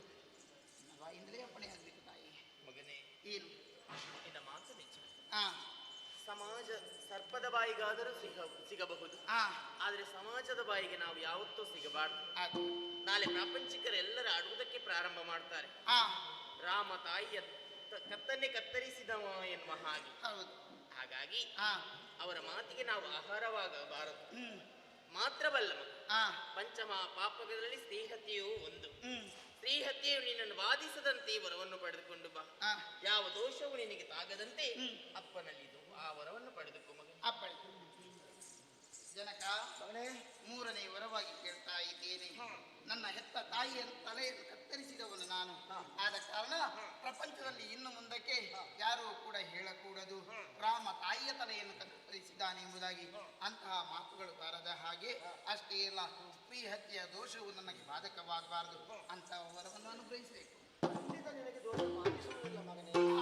ಒಂದು ಕರ್ಮ ಮಾಡಬೇಕಿದ್ರೆ ಅದಕ್ಕೆ 4 ಜನ ಸಹಭಾಗಿಗಳಾಗ್ತಾರೆ.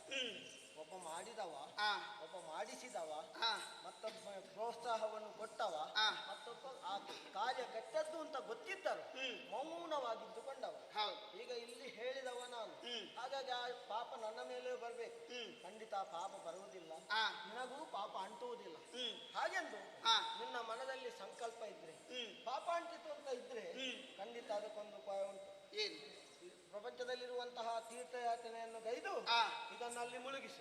ಯಾವ ತೀರ್ಥಯಾತ್ರೆಯನ್ನು ಗೈಯುವಾಗ ಮುಳುಗಿಸಿದಾಗ ಇದರಲ್ಲಿರುವಂತಹ ರಕ್ತದ ಕಲೆ ಹೋಗ್ತದೋ ಆಗ ನಿನ್ನ ಪಾಪ ಮಾಯವಾಯಿತು ಅಂತ ಅರ್ಥ. ಆಗಲಿ ಜನಕ, ವಿದ್ಯೆಯನ್ನು ಅರ್ಧದಲ್ಲಿ ನಿಲ್ಲಿಸಿ ಬಂದವನು ನಾನು. ಆದ ಕಾರಣ ಅದನ್ನು ಪೂರ್ತಿಗೊಳಿಸುವುದಕ್ಕಾಗಿ ಕೈಲಾಸಕ್ಕೆ ಹೋಗ್ತೇನೆ. ನೀವು ಈರುವರು ನನಗೆ ಆಶೀರ್ವಾದಿಸಿ ಕಳುಹಿಸಿ. ಹಾಗೆ ಶುಭ. ಇದನ್ನೊಂದು ಯಾರಾದ್ರೂ ಮನೆ ಅಂತ ಹೇಳ್ತಾರೆ. ಅಲ್ಲ, ಕಸ ಕಡ್ಡಿ ಎಲ್ಲ ರಾಶಿ ಬಿದ್ದಿದೆ, ಗೋಮಯ ಸಾರಿಸಲಿಲ್ಲ, ರಂಗವಲ್ಲಿ ಹಾಕಿಲ್ಲ. ಯಾರಾದ್ರೂ ಈ ಮನೆಯಲ್ಲಿ ಹೆಣ್ಣು ಮಕ್ಕಳಿದ್ದಾರೆ ಅಂತ ಹೇಳ್ತಾರೆ.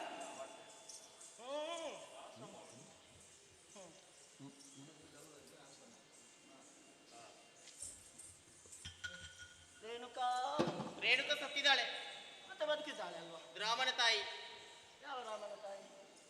ಭಾರ್ಗವರಾಮನ ತಾಯಿ ಅಂತ. ಭಾರ್ಗವರಾಮ ನನ್ನ ಮಗ ಅಲ್ವ? ಇವಾಗ ಗೊತ್ತಾದ ನಿಮಗೆ ರೇಣುಕ ಇದ್ದಾಳೆ ಅಂತ? ಎಂತದ್ದು? ಹೌದು, ಆಗಲ್ ಗೊತ್ತುಂಟು. ಏನು ಗೊತ್ತುಂಟು? ರೇಣುಕ ಇದ್ದಾಳೆ ಅಂತ. ಮತ್ತೆ ಸಾಯಿಸಿದ ಯಾಕೆ? ಸಾಯಿಸಿದ್ದು ರೇಣುಕೆ ನನ್ನಲ್ಲ. ಆಹಾ, ಬದುಕಿಸಿದ್ದು ನನ್ನ ಮಗ. ಏನು ಗೊತ್ತುಂಟ? ಏನು? ನೀನು ಕ್ಷತ್ರಿಯ ಕನ್ಯೆ ಅಲ್ವಾ? ಕ್ಷತ್ರಿಯ ಕನ್ಯೆಯಾದಂತಹ ನಿನ್ನಲ್ಲಿ ಈ ಆಶ್ರಮಕ್ಕೆ ಬೇಕಾದಂತಹ ಧರ್ಮಗಳು ಒದಗಿ ಬರಬೇಕನ್ನುವ ಉದ್ದೇಶವನ್ನು ಹೊಂದಿ ರೇಣುಕೆಯನ್ನು ಸಾಯುವಂತೆ ಮಾಡಿ. ಈಗ ಕ್ಷತ್ರಿಯ ಕನ್ಯೆ ಹೋಗಿದ್ದಾಳೆ. ಈಗ ಬ್ರಾಹ್ಮಣ ಸ್ತ್ರೀಯಾಗಿ ಮರುಹುಟ್ಟನ್ನು ಪಡೆದುಕೊಂಡೆ. ಇಷ್ಟೆಲ್ಲ ಆದದ್ದು ಅಲ್ಲ. ನಿಮ್ಮಿಂದಲೇ ಇಷ್ಟೆಲ್ಲ ಆದದ್ದು. ನಿಮ್ಮಿಂದಲ್ಲ, ನಿಮ್ಮ ಕೋಪದಿಂದ ಇದೆಲ್ಲ ಆದದಿಷ್ಟು. ನಿಮ್ಮ ಕೋಪ ಒಂದು ಇಲ್ಲದಿದ್ರೆ ಏನು ಬೇಕಾ? ಒಳ್ಳೇದಾಗ್ತಿತ್ತು. ಇನ್ನು ಕೋಪ ಬಿಟ್ಟಿದ್ದೇನೆ. ಯಾರು ಹೇಳಿದ್ದು ಬಿಟ್ಟಿದ್ದೇನೆ ಅಂತ? ಬಿಟ್ರೆ ಹೀಗೆ ಆಗ್ತದ? ಈಗ ರಾಮ ಬಂದು ಹೋದ ಮೇಲೆ ಕೋಪ ಎಲ್ಲ ಬಿಟ್ಟಾಗಿದೆ. ಇನ್ನು ಕೋಪವೇ ಇಲ್ಲ. ಕೋಪ ಬಿಟ್ಟಿದ್ದೀರಾ? ಇನ್ನು ಕೋಪ ಇಲ್ಲ. ಕೋಪ ಬಿಟ್ರೆ ಮಾತ್ರ ನಾನು ನಿಮ್ಮ ಜೊತೆ ಇರುವುದು. ಖಂಡಿತ. ಇಲ್ಲದ್ರೆ ನಾನು ಇರುವುದು. ಕೋಪ ಬಿಟ್ಟಾಗಿದೆ. ಬಿಟ್ಟಾಗಿದೆ. ಸತ್ಯ? ಅದೇ ಹೇಳಿದ್ದು ನಾನು. ಕೋಪ ಬರದಿರ್ತದ ಗಡ್ಡ ಹೇಳಿ. ಮತ್ತೆ ಕೋಪ ಬಿಟ್ಟಿದ್ದೇನೆ ಅಂತ ಹೇಳಿದ್ರೆ? ಕೋಪ ಬಿಟ್ಟಿದ್ದೇನೆ, ಹೌದು. ನಿನ್ನ ಮೇಲೆ ಇದು ಗಡ್ಡದ ಮೇಲೆ ಕೋಪ ಇರಲಿಲ್ಲ. ಅದು ಕೋಪ ಬಂದದ್ದು ಹೌದಲ್ಲ? ಈಗ ಕೋಪ ಇರ್ಬೇಕಾ? ಕೋಪ ಬಿಟ್ರೆ ಮಾತ್ರ ನಾನು ನಿಮ್ಮ ಜೊತೆ ಇರುವುದು. ನೀವು ಮತ್ತೆ ನನ್ನ ಸಾಯಿಸುವುದು, ಮತ್ತೆ ಬದುಕಿಸ್ಲಿಕ್ಕೆ ಅವ ಬರುವುದು, ಇದೇ ಆಯ್ತಾ? ಪ್ರಸಂಗ ಮುಗಿಲಿಕ್ಕೆ ಕೋಪ ಬಿಡುವ. ಏ ಕೋಪವೇ, ಇನ್ನು ನನ್ನ ಬಳಿ ನಿಲ್ಲಬೇಡ, ಹೊರಟು ಹೋಗು. ನೀನು ಇದ್ದೇ ಇಷ್ಟೆಲ್ಲ ಆದದ್ದು. ಅವನಿಗೆ ಏನು ಗೊತ್ತುಂಟು ಪಾಪಿ? ಅವನಿಗೆ ಮದುವೆ ಆಗಿದೆ, ಸಂಸಾರ ಏನೆಲ್ಲ ಹಾಳಾಗಿ ಹೋಯಿತು ನಿಮ್ಮ ಕೋಪದಿಂದ. ಇಷ್ಟೆಲ್ಲ ಆದದ್ದು ಅವನಿಂದ. ಹೌದು. ಆಗ್ಲಿ, ಈಗ ಕೋಪ ಬಿಟ್ಟಿದ್ದೇನೆ. ಇನ್ನು ನಮ್ಮ ಆಶ್ರಮದೆಲ್ಲ ನೋಡಿಕೊಳ್ಬೇಕಲ್ವಾ? ಹೌದು. ನೋಡಿ ಎಲ್ಲ ಅದಕ್ಕೆ ಹೇಳು, ಮನೆಯಲ್ಲಿ ಹೆಣ್ಣು ಮಕ್ಕಳು ಇರಬೇಕು ಅಂತ. ಹೌದೌದು. 4 ದಿನ ಮನೆಯಲ್ಲಿ ಹೆಂಡತಿ ಇಲ್ಲದಿದ್ರೆ ಏನೆಲ್ಲ ಆಗ್ತದೆ ಅಂತ ಗೊತ್ತಾಗ್ತದಲ್ಲ ನಿಮಗೆ. ಹೀಗೆ ಬನ್ನಿ.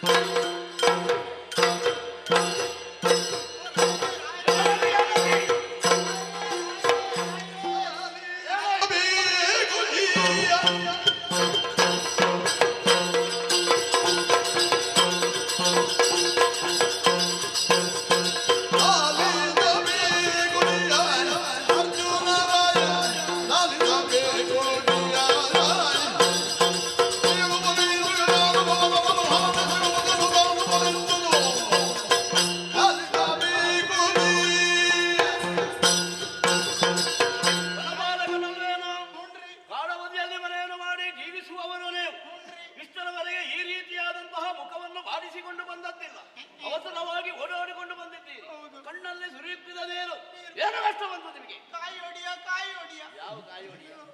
ಹಣ್ಣು ಕಾಯೋ? ಅಲ್ಲ, ಕಷ್ಟ ಬಂತು. ಕಷ್ಟವಂತ? ಹೌದು. ಯಾವುದು ಕಷ್ಟ? ನೀವು ಮನುಷ್ಯರಲ್ಲ, ದೇವರು. ಏಯ್! ದೇವರು ಹಾಗೆ ಹೌದು. ರಾಜ ಪ್ರೇತ ಅಂತ ಹೇಳಲಿಲ್ಲಲ್ಲ. ದೇವರು ರಾಜ ಪ್ರತಿಪಕ್ಷ ದೇವರು. ಪ್ರತಿಪಕ್ಷ ಪ್ರತ್ಯಕ್ಷ ದೇವತಾ. ಹೌದು. ನೀವು ಹೇಳಿದ್ದೀರಿ ಸೋಮವಾರ ಆಗಿರ್ಬಾರ್ದು, ಚೆನ್ನಾಗಿ ದುಡಿಬೇಕು. ಸೋಮಾರಿಗಳಾಗಿರಬಾರದು, ದುಡಿದು ತಿನ್ಬೇಕು. ನಮಗೆ ಏನು ಕಡಿಮೆ ಮಾಡಿದ್ದೀರಿ? ಕೈ ಕೆಸರಾದರೆ ಬಾಯಿ ಮೊಸರು. ಕೈ ಮೊಸರಾದರೆ ಬಾಯಿ. ಕೈ ಕೆಸರಾದರೆ ಹೌದೌದು, ಆಚೆ ಈಚೆ ಆಯ್ತು. ರಾಯರೇ, ಹೊಟ್ಟೆಗೆ ಎಣ್ಣೆ, ತಲೆಗೆ ಅನ್ನ, ಬೇಕಾದಷ್ಟು. ಹೊಟ್ಟೆಗೆ ಎಣ್ಣೆ ಕುಡಿದೆ ಹೀಗಾಗ್ತದೆ.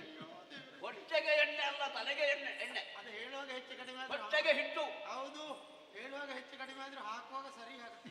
ಹೌದಾ? ಎಲ್ಲಿಗೆ ಯಾವ ಹಾಗೆ ನನ್ನ ನಿಮ್ಮ ಜನರು ಹಾಕಿದೆ. ರಾಯರೇ, ಚೆನ್ನಾಗಿ ದುಡಿದಿದ್ದೇವೆ.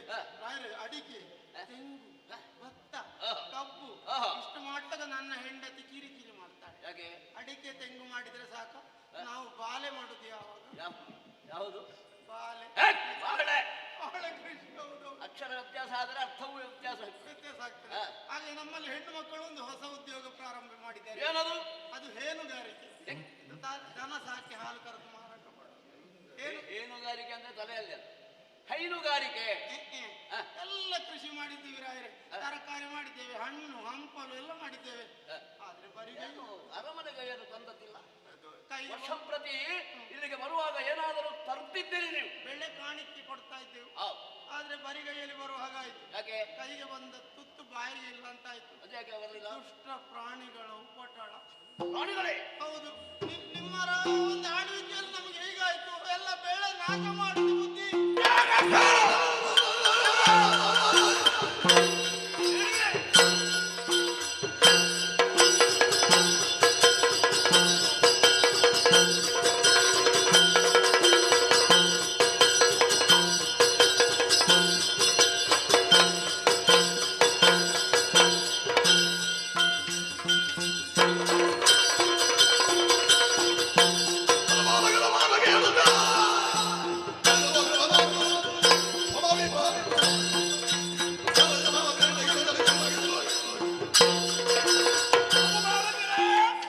ಕಷ್ಟಪಟ್ಟು ನೀವು ದುಡಿದಂತಹ ನಿಮ್ಮ ದುಡಿಮೆಗೆ ಸರಿಯಾದ ಫಲವನ್ನು ಪಡೆಯುವುದಕ್ಕೆ ಸಾಧ್ಯವಾಗಿ ಹೋಯಿತು.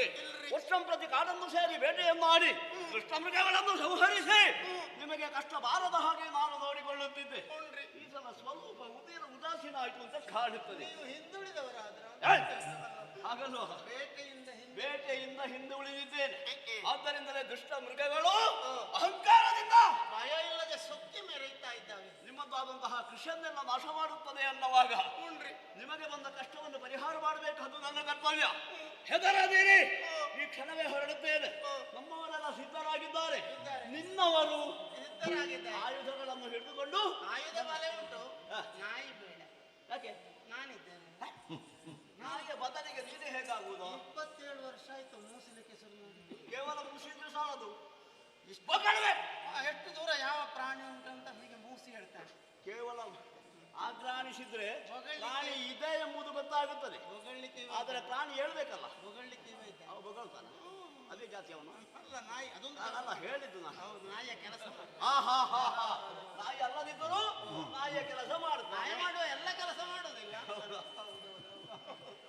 ಎಲ್ಲ ಸಿದ್ಧರಾಗಿದ್ದಷ್ಟು ಮಾತ್ರ ಆಗಲಿ. ಬಲೆ ಉಂಟು, ಬೇರೆ ಬೇರೆ ಆಮೇಲೆ ಆಯುಧಗಳು. ಆಯುಧ ಉಂಟು. ಕಟ್ಟದ ಕೋರಿ. ಅದೇನು ಅದೆಲ್ಲ ಬೇಡ. ಬೇಕು ಬೇಕಾದಂತಹ ಆಯುಧಗಳನ್ನೆಲ್ಲ ಹಿಡಿದುಕೊಂಡು ಈಗಲೇ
ಬಂದೆ ಕಾಟಿ ದೊಡ್ಡ ಕಾಟಿ ದೊಡ್ಡದ ದೊಡ್ಡದು ಕಾಡು ಕೋಣ. ಕಾಡು ಕೋಣನ ಹೆಂಡತಿ ಕಾಟಿ.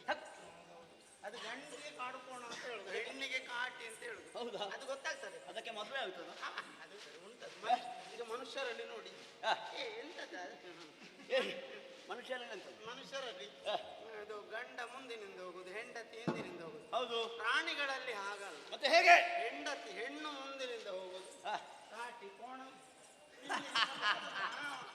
ಅದೇ ವ್ಯತ್ಯಾಸ. ಪ್ರಾಣಿಶಾಸ್ತ್ರ ಅಧ್ಯಯನ ಮಾಡಿ ಪ್ರಾಣಿಗೂ ಮನುಷ್ಯರಿಗೂ ಇರುವ ವ್ಯತ್ಯಾಸ ಅದೇ. ಪ್ರಾಣಿಗಳಲ್ಲಿ ಹೆಣ್ಣು ಮುಂದೆ ಹೋಗುದು. ಆಗಲಿ. ಆಮೇಲೆ ಆಮೇಲೆ ನೀನೇನು ಕೊಂದಿದ್ಯಾ? ಕೋಣ, ಕಾಡು ಕೋಣನನ್ನು ಕೊಂದದ್ದು ನೀನೇ? ನಾನೇ ಕೊಂದದ್ದು. ಸತ್ಯ? ಮತ್ತೆ ಸಿಂಹ ಕೊಂದಿದ್ದೆ, ನಾಡಿನ ರಾಜ. ಹೌದಾ? ಮತ್ತೆ ಸಿಂಹವನ್ನು ಕೊಂದೆಯ? ನಾನು ಶೆಟ್ಟಿಗಾರ. ಶೆಟ್ಟಿಗಾರ ಜಾತಿಯಲ್ಲಿ ಅಲ್ಲ, ಶಕ್ತಿಗಾರ. ಭುಜಬಲದಲ್ಲಿ. ಹೌದಾ? ಸಿಂಹವನ್ನು ನೀನು ಕೊಂದದ್ದ? ನಾನೇ ಮುಂಚೆವಾಯ್. ಯಾಕೆ? ಹೇಗೆ ಕೊಂದದ್ದು ನೀನು? ನಾನು ಬಡ್ದು ಕೊಂದದ್ದು. ಯಾವುದಕ್ಕೆ? ಸಿಂಹದ ತಲೆಗೆ ಮಂಗ. ಅದು ಸಿಂಹವ? ನಾನು ಹೇಳಿದ್ದು ಅದು ನೀನು ಕೊಂದದ್ದು ಸಿಂಹ ಅಲ್ಲ, ನಾನು ಹೊಡೆದುರುಳಿಸಿದಂತಹ ಶಿಂಗರೀಕ. ಅದನ್ನು ನೀನು ಸಿಂಹ ಅಂತ ಭಾವಿಸಿದೆಯಾ? ಇಲ್ಲೆಲ್ಲ ರೋಮ ಉಂಟ. ರೋಮ ಇರುವುದು ಅದಕ್ಕೆ. ಸಿಂಹವನ್ನು ಕೊಂದವ ನಾನು. ನೀವೇ ಕಾಡಿನ ರಾಜನನ್ನು ಕೊಲ್ಲಿಕ್ಕೆ ನಾಡಿನ ರಾಜನೇ ಆಯ್ತಲ್ಲ. ಬೇಟೆಯಿಂದ ಬಹಳ ಸಂತೋಷವಾಯ್ತು. ನಿಮಗೆ ಬಂದಂತಹ ಕಷ್ಟ ಕೂಡ ದೂರವಾಯ್ತು. ಹಸಿವೆ ಅದ್ಯಾರು ಅದ್ಯಾರು? ಪರಿಪರಿ ಅನುಭವಗಳನ್ನು ಸೇರಿಸಿ ತಳಿ ಬರಿದ ಬೇಟೆ ಆಡುತ್ತ ಮಧ್ಯಾಹ್ನ ಅರಮನೆಗೆ ಹೋಗ.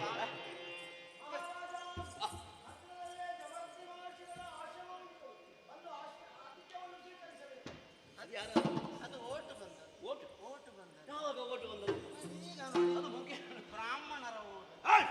ಓಟು ಅಲ್ವಾ? ಒಟ್ಟು. ಹೌದು. ಹತ್ತಿರದಲ್ಲೇ ಜಮಖಂಡಿ. ಅಯ್ಯೋ, ನಿನ್ನ ನಾಲಿಗೆಗೆ ಗರ್ಗಸ್ ಹೇಳಿಬೇಕು. ಕೃಷಿ ಅದಕ್ಕಿಂತಲೇ ಜಮಖಂಡಿ ಅಲ್ವಾ? ನಮ್ಮ ಮೇಳದಲ್ಲಿ 2 ಜನ ಅದಕ್ಕಿಂತಲೇ ಇದ್ದಾರೆ. ಹೌದಾ? ಜಮದಗ್ನಿ ಋಷಿಗಳ ಆಶ್ರಮವಿದೆಯಂತೆ, ಅಲ್ಲಿಗೆ ನಾವು ಹೋಗಬೇಕಂತೆ. ಆತಿಥ್ಯವನ್ನು ಸ್ವೀಕರಿಸಬೇಕಂತೆ. ಸ್ವೀಕರಿಸಬೇಕು. ಸಮಯ ಉಂಟು ನಮಗೆ.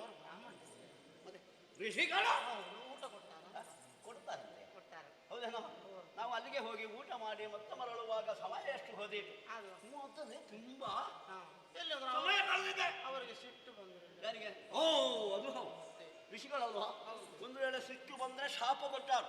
ಶಾಪ ಕೊಟ್ಟರೆ ನಮಗೆ ಎಲ್ಲರಿಗೂ ಕೂಡ ಮಲಗುವುದೇ. ಮತ್ತೆ ಮತ್ತೆ ಹೇಳಲಿಕ್ಕೆ ಸಾಧ್ಯವೇ ಇಲ್ಲ, ತಲೆ ಎತ್ತಲಿಕ್ಕಿಲ್ಲ. ಮತ್ತೆ ಹಾಗಾದ್ರೆ ಅವರನ್ನು ನೋಡಿ ಅವರಿಂದ ಆಶೀರ್ವಾದವನ್ನು ಪಡೆದು ಆಮೇಲೆ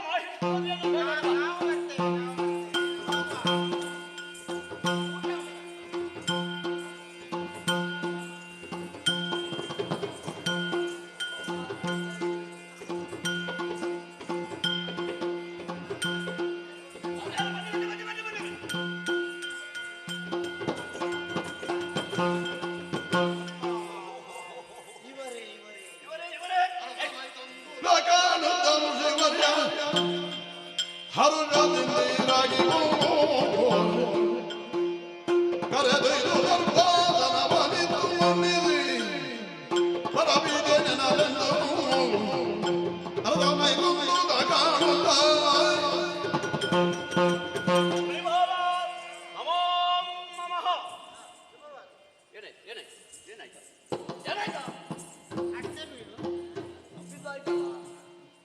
ನೀನು ಬೇಡದೇನು ಕೂಡ ಮಣಿಪಾಲ. ಎಲ್ಲಿಗೆ? ಮುನಿಪಾಲ. ನಿನ್ನನ್ನು ಕರೆದುಕೊಂಡು ಹೋಗ್ಬೇಕು. ಎಲ್ಲಿ? ಏನು ಹೇಳಿದ್ದೀನಿ? ಮುನಿಪಾಲ. ರಿಸೀವರ. ಯಾವುದು ವರ? ಋಷಿವರ. ಮಹರ್ಷಿಗಳೇ. ಸ್ವಾಮಿ ಶರಣಂ ಅಯ್ಯಪ್ಪ. ಎಲ್ಲಿ ಅಯ್ಯಪ್ಪ? ಎಲ್ಲಿ? ಸೊಂಟಕ್ಕೆ ಒಂದು ತುಳಿಬೇಕು, ಸರಿಯಾಗ್ತದೆ. ಮತ್ತೆ ಸರಿ, ನಮಸ್ಕಾರ ಮಾಡುವುದಕ್ಕೆ ಗೊತ್ತಿಲ್ಲ ಇವನಿಗೆ. ಸಂಸ್ಕಾರ ಇಲ್ಲದವ. ಸಂಸಾರ ಮನೆ. ಅಯ್ಯೋ, ಸಂಸಾರ ಅಲ್ಲೋ, ಸಂಸ್ಕಾರ. ಗೊತ್ತಾಯ್ತಲ್ಲ? ನಾನು ವಿನೋದಕ್ಕಾಗಿ ಒಂದು ಮಾಡಿದ್ದಷ್ಟೇ. ನಿರೀಕ್ಷಿತವಾಗಿ ಬಂದಿದ್ದೇವೆ. ನಮ್ಮನ್ನು ಆಶೀರ್ವದಿಸಬೇಕು ಸ್ವಾಮಿ. ಅಯ್ಯ, ನೇರವಾಗಿ ಬಂದಂತಹ ನೀವು ನನ್ನ ಪಾದಕ್ಕ ಅನತನಾಗಿ ಇಷ್ಟಗಳಿಗೆ ನಿನ್ನನ್ನು ಕಂಡವನಲ್ಲ. ಯಾರು ನೀನು? ಎಲ್ಲಿಂದ ಬಂದೆ? ಇವರನ್ನೆಲ್ಲ ಸೇರಿ ಮುನಿನಾಥ ಕೇಳಯ್ಯ ಬೇಟೆಗೆ ನೆರೆದಿಂದು ವನಕ್ಕೆ ತಂದವ ನಿಮ್ಮ ಪಾದವನ ದಂತಿಯಲ್ಲಿ ಬಂದವನಲ್ಲ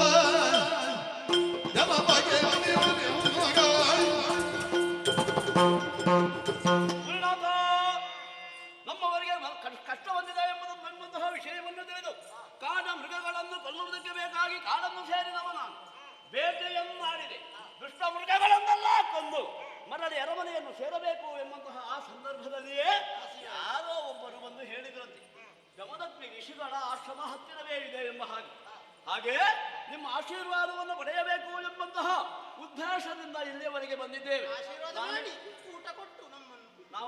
ನಾನು ಯಾರು ಬಲ್ಲಿರಿ? ಮಾಹಿಷ್ಪತಿಯ ದೊರೆ ಕಾರ್ಪವೀರ್ಯ ಎಂಬಂತಹ ಹೆಸರು ನನ್ನದು. ಆದ್ದರಿಂದಲೇ ಇಲ್ಲಿಯವರೆಗೆ ಬಂದಿದ್ದೇವೆ, ಆಶೀರ್ವಚನ ಮಾಡಬೇಕು. ಹಸಿವೆ ಬಂದಂತಹ ಸಮಯ ನೋಡಿ ಮಧ್ಯಾಹ್ನವಾಯ್ತಲ್ಲ, ಅನ್ನದ ಸೂರ್ಯನಿಗೆ ನೆತ್ತಿ ಕಂಡೆ. ಯಾರೀಗ ಸೂರ್ಯನ ನೆತ್ತಿಗೆ ಎತ್ತಿದ್ದಾನೆ, ನೆತ್ತಿಯ ಮುಟ್ಟಿದ್ದಾನೆ, ಕಂಡೆ ನೆತ್ತಿಯ ನೋಡಿದೆ. ಮಧ್ಯಾಹ್ನದ ಹೊತ್ತು ಅಭ್ಯಾಗತರಾಗಿ ಬಂದಂತಹ ನೀವುಗಳು ಆತಿಥ್ಯವನ್ನು ಸ್ವೀಕರಿಸದೆ ಹೋಗುವುದು ತರವಲ್ಲ. ಹಾಗಾಗಿ ಈ ಸಮಯದಲ್ಲಿ ನೀವೆಲ್ಲರೂ ಊಟ ಮಾಡಿಕೊಂಡು ನಾವು ಒಬ್ಬರಲ್ಲ, ಇಹುರೆಂದು ಸಂಗಡ ಮುನಿಯೊಂದಾದಿ ಬಗೆಯೋ ಬಹುಪರಿವಾರಗಳೀಗ ಗೃಹಕ್ಕೆ ಹೋಗುವೆನೆಂದು ಪದಕೆರಗಲು ಕರೆದ ಮಹಿಮಗಿನ ಮದಗ್ನಿಯಾಗ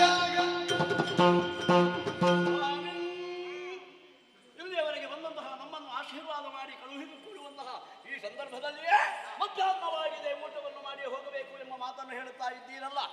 ಒಬ್ಬರೋ ಇಬ್ಬರೋ ನಾವು ಬಂದದ್ದಿದ್ದರೆ ಖಂಡಿತವಾಗಿಯೂ ನೀವು ಕೊಟ್ಟಂತಹ ಆತಿಥ್ಯವನ್ನು ಸ್ವೀಕರಿಸಿ ನಾವು ಹೋಗುತ್ತಿದ್ದೆವು. ಒಬ್ಬರಲ್ಲ ಇಬ್ಬರಲ್ಲ, ಸಹಸ್ರ ಮಂದಿ ನಾವು ಇಲ್ಲಿಯವರೆಗೆ ಬಂದಿದ್ದೇವೆ. ಹಂಚು ನೀನು ಹಂಚು ಹಂಚು ತಿನ್ನು, ಹಂಚಿದಿ ಯಾವುದು ಹಂಚು ತಿನ್ನು?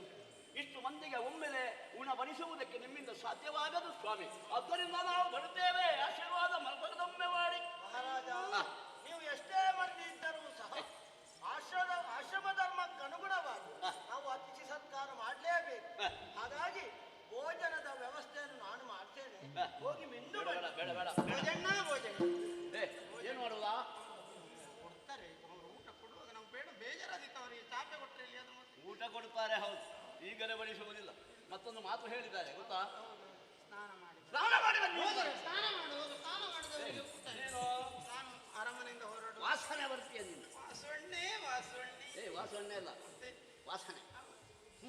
ನನಗೆ ವಾಸನೆ. ಅರಮನೆಗೆ ನೀನು ಬರುವಾಗಲೇ ವಾಸನೆ, ಈಗ ಬೆವರಿ ಅದರಿಂದ ದೊಡ್ಡ ವಾಸನೆ. ಇಟ್ಟುಕೊಳ್ಳಿ ಆಗುದಿಲ್ಲ, ಹತ್ತಿರ ಹೋಗಿ ಸ್ನಾನ ಮಾಡಿ. ಸ್ನಾನ ಮಾಡಿದ್ರೆ ಸ್ನಾನವೇ ಮಾಡ್ಬೇಕಾ? ನನ್ನ ಅಜ್ಜ ಹೇಳಿದ್ದೆ, ನಾರಾಯಣ ಅಂತ ಹೇಳಿದ್ರೆ ಸ್ನಾನ ಮಾಡಿದ ಫಲ. ಹೌದಾ? ನಾರಾಯಣ ಅಂತ ಹೇಳಿದ್ರೆ ಶಿವ ಅಂದ್ರೆ ಊಟ ಮಾಡಿದ ಫಲ ಆಗುತ್ತೆ. ಸ್ನಾನ ಮಾಡಿದ್ದೇನು ಅಯ್ಯೋ ಕೊಡೆ ಹೋಗುತ್ತದ? ಇಲ್ಲ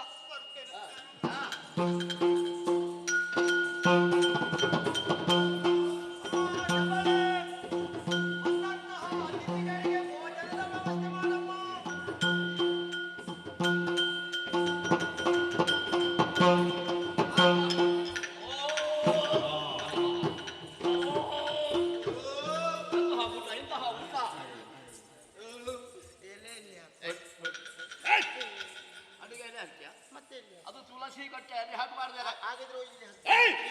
ಅಲ್ಲಿ ಬಾವಿ ಕುಡಿಯುವ ನೀರಿನ ಬಾವಿ ಅಲ್ಲಿ ಅಲ್ವಾ? ಎಲ್ಲರೂ ಹಾಕಿದ ಅಲ್ಲಿಗೆ ಹಾಕಿ.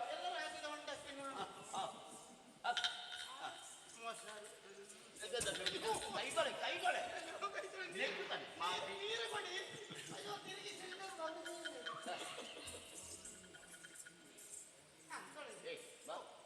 ಹೇಗಿತ್ತು ಊಟ? ಊಟ ಹೇಗಿತ್ತು? ಅದು ಅವರದ್ದು ಕೊಂಡು ಬೇಡ. ಊಟ ಹೇಗಿತ್ತು? ತಗೊಂಡಾದ್ರೆ ಬಿಡಾರ ಕೊಟ್ಟ ಕೊಡ್ಲಿಕ್ಕಿಲ್ಲ. ಊಟ ಅಂದ್ರೆ ಊಟವೇ. ಎಡದ ಕೈಯನ್ನು ಅಗ್ರಾಣಿಸುವುದು. ನಾನು ಇಲ್ಲಿ ಬರಲೇ ಊಟ ಮಾಡಿದ್ದು. ಮತ್ತೆ ಇದು ಎರಡು ಕೈಯನ್ನು ಉಜ್ಜಿದಾಗ ಇಲ್ಲಿಂದ ಪರಿಮಾಣ ಎಂತಹ ಊಟ! ನಾವು ಸ್ನಾನ ಮಾಡುವಾಗ ಎಲೆ ಸಾಲಾಗಿ ಹಾಕಿ ಅರಮನೆಯಲ್ಲಿಯೂ ಕೂಡ ಇಂತಹ ಊಟ ಉಂಟ ನೆನಪಿಲ್ಲ ನನಗೆ. ಇಲ್ಲ. ಎಷ್ಟು ಬಗೆ ಇತ್ತು? ತುಂಬಾ ಬಗೆ ಇತ್ತು. ಎಲ್ಲೆಲ್ಲಿತ್ತು? ಎಲೆ ಹಾಕಿದ್ರು ಎಲೆಯ ಮುಂದೆ ಕೂತ್ಕೊಳ್ಳಿ ಅಂತ ಹೇಳಿ ಎಲೆಯ ಮುಂದೆ ಎಲೆಯ ಮುಂದೆ ಕುಳಿತುಕೊಳ್ಳುದ? ಅವ್ರು ಹೇಳಿದ್ದಾರೆ ನನಗೆ ಎಲೆ ಮುಂದೆ, ನೀನು ಹಿಂದೆ. ನಾನು ಹಿಂದಕ್ಕೆ ಹಾರಿದೆ. ಎಲೆಗೆ ನೀರು ಹಾಕ್ತಾ ಬಂದ್ರು. ಅದಷ್ಟೇ. ಎಲೆ ತುಳಿರಿ ತುಳಿದ್ಯಾ ನೀನು? ಒಂದು ಎಲೆ ಹೋಯ್ತು. ಬೇರೆ ಬಾಳೆ ಎಲೆ ಕೊಟ್ಟಿದ್ದಾರೆ. ಕೊಟ್ಟಿದ್ದಾರಾ? ಹೌದು. ಆಮೇಲೆ ಆಮೇಲೆ ತೊಳೆದೆ ಹಾ. ತಲೆಗೆ ಉಪ್ಪು ಹಾಕಿದ್ರು ನಿನ್ನ ಅಲ್ಲ ಎಲೆಯ ತಲೆ ನಾನು ನಿನ್ನ ತಲೆಗೆ ಹಾಕಿದ್ದ ಅಂತ ಭಾವಿಸಿ ಬೆನ್ನಿಗೆ ಚಟ್ನಿ ಹಾಕಿ ಯಾರಿಗೆ ಉಪ್ಪಿನ ಬೆನ್ನು ಉಪ್ಪಾದ ಮೇಲೆ ಹೌದು ಹಾ, ಚಟ್ನಿ. 4 ಬಗೆ ಪಲ್ಯ ತೊಂಡೆ ಬೆಂಡೆ ಅಲಸಂಡೆ ಆಮೇಲೆ ಗೆಣಸು ನಾನು ಗೆಣಸಿನ ಪಲ್ಯ ಇಷ್ಟು ತಿಂದಿದ್ದೆ. ಹೌದಾ ಜೊತೆಯಲ್ಲಿ ಬರಬಹುದಲ್ಲ ಇನ್ನು ಒಂದು ತಿಂಗಳಿಗೆ ಯಾರು ಹತ್ತಿರ ಬರ್ಲಿಕ್ಕಿಲ್ಲ ಸಾಲ ಅದೇ ಹೇಳಿದ್ದು ನಾನು. ಆಮೇಲೆ ಗೆಣಸಿನ ಬಳಿ ಆಮೇಲೆ ಅನ್ನ ಅನ್ನ ಬಡಿಸಿ ಹಪ್ಪಳ ಬಡಿಸಿದ್ರು ಹಪ್ಪಳ ಬಡಿಸಿದಲ್ಲಿ ಅನ್ನವೇ ಕಾಣುವುದಿಲ್ಲ. ಅನ್ನದ ಬೆನ್ನಿಗೆ ಹಪ್ಪಳ ಅನ್ನದ ಮೇಲೆ ಮೇಲೆ ಮೇಲೆ ಹಪ್ಪಳ ಇಟ್ಟದ್ದು ಬಡಿಸಿದ್ದ ಬಡಿಸಿದ್ದು ಹೀಗೆ ಹಾಕಿಕೊಂಡು ಹೋಗುದು. ಹಪ್ಪಳದೆಲ್ಲ ಅಡಿ ಅನ್ನವೇ ಕಾಣುವುದಿಲ್ಲ. ಹೌದು ಅಷ್ಟು ದೊಡ್ಡ ಹಪ್ಪಳ ಹಪ್ಪಳ ಸಣ್ಣದು ಅನ್ನ ಇಷ್ಟೇ. ಅದು ಬ್ರಾಹ್ಮಣರ ಮನೆಯಲ್ಲಿ ಸ್ವಲ್ಪ ಸ್ವಲ್ಪವೇ. ಅದು ಯಾಕೆ ಸ್ವಲ್ಪ ಇಡುದು? ಅದು ಸ್ವಲ್ಪ ಸ್ವಲ್ಪವೇ ಬಗೆ ಬಗೆಯ ಪದಾರ್ಥಗಳಲ್ಲಿ ಉಣ್ಣುವುದಕ್ಕೆ. ಆಮೇಲೆ ಸಾರು ಬಂತು. ಸಾರು ಸಾರು ಸಾರು ಒಳ್ಳೆ ಪರಿಮಳ ಇತ್ತು. ಬಹಳ ಪರಿಮಳ. ಹೌದು. ಆಮೇಲೆ ಸಾಂಬಾರು ಬದನೆ ಅದು ತಗೊಳ್ಳಿ. ಹೌದು. ಆಮೇಲೆ ಇವತ್ತು ನಾಯಿ ಉಳಿತು. ಬಿಳಿ ನಾಯಿ ಉಳಿತು. ಯಾರು ಅದನ್ನು ಮಾಡಿದ್ದು? ಬಿಳಿ ನಾಯಿಯನ್ನು ಕಡ್ದದ? ಅದು ಮಜ್ಜಿಗೆ ಹಾಕಿ ಮಾಡ್ತಾರೆ. ನಾಯಿ ಹುಳಿ ಅಲ್ಲ, ಕಾಯಿ ಹುಳಿ. ಕಾಯಿ ಹುಳಿ. ಆಮೇಲೆ ಪಾಯಸ, ಕಡ್ಲೆ ಪಾಯಸ. ಹಳ್ಳಿಯಲ್ಲಿ ಒಂದು ಗೋಳೆ, ಅದರೊಳಗೆ ಒಂದು ಕಡ್ಲೆ ಬೇಳೆ. ಹೌದಾ? ಗೋಳೆಯಲ್ಲಿ ಬೇಳೆ. ಆಮೇಲೆ ಒಂದು ಪಾಯಸ ಇತ್ತು, ಅದರಲ್ಲಿ ಇಷ್ಟು ಉದ್ದ ಹೂಳ. ಹುಳ? ಹುಳ ಅಲ್ವಾ ಅದು? ಶಾವಿಗೆ. ಅದನ್ನು ತಿನ್ಲಿಕ್ಕೆ ಆಗುದಿಲ್ಲ. ಹೀಗೆ ಬಾಯಿ ಹತ್ತಿರ ಬರುವಾಗ ಬೆರಳಿನ ಎಡೆಯಲ್ಲಿ ಪಿಚಿಕ್ ಅಂತ ಕೆಳಗೆ. ಶಾವಿಗೆ ಪಾಯಸ. ಸಿಹಿ ತಿಂಡಿ 2. ಯಾವುದೆಲ್ಲ? ಒಂದು ಲೋಡು. ಯಾವುದು? ಒಂದು ಲೋಡು ಲಡ್ಡು. ಹೌದು. ಆಮೇಲೆ ಮತ್ತೊಂದು ಹೋಳಿಗೆ.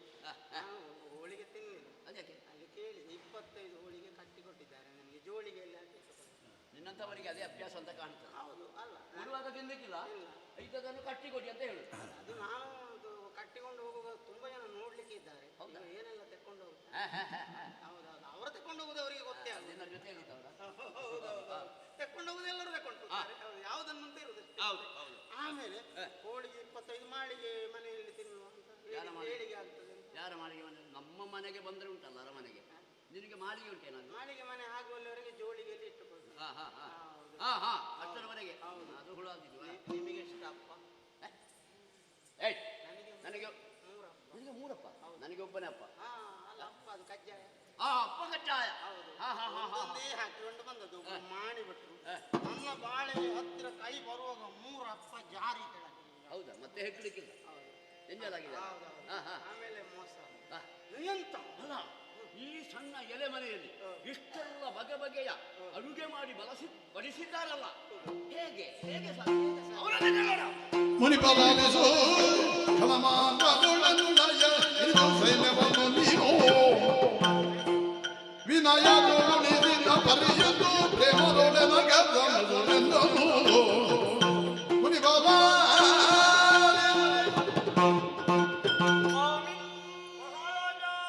ಬಹಳ ಆಶ್ಚರ್ಯವಾಯಿತು. ಎಷ್ಟೋ ಮಂದಿ ಇಲ್ಲಿವರೆಗೆ ನಾವು ಬಂದಿದ್ದೇವೆ. ಕ್ಷಣ ಮಾತ್ರದಲ್ಲಿ ನೀವು ಊಟ ಮಾಡಿ ಹೋಗಬೇಕು ಎಂಬುದರಿಂದಲೇ ಸ್ನಾನ ಮಾಡಿ ಬರುವಷ್ಟರಲ್ಲಿ ಅಡುಗೆಯೆಲ್ಲ ಸಿದ್ಧಪಡಿಸಿ ಎಲ್ಲರಿಗೂ ಕೂಡ ಹೊಟ್ಟೆ ತುಂಬ ಅನ್ನವನ್ನು ಬಡಿಸಿದೆ. ಕೇವಲ ಅನ್ನ ಮಾತ್ರವಲ್ಲ, ಇಂತಹ ಭೋಜನ ನಮ್ಮ ಅರಮನೆಯಲ್ಲಿಯೂ ಇಷ್ಟರವರೆಗೆ ನಾನು ಉಂಟಂತಹ ನೆನಪೇ ಇಲ್ಲ. ರುಚಿಕರವಾದ ತರತರವಾದಂತಹ ಅಡುಗೆಯನ್ನು ಮಾಡಿ ಕ್ಷಣ ಮಾತ್ರದಲ್ಲಿ ನೀವು ಬಡಿಸಿದಿರಲ್ಲ, ಹೇಗೆ ಬಡಿಸಿದಿರಿ ಸ್ವಾಮಿ? ಜನಪನಿಗೆ ಯಜ್ಞವ ನಡೆಸಿರುವುದು ಅನಿಮಿಷ ವಲ್ಲಭನು ಜನಮನಿತ್ಯಹನದಲ್ಲಿ ಪರಿಯಲ್ಲ ದಿನನಿತ್ಯ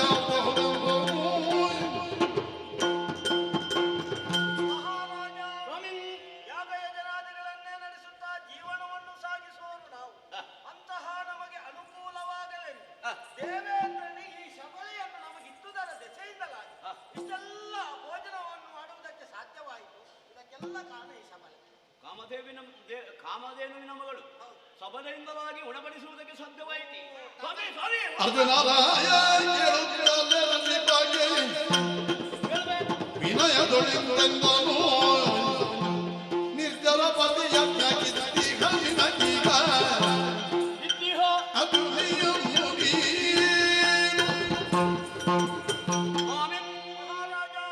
ಏನೋ ಇಲ್ಲದಂತಹ ನಿಮಗೆ ಯಾಗ ಯಜನಾದಿಗಳನ್ನು ಮಾಡುವುದಕ್ಕೆ ಬೇಕಾಗಿ ಆ ಸುರಪನೆಯಾಗಿದ್ದಂತಹ ಈ ಸಬಲೆ ಇಂತಹ ವ್ಯವಸ್ಥೆಯನ್ನೆಲ್ಲ ಕ್ಷಣಮಾತ್ರದಲ್ಲಿ ಮಾಡುತ್ತದೆ ಅನ್ನುವಾಗ ನನಗೊಂದು ಆಸೆ. ಏನದು?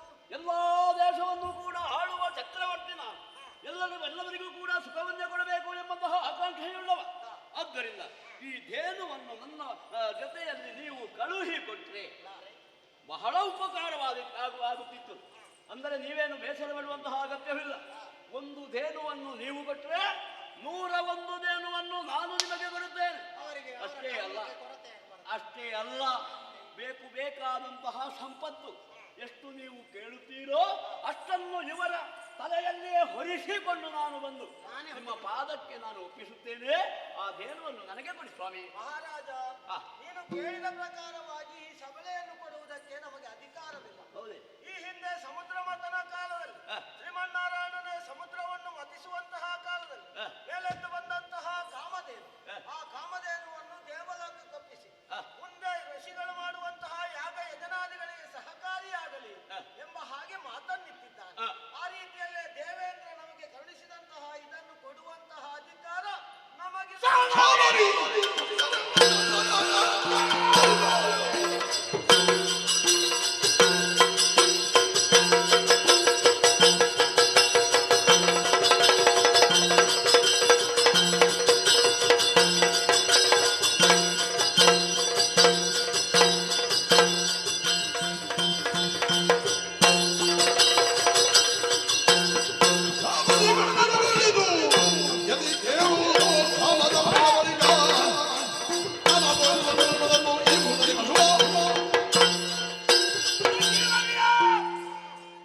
ಸಾವಧಾನದಿಂದ ನಾನು ಕೇಳಿದೆ.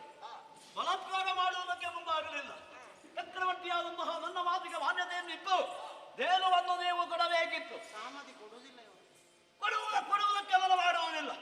ಕೊಡದೇ ಇದ್ರೆ ಬಿಡುವುದೂ ಇಲ್ಲ. ಸೆಳೆಕೊಂಡು ಹೋದೇನು. ತೊರೆದು ರೂಪವ ಶಾಂತರೂಪನಾಗಿ ನನ್ನ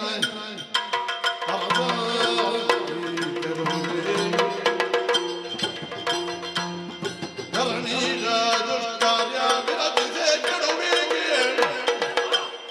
ವರ ವಿಪ್ರದ್ರೋಹದಲ್ಲಿ ಪ್ರಜಾರಂಜಕನಾಗಿ ಮೆರೆದವ ನೀನು. ಪ್ರಜೆಗಳ ನಡೆಯನ್ನು ಯಾವತ್ತೂ ತುಳಿದು ನೀನು ವ್ಯವಹರಿಸಬಾರದು. ತಿಳಿದು ವ್ಯವಹರಿಸಬೇಕು. ಪ್ರಪಂಚಕ್ಕೆ ನೀನು ಆದರ್ಶನಾಗಿರಬೇಕು. ಬಂದದ್ದು ನೀನು ಆಶ್ರಮದೆಡೆ. ಆಶ್ರಮದ ನಿಯಮವೇನು, ಆಶ್ರಮದಲ್ಲಿ ಹೇಗಿರಬೇಕು ಎನ್ನುವುದನ್ನು ಚೆನ್ನಾಗಿ ಅರ್ಥವಿಸಿಕೊಳ್ಳಬೇಕು. ಹಾಲುಂಡ ಮನೆಗೆ ಎರಡೆನಿಸಬಾರದು, ಕೊಟ್ಟ ಕೈಯನ್ನು ಕಚ್ಚಬಾರದು. ನಿಮಗೆ ಹಸಿದಾಗ ಅನ್ನವನ್ನು ಹಾಕಿದಂತ ಆಶ್ರಮವೇ. ಇದರ ನಿಯಮವನ್ನು ಧಿಕ್ಕರಿಸಿ ಧೇನುವನ್ನು ಬಯಸ್ತಾ ಇದ್ದೀಯ.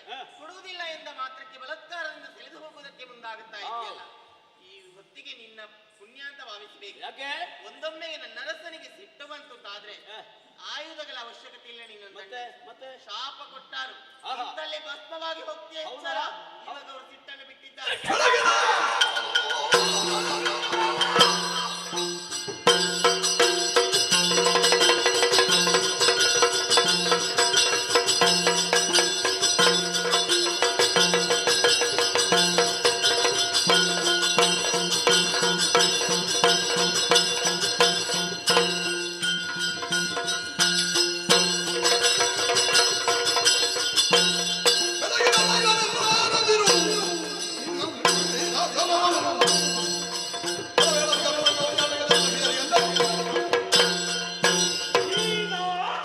ಈಗ ಗೊತ್ತಾಯಿತು. ಮದುವೆಯ ಮಂಟಪದಲ್ಲಿ ನಾನು ಕೂಡ ಕುಳಿತುಕೊಂಡಿದ್ದೆ. 1000 ಕೈಗಳುಳ್ಳ ಹುಳ ಎಂದು ಹೀಯಾಳಿಸಿದವಳು ನೀನು. ಈ ಗಡ್ಡ ಬಿಟ್ಟವನ ಜೊತೆಯಲ್ಲಿ ಕುಳಿತುಕೊಂಡು ಕೋಪ ಬಿಟ್ಟಿದ್ದಾನೆ. ಗಂಡ ಕೋಪ ಬಿಟ್ಟರೆ ಯಾರಿಗೆ ಲಾಭ? ಹೆಂಡತಿಗೆ ಲಾಭ. ನಮಗೆ ಏನು ಕಷ್ಟ ಬರುವುದಕ್ಕಿಲ್ಲ. ಏನು ಮಾಡುತ್ತೇನೆ?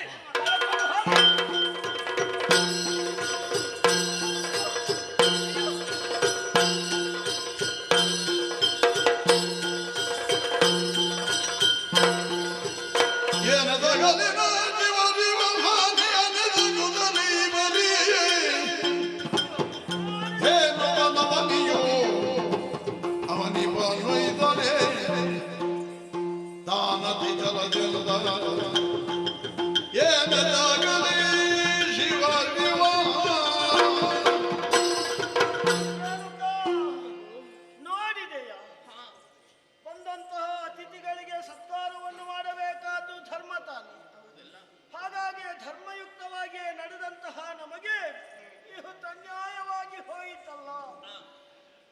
ಸತ್ಕಾರವನ್ನು ಗೈಯುವುದಕ್ಕೆ ಕಾರಣೀಭೂತವಾದಂತಹ ನಮ್ಮ ಸಬಲೆಯನ್ನು ಬಲಾತ್ಕಾರವಾಗಿ ನಾಡದಲ್ಲಿ ಎಳೆದುಕೊಂಡು ಹೋದರಲ್ಲ. ಏನು ಮಾಡೋಣ? ಯಾರಿದ್ದಾರೆ ನಮ್ಮ ಕಷ್ಟವನ್ನು ಯಾರಲ್ಲಿ ಹೇಳಲಿ?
ನಡೆದಿರುವಂತಹ ವಿಚಾರವನ್ನು ಏನೆಂದು ಹೇಳಲಿ ಮಗನೇ? ಬೇಟೆಗೆ ಬಂದಂತಹ ಮಾಹಿಷ್ಮತಿಯಾದರೆ ಈ ಹೊತ್ತು ಅತಿಥಿ ಸತ್ಕಾರವನ್ನು ಗೈಯಬೇಕನ್ನುವ ಉದ್ದೇಶದಿಂದ ಇಲ್ಲಿಗೆ ಕರೆಸಿದೆ. ಬಂದಂತಹ ಆತನಿಗೆ ಅತಿಥಿ ಸತ್ಕಾರವನ್ನು ಗೈದೆ. ಅದಕ್ಕೆ ಕಾರಣೀಭೂತವಾದಂತಹ ಶಬಲೆಯನ್ನು ಬಲಾತ್ಕಾರವಾಗಿ ಎಳೆದುಕೊಂಡು ಹೋಗಿದ್ದಾನೆ. ಈ ಸಮಯದಲ್ಲಿ ಆತನಿಗೆ ಸರಿಯಾದಂತಹ ಶಿಕ್ಷೆಯನ್ನು ಎಸಗಿ ಶಬಲೆಯನ್ನು ಕೊಂಡು ಬಾ ಮಗನೇ, ಕೊಂಡು ಬಾ. ಜನಕ, ಅದರ ಬಗ್ಗೆ ಚಿಂತಿಸುವಂತ ಅಗತ್ಯ ಇಲ್ಲ. ಈ ಹೊತ್ತಿನಲ್ಲಿ ಆತನನ್ನು ಶಿಕ್ಷಿಸಿ ನಮ್ಮ ದೇಹವನ್ನು ನಾನು ಎಳೆದುಕೊಂಡು ಬರ್ತೇನೆ. ಆಶೀರ್ವಾದಿಸಿ ಕಂದ. ಅಮ್ಮ ಹೊರಟೇ ಬಿಟ್ಟಿಯೇನು? ಈ ಸಮಯದಲ್ಲಿ ನಮ್ಮ ಆಶ್ರಮವನ್ನು ನಮ್ಮವರು ನಮ್ಮನ್ನು ಕಾಪಾಡಬೇಕಾದ ನಿನ್ನ ಹೊಣೆಗಾರಿಕೆಯೇ ಸರಿ. ಹಾಗಂತ ಹೋಗುವಾಗ ಆಲೋಚನೆಯನ್ನು ಮಾಡಬೇಕು. ಕಾಲಿಡುವ ಮೊದಲು ನಾವು ಯಾವತ್ತೂ ದೃಷ್ಟಿ ನಿಲ್ಲಿಸಬೇಕು. ಒಂದು ಕಾರ್ಯದಲ್ಲಿ ನಾವು ಮುನ್ನುಗ್ಗಬೇಕು ಅಂತಾದ್ರೆ ಆಲೋಚನೆ ಯೋಜನೆಗಳನ್ನು ರಚಿಸಬೇಕು, ಆಮೇಲೆ ಮುನ್ನುಗ್ಗಬೇಕು. ಮಗು, ನೀ ಹೋಗುತ್ತಾ ಇರುವುದು ಸಾಮಾನ್ಯ ವ್ಯಕ್ತಿ ಜೊತೆ ಯುದ್ಧಕ್ಕಲ್ಲ. ಸಪ್ತ ದೀಪಗಳಿಂದ ಆವೃತವಾದಂತಹ ಭರತಖಂಡವನ್ನು ಆಳುವಂತಹ ದೊರೆಯಾಗಿದ್ದಾನೆ ಆತ. ಒಂದೊಮ್ಮೆಗೆ ತ್ರಿಮೂರ್ತಿಗಳೇ ಯುದ್ಧಕ್ಕಾಗಿ ಎದುರಾಗಿ ಬಂದರೂ ಅವರನ್ನು ಎದುರಿಸುವಂತಹ ಶಕ್ತಿ ಆತನಿಗಿದೆ. ಹಾಗಿರುವಾಗ ಚತುರೋಪಾಯ ಎನ್ನುವುದು ಇದೆ. ಏನು? ಸಾಮವಾಗಿ ಕೇಳು, ದಾನ ರೂಪವಾಗಿ ಕೇಳು. ಬೇಡುವಂತಹ ಹಕ್ಕು ನಮಗಿದೆ. ಭೇದವನ್ನು ಕಲ್ಪಿಸಿ ನೋಡು. ನೀವು ಯಾವುದಕ್ಕೂ ಬಗ್ಗದಿದ್ದರೆ ನಿನ್ನ ಕೈಯಲ್ಲಿ ದಂಡವಿದೆಯಲ್ಲ, ದಂಡಂ ದಶಗುಣ ಕರೆದುಕೊಂಡು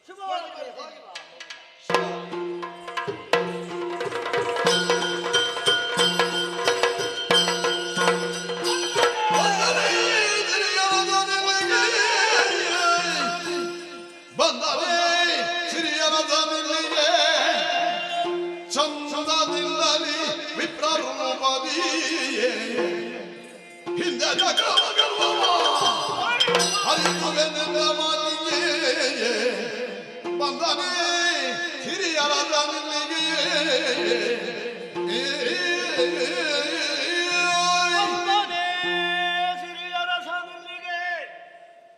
ಯಾರೊಬ್ಬ ಬ್ರಾಹ್ಮಣ ಕುವರ ಕೋಟೆಯ ಹೊರ ಬಾಗಿಲಲ್ಲಿ ನಮ್ಮವರನ್ನೆಲ್ಲ ಕೊಚ್ಚಿಕೊಳ್ಳುವುದಕ್ಕೆ ಮುಂದಾಗಿದ್ದಾನಂತೆ. ಕಾರ್ತವೀರ್ಯನ ಪುರವನ್ನು ಪ್ರವೇಶ ಮಾಡುವುದಕ್ಕೆ ಅಲ್ಲ, ನನ್ನ ಆಡುಗಳನ್ನು ಕೊಲ್ಲುವುದಕ್ಕೆ ಧೈರ್ಯ ಬರಬೇಕಿದ್ರೆ ಯಾರಾಗಿರಬೇಕು ಎಂಬ ಹಾಗೆ ಆಲೋಚನೆ ಮಾಡಿದ್ದೇನೆ. ಇವ ಸಾಮಾನ್ಯನಲ್ಲ, ಬಂದನೇ ಸಿರಿಯರಸ. ಖಂಡಿತವಾಗಿಯೂ ಸಿರಿಯರಸನೇ ಬ್ರಾಹ್ಮಣ ರೂಪಧಾರಿಯಾಗಿ ನಮ್ಮ ಪುರವನ್ನು ಸೇರಿದ್ದಾನೆ ಎಂಬುದಕ್ಕೆ ಯಾವ ಸಂಶಯವೂ ಇಲ್ಲ. ಹಾಗಾದರೆ ಯಾಕೆ ಬಂದ? ಅಂದೊಮ್ಮೆ ಅಹಂಕಾರಿಯಾಗಿ ಸುದರ್ಶನಾದಂತಹ ನಾನು ಲಕ್ಷ್ಮಿಯಲ್ಲಿಯೋ ಶ್ರೀಮನ್ನಾರಾಯಣನಲ್ಲಿಯೋ ಗರ್ವದ ಮಾತುಗಳನ್ನಾಡಿದೆ. ಅವರು ಏನೂ ಅಲ್ಲ ಎಂಬಂತಹ ಕೀಳು ಮಟ್ಟದ ಪದಗಳಿಂದ ಅವನನ್ನು ಉಚ್ಚರಿಸಿದೆ. ಆ ಸಂದರ್ಭದಲ್ಲಿಯೇ ಶ್ರೀಮನ್ನಾರಾಯಣ ನನಗೆ ಕೊಟ್ಟಂತಹ ಶಾಪ ಭೂಲೋಕದಲ್ಲಿ ಮಾನವನಾಗಿ ಹುಟ್ಟುವುದೆಂಬ ಹಾಗೆ ಆ ಕ್ಷಣದಲ್ಲಿಯೇ ಕಣ್ಣೀರಿಗೆರೆದು ಕ್ಷಮೆಯನ್ನು ಯಾಚಿಸಿದಾಗ, ನೀನು ಹೋಗು, ಭೂಲೋಕದಲ್ಲಿ ಹುಟ್ಟು ಚಕ್ರವರ್ತಿಯಾಗಿ ಮೇಲೆ. ಆ ಸಂದರ್ಭದಲ್ಲಿಯೇ ನಾನು ಬೇರೆ ರೂಪವನ್ನಾದರೂ ಭೂಮಿಯನ್ನು ಸೇರಿಕೊಳ್ಳುತ್ತೇನೆ, ನನ್ನಿಂದಲಾಗಿಯೇ ನಿನ್ನ ಶಾಪ ವಿಮೋಚನೆಯಾಗುತ್ತದೆ ಎಂಬಂತಹ ಮಾತನ್ನು ಹೇಳಿದ್ದಾರೆ. ಹಾಗಾದರೆ ಈ ಸಂದರ್ಭದಲ್ಲಿ ಬಂದಂತಹ ವಿಪ್ರವಟ್ಟು ಅವು ಶ್ರೀಮನ್ನಾರಾಯಣನೇ ಹೌದು. ಯಾಕೆ? ಬ್ರಾಹ್ಮಣರಿಗೆ ಉಪದ್ರವನ್ನು ಮಾಡಬೇಡ, ಋಷಿಮುನಿಗಳಿಗೆ ಯಾವಾಗ ನೀನು ತೊಂದರೆಯನ್ನು ಕೊಡುತ್ತೀಯೋ ಆ ಸಂದರ್ಭದಲ್ಲಿಯೇ ನಾನು ಬರುತ್ತೇನೆ ಎಂಬಂತಹ ಆಶ್ರಮದಲ್ಲಿದ್ದಂತಹ ದೇನುವನ್ನು ಎಳಕೊಂಡು ಬಂದವ ನಾನು. ಆದ್ದರಿಂದಲೇ ಈ ಸಂದರ್ಭದಲ್ಲಿ ಆ ಹರಿಯೇ ಬ್ರಾಹ್ಮಣ ವೇಷಧಾರಿಯಾಗಿ ಬಂದಿದ್ದಾನೆ ಎಂಬುದೇ ಸತ್ಯ. ಬಂದರೇನಾಯ್ತು?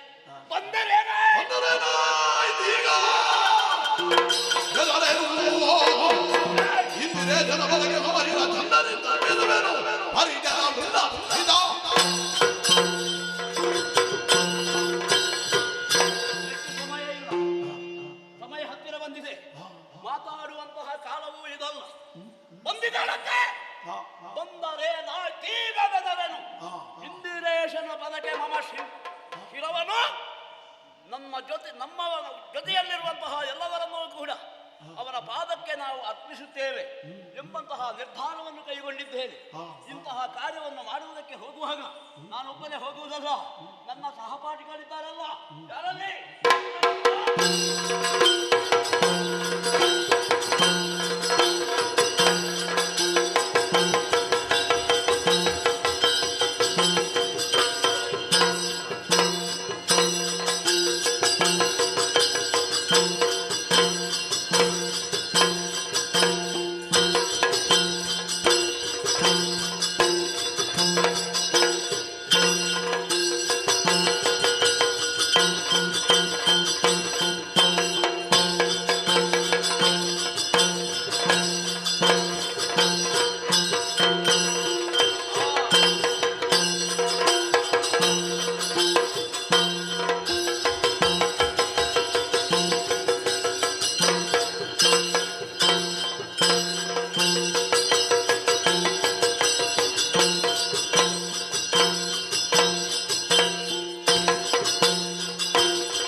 ಅವನಿಗೆ ಸರಿಯಾದಂತಹ ಶಿಕ್ಷೆಯನ್ನು ಕೊಡಬೇಕಾಗಿದೆ.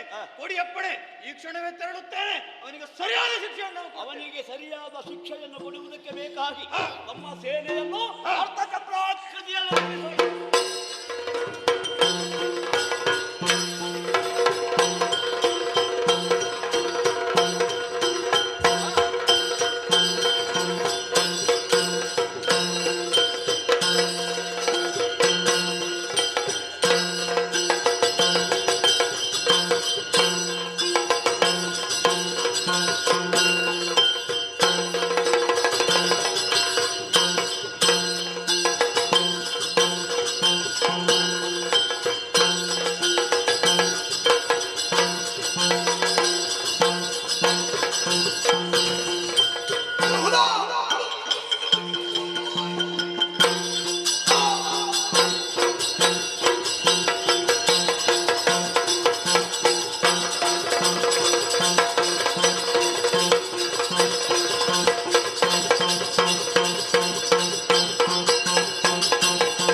ದೇವರನ್ನು ಎಳೆದುಕೊಂಡು ಹೋಗುತ್ತಿರುವಂತಹ ಸಮಯ ಒಮ್ಮಿಂದ ಒಮ್ಮೆಲೆ ಇದಿರಾದೆ ಅಲ್ಲ ಬಂದಂತೆ ಹೋದರೆ ಲೇಸು ತಲೆಯನ್ನು ಕಟ್ತೇನೆ ನೋಡೋಣ.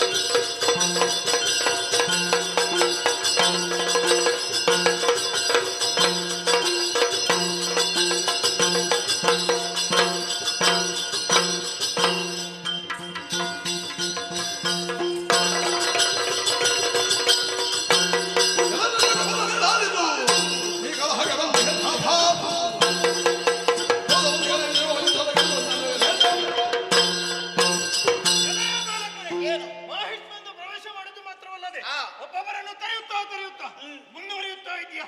ನಿನಗೆ ಸರಿಯಾದಂತಹ ಶಿಕ್ಷೆಯನ್ನು ಕೊಡುವುದಕ್ಕಾಗಿ ಬಂದಿದ್ದೇನೆ.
ದರ್ಭ ಹಿಡಿಯುವ ಕೈಯಲ್ಲಿ ಆಯುಧವನ್ನು ಹಿಡಿದಿದ್ದಿ.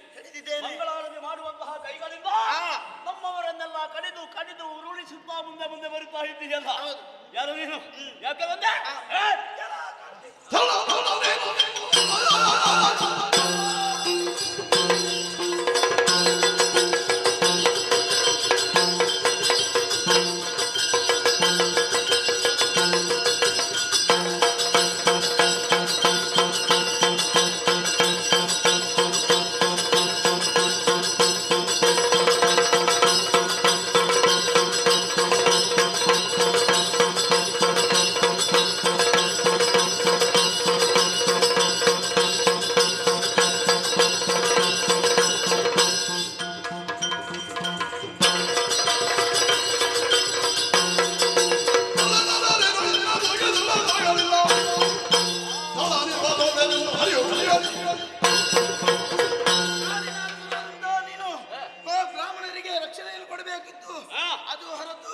ರಕ್ಷಿಸುವುದಕ್ಕೆ ಮುಂದಾದಿಯಾ? ನಿನ್ನಂತವರು ಈ ರಾಜ್ಯದಲ್ಲಿ ಇದ್ದಂತಾದ್ರೆ ರಾಜ್ಯವೇ ನಾಶವಾಗಿ ಹೋದಿತು. ಆದ ಕಾರಣ ಬಂದವರು ಸಾಮಾನ್ಯರಲ್ಲ.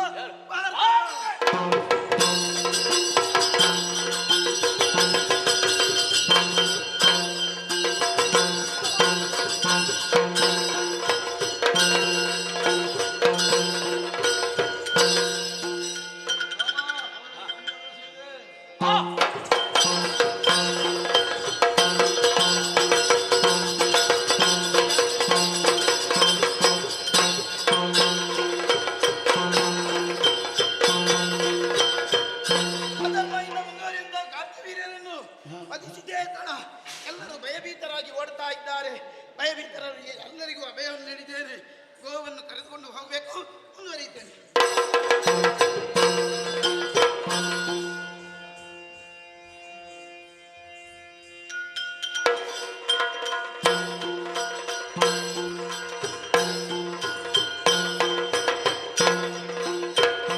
ಹಣೆಗೆ ಭಸ್ಮವಾದರಿಸಿ ದರ್ಭಾಸನ ನಿರಾಹಾರದಲ್ಲಿ ಧ್ಯಾನಿಸುವನು ಮನೆಗೆ ಗಡ ಬಿಟ್ಟ ರೂಪ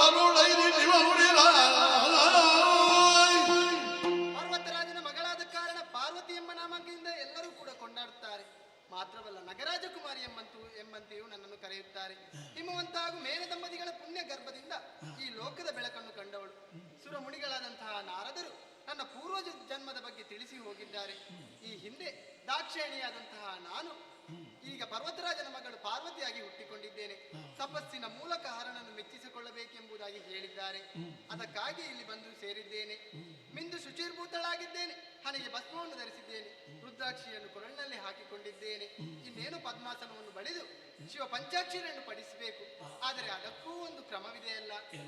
ವಾಮದೇವ ಋಷಿ ಪಂಕ್ತಿಶ್ಚಂದ ಸದಾಶಿವ ರುದ್ರೋ ದೇವತಾ ಎಂದು ಹೇಳುತ್ತಾ ಶಿವ ಪಂಚಾಕ್ಷರಿಯನ್ನು ಪಡಿಸುತ್ತೇನೆ.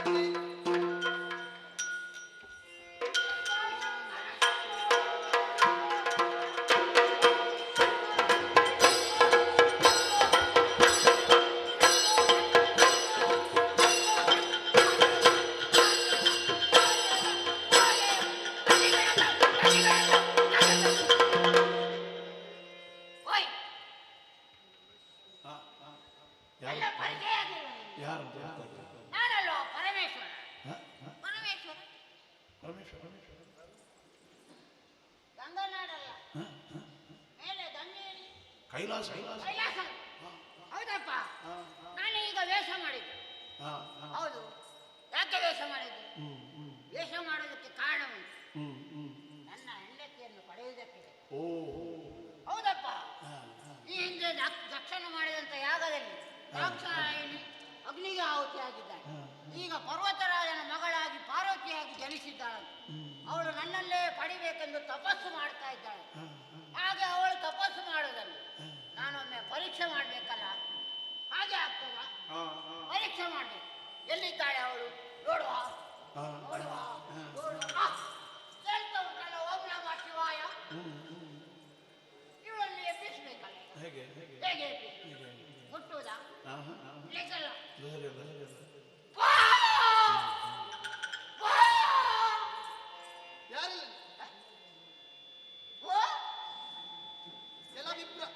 ಈ ರೀತಿಯಾಗಿ ಬಂದ ನನ್ನ ತಪಸ್ಸಿಗೆ ಅಡಚಣೆಯನ್ನು ಮಾಡ್ತಾ ಇದ್ದೀಯಲ್ಲ.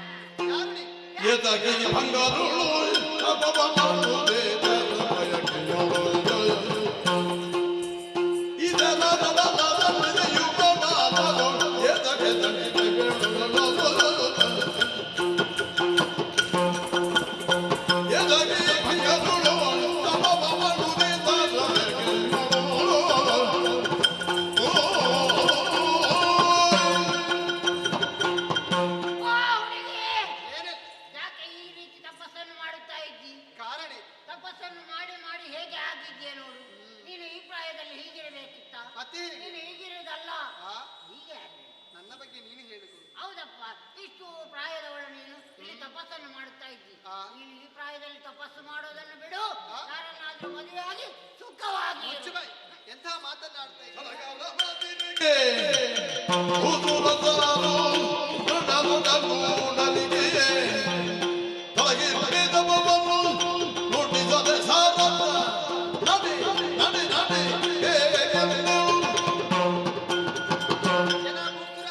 ನನ್ನ ತಪಕ್ಕೆ ವಿಘ್ನವನ್ನು ತಂದದ್ದು ಮಾತ್ರವಲ್ಲದೆ ನನ್ನನ್ನು ನಾನಾ ರೀತಿಯಿಂದ ಹೊಗಳುವುದಕ್ಕೆ ಮುಂದಾಗ್ತಾ ಇದ್ದೆ. ನಾನು ಹರನನ್ನು ವರಿಸಬೇಕೆನ್ನುವ ಉದ್ದೇಶಕ್ಕೆ ಬೇಕಾಗಿ ಈ ರೀತಿಯಾದಂತಹ ತಪಸ್ಸನ್ನು ಆಚರಿಸ್ತಾ ಇದ್ದೇನೆ. ಹಾಗಾಗಿ ನನ್ನ ತಪಸ್ಸಿಗೆ ವಿಘ್ನವನ್ನು ತಾರದಿರು. ನಡೆ ಇಲ್ಲಿಂದ. ಪರಮಾತ್ಮ ಅವನ ಬಗ್ಗೆ ನಿನಗೆ ಗೊತ್ತಿಲ್ಲ.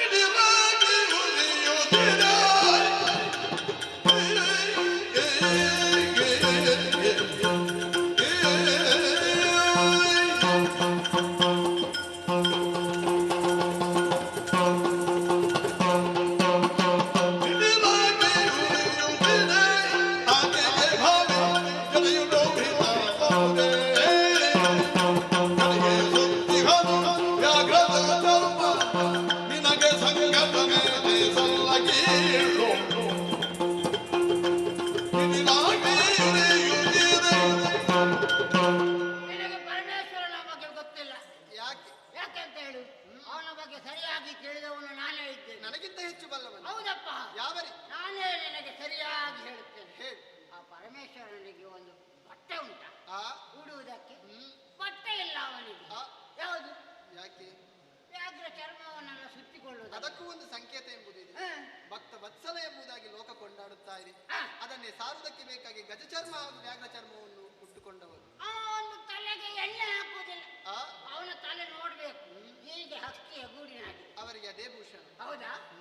ಅಷ್ಟು ಮಾತ್ರವಲ್ಲ, ಮತ್ತೆ ಆ ಹಾವು ನೋಡ್ಬೇಕು. ಆ ಹಾವು ಅದೇನು ಹಾವೆಂದು ಭಾವಿಸಿಕೊಂಡೆ? ಕುತ್ತಿಗೆಯಲ್ಲಿ ಹಾವು ಸುತ್ತಿಕೊಂಡು ಹರಿದಾಡುವಂತಹ ಹಾವುಗಳು ಗಾಳಿಯ ಸಂಕೇತವಾಗಿ. ಅಷ್ಟು ಬಿಡು. ಆ ಅವನಾದ್ರೂ ಭಸ್ಮ ಹಾಕೋದು ನೋಡ್ಬೇಕು. ಲೇಪಿಸಿದಂತಹ ಭಸ್ಮ. ವಾಸನೆ ಬರ್ತಾನೆ ಅವನು. ಏನು ವಾಸನೆ ಬಂದ? ಮುಚ್ಚುತ್ತೀಯ ಬಾಯಿ? ಎಂತಹ ಮಾತನ್ನಾಡ್ತಾ ಇದ್ದೆ? ನಿನ್ನಯ ಮಾತು ಸಾಕತ್ತ ನಡೆ ವಿಜಯ ಕಾಕಮತ್ತಿಯದನೆ ಮಿಗಿಲಾಗಿ ಕುಳಿತಮ್ಮ ಲೋಕದ ಕ್ಷಾಮಯ್ಯ. ಎಲ್ಲ ವಿಪ್ರ, ಹರಣನ್ನು ಪರಿಪರೆಯಿಂದ ನಿಂದಿಸುತ್ತಾ ಇದ್ದೀಯಲ್ಲ. ಅವನೊಂದು ತಲೆ ಬಾಚದೆ ಎಷ್ಟು ಸಮಯ ಆಯ್ತು. ಅವರ ಬಗ್ಗೆ ನೀನೆಷ್ಟರಿ? ಅವರೇನು ಸಾಮಾನ್ಯರೆಂದು ಭಾವಿಸಿಕೊಂಡೆಯ? ಅವರ ಹೆಚ್ಚಿನ ಕಣ್ಣು ಜ್ಞಾನದ ಸಂಕೇತವಾಗಿದೆ. ಮೈಯಲ್ಲಿ ಹರಿದಾಡುವಂತಹ ಹಾವು ಗಾಳಿಯ ಸಂಕೇತವಾಗಿದೆ. ಲೇಪಿಸಿದಂತಹ ಭಸ್ಮ ಭೂಮಿಯ ಸಂಕೇತವಾಗಿದೆ. ತಲೆಯಲ್ಲಿ ಇರುವಂತಹ ಗಂಗೆ ಜಲದ ಸಂಕೇತವಾಗಿದೆ. ಚಂದಿರ ಆಕಾಶದ ಸಂಕೇತವಾಗಿದೆ. ತೊಟ್ಟಂತಹ ಗಜಚರ್ಮ ಹಾಗೂ ವ್ಯಾಘ್ರ ಚರ್ಮ ಭಕ್ತ ವತ್ಸಲ ಎಂಬುದನ್ನು ಲೋಕಮುಖಕ್ಕೆ ತೋರಿಸುತ್ತಾ ಇದೆ. ಹಾಗಾಗಿ ಒಳ್ಳೆಯ ಮಾತಿನಿಂದ ಹೇಳ್ತಾ ಇದ್ದೇನೆ, ನನ್ನ ತಪಸ್ಸಿಗೆ ವಿಘ್ನವನ್ನು ತಾರದಿರು, ನಡೆಯಲಿಲ್ಲ. ಪರಮೇಶ್ವರ ಬೇಡ ಇದ್ರಾಗಿತ್ತು. ನಾನು ಬೇರೆ ಒಂದು ಹುಡುಗನನ್ನು ಬೇರೆ ಹುಡುಗ ಪರಮೇಶ್ವರನಿಗಿಂತ ಮಿಗಿಲಾದವರು ಯಾರಿದ್ದಾರೆ? ಮೂರು ಲೋಕದ ಒಡೆಯ ದೇವೇಂದ್ರ. ಆಗ್ಬೋದಾ? ಆಕೆಗೆ ಶಚಿ ಇದ್ದಾನಲ್ಲ? ಹೌದಾ? ಹಾಗಾದ್ರೆ ಇನ್ನೊಬ್ಬ ಇದ್ದಾನೆ. ಯಾರ? ನಿನಗೆ ರವಿ ಆಗ್ಬಹುದಾ? ಯಾವ ರವಿ? ರವಿ ಸೂರ್ಯ. ನನಗೆ ಸೂರ್ಯ ಹರನ ಉರಿಗನ್ನೇ ಒಂದು ಲೆಕ್ಕದಲ್ಲಿ ರವಿ ಎಂಬುದಾಗಿ ಸಾರುತ್ತದೆ. ಬೇಡ. ಚಂದ್ರ ಆಗ್ಬಹುದಾ? ಚಂದ್ರನ್ನೇ ತನ್ನ ಕೂದಲಲ್ಲಿ ಕಟ್ಟಿಕೊಂಡಿದ್ದಾರೆ. ಹಾಗಾದ್ರೆ ಯಾರು ಬೇಡ? ಯಾರು ಬೇಡ. ನನಗೆ ಒಳ್ಳೆಯ ಮಾತು.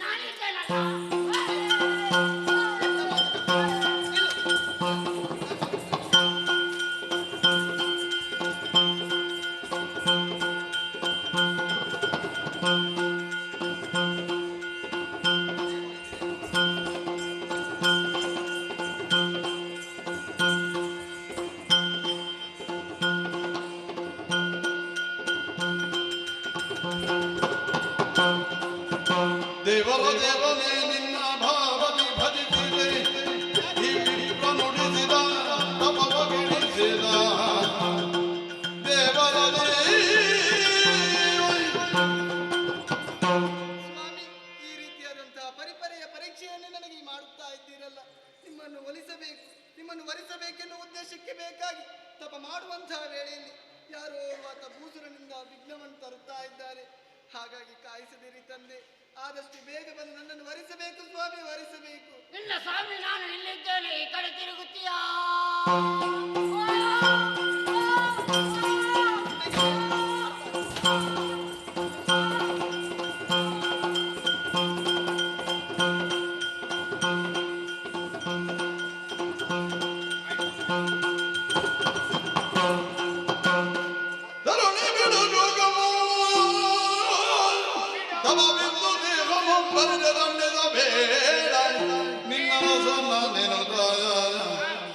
ಗಿರಿಜಯಂ ಸಂತವಿದಲಂತರದಿ ನೆರೆದು ಭೂಮಳೆ ಕರಗುತ್ತ ಸುರದುಂದುಬಿಯ ಮೊಳಗಲಲ್ಲಿ ಗೈತಂ ತಂಬುರು ಭವ ಸುರಪ ಮುಖ್ಯ ಮರರು ಕೈಲಾಸ ಗಿರರೆ ದಂಪತಿಗಳಂ ಕೊಂಡೊಯ್ದು ವೈವಾಹ ಮಾಡಲೆಂದು ಕರುಣೆ ಬಿಡು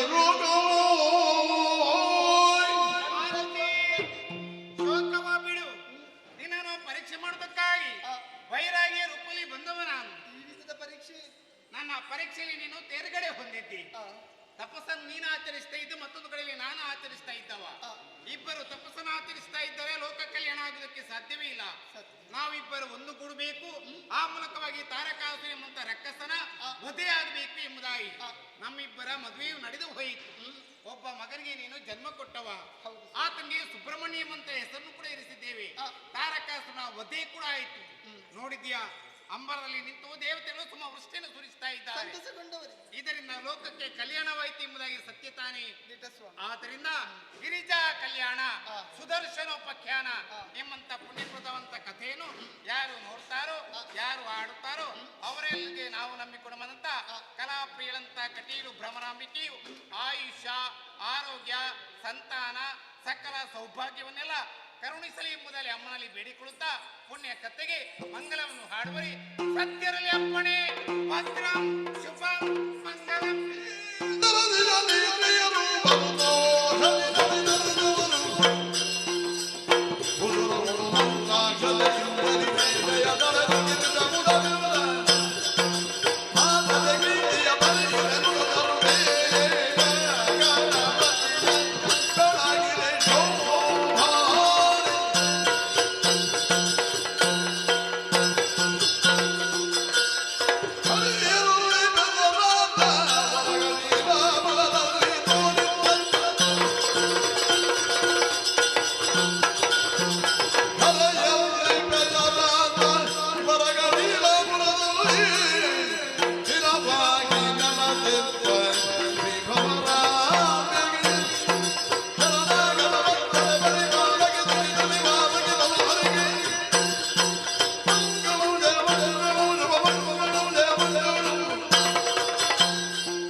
ಶ್ರೀ ಸದನದಲ್ಲಿ ವಾಸವಾಗಿರುವ ಶ್ರೀ ಅಭಿಜಿತ್ ಮತ್ತು ಮನೆಯವರು. ಶ್ರೀಗಳಾದ ಸುರತ್ಕಲ್ ಕಟ್ಲ ಶ್ರೀ ಸದನದಲ್ಲಿ ವಾಸವಾಗಿರತಕ್ಕಂಥ ಶ್ರೀಮತಿ ಮತ್ತು ಶ್ರೀ ಅಭಿಷೇಕ್ ಮತ್ತು ಮನೆಯವರು.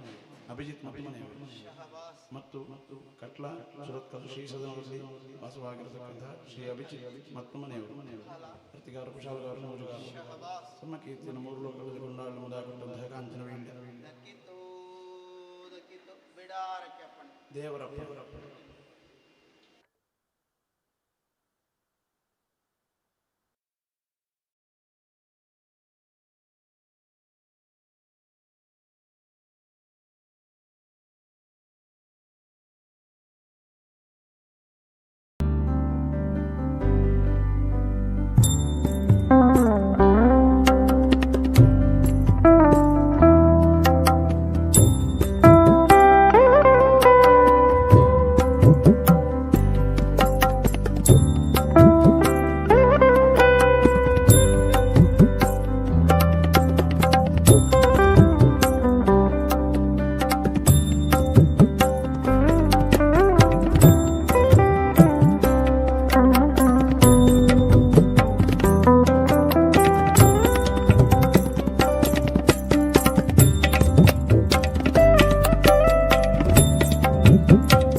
ಹೇಳ್ಬೇಕು ಈಗ